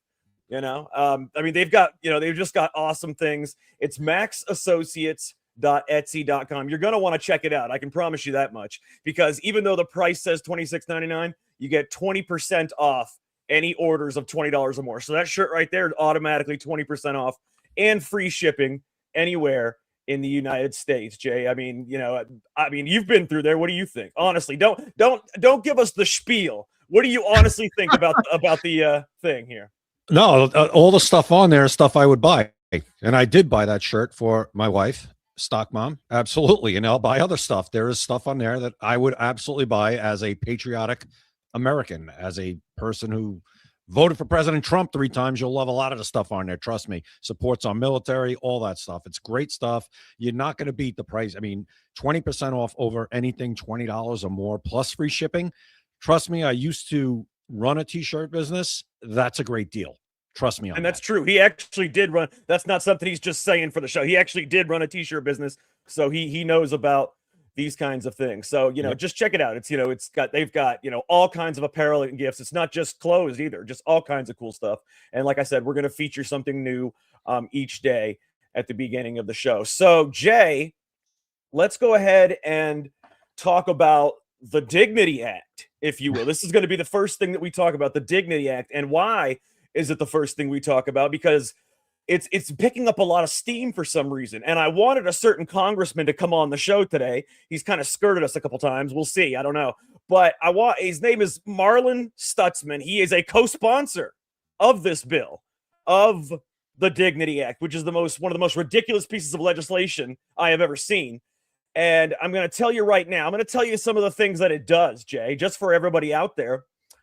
One of the things I can tell you that it does is it actually forgives all student loans for lawyers that take up these immigration cases. If you take up an immigration case for these people that are on this act, all your student loans are automatically forgiven. Every single one of them. That's one of the things, that it does. It also does some more things like what I don't understand, and it's actually funny because someone was firing questions at her that she couldn't answer. Like, how do we vet 17 million people? How do they afford to live if they pay the taxes?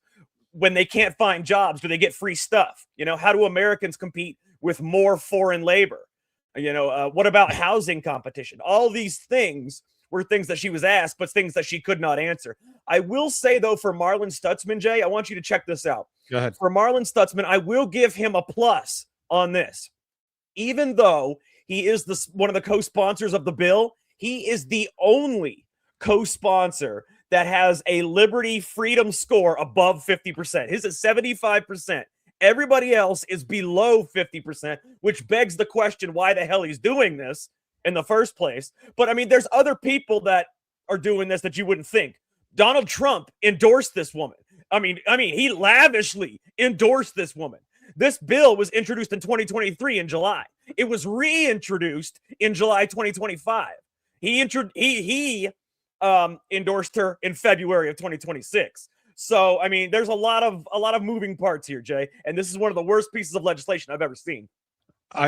First of all, Jack, anytime you negotiate with Democrats on immigration, I'm out because I know it's not going to end well for us. It never of course not. does. You can't negotiate with Democrats on immigration because guess what?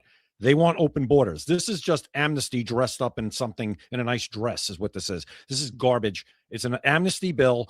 No more amnesty. Amnesty or anything that even would make you think of amnesty is dead on arrival if you're a Republican. I'm sorry, not sorry. What do you think about the just like 20 some odd Republicans that are now supporting? I don't. Democrats, if they wanted to, they could pass it right now. I don't get it. I think this obviously right now with the Republic, Mike Johnson, this will never advance in the House with Mike Johnson as Speaker. But here's the problem: we don't know if Mike Johnson's going to stay Speaker in the midterms, right? We could lose the midterms in the House. We know this if this bill ever made it to President Trump's desk, which means it would have to go through the House, it would have to go through the Senate, and end up on his. We know President Trump's not signing this bill. Now, hold on. Here's we the other don't problem. know that he endorsed this woman after the bill. Well, wait. After. When did she write the bill? She wrote the bill first in July 2025 or July 2023. She reintroduced it in July of 2025, and he endorsed her in February of 2026. Well, here's the thing with endorsements. He endorses people we don't like all the time, like Lindsey Graham, and he does this because that person might be the one who got a chance to actually win. And there are political reasons why you endorse people. But he did this after. But who was running? Who was running against her? Was anybody even primarying her? Did they I have no idea. That's the point. There might not have been a viable primary challenger, and he's certainly not going to let a Democrat get in. But my point is, he would never sign something like this if it got to his desk. Congressional district. You don't have to endorse anybody. Well, you still got to say something because you don't want a Democrat you want to put it out there that I am endorsing this person because if he does, it'll get Republicans out to vote. He can't take a risk of having a Democrat take a red seat in Florida. We've seen it happen. We saw a red state seat in the 27th district of Florida. I don't even think that's possible. I think it's like 95% Republican. Well, again, Jack, here's what I'll say. I don't think he signs if it gets to his desk. I would be shocked. Shocked if he signed this garbage if it got to his desk. My point is, he's not going to be president forever. So this is something a Democrat president would sign in a heartbeat. They would alter it and then sign it. Yeah, they make it even worse. But the fact is, you just do not negotiate with Democrats on immigration. We saw this happen during President Trump's campaign when that moron Lankford from Oklahoma negotiated that horrible bill that then was touted as this bipartisan solution that would have allowed, I think, 5,000 people a day over the border. It was an awful bill, and Lankford did it with Democrats, and the next thing you know, they're using it as a cudgel to smash President Trump over the head with the entire campaign, saying they have a bipartisan bill. President Trump just doesn't want it signed so he could keep using immigration as a problem. We need this bill to solve the problems. No, we don't. We just needed, as he said famously, and that's at the first speech of running to Congress in his term. No, you just needed a new president who actually enforced the laws that are already on the books. Oh, yeah. So yeah. Did you know negotiate with Democrats on immigration? This bill is actually called the Dignidad Act, if you can believe that. It's a foreign language act. And I think that's like the ultimate insult, because let me show you something, okay?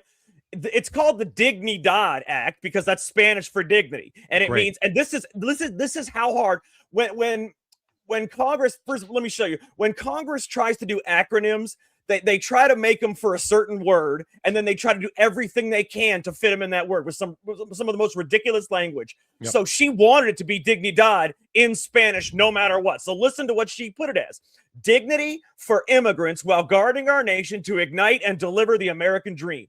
Ugh. That's ridiculous, but that spells out, if you leave out a few words, it spells out dignidad.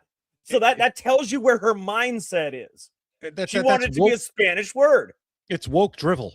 That's what that is. It's woke progressive dribble gobbledygook. That's what that is. It's crap. And I don't want anything to do with it.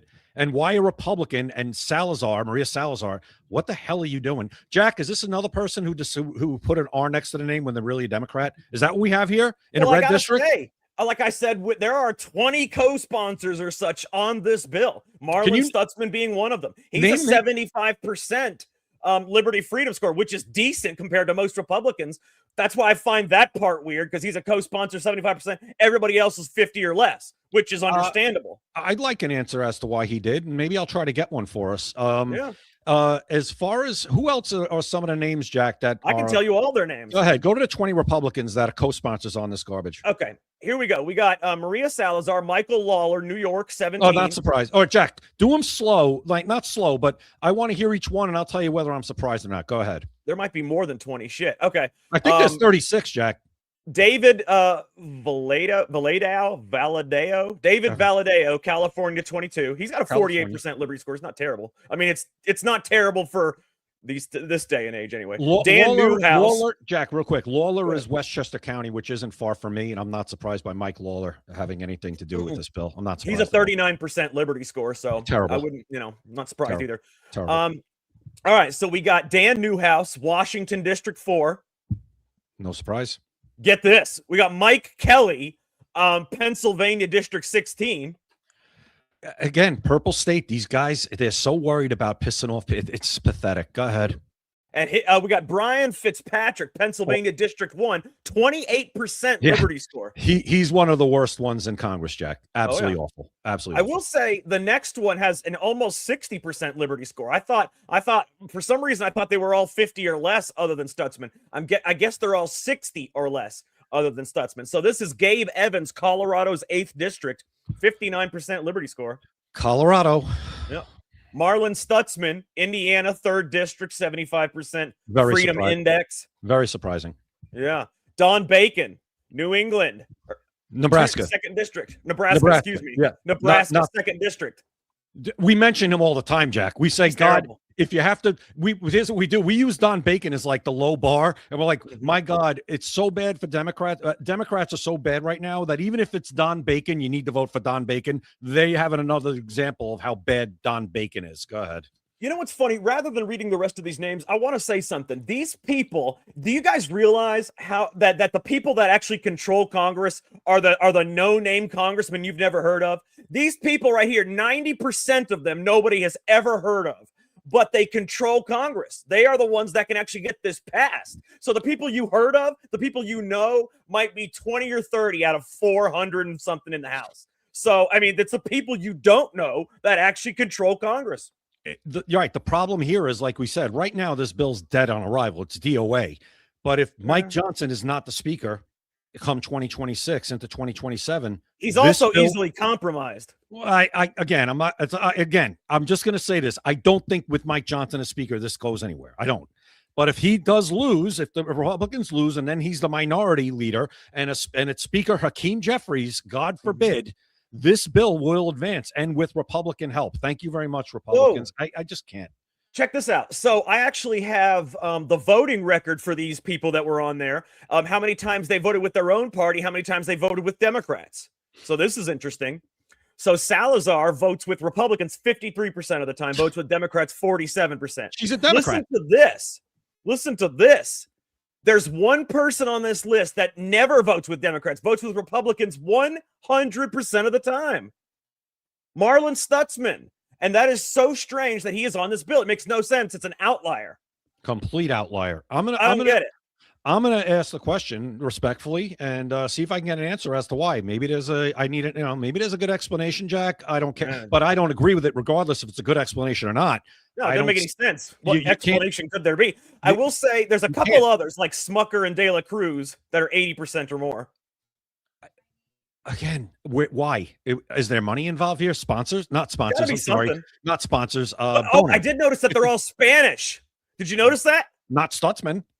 Is Stutzman not a Spanish, not Spanish, but Hispanic heritage? No. Did you see the way? I'm just curious because I can tell you that people like De La Cruz, Salazar, the ones that the people that you wouldn't think would be on that bill, that vote 80% or more of the time with Republicans, yet they're on that bill. There's got to be a reason, and I noticed that they might all be Spanish. At least not Spanish, Hispanic. I don't know. That encompasses a lot of freaking whatever. I'm thinking donors. I want to see who the donors are because that's usually what does it. Who the donors, where they're getting their donations from. Yeah, we know money talks when it comes to campaigns. You need money to win. So where's their money coming from? Who promised them something as far as a campaign? I don't know, but it is bizarre. And again, 100%. I don't get it. And again, Republicans, if you're an actual Republican, do never sit down at the table with Democrats. I don't think for anything at this point, but especially not for immigration. You kidding me? Let me real quick. Let me tell you a few more things about this particular bill really quick. One thing I can tell you is, like I said, it forgives the loans for lawyers that defend illegals. That is true. You can look that up. That is a true thing. Also, what it does is anybody that came into America illegally after 2017 is allowed to come back, or anybody that left America but was here for 5 years allowed to come back and, apply for citizenship or whatever the hell it was, apply for protected status. I don't know what the hell it is. I just know that they're allowed to come back legally, apparently. Yeah, so they've got that, but then get this. So they put it to where anybody that is during Biden's time is not allowed to do it unless there's a lot of exceptions, unless they've been here for 5 years and worked this long, unless they've done this, this, or this. There's a lot of exceptions to this. It's basically, I'll tell you what this is going to do. It is going to amnesty, I would say, at least 7 to 8 million of the 30 million illegals in this country. Yeah, this is, and it also, Jack, it gives 10-year conditional permanent status to Dreamers, DACA.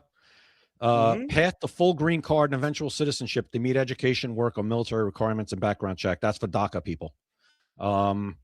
It also creates not fewer than 3 humanitarian campuses located in high traffic sectors of the U.S. Border Patrol. It orders the Department of Education to forgive, like I said, the attorney's fees.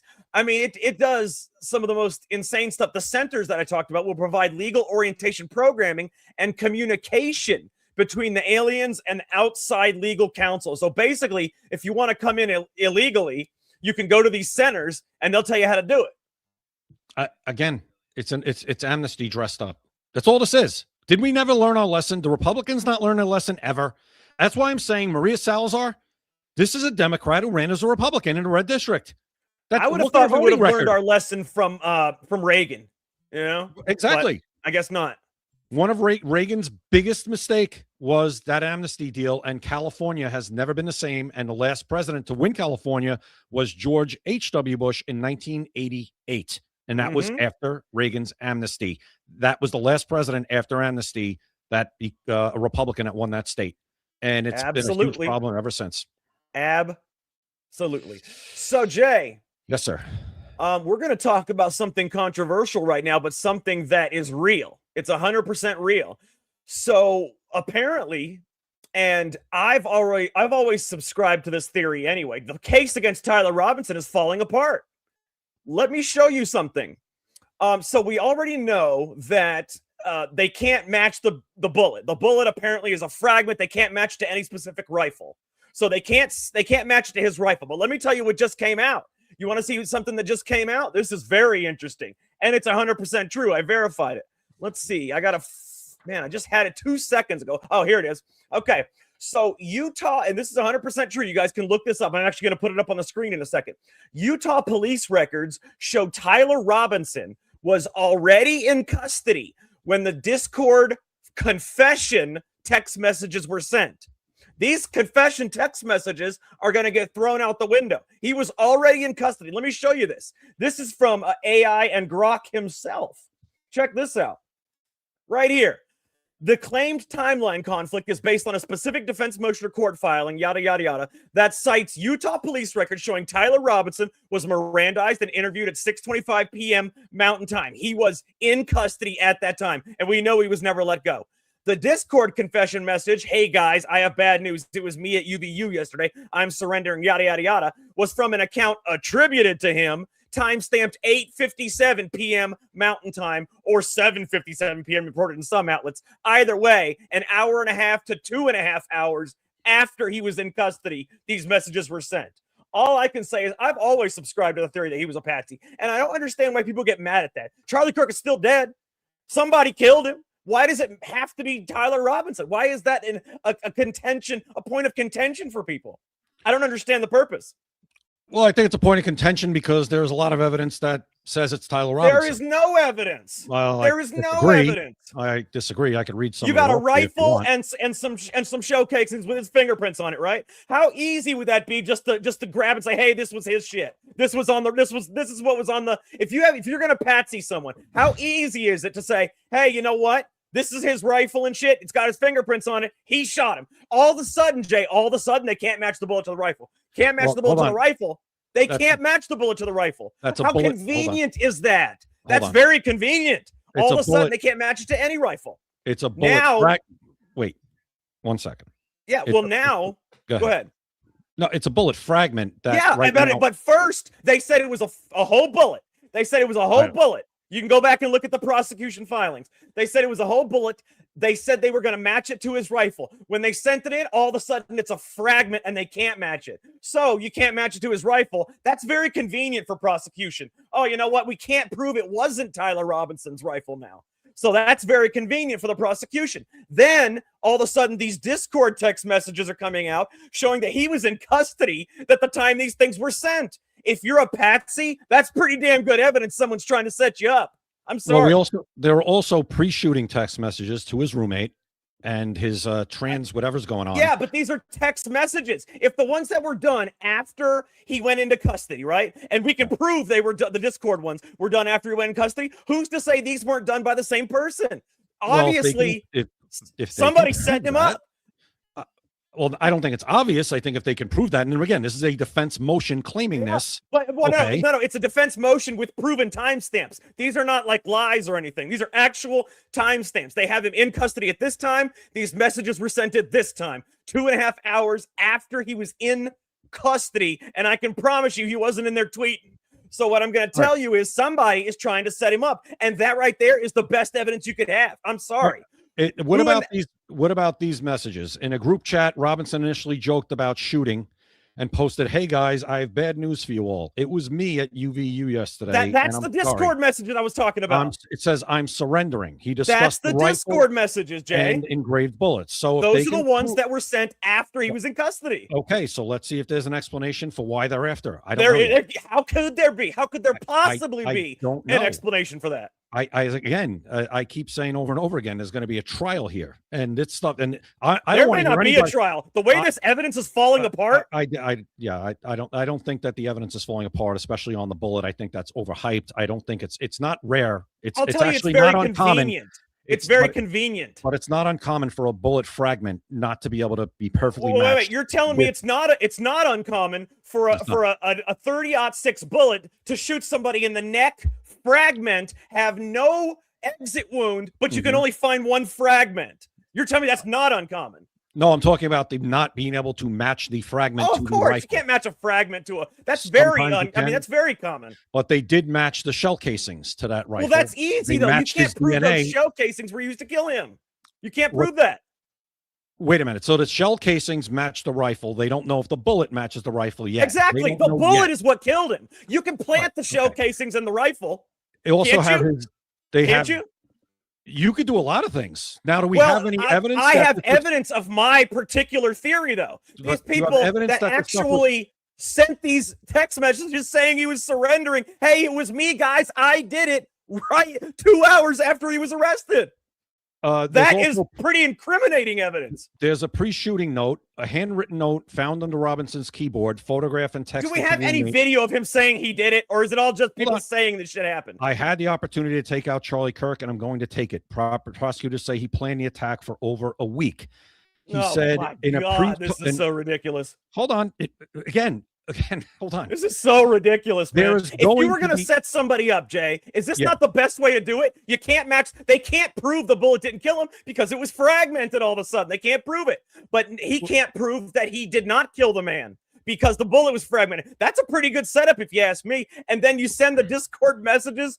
I mean, to me, if that is tainted, everything is tainted. How can you say that these messages and stuff were from him when I can prove the Discords weren't? So how can we say the others were? Wait a minute. Again, I want to know, is it possible that he got his phone back while he was in custody? Oh, come on. They're interviewing I'm for asking hours. A question. Hours. I'm asking two or 3 hours. I'm asking a question. We have no explanation. This was the murder of of Charlie Kirk. The man was interviewed for hours. They're not going to give you a cell phone to tweet with. Come on, man. Come on. I'm asking Jack. You were a cop, Jay. When have you ever seen that? No, would I think that should that happen? No. Have you ever seen that? Screw-ups have happened. In my career, screw-ups have happened where people have gotten stuff back that they shouldn't have. You're talking about a high-profile murder suspect right after he was arrested, a couple hours into the interview, gets his phone back to make Discord, to say, wait. He said, I'm surrendering. He had already surrendered at that point. So it makes no sense, Jay. It doesn't make any sense. Okay, hold on. Let's one at a time. Back to the bullet. It's bullshit. ATF forensic testing found the comparison between the damaged bullet jacket fragment recovered from Charlie Kirk's autopsy. So now we know there was an autopsy. I heard a lot about the fact from people. I'd love to see the results. There's no autopsy. We know there's an autopsy now. So that's been debunked that there was no autopsy. There's an autopsy. They're saying I don't know if anybody said there wasn't. I think they asked. I heard plenty of that there's no autopsy. They didn't do one. It's fake. I heard plenty of that. So there's an autopsy. So they recovered and recovered from the Mauser rifle inconclusive. Examiners could neither confirm, hold on, nor exclude that the bullet was fired from that rifle. We already know all this. This was due to fragmentation and damages on impact, common with rifle rounds, especially hollow points. The FBI is conducting further tests on the bullet's lead core and a second comparative this is analysis. stuff we already know, though, Jay. Hold on. The defense has cited this question, cited this to question the firearm link and requested delays for a full review. Now, that's the thing. That's it right there. That is the key. Now that it's been fragmented, before it was a full round, and you can go back and look at the prosecutor's filings. Before it was a full round. All of a sudden, it's a fragment, and he can't prove it didn't come from his rifle. Okay, let me just get to the spent casings. Forensic testing. No, we don't need to hear all this because we know where they were found. They were found on the roof. But hold on.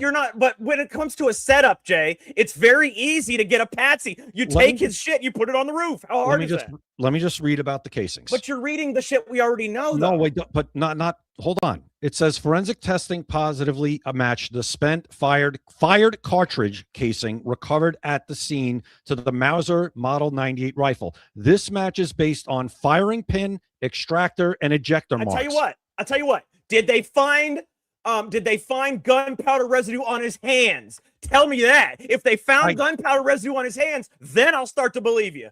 I don't have that here if they did or not. Maybe because they did. It's very easy. Wouldn't that be the first thing they test when they pull him in? Maybe they did. Maybe we don't have that. Maybe it's not. I've heard no results of that. Maybe it's not public yet. Maybe a lot of what I will tell you, Jay, coming out now. Jack, wouldn't you have liked to know about this Discord a long time ago? But of course I would. But I'm saying maybe the prosecution doesn't put that out though. The defense has to do that shit. But and the defense, and here's what I'll say. I don't want to hear one word from anybody telling me that Tyler Robinson is getting a bad or a lack defense because his defense team seems to be doing a pretty good job and they're doing a great job and crossing all the T's. So I don't want to hear from anybody that Tyler Robinson is getting thrown to the wolves by a defense team that's packing it in because he's a patsy. He's getting defended. They're not packing it in at all. Very well. They're doing very good job. But see, the thing is, I have evidence of my side of the thing. I have evidence. I have evidence that points to him being a patsy. Actual evidence, verified evidence. And I'm going to tell you, if one thing is tainted that points to him being a patsy, everything is tainted. I don't care. Well, again, that will be brought up at trial. Oh, and yeah, but I'm saying, how easy would it be to go to where if you're say you want to set somebody up as a patsy, you go to where they do target practice, pick up some of their shell casings, their rifle, put it on the roof. How easy would that be? Okay, so I'm asking you a question. I don't know if that's that easy. I really actually don't know that that's that easy to do. It's very easy. In a TV show, it might be easy to do. No, in real life, very easy. with a bunch of people around and at a public place like that, it isn't that easy to do. I don't think. If you are a government agent or whoever the hell you are, it's pretty damn easy. And again, the timeline that we have here with a lot of these things would have had to been done. This whole thing that it wasn't Tyler Robinson and it was conspiracy and set up by somebody else. And how often are conspiracy theorists right? I just want to ask that question. I'm not saying conspiracies don't turn right. No. I'm saying I think we're like 78-0 at this point. I don't think we have a loss. I don't know about that, but what I'm saying is, here's the thing. What we have is a live suspect in custody. Okay. And we are going to have a public trial where people on all sides are calling for cameras in the courtroom where I don't want anything to get past the public. I want full transparency. Oh, yes. Yes. And I'm not saying he didn't do it for sure, Jay. I'm saying I have evidence right now that points to somebody sending those messages after he surrendered while he was in custody. The messages say, I'm surrendering. And this was after he had already surrendered. So he didn't write those messages. He's not going to say, I'm surrendering 2 hours after he surrendered. Doesn't make any sense. Jay, I have evidence that this is tainted. This entire thing is tainted. I'd like to look into it more. I didn't know you were going to bring that up. I'd like to research it more myself. No, you can't. And like I said, I pulled it up on Grok, and this is exactly what Grok said. This is exactly what they said. They said the Discord message, yada yada, said from an account attributed to him, timestamped. They gave the exact times of, and this you can actually look this up because these God, what am I trying to say? The Utah police records are public. He was Mirandized and interviewed and put in jail 6:25 p.m. Mountain Time. These messages came out at 8:57 p.m. Mountain Time or 7:57. Some outlets, one or the other. Either way, it's an hour and a half or 2.5 hours. The man had surrendered 2.5 to an hour and a half before. It says, hey, guys, I'm surrendering. First of all, he's in jail. Second of all, he's not going to say I'm surrendering if he surrendered 2 hours ago. He's going to say, hey, guys, I surrendered. So I'm telling you, this points to somebody fucking with it. Okay, so you're a cop. You're a cop. Come on. And that's why I'm looking at every possibility here. Look at this one thing, though. This one thing. Tell me what that looks like to you. Based on what I've told you. Don't even worry about research. What I've told you is true. I am worried about research. No, look. This is it right here. This is it. This is the answer. Hold on. This is the answer. I'm seeing if there's some kind of explanation for it that I'm not thinking of right now. Now, does it sound like, does it, hold on. Here's the question. I'm going to tell you exactly what I asked. I said, Tyler Robinson, and I haven't even read it yet, Jack. So I just asked the question. As I said, I didn't know we were going to talk about this. Tyler Robinson's Discord messages came after he was in custody. Has an explanation been offered as of yet? And it says, yes, Tyler Robinson, allegedly sent several sets of incriminating messages on Discord and related text around and after the shooting. Messages to his roommate partner shared with investigators by the roommate. These discussed retrieving a rifle from a drop point. Yeah, but see, that's not the Discord stuff. Group or Discord chat confession in a 30-person chat per reports. About 2 hours before his arrest surrender on September 11, 2025, an account attributed to Robinson's posted, "Hey guys, I've bad news for you." It was 2 hours after, not before. See, that's a lie. Okay, all right, let me say double check. They just lied. I'm going to say double check. Well, this is what Grok just told me. I'm going to say double check the timeline on the Discord. You can't trust the AI. Hang on. Well, that's why I'm asking again. Double check the timeline. Double check the timeline. 2 hours before. Hold on. On the Discord messages, please. I'm going to see what it says. Tell them double check. And I do this all the time with Grok. Tell them double check. Yeah, here's a clarified double check timeline for Tyler Robinson's Discord messages based on court documents, law enforcement statement, news reports, blah, blah, blah. And Discord and charging affidavits. It says shooting occurs 12:23, September 11th, around 1 p.m. Surrender timeline. The next day. Around 8:02 p.m., Washington sheriff receives a call. Hold on, got to go to the next day. After custody claims. Okay.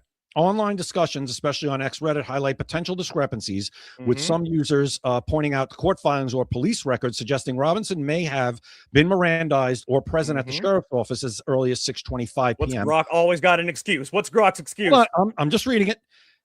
If accurate, that would place the 7:57 p.m. Discord confession after he was already in law enforcement contact or interview. Official narrative. Consistent. I can't wait till they answer this. Hold on. The confession message came 2 hours before. Here's the official. Let me just read this. Just give me a second. Consistent across mainstream reporting, governor's press conference, FBI statements, and court filings at the time. The confession message came 2 hours before custody surrender, while he was still at large in the process of deciding to turn himself in. The roommate's messages were from September 10th. So how can you trust them? Hold on. That's their statement. Skeptical claims. Some recent analysis of charging documents, booking records, or sheriff timelines allege he was already in custody or being interviewed when the group confession posted. This raises questions about phone device access. I said that. Who sent it, or possible inconsistencies in the official story. No widespread mainstream coverage yet has deeply litigated the specific timestamp. Okay. No official explanation as of yet has been. Who said it was 2 hours before? That's what I want to know. Who said that? Who it what says quote? Official narrative consistent across mainstream reporting, governor's press conference, FBI statements, and court filings at the time. Right there, Jay, what you just said proves you cannot trust the FBI in this case. You cannot trust the governor's office in this case, and you cannot trust the media in this case. They just lied. It says no official explanation has been offered by law enforcement, prosecutors, or the court to directly reconcile or debunk the alleged. There's no explanation. They lied. Mirandizing timing as of the latest available information into 2026. Prosecutors have treated all messages as authentic evidence of planning, confession, witness direction, blah, blah, blah. Sure Discord Discord corroborated the platform's record for the group confession. Exactly. I'm going to say times. triple check. So you're telling me that all of these people said it was 2 hours beforehand. They lied. You cannot trust the FBI in this case. And what I'm saying, people, here's what I'm saying. Okay. Somebody did kill Charlie Kirk. It doesn't have to be Tyler Robinson. I know you guys want to tar and feather the man. I want the real killers. And believe me, I think it was a conspiracy. There's a couple people I think was in on it. But I can tell you that I don't think Tyler Robinson was one of them. This is the easiest way to make a patsy. How hard is it? It's not very difficult. You murder someone, you plant some evidence on somebody. It's that easy. But see, most of the time, it's hard to prove that kind of conspiracy. But here, we have actual evidence of a conspiracy, of at the very least, of someone trying to set him up. We have these messages that were sent while the man was in custody. And let me tell you, Jay, who cares about phone access? I can tell you right now, he had already surrendered. He's not going to say, I'm going to surrender or I'm surrendering. He would have said, I have surrendered. He's not going to do it 2 hours afterwards. So he definitely didn't send those messages. I'm sorry. Okay, so I triple checked, and here's a online analysis, particularly from users like Baron Coleman and others citing court the filings. Quadruple check. Continue to claim Robinson was already at the Washington County Sheriff's Office and Mirandized as early as 6:25 p.m. on September 11th, placing the 7:57 p.m. confession message after he was in law enforcement contact. It's actually 8:57. Okay, it says 7:57, could be 8:57. Was in law enforcement contact, potentially without phone device access. These claims reference defense motions on sheriff timelines from early 2026 filings, and they persist in recent X discussions as of April. No prosecutorial response, FBI statement, court ruling, or supplemental affidavit. Let me ask you a question real quick. Instead of just, let me ask you a question. Raina actually brings up a good point. You know, this is not the first time we've seen someone set up like this. So I don't understand why people think it's so fantastical. It can't happen. It's a fantasy. It's something in a novel. It doesn't happen. We've seen it happen many a time. The government has done it many a time, provable times. So what I don't understand is why people think this is so fantastical. It was Charlie Kirk, definitely Tyler Robinson. Had to be. String him up. No, I want the people that I'm not saying that. Responsible. I'm not talking I never about said string him up. I didn't say Jay Gatling. I am talking about the people out there. The people out there are rabid for this man, and it makes no sense. I honestly, Why? I got to be honest. I know you're not referring to me, but I never said, and I really don't see the rabid. I think people just want no, I don't. I personally, I don't see people you go out there. No, bring up Tyler Robinson. The man's innocent. The man's innocent until proven guilty. But see, you're a cop. You can think about it like that. Do me a favor. Send a message on X. Just say this: Tyler Robinson is innocent. See if the people are rabid out there. You said people aren't rabid. Are you trying to get my account taken down? You said people aren't rabid. I'm trying to prove to you. I'm not saying that. I haven't seen it. Maybe it just hasn't hit my timeline. They're rabid. Because I honestly stay out of this, a lot of it, because I actually want the trial to happen, and I want the evidence presented by the defense, by the prosecution, and I want a jury of our peers to make a decision. That's what I want. That's fine. But what I'm citing is evidence that is out there now. These timestamps have been verified by Discord and by the Utah police records. And the verbiage in that, I am surrendering or I'm going to surrender, is a future tense verb. If he actually wrote that, it would have been a past tense, and he would have had to have access to his phone during a police interview after a high-profile killing, 2 hours into his police interview, and they were going to let him just, Discord. Oh yeah. Hey guys, I'm surrendering, and I surrendered 2 hours ago, but I'm going to put that I'm surrendering now. What? Am I saying that's likely? No, it's not likely. Could it possibly happen? I've seen screw-ups like you wouldn't believe happen. I could be an astronaut tomorrow on NASA, but it's not going to happen. I'm not saying it's likely. What I'm saying also is I'm surrendering means I could be in the process of surrendering. I don't want to. 2 hours afterward. Get into the weeds on that. There's a timestamp. He said, I'm going to surrender. Those were his words. I'm going to surrender. I think eventually somebody's going to have to make a statement on this. They have to. They're going to have to, I would think, just to try and clear it up or explain why. They don't have to technically because it is an investigation. It's still ongoing. It's still a trial that's ongoing. So they might not. This is big, though, man. This is huge. Listen, if obviously what the defense's job is to try to do is not only to try to win a trial. I mean, the defense's job is to try to get a case thrown out before it ever goes to trial. Yeah, but they didn't fabricate this evidence. This is real. No. I'm not saying anybody fabricated anything. I'm just saying found this evidence. This is their job, and let's see what happens. And they're doing a great job, I must say.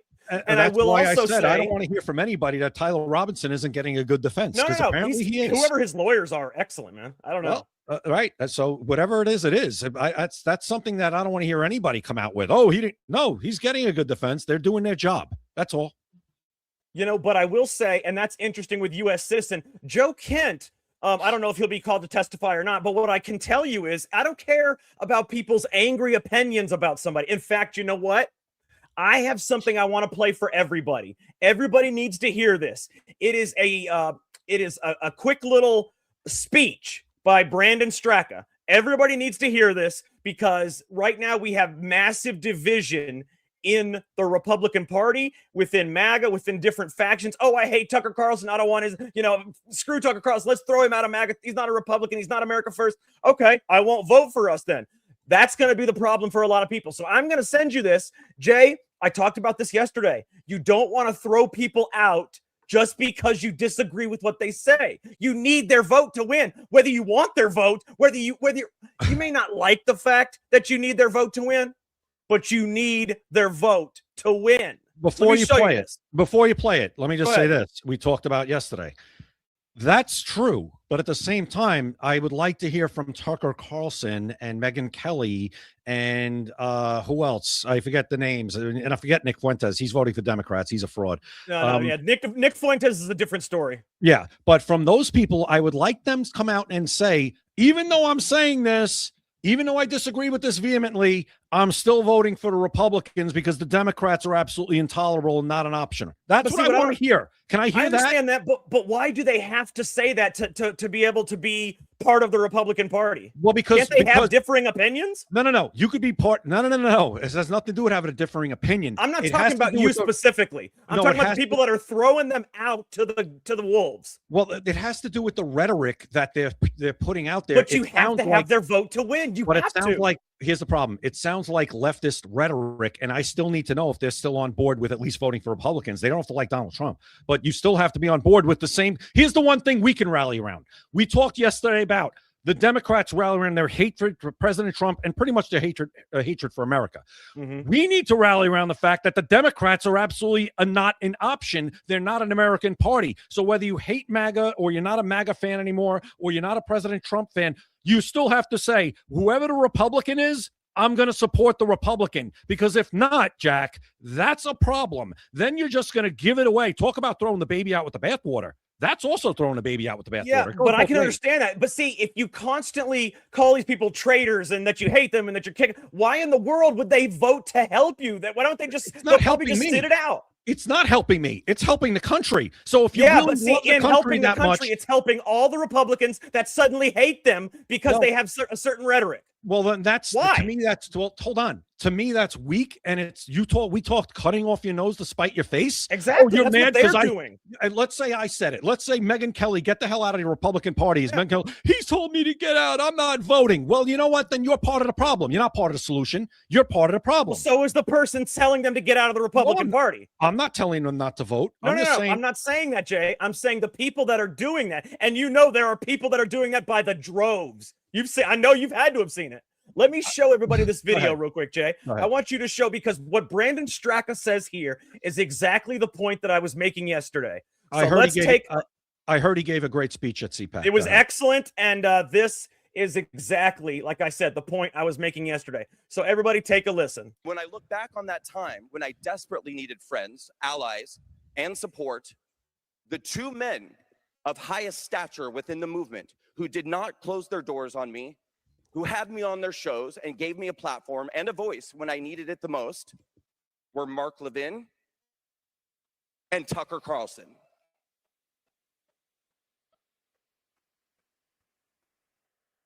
And now I'm being told I must choose between these two men.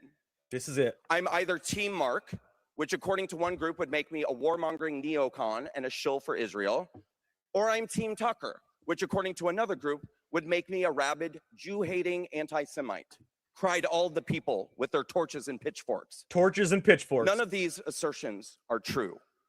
And the truth still needs to matter more than slandering people's characters to win political arguments. Bingo. Right there. You may disagree with their rhetoric, but you don't if the truth, which is that we need the Republicans to win, that the Republicans must win, that matters more, much more than slandering these people because of their own opinions. But they're slandering, and that's fine, and he's right. But those people are slandering people while they're doing it. And then who are they slandering other than the president? Who have they slandered? Well, Jack, if you're going to slander the head of the movement that got us here, it's a public official, though. They're not slandering the Republican Party. They're not slandering MAGA. Let me finish that. If you're going to slander the person who basically made the movement and saved the Republican Party, and we know saved this country, if you're going to slander that person to the point where you're using leftist rhetoric to do it, what leftist rhetoric are they using? Oh, if they're using the same kind of tactics that he's like, I want to know actual quotes where they said Donald Trump is the worst man. You know, he's a pedophile, he's a rapist. That's leftist rhetoric. I want to hear that. Well, Thomas Massey and Marjorie Taylor Greene was standing in front of people giving a press conference, holding signs. Well, they're not part of us. They're the people that actually are outside. She even left. But hold on, Marjorie Taylor Greene. I haven't heard her say vote for Democrats, but she might as well. But it would be nice to hear her say, as much as I disagree with the president, as much as I'm against him now, I still want you guys to vote for Republicans. And speaking of that, a Republican did she just probably will as we get closer to the midterms. Well, listen, when's she going to do it? But Brandon Straka is right, Jack. But you got to expect people, if you're going to have emotional lash outs, which is what a lot of people are having right now. That's what everybody is having. Fine, but you have to expect and maybe allow for people to have an emotional lash out back at you. But in the end of the day, Jack, and I've kind of said this, I think at the end of the day, there will be a coming together because people are going to start to wake up and realize, no, we can't allow Democrats to take over. That's what regardless. I'm trying to say. But you can't. We cannot throw these people out. I don't think they have been thrown out. I think people are pissed and saying, what the hell are you guys doing? And that's fine. If you want to be angry, you're entitled to be angry. You can hate these people, but you do not throw out people you need to win. And I'm sorry, believe it or not, America is a constitutional republic where we have to vote, and every vote really does matter. In fact, there was an election in Florida where a Democrat won a seat by one vote. One vote. It was in Boca. I think it was the mayor of Boca Raton, I think. Yeah, it was either, it was a Democrat. He won the mayor. Yeah, first mayor in 35 years of that particular area, won it by one vote. Every vote matters. We cannot afford to denigrate and castrate these people until they don't vote out of spite. We can't do that.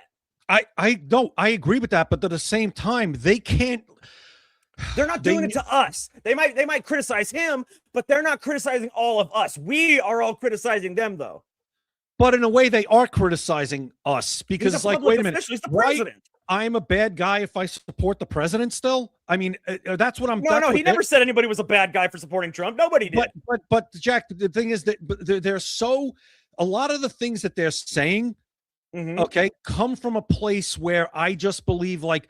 What flipped you to this point? I understand, but they are personal opinions, and they're not attacking. They're not attacking anybody. But you have to admit that some of them have flipped to the point where it's got to make you think a little. Like, wait a minute. Well, of course, disagree. Don't get me wrong. It's strange. It's bizarre. It's bizarre. It's strange. Don't get me wrong. But see, the thing is, Jay, I can question it might be weird. I can question that.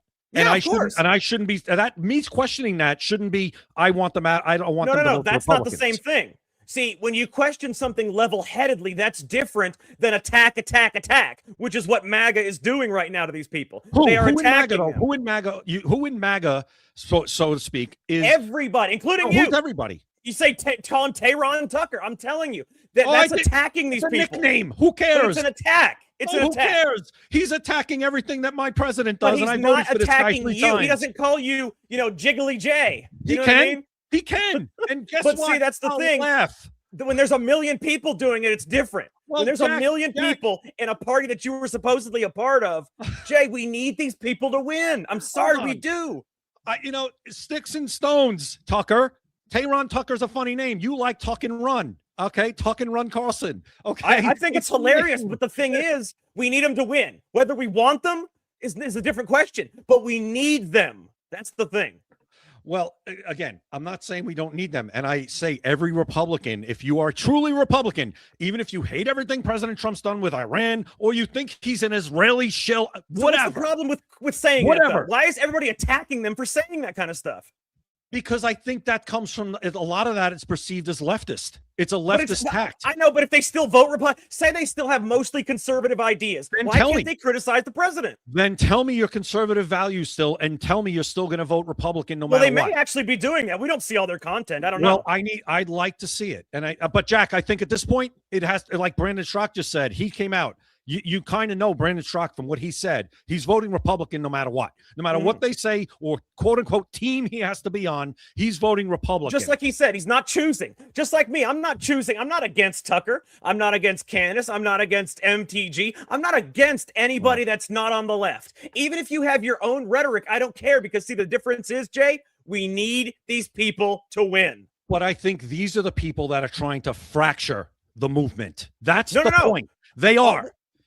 They are, believe it or not, they are. What they're doing is they're giving out their opinions. The fracturing is coming from MAGA, fracturing away from them. They're saying, we don't like your opinions. You're not a part of us anymore. No, I think some of their opinions are so far not conservative, and so far some of them, like Candace Owens, who debunks. But are they saying they're not America First or MAGA? Because MAGA is saying they're not America First or MAGA, but they're not saying that.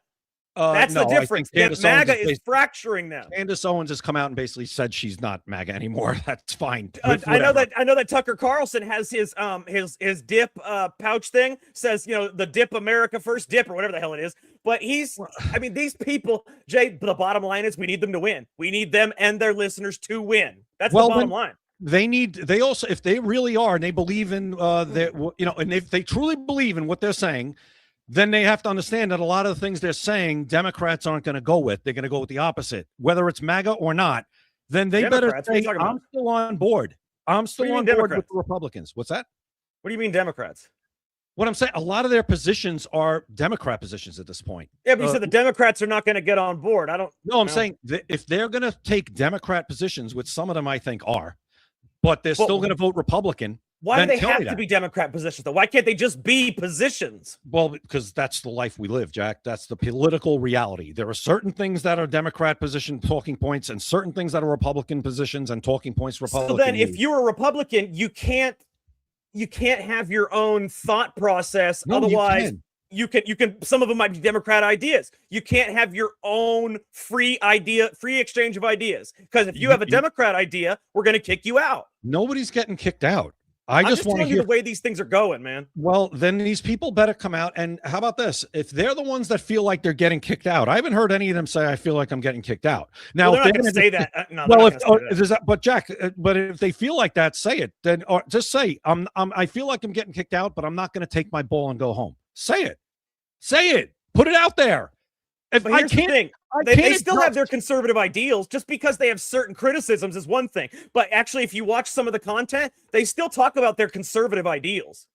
Yeah, okay. But there are also a lot of the things are throwing President Trump under the bus. And that's completely fine. Even if they're Republicans, you're allowed to criticize him. But it's completely fine, but it's also feeding the Democrat rhetoric. And that's the problem. They're kind of feeding into this Democrat talking point rhetoric. But what if that is their thought? What if that is their opinion? Well, then, I mean, just because it's the Democrat opinion, Democrats, then Jack, I don't know. Why? Well, I don't know. Why can't they have varying opinions?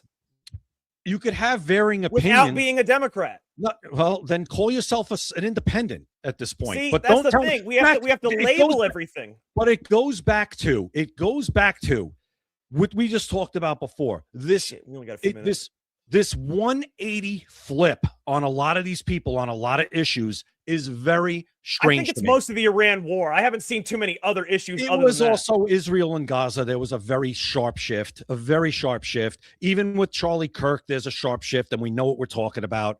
And I'm not just talking about evidence like you and I talked about today. We know what that's all about. And I think that's a problem. And I think the more that they go that route, the more that a lot of people are just like, geez, I don't know if I could take you seriously, because you flipped so violently on this. What are you like? But it's mostly the Iran war. That's really the only main issue. No, I think the Gaza thing was a big issue too. Well, I mean, that's all. It's all combined. It's all the same thing. It's all combined. And we know what it is. But it's just one issue. I don't want to throw these people away and say don't vote Republican, because you're right. I can't afford to, and I don't want to. And we can disagree, but can we bring it back a little bit to the center on it when we're talking about it? It's just the one issue, though. Everything else is conservative ideals. Yes, the Gaza, Iran, Israel thing, but it's all one big issue, and they might have problems with it. A lot of people do. I mean, we're interviewing Tara Reid on Friday. She's got a problem with it also. But a lot of people do. But that doesn't mean they're not Republicans or conservatives. In fact, most of their ideals are still Republican and conservative. So the people, everybody in MAGA, and when I say MAGA, I'm talking about general people, not every single person. But the general MAGA sentiment is you go against President Trump against anything, you are the enemy. Well, I don't think they're the enemy. I don't see them as MAGA in general. And that's why we get fractured. I think a lot, Jack, I'll be honest, a lot of the things they say I think are ridiculous. I think a lot of them are stupid Well, comments. they might think the same thing about other people. I mean, and that's fine. They could say it about me. My other issue is, like, I see Benny Johnson today kind of joining in with the Iran narrative that President Trump was dragged in. I just don't know where it's coming from that all these people all of a sudden this quick and go boom, okay. And the man is actually reciting an article from the New York freaking Times. This is what I'm talking about. I understand, now, but a lot of this stuff comes weird to from, me. It's weird. Yeah. I mean, no, don't get me wrong. A sudden flip is strange, but a lot of these things do come from things that they see or hear. Everything that you say, you talk about comes from experiences you've had, whether it's research, whether it's audio, whether it's visual. It's not just stuff they're making up in their brain. No, I get it. I get it. And let me, one thing, U.S. citizen makes an interesting comment. I have to respond before we get out of here. He says, but aren't we rewarding them by continuously voting them in? I will not vote Abbott for governor. I'd rather suffer for some years to remove H-1B. I get it. It does suck. Oh, I get it. Sucks. I get it. Here's the problem, U.S. citizen. The problem is we won't get a chance to recover at this point. That's the thing. He's right. That's it. That's it. We won't get a chance to go, oh, in a couple of years, we'll put somebody else in after the Democrat has their time. They will take the country down. They'll immediately amnesty any of the the illegals, and then you have no way to outvote them. That's it. That's the difference here. We don't have that luxury of saying we'll wait 4 years and fix it with a better Republican. It would be nice. That sure would. But that's the problem, and please keep that in mind. Jack, we only have a couple of minutes left. Go ahead. That is definitely the big problem. There was something else I wanted to show, but I can't seem to find it. But anyways, yeah, if MAGA, and I'm America first. I don't know if that makes me MAGA or what, but I can just tell you that MAGA has just got to stop being so angry, so vengeful, and so vile to anybody that doesn't think the way they do. I think it goes both ways. I know, but it's fracturing. That's what's fracturing. But I think it's been fractured, and I think a lot of vile things have been said about MAGA. I mean, well, that's because of this. I will say, and the vile things were Democrat stuff. These people have not said any vile things about MAGA. You can look it up. They have not. I'm talking about specifically MAGA. Candace Owens has said some things about Trump. Yeah. Well, that's MAGA though, Jack. No. MAGA is a movement. Trump is the head of the movement, but he is not the movement. I call it a revolution because revolutions either way. It's not a single person. He might be the head of it, but in a couple of years, he will no longer have a part in it. But you're going to take, he will, because whoever he endorses is going to have, his endorsement's going to have a lot of weight. He will. His endorsement is going to be very very. Dude, I'm sorry, we only got like 1 minute left. Go ahead. Okay, everybody, please make sure you check out, you've got to check it. I'm going to put this up again. Look at this right here. It's that is so cool. This lady loves guns. I mean, that is awesome. The stuff that is on this website, maxassociates.etsy.com, I promise you're going to love. Now, we're not going to endorse anything that we don't do ourselves. I can promise you that much. Anything that we endorse is something that we use ourselves, and we have used this website to order things for ourselves. Like I said, I ordered a flag yesterday. It says support the country you live in or live in the country you support.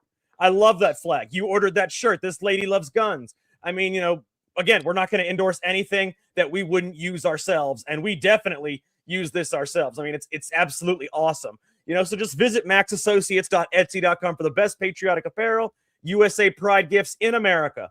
I mean, you can't beat 20% off any order of $20 or more and free shipping anywhere in the U.S. How can you beat that? You can't. And by the way, yes, this lady loves guns is not for me. It's for my wife, just so everybody knows. Welcome to That's Flyover he bought Conservative himself a tube Podcast top. with David This and lady Stacey looked Whiting, right. where we Could break you down imagine? current I'm gonna do events an and AI examine rendering culture of through Jay the in a lens of tube top conservative wearing Christian that values. shirt. I'm gonna put it on the show tomorrow. No, you're not. That'll be the last show. All right, guys, make sure you follow Flyover us on family, X, we are going to YouTube, take you down Rumble, a little bit Kick, trip on Instagram. memory It's lane. all It's going Secret to America TV, and I want everybody maybe to know enrage here, you a little bit. despite any have in discourse getting that we prepared have, and we might for even, today's episode. we might even get be angry. thinking in We might advance even as you get, walk through this who you could share this episode with. If you're watching it on X, about who our you're going to ideals, share it whatever with, it and is. put it back out But because when we we are leave going to here, rise up on everything the side of stays in the justice studio. here on this Okay? podcast today and right Anybody or wrong. out there, You know, any there's something in fans the of the storyline show, that makes a great it movie stays when you in the watch, studio. you know, If you're my angry second favorite about movie ever, something, Gladiator. you can put it in the comments tomorrow. Okay, It's so But it good stays because in he the was a studio. great Me and guy Jay, that did the right things, outside and then the studio, we don't fight. the bureaucracy Okay? of those we gotta in go. I'm charge sorry. Everybody, falsely Jake accused him, Gatling, I am shoved this Jack guy Danger. down, and became Thank a you for slave watching and worked Secret his way up, America. became a gladiator. It's like that story arc. It's You've been listening to Secret America. If you were in any country and somebody cut to the front of the line, people are waiting. You're like, Be like, get in the bag. wrong. You were back here. Why would you cut? We just had Easter this past weekend, and even my grandkids got it. My youngest grandson is 2, and he's looking for eggs in the yard. And, found a shortcut. He went to his older siblings that already had eggs in their basket. And he's like, eggs! And he's moving them from their basket into his basket. And they're like, hey, injustice. You know, Those are my eggs. When we see somebody, you know, wrongly accused, when we see things operate, it's we're in this together as humans because that is a human experience. And we've seen it in a lot of faces over the last few years, and none more clearly than the case we're going to show you today, that we are going to partner together as Flyover team here with the Flyover family and help right a wrong. And you're going to enjoy this story. Today is one of the most decorated doctors who stood up doing the right thing and actually was celebrated for it. One of the brightest minds, one of the best educations you could possibly have. An ER doctor with 23 years of experience, won multiple awards for his bravery and intelligence. We want brave, smart doctors operating in the best interest of their patients. That's what we want. This guy's one of those.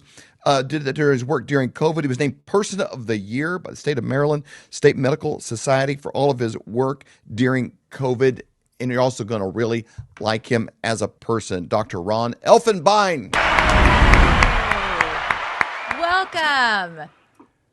Thank you. Thanks for having me, Dave and Stacey. We appreciate it. We've been seeing your story, and you've kind of been in the background, one of these faces that I know there's people hear this, like, oh, I remember him when he was on Fox News during this window. I remember this with Breitbart News back, you know, as if you go back to 2020, your name has sort of been in this cycle. Not just name, but his face. He was on television all the time. Through this for a lot of this in the story arc, doing the kind of things when people pull their kids to the side, you know. I love sports because when you see a guy like dive out of bounds and give extra hustle, you tell your kid like, that's hustle. You know, that's you know, leaving it all on the courts. It's those kind of things you want modeled, and that's what you have been, you know, in this story. So people have seen it, and I don't know that many are aware of where we're in. You've been on the Died Suddenly podcast. Dr. Drew now recently kind of sharing this, but if you can, first of all, thank you for your time and for speaking with us today. Bring us back to the beginning and kind of share with you your story. And I know this as they hear this, because I know as I was preparing for this, I'm like, oh man, I forgot it. It seems like another life, like a movie you saw, you know, the whole COVID era. And like, oh man, I forgot it. Oh, that makes me so mad, you know, remembering this stuff. But kind of bring us back to the beginning. And again, thank you. Take us back to 2020, 2019 even. Well, first of all, thanks again for having me. And it's great to finally meet you guys. So I'm an emergency room doctor, as you said, David, and I owned an urgent care center in Maryland. I live in Maryland, and I owned an urgent care that I opened in 2016 because I had an entrepreneurial spirit and I wanted to own my own business. I never actually worked there. I was just a medical director, but I never actually saw patients. Anyway, fast forward to 2019, end of 2019, I kind of saw what was coming.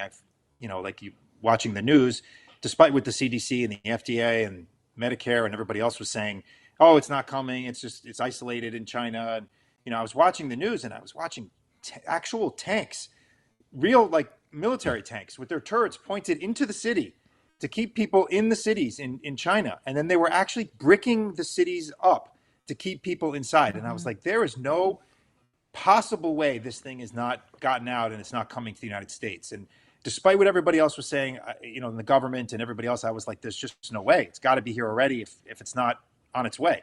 So I started to prepare. I started to buy PPE, personal protective equipment, for my facility and my staff, and I started to buy testing supplies. And you know, because of that, we sort of positioned ourselves to be like the de facto testing site for my county in Maryland. And then because of demand, we very quickly grew from one site where we had about 6 employees to over 8 sites within a year, totaling, I believe, over 300 employees at the height of the pandemic. So within a year, we went from 1 site to 8 and over 300 people that we were employing. And, you know, it wasn't because we were out there dragging people in. We weren't really advertising. It was just because we had something that people needed and that something, you know, wanted. And it was truly making a difference in saving people's lives. I mean, just to give you an example, our urgent care, the first site would open at 8 a.m. We would have people lining up at 4 a.m. And it sits on a major highway, and the traffic would back up over a mile. I actually clocked it one day. I went and I video recorded it. Over a mile. We had to hire off-duty police officers to kind of keep the traffic right. And then we had to figure out, well, people are in the parking lot for 6 hours. What are we going to do? We had to bring in porta potties, and we had fights breaking out in the parking lot, and we had to bring in people to run the parking lot just to make sure people weren't, you know, crashing into each other. And I mean, it was just pure insanity every single day. So this was kind of my life. And you know, I for an entire 2 years, I lived on this thing. You know, on my cell phone. I didn't see my family. I didn't see my you know, I have 4 children. I have a wife who's also a physician. I didn't see her. My youngest at the time was 3. I didn't get to spend any much time with him because I was constantly on the run trying to figure out, you know, how to solve the next fire that would pop up. And as we kind of move forward into the pandemic, you know, the monoclonal antibodies came out. And for those of your listeners that don't know what that is, it's basically the cure for COVID. So it's basically a single antibody to the COVID virus that your body, if given the opportunity, would take, say, 3 weeks to produce, 2 to 3 weeks. We can give it to you in it's a bag of saline. It hangs on a pole and it drips into your arm, and it can be done within an hour. So you're basically giving somebody, body would take 2 to 3 weeks to produce in an hour. And it was the most miraculous thing I've ever seen in medicine in terms of its ability to cure people. It would just be like, you come in, you're sick, you're miserable, you feel like you're going to die. Boom, within a few hours, you're turned around and you are like cured of your disease. It was really, really remarkable. So I was out there on Fox News, on Newsmax, on CBS, on Breitbart, anybody who would have me talking about COVID, but more specifically talking about the monoclonal antibodies and how wonderful they were and how efficacious they were. Mm-hmm. And so we opened up two monoclonal antibody sites, and we became the largest infuser in the state of Maryland. We were bigger than Johns Hopkins, bigger than University of Maryland, because we made it simple and we made it easy and we made it available to people. And we were just infusing, I think at the height, 500 to 600 people a week we were doing. So much so that the federal government actually approached me, the Department of Health and Human Services, and they asked me, they said, hey, you're really good at this. Can you open up a site for us at FedEx Field, where the Washington Redskins, now the Washington Commanders, play football? And I said, absolutely. So in partnership with HHS and the Maryland Department of Health, I opened up a site and ran it for over a year that we were infusing people. And I had to convince the government that we should be testing there as well. They were very anti-testing, but I said, look, we could take somebody who's symptomatic, test them. We would know within 15 minutes if they're positive. We just have them wait in their car, and we could take them right out of their car, put them right in an infusion chair, and cure them and take them completely out of society. No one else is going to catch it. It's done. We've isolated this person and cured them right away. And they thought that was the greatest thing since sliced bread. And actually that became the blueprint moving forward for the entire country for monoclonal antibody infusion centers, which was pretty remarkable. And it was, we were very proud of that. We were very proud of all the lives that we were saving on a weekly basis, on a daily basis. The stuff was really, really remarkable. So fast forward a little bit, the Biden administration in its infinite wisdom decides to federalize the distribution of this medication. So the way it worked was, if you wanted to get the monoclonals, you had to sign, and the state had to give you an authorization, a PIN number. And once that was done, you could order it directly from the manufacturer. or the distributor, and you would say, I need 50 doses. You had to attest that you were going to use it, not sell it, and that you used the same number of doses last week. And they would FedEx it to you. And the next day you'd have a box of monoclonal antibodies. Well, the Biden administration said, no, we're going to control the distribution. And overnight, literally overnight, that created artificial shortages. If you remember Florida, they had a huge outbreak and they could not get monoclonal antibodies despite the fact that people were dying. Ron DeSantis. Yeah. Man, I remember this. He had to go out and buy it on the open market with taxpayer dollars, Florida citizens' taxpayer dollars, to purchase it directly from Regeneron and the other companies that were making this stuff, because the government screwed up, and basically the federal government, and said we're gonna control the distribution. Then, to make it even worse, they added equity as a criterion for distribution. Now, to my knowledge, that has never been done in the history of medicine. As a physician, if I need a medication and it's in short supply, it should go to the person who needs it most. That's the way things are supposed to work. Even organs, if you need a heart, it goes to the person to the top of the transplant list because they need it the most, not because it's the most quote unquote equitable, whatever the hell that even means. Right. But the Biden administration started to say we're going to use equity as a criterion for distribution, which even made it worse. It was even harder to get this stuff. Okay, what does that mean by equity, Dr. Ron? What do you mean by equity? Like logistically, were they moving it? What did that mean as the flow on a logistical standpoint? So the government was now the federal government was now controlling the supply. So the way it worked before, again, I would just log in on Friday, for example. I don't remember the date, but let's just say Friday. And I would say I need 50 doses for the week. Saturday morning, I'd get a huge box with 50 doses. The next Friday, I would do the same thing, and I would say I need 100 doses. They would send me 100 doses. No problem, no issues. Now, the feds determined how much each state needed, quote unquote, and then and how much was equitable to give to each state. Again, I don't know what that means, Stacey. I don't know what that term means. I don't think it's ever been defined. What does equity mean? It's a nonsensical term. It's a non-scientific term. Yeah. Certainly a non-scientific term. So then the feds would say, all right, Maryland is going to get 1,000 doses. Now, where they came up with that number, I have no idea.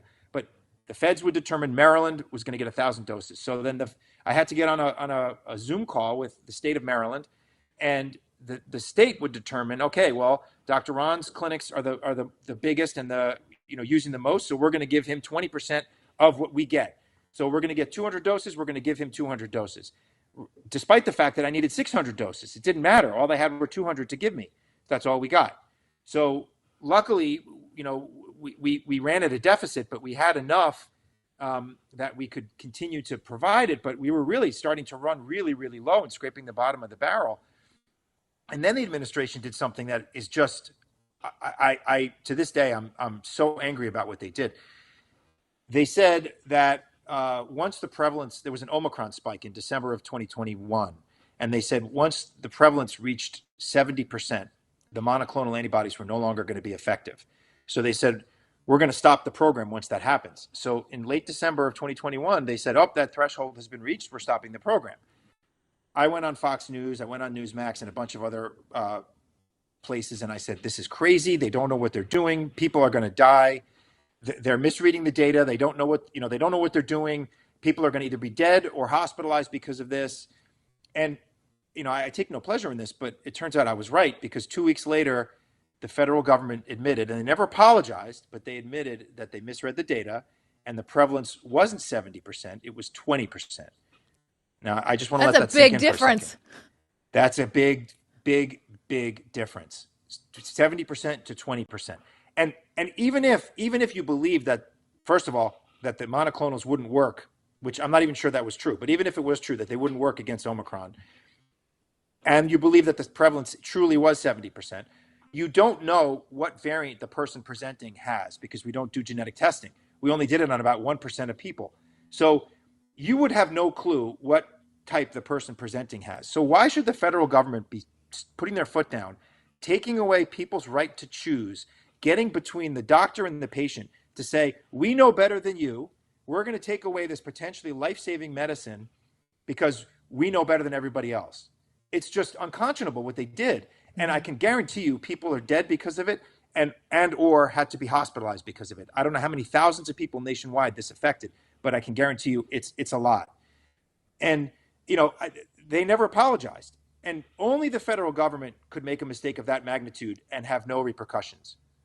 So correct. Turns out also, by the way, that Secretary Kennedy has been saying this for a while, that any medicine that is proven to work against a virus for which there is a vaccine that has an emergency use authorization, that puts the emergency use authorization of that vaccine in direct risk.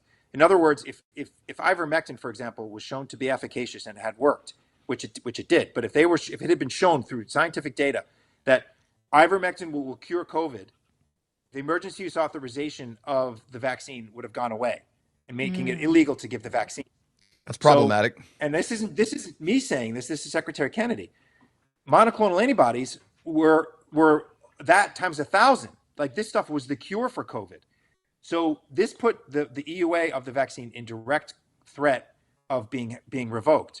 So 4 months later, completely out of the blue, with no warning, in violation of their own sort of rules and regulations, I get indicted on federal healthcare fraud charges because they said that we were, quote unquote, upcoding for patients that I didn't even see, because I didn't work in these clinics. I had nurse practitioners and PAs working, and on patients that are charts that the government hadn't even seen, which in and of itself is completely remarkable, because in order to, most people don't know this, but in order to, when you bill, if you come to see me as a patient, and I want to bill for my services, I would send to the insurance company your name and a bunch of codes. The chart does not actually get sent. The only time the chart gets sent is if they do an audit. The government never did an audit. They never requested the charts until after they indicted me.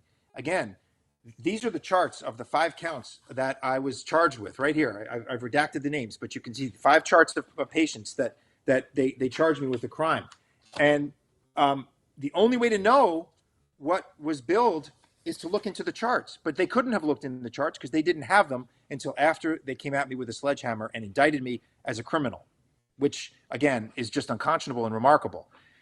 Can you also, Dr. Even the Ron, federal judge, during this time of the indictments, I just want to make sure that the Flyover family understands this. During the time of the indictments, you're receiving awards.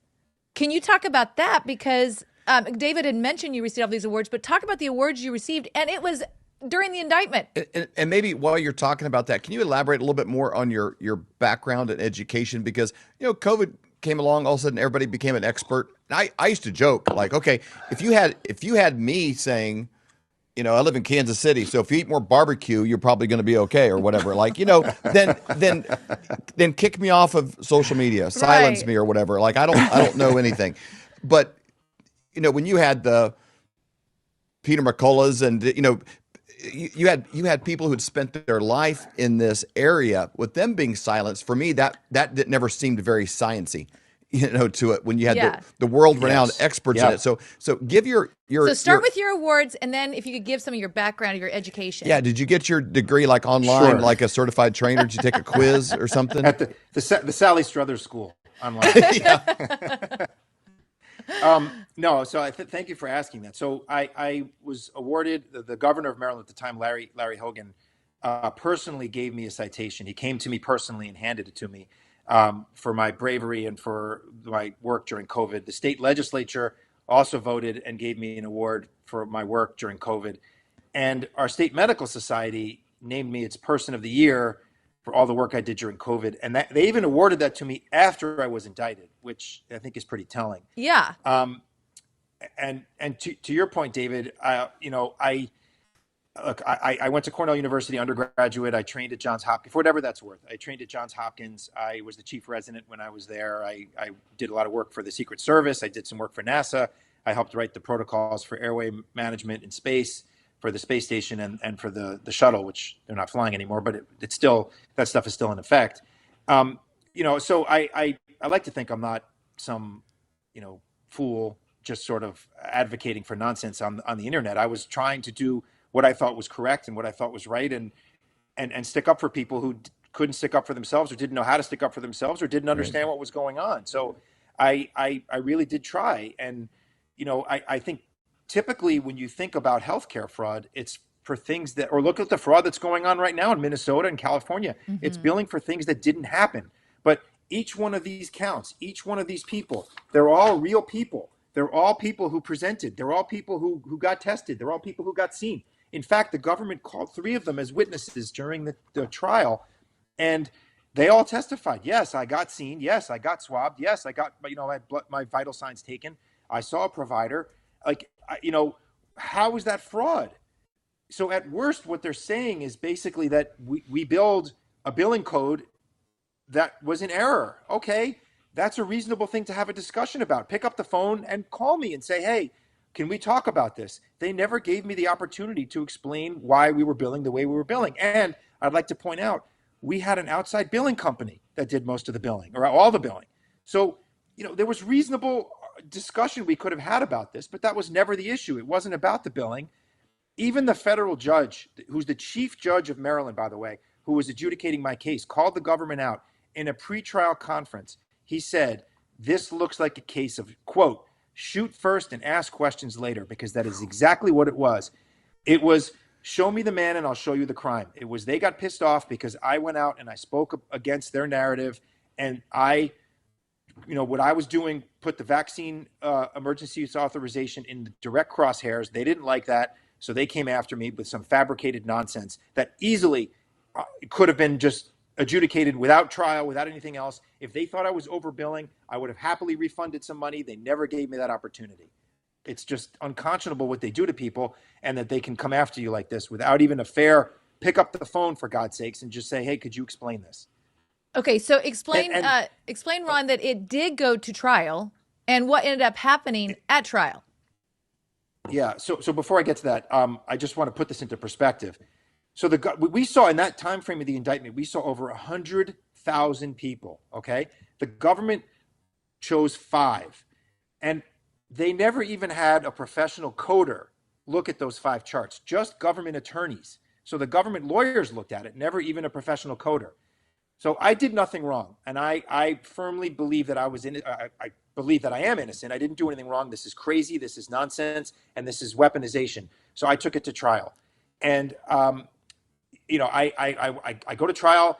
The first day of trial, the government's chief witness was so thoroughly impeached. That's a term that the lawyers use, which means that he was just utterly destroyed on the witness stand. He did not know anything about anything. On the indictment, they said we didn't spend enough time with patients. He testified that time is irrelevant, which it is. They said in the indictment that none of this was medically necessary.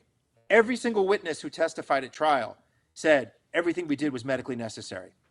So their own witness completely countermanded everything that they said in the indictment. Anyway, he was so awful at trial that the judge actually asked him to leave, dismissed the jury, called us up to the bench, and this is day 1 of the trial, by the way, starts wagging his finger at the government and says, what the hell are you doing? And this is in the transcript, so you can see it for yourself. I'm not making this up.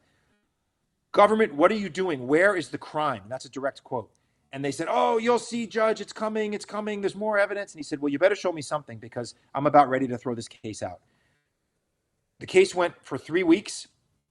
At the end of 3 weeks, the judge, later that year in December, issues this 93-page opinion, which I'm apologizing because my kids wrote something on it, but this is 93 pages of the judicial opinion where he basically castigated the government, essentially ripped them a new one, and said that this case should never have been brought, acquitted me on all charges, and in the case the government appealed, granted me a new trial. And if you'll permit me, I'd just like to read a couple of quotes that I highlighted from his opinion.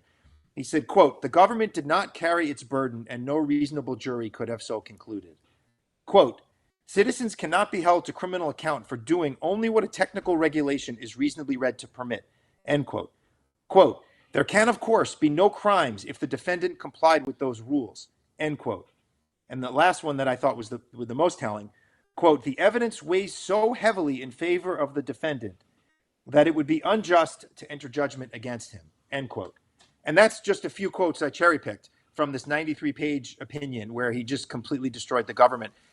And so anyway, this thing goes away. I'm the best day of my life. I get acquitted, and this huge weight just lifts off my head, and I'm like, God, this is thank God this is done with. Because up to this point, Ron, so obviously you're trying to defend yourself So I'm sure you had to get your attorneys, you had to do all of that. So, okay, so you have all of that stress, all of that pressure of the United States government coming down on you. They have unlimited resources. Unlimited resources, Yes. you know, all of the fees and everything that you had to pay. But again, you're looking at, was this in 2025? Is that when that court case actually was? It was in 2023. 2023. Okay. And you're like, okay, and we're done.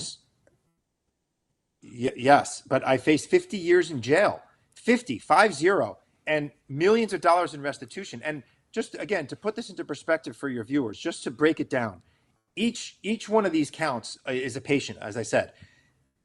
We were billing what's called a level 4. It doesn't really matter. It's a term that it coincides to a certain type of code. The government said we were billing too high. They, believe it or not, they never said why they disagreed with what we were doing. They never said what was wrong with it. They just said it was wrong. They never said why. They literally never said why. And they never said what the appropriate code should have been. But let's say level 3, which is one step down. The difference between a 4 and a 3 is about $50 on average. It depends on the insurance company, but I averaged it out. Comes out to about $50. 50 times 5 is $250. The federal government of the United States of America, the Biden Department of Justice, was trying to throw me in jail for 50 years, take millions of dollars, which I don't have, and completely destroy my life, my wife's life, and my 4 children's life over $250. Does that make any sense to anybody? No,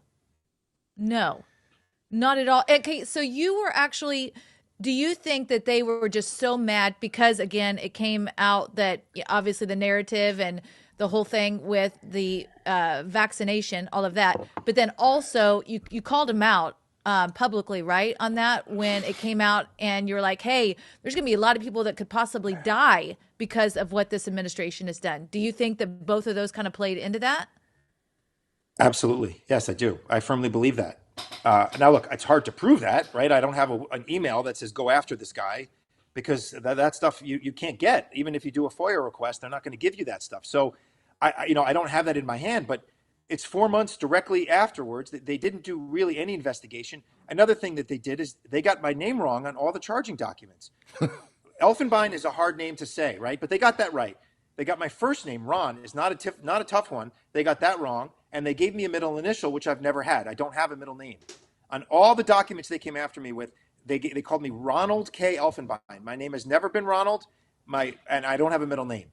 So just to show you what a crappy job they did in terms of any investigation, they even got my name wrong. So, and after the judge sets out this wonderful opinion, Rod Rosenstein, who was the former Deputy Attorney General of the United States, he was also the former U.S. Attorney of the state of Maryland, he puts out on the Baltimore Banner, and he didn't work for me. I didn't pay him a dime. He was interviewed, and he said, this case should never have been brought. This is a direct affront to the Biden DOJ, and they should be careful about bringing cases like this because this is what they're going to get. And, so now you have the chief federal judge of the state of Maryland. You have a former U.S. attorney and former deputy attorney general coming after them. The former Maryland governor, Bob Ehrlich, is a dear friend of mine. He wrote a letter to the DOJ on my behalf. So you have a former governor, you have a former U.S. attorney and deputy attorney general, and the chief judge of the state of Maryland all saying this case is ridiculous. So what did the Biden DOJ do?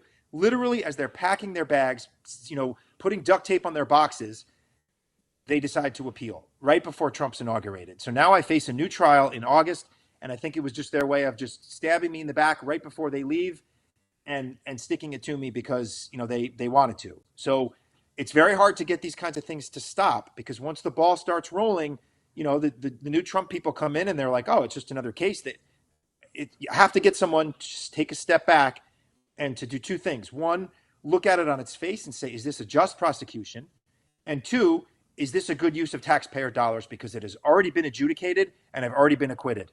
So why are they wasting taxpayer dollars, wasting time, and continuing to destroy my life? I think it's just a case of the right hand not talking to the left hand and the Trump DOJ. And I think, Pam Bondi, Attorney General Bondi, established this weaponization task force on February 5th of 2025 per President Trump's order. This exists. Their whole point is to find cases just like mine. And if you go to the bottom of the memo, number 7 on there is whistleblowers. And I believe I fall into that category. I was talking about how the Biden administration was stopping a life-saving medicine and how they were going to kill people. I firmly believe that puts me in that camp.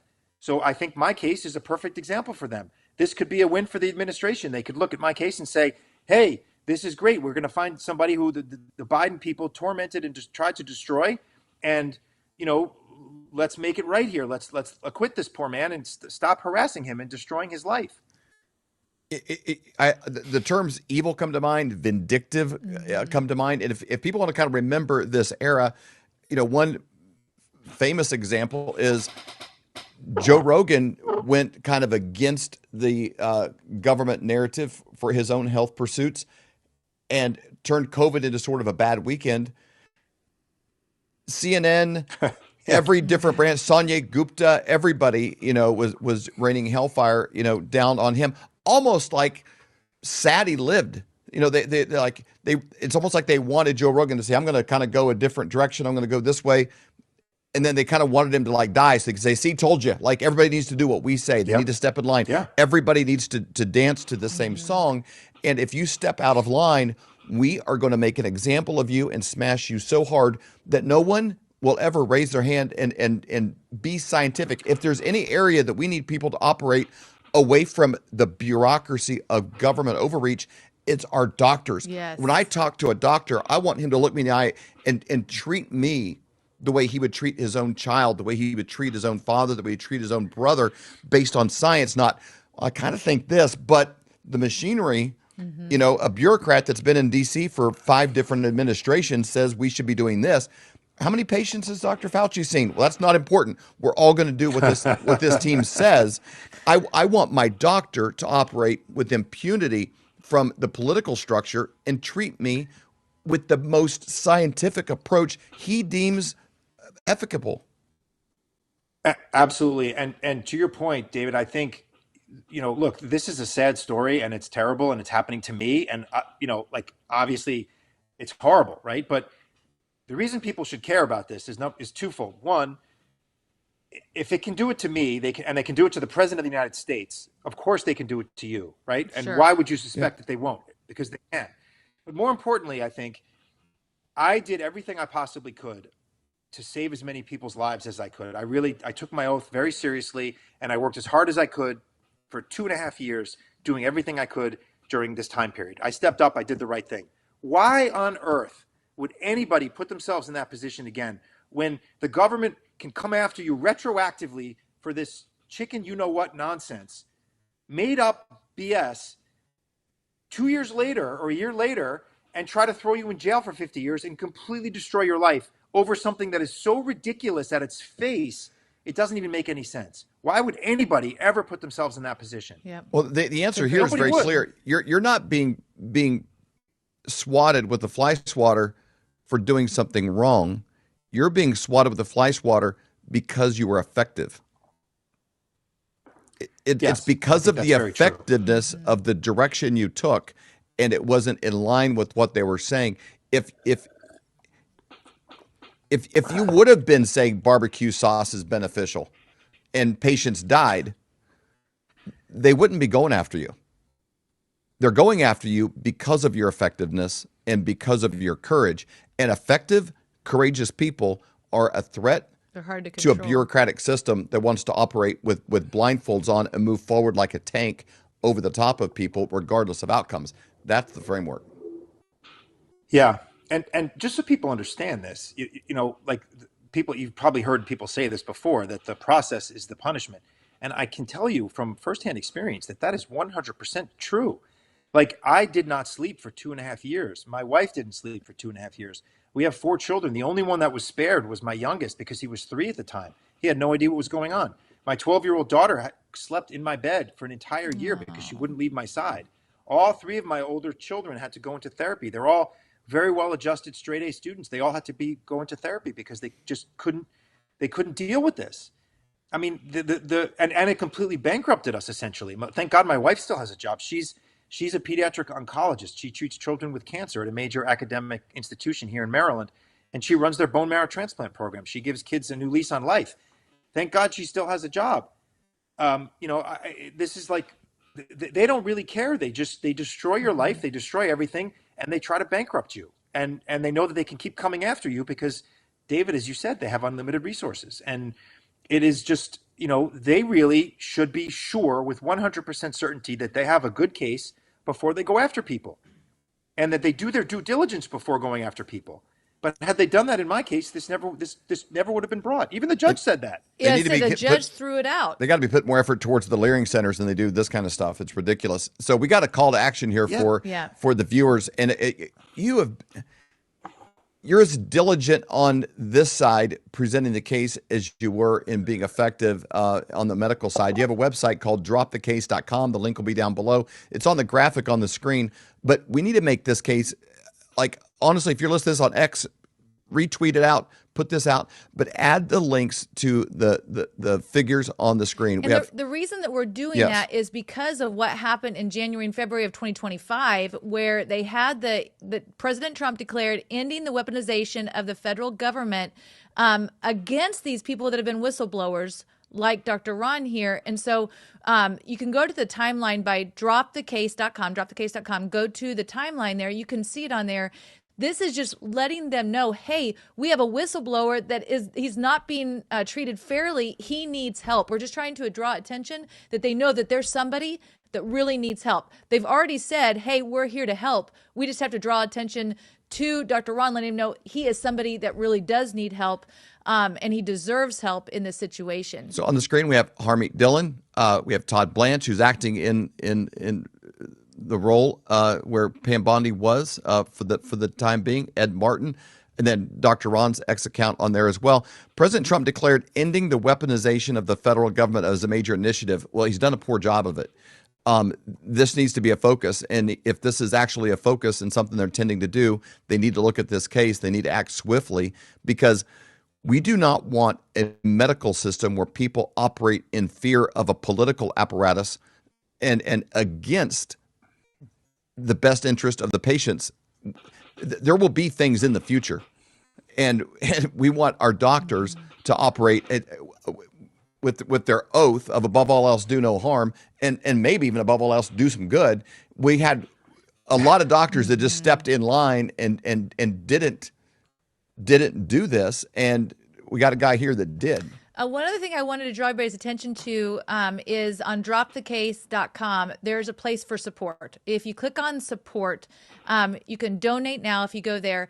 And this is the Give, Send, Go, where you can be praying, you can give, you can share. And this is a great call to action, a way that we can help in this situation. So for obviously Dr. Ron being able to protect himself, with all the different court cases that come in against him, but also praying. I just want to remind everyone, it's impossible to pray and for something not to happen. When you are praying, you are partnering with the creator of the universe, that when he looks up, there's nothing above him, that he is the God of justice, and that truly he can move things around, move people around, make situations happen where we can draw attention here and get help for Dr. Ron. So this is so important. So don't leave that out being like, oh, okay, I'm going to donate, but not pray. We need to be doing both. Donate, pray, actually all three. Donate, pray, and share. Get this information out there so more people are aware of it. Make this noisy in the X accounts, the people who put on the screen. We're also, whatever platform you listen to this, if you're on Spotify, you're on Apple, you're on Rumble, you're wherever, the links in the show notes to these X accounts will be there.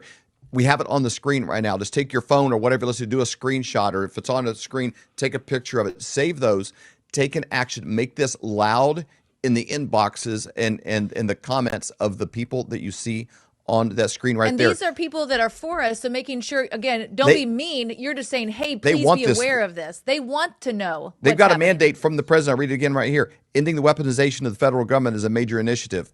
If that's the case, they need to take a look at this. So screenshot those names, those X accounts, tag them in this episode, or create your own post and include all of them in that. Get them to take a look at this and treat this as if you're listening to me right now, if this was you in that seat, whatever you do for a living, if every penny you've ever saved, everything that you were about was put on the line and they were going to squeeze it out of you to defend yourself for doing what you swore an oath to do, how would you want others to respond in your behalf? Rise up in on the side of justice for this case. Yeah. Any parting words, Dr. Ron? Yeah.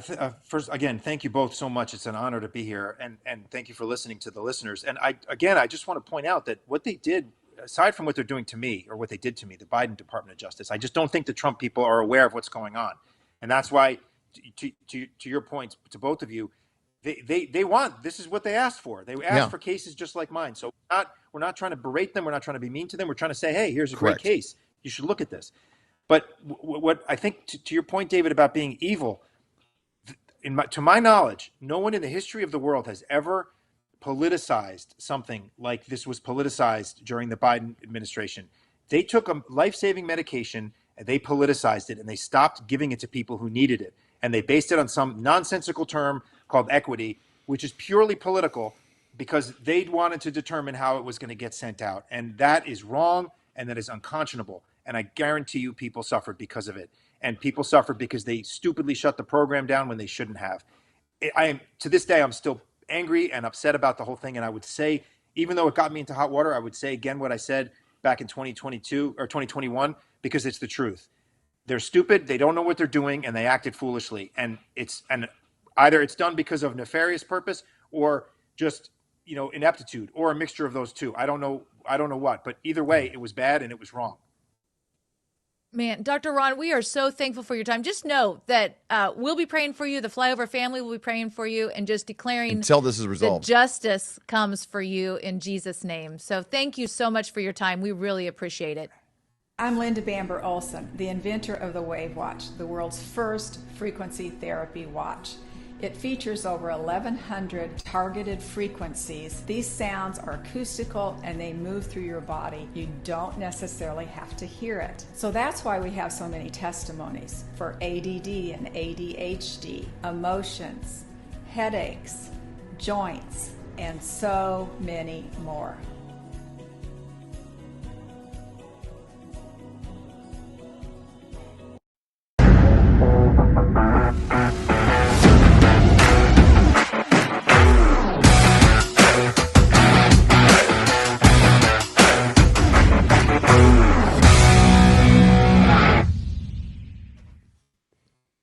Crazy everybody talks about the economy as much as they are right now, and the things that we complain about, like gas, has almost gotten as bad during this war as it was normally under Biden. I know. It's kind of weird, the complaints that people have and the angles that they take and all this stuff, and you kind of want to cut through the miscommunications and fog of war. Nobody can do that better than somebody who has 2 PhDs, breaks this stuff down. He's the author of the book Thriving in the Economic Tsunami, available for you free when you go to flyovergold.com. Flyovergold.com. You can download a copy of this book anytime that you want. Look at it on your computer, your phone, on a flight. Give it to your kids, anybody in college, anybody that you're kind of concerned about.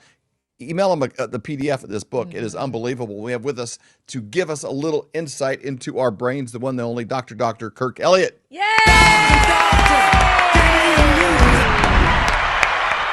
Welcome. Hey, it's great to be with you. Great to be with you as well. Broadcasting from a secret remote location, probably inside of a cave in the middle of Pakistan or something. I don't know. Wouldn't want to be over there. No, not at all. Not in the studio today, but... Are you in a secret CIA training mission? I can't say. I cannot disclose I knew it. This information. I knew it. We were kids. Sorry, I have the hiccups today. It's the weirdest thing. I had hiccups like a week ago, so I apologize for all the viewers if I have hiccups. Hey, even PhDs get hiccups, man. That's true. You put your pants and elbow patches on just like anyone else. You're just smarter once they're on, but the pants come on the same either way. Either way. People use that expression like, hey, doctors put their pants on same as everybody else. I'm like, yeah, but once they're on, they're still smarter than you. It's like, that's not a very good example. He puts his pants on just like anyone else. Yeah, but like he can still dunk, or he can still, whatever the thing is. Like, exactly. You're not Michael Jordan, even though he puts his pants on one at a time just like you. That analogy doesn't help anything. Man, I've never thought of that before. Yeah, it's like, he puts his pants on like that. Yeah, but when you get yours on, you're still an idiot. And he's still smart. So it doesn't help.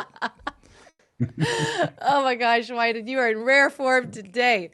Give us some breakdowns. We're excited to hear from you.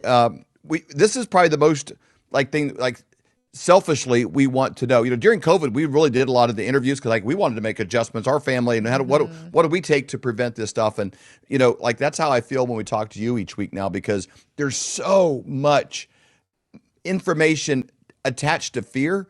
And when people make financial decisions out of doom or this or greed, this is going to go to here or this, they're not making just clear, methodical choices. And so I think, we need your wisdom more than ever.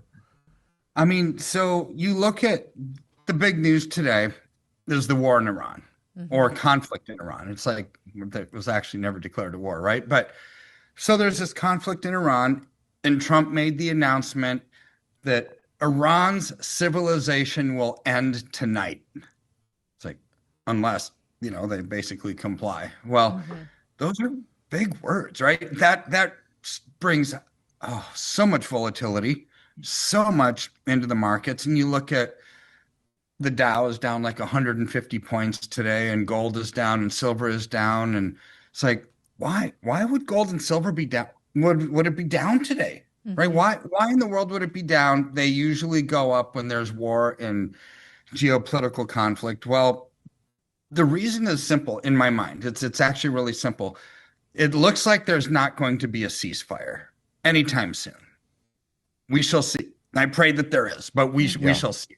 So here's where the price of oil is going to skyrocket, like it already has, but it's going to continue on.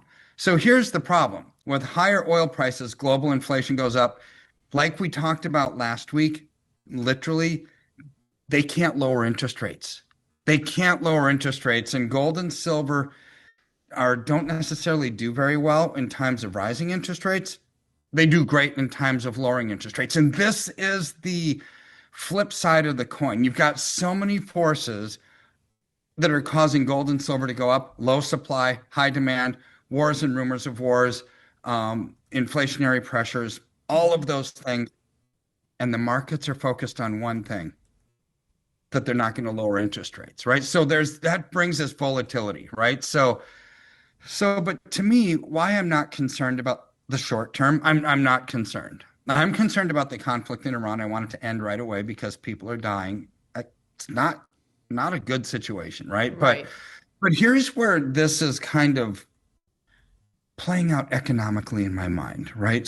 So if you look back to the 1970s and the emergence of the petrodollar, right? That's what made the dollar the world's reserve currency. Well, when that happened, all oil settlements were traded in US dollars all over the world. It's a big deal.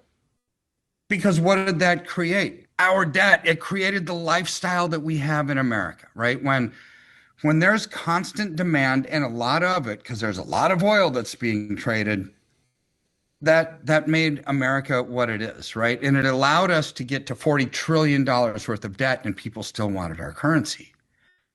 That regime is changing, right? And this is what this battle over oil and commodities in Iran, controlling the Strait of Hormuz, the banking system. This is what this is all about, right? To me. So this system, this circular system of energy and capital, it operated with internal consistency since the 70s. And so here's how it works. Oil importing nations paid in dollars.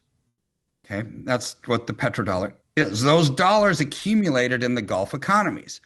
So in the Middle East, in Iran, Iraq, Dubai, UAE, Kuwait, they were accumulating dollars. Those surplus dollars were recycled and put into US government debt. They bought treasuries with them. So here's where we signed this deal, petrodollar, all oil settled in US dollars, dollars accumulated in the Middle East. They used that surplus dollars and bought US treasuries with it that funded our economy. So that loop supported US borrowing conditions and reinforced the dollar's reserve status. The structure is now changing, right? This is what the big deal about all of this is to me, is we've talked about this for years and in different ways, different methodologies, that the US dollar as the world's reserve currency is going the way of the dodo bird. Here's where it's happening. India is paying for Russian oil with Chinese yuan. There's bilateral, multilateral trade agreements where they're not using the US dollar for oil anymore. Right. They're using other currencies. This is the bigger deal about this Iran conflict, is that it's a paradigm shifting moment where the US dollar is losing reserve currency status because it's about to lose petrodollar status, which is why Trump needs to control the oil. Sorry for the hiccup. Control the oil in the Middle East and the flow of oil through the Strait of Hormuz. This is a big deal. And this is why the rhetoric and the words are, you need to comply or civilization in Iran will end tonight, right? If we lose this battle, to me, the next domino that falls is reserve currency status of the US dollar. It's a big deal. So what do you do about it? Well, this is where nobody knows from day to day what's going to happen. This is why there's volatility in the markets. But medium and long term, it's like, no, this is why gold and silver are so good, right? Because ultimately, once this war ends, the bull market in metals resumes, because it always goes back to supply and demand. What are the fundamentals of the market? What causes it to go up? Inflation. But during this war, you're going to see huge up days, huge down days. I would encourage everybody to buy on the dip, right? And if you don't buy on the dip, it doesn't matter, because I still think silver is going to be triple digits by this summer, right? Who cares if you paid $68 or $75 or $80 for it? It really doesn't matter. In the end, this conflict will end. It won't go on forever. Volatility subsides and normal market conditions resume. Quick question for you. As you look at the petrodollar, because you were talking about the 1970s, which was a really interesting time. I think it was around 73, 74, or whatever that came into place. When Henry Kissinger and Richard Nixon decided to do that with the petrodollar, do you think, in your opinion, it was a good thing for our country, and has it been a good thing for our country? Well, it created inflation. It created the debt that we're in. So did it create our lifestyle? Yes, it did. Some people would say that's a great thing, the most prosperous nation on earth. But you have to look at the other side of that is a system based on debt really real? Yeah. Like I would say probably not. When you're using other people's money to prop up your dollar, I mean, it was great for us since the 70s. For 50 years, it's been fantastic. But ultimately, anything based on debt ultimately winds down. Why? Because the world will view the US dollar being flooded into the markets, tides change, political favor ceases to exist. And they say, we want a different reserve currency. It can't be the dollar. We don't like Americans' foreign policy. We don't like Trump. We don't like this. We don't like that. We don't like it that the dollar is everywhere, and we want a different one. This is why reserve currencies never last, ever. Like 100% of the time, if you're going to Vegas, you should never bet on something that you will lose 100% of the time. Right. Stay there long enough. Time, reserve currencies have never lasted. All of them have gone away. They change. Yeah, so good. So true. What do you see as the impact with this and the rising cost of oil on the stock market? Oh, it'll make the stock market come down. So it's I can't say things dogmatically and with a guarantee, but here's the rationale behind it. When oil prices go up, unless wages go up with it, which they are not, everything is more expensive, because what uses oil in production? Everything. Yeah. Everything. So things are going to be more expensive. If people can't afford it, they're not going to buy it. If people aren't buying it, corporate America isn't as profitable. They're not going to be hiring as many people. When they're not hiring as many people, less people are spending. I mean, there is a domino effect, right? So higher oil prices are not going to be good for the stock market. Higher oil prices are not going to be good at all for the bond market. You might as well kiss it goodbye. Because if you can't lower interest rates, which if you lower interest rates, the price of bonds goes up. If interest rates go up, the price of bonds comes down, right? So if you have to raise interest rates to slow down inflation, the price of bonds comes down. that is not a time when you want to allocate into the bond market. It's just fundamentals right now. Everybody has their own reason for doing stuff. Maybe they need income. Maybe they want growth. Maybe, so you can't say stuff that's across the board true for everybody, right? But generally speaking, you've got high inflation, interest rates are going to go up. That causes bond prices to come down. People will spend less. This is where I always flee for safe haven territory. This is where gold and silver make the most sense. Yeah. Stable. They're real. They're tangible. There's no counterparty risk to it. And during times of inflation, they do really well. Well, Flyover family, one thing, the dollar is not the place to be right now either way. That world is changing. That is even the physical dollar, they're getting rid of change as we go along. It's becoming, the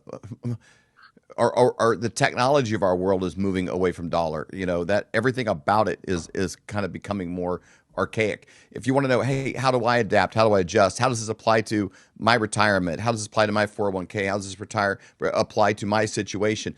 Do I physically hold gold? Is it stored somewhere? Do I get silver? Does it go there? What are my options? What do I do if I have a trust? All of these questions, the legalities, what's the play for you specifically, can be answered by Dr. Kirk and his team. They're well-trained professionals that just simply give information. These are data-based choices, not emotional-based choices. It's something that you need to make with your mind based on clear, methodical, financial framework of what's best for you. So you can reach out to them at flyovergold.com. Just enter your name, your phone number, and your email. They'll set up an appointment to say, hey, here's what we can do for you. Here's what this would cost. Here's the price. Here's how we work. Here's how commission is. How does this paid? How does this work? Everything is done for you. They make it very easy, walk you through the process, and educate you on how to begin moving yourself in a direction. If you already are, hey, how do I, move this direction? What do I do? When's the time maybe I'll sell silver and get gold? All of those things are answered by them, and you need an advisor. You can call anytime, boom, and talk to someone that can give you clarity on any current situation. Once you're sort of in the family, you get the updates, you get the emails directly from them, commentaries from Dr. Kirk. Once you get in the loop, that's where you want to be. Go to flyovergold.com, enter that in, talk to them, and you can get a free copy of the book, Thriving in the Economic Tsunami, downloaded to you immediately. It's a win-win. Lots of tools and resources there. Go there today. Go to flyovergold.com. Set up a time to have a conversation with this team today. You will be so glad that you did. Then you can put your head on the pillow at night and be like, that area of my life I've got locked in, and you can kind of worry about things that are more inside of your control. Dr. Kirk, thank you for your time. Thanks for being available to us, even from your secret location inside of your hidden lair. My bunker, yes. In your bunker. Thanks a lot, man. Everyone is talking about this. The one thing that's very important part of my portfolio all these years is gold. Has gold hit all-time highs already this year? And get a free info kit on gold today. It's called silver. Gold coin. And though we are thrilled that everyone is talking about investing in precious metals, a lot of these 1-800 numbers will make you feel like just another transaction. That's why it's crucial to work with a person, not a faceless institution, when it comes to your finances. You deserve to be treated like family, not just another number. Dr. Kirk Elliott, who we've known for over 25 years, he doesn't just sell gold and silver. He offers trust, care, and a personal touch that an impersonal institution could never match. So when it comes to securing your financial future, don't just call a company, call a person. Call Dr. Kirk Elliott at 720-605-3900 or visit flyovergold.com to learn more. We hope you've enjoyed this episode of the Flyover Conservatives podcast with David and Stacy Whited. Please subscribe, hit the notification bell, and leave us a comment below. Lastly, if you enjoyed today's podcast, share with those who came to mind. Be blessed and make it a great day.